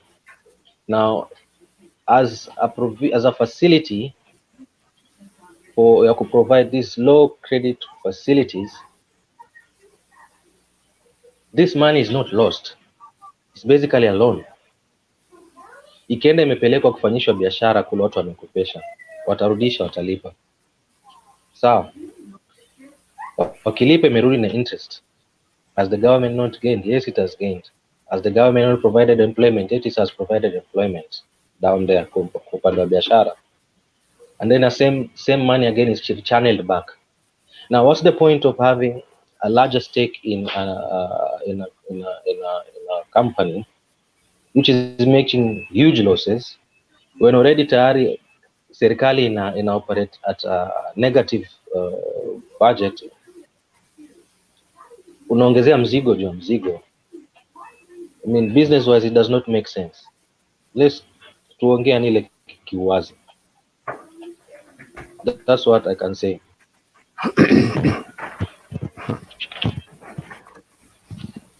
Okay, Abuya.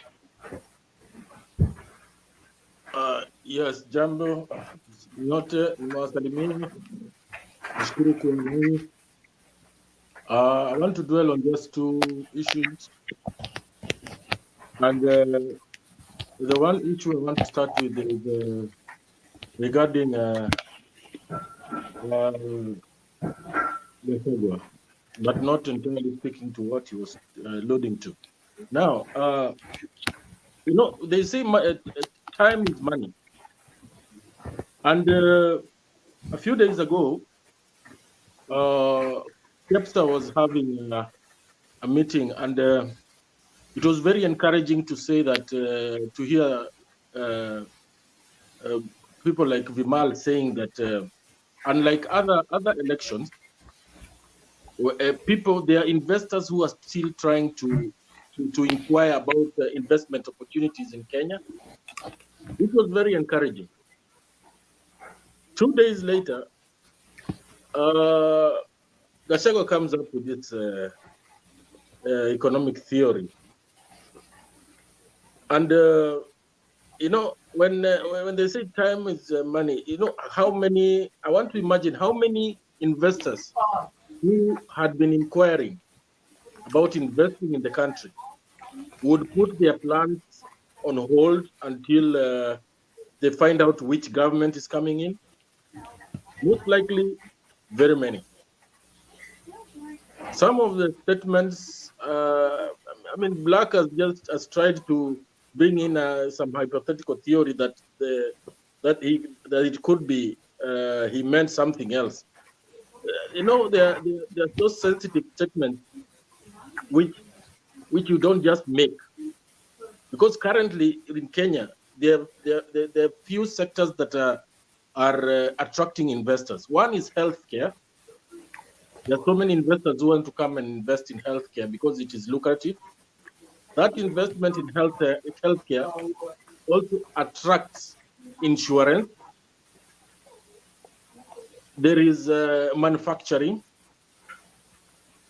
There is the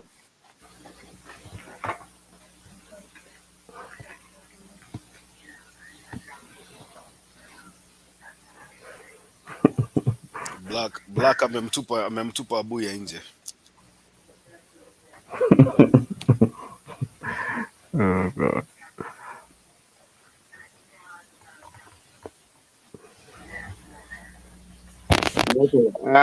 You people, today I want us to close earlier. So I want us to start taking our closing remarks. Today I need to do something before I sleep, so I wanna end in the next 20 minutes. So I will have to cut short on the intense debate on the different parts. Today we are also not going to have our Kiswahili part for that reason. I gotta do something before I sleep, and it's already 20 to 10 where I am. So I gotta get off and do something. So I really know we want to immerse ourselves into different parts, but it is what it is. So allow me to acknowledge people who have joined us down there. Not nice, Asante. Chui, thank you. Awino Rapemo, Asante, not nice. Again, Bob Werunga, David Olo, Makiadi na nini zake huko chini na statistics zake huko chini. Teacher Vincent, asante. Changes maybe. Patrice Lumumba, David Olo, asante. Caris Official, thank you. Vincent Okari, Julia Kanyoro, asanteni sana. Thank you so much, everyone. Thank you for all that have joined today and participated in this. As usual, we say we come in at 9:30, and by 9:30, nimekuona Martin, weka mkono chini. I've seen you. By 9:30, we start Kenyan time. That is East African time, and then we move up to around this time when we have time. We move a little little further when you have latitude of time. Today, I'm requesting that we close a little earlier than usual. I would have loved to keep us here so that we exhaust on our whatever we have, but we ain't gonna do that. Robert, pole for your net connection. Wale ambao mnataka kujoin, see you tomorrow. We are okay with those who are already here. So tafadhali remember to subscribe to Mutembei platform, and as you subscribe to Mutembei platform, also subscribe to my channel, Themba and Dulu Show. Omolo, you haven't subscribed to my channel, kindly go there, subscribe. Themba, kindly mute Hosea, mute. Themba and Lulu Show. Themba and Lulu Show, there you are. So you subscribe there. That is a show between my daughter and I, just showing how to have conversations. I've posted the link there, Madman, and Omolo and all. It's just about 30 people. You guys, you can subscribe. You get me to at least 600. I want to get 1,000. Can get us to 1,000. We really appreciate it. Now, this is how we finish. We start by giving. I'll give you 2 minutes each person. And 2 minutes is 2 minutes, please. So today, ikifika dakika mbili, I cut you off. Say everything you need to say within the 2 minutes. And I'll start with Martin, then Omolo, then Hosea, Makiadi, alafu Black. Themba, thank you so much. I really always appreciate this show. The panelists that always come over here, and the comment section, Zuko.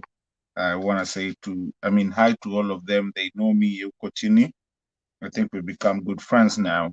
And also the moderators, we appreciate everything that you guys say. For me, I won't even take that 2 minutes that you're saying. I think I will close today with Black. Black, talk to Themba or Richie. Let them give you my number so we can talk about. There's some things I want to talk to you about,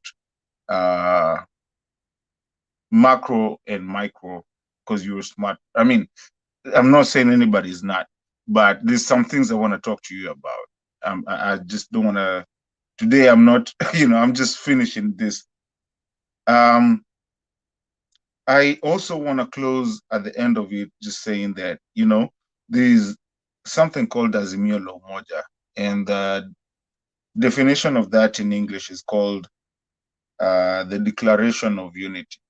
As Kenyans, we need to be unified, and that's what it is, the Declaration of Unity. It doesn't matter who you are, if you're Azimio, if you're KKKA, and whatever. By the end of the day, we are all Kenyans, and we make mistakes. We have different kind of options, different ways of doing things. But at the end of the day, that Kenya is ours, our kids, and the kids of our kids. So let's always remember that without having to spite on anything. So Themba, thank you for what you've done. Thank you for you being moderator here. You do a good job. I understand. It's hard for you to work all day and then come over here and do all that. And the people in the comment sections, Tina David Olo, and the people who are there, I guess the normal people who are always there. Thank you, Mato.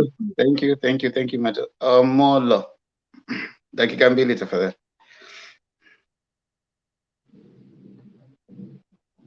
Unmute and talk. Yeah, I will say it this way. Thanks so much today, because today is my first time to be in Real Show Life with you guys. What I love is that everybody's so much about the show. Secondly, is that we are all like in one family, in the sense that we are all Kenyans, We have a vision, and we know what that person who has a vision. Literally, like we're all talking about Azmio. Even if we have any other difference, is that what it's all about? Mtembei, but we have shaken them, the other people off. They would want to come in. It's unlikely they wouldn't like to join in. One other thing I wanted to add about it is like the value that possess Raila Odinga. There's a new song that was composed the other day by a Congolese guy. Fantastic thing. You see the divisions about the Kenyan, they don't know what they have. They look for something else. South Sol, they had a extravaganza. And politics works about every other thing, but how originatic, artistic song, if you have the value to see the potentials about other things that comes about and extended about Raila Odinga. Extension. You cannot deny the choices that he has.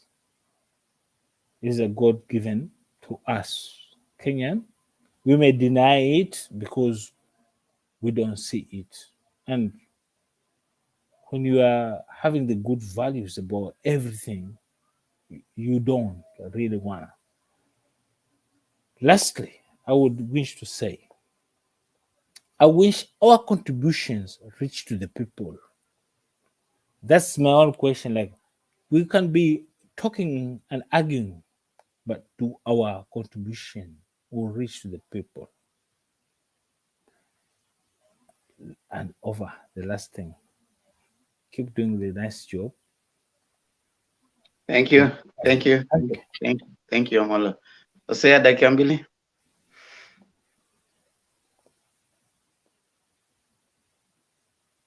My concluding statement following the presentation I had made was that if with all those things, which for me looks as have a lot of basis, if that is a record, if Ruto will cross-check himself and just to see what record he is asking us to read between him and the other candidates, he should actually come to the conclusion that he should not even be contesting for the presidency.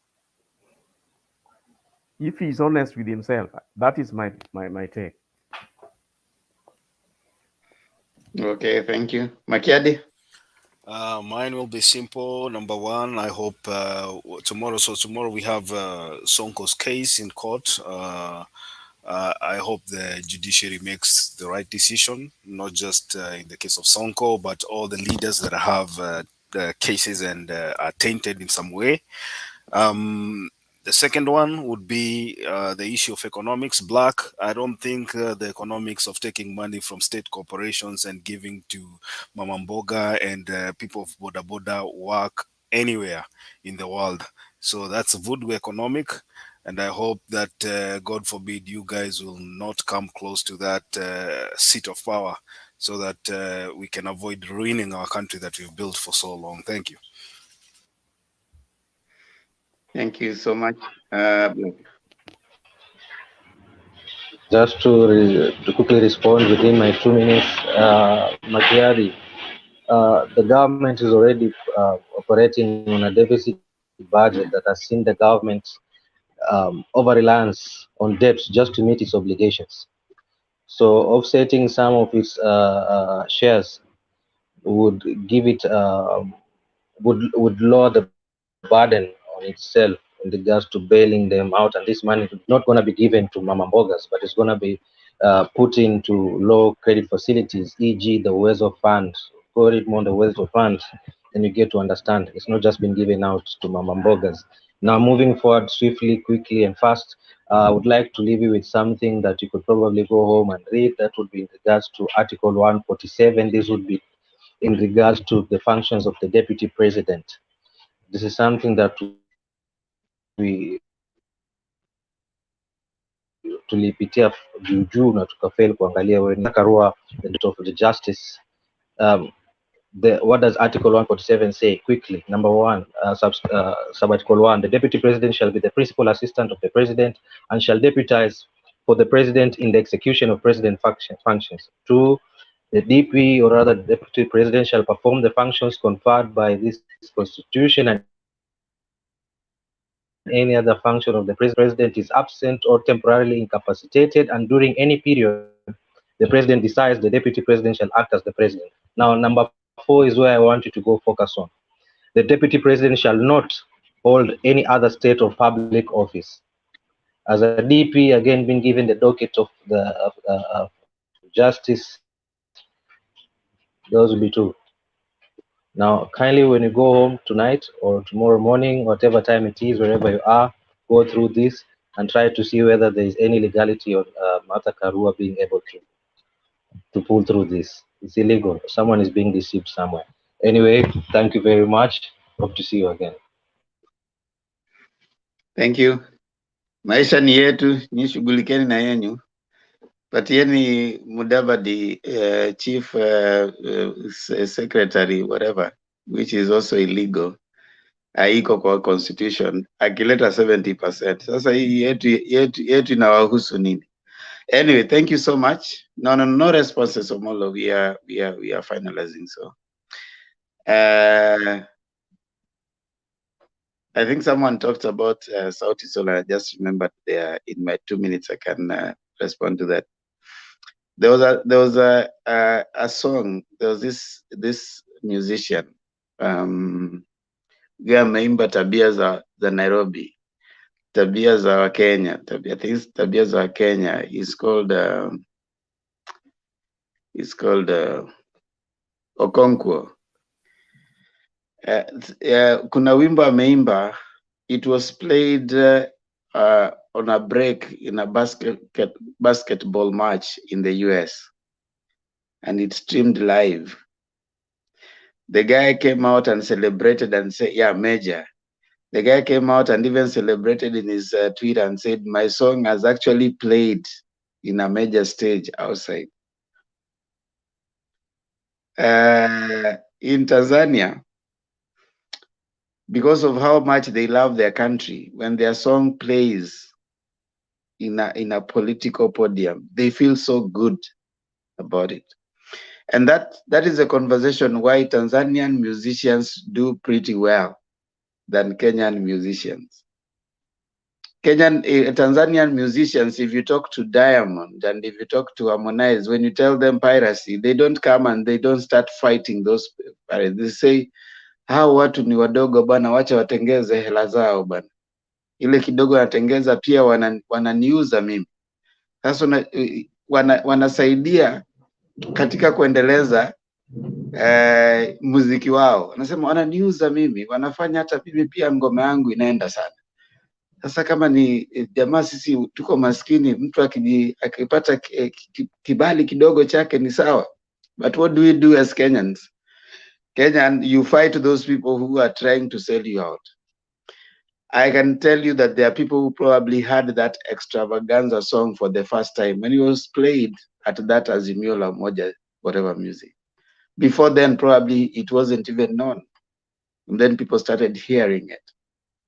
So I think as much as they can focus on the money too much, they might need to learn some kind of the bigger picture from their Tanzanian brothers. Their Tanzanian brothers, and Kenyan musicians, when they produce one song that is hitting, they start putting on spectacles. You cannot reach them. They start hiring bodyguards. In Tanzania, when someone has so big songs, they can still interact with their crowds. So I think there's a lot that Kenyans need to learn from the other counterparts. I mean, that was they should have been proud that at least a song that probably people had not even heard about found itself being listened to, and people even going to look for that song.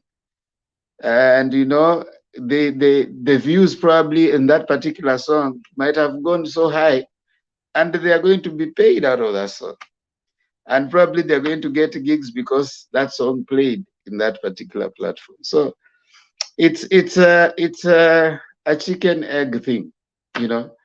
You don't want to, you gain publicity, and also you gain your money, and it is playing within your country. So they just I said to you before, and that's why I said to you, like, people don't know the little things that change somebody's life. And sometimes everybody's checking out about every economy because it was advertised on a big pandium government platform. Huh? They are the ones maybe they would be supporting now Raila or even Azimio. If they didn't want that, they would just like come down and say like, yeah, but it is something that is there because the DJ is playing. So would they go?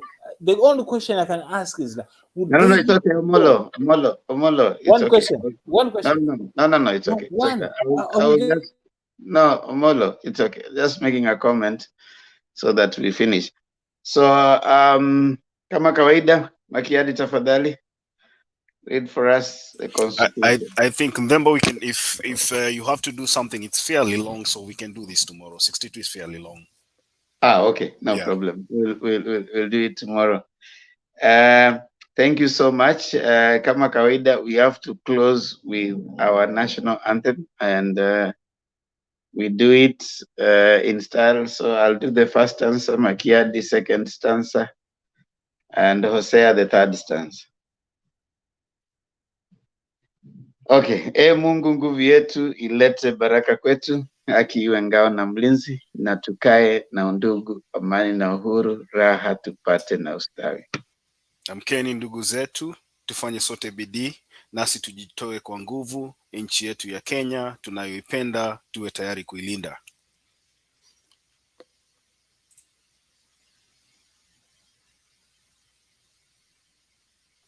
Yeah. Na tujenge taifa letu, ndio wajibu watu. Kenya istahili heshima, tuungane mikono pamoja za kazini, kila siku tuwe na shukrani. Yeah. Asanteni sana. Kama kawaida, we really appreciate everyone. You only need to come here at 9:30 East African time. And of course, you only need 4 things: a working gadget, connectivity, something to share, and a willingness to learn. And then you find yourself in studio. If we are 10 people, you know that the studio is full. If you wait in the background, if you see anyone dropping out, you can always look for the connection. And again, we have said, anytime you are coming to the show, remember that you have to stay on camera. We have to see you. If we are not seeing you, we are going to drop you. And for record, we don't encourage anybody taking any alcoholic drinks on camera. So we like us to be as sober as it can get, and of course as engaging as it should be, so that we are within the limit of decorum and civility in addressing each other. Those in the comment section, we want to encourage you to be civil to everyone. Everybody is a Kenyan and they're entitled to their opinion. You don't have to be Azimio to come here. You don't have to be Kenya Kwanza. You just need to be a Kenyan interested in discussing with other Kenyans and sharing views. Hope to see you again tomorrow, God willing. From us on the studio, Makiadi asante, Hosea asante sana. See you again tomorrow, and inshallah.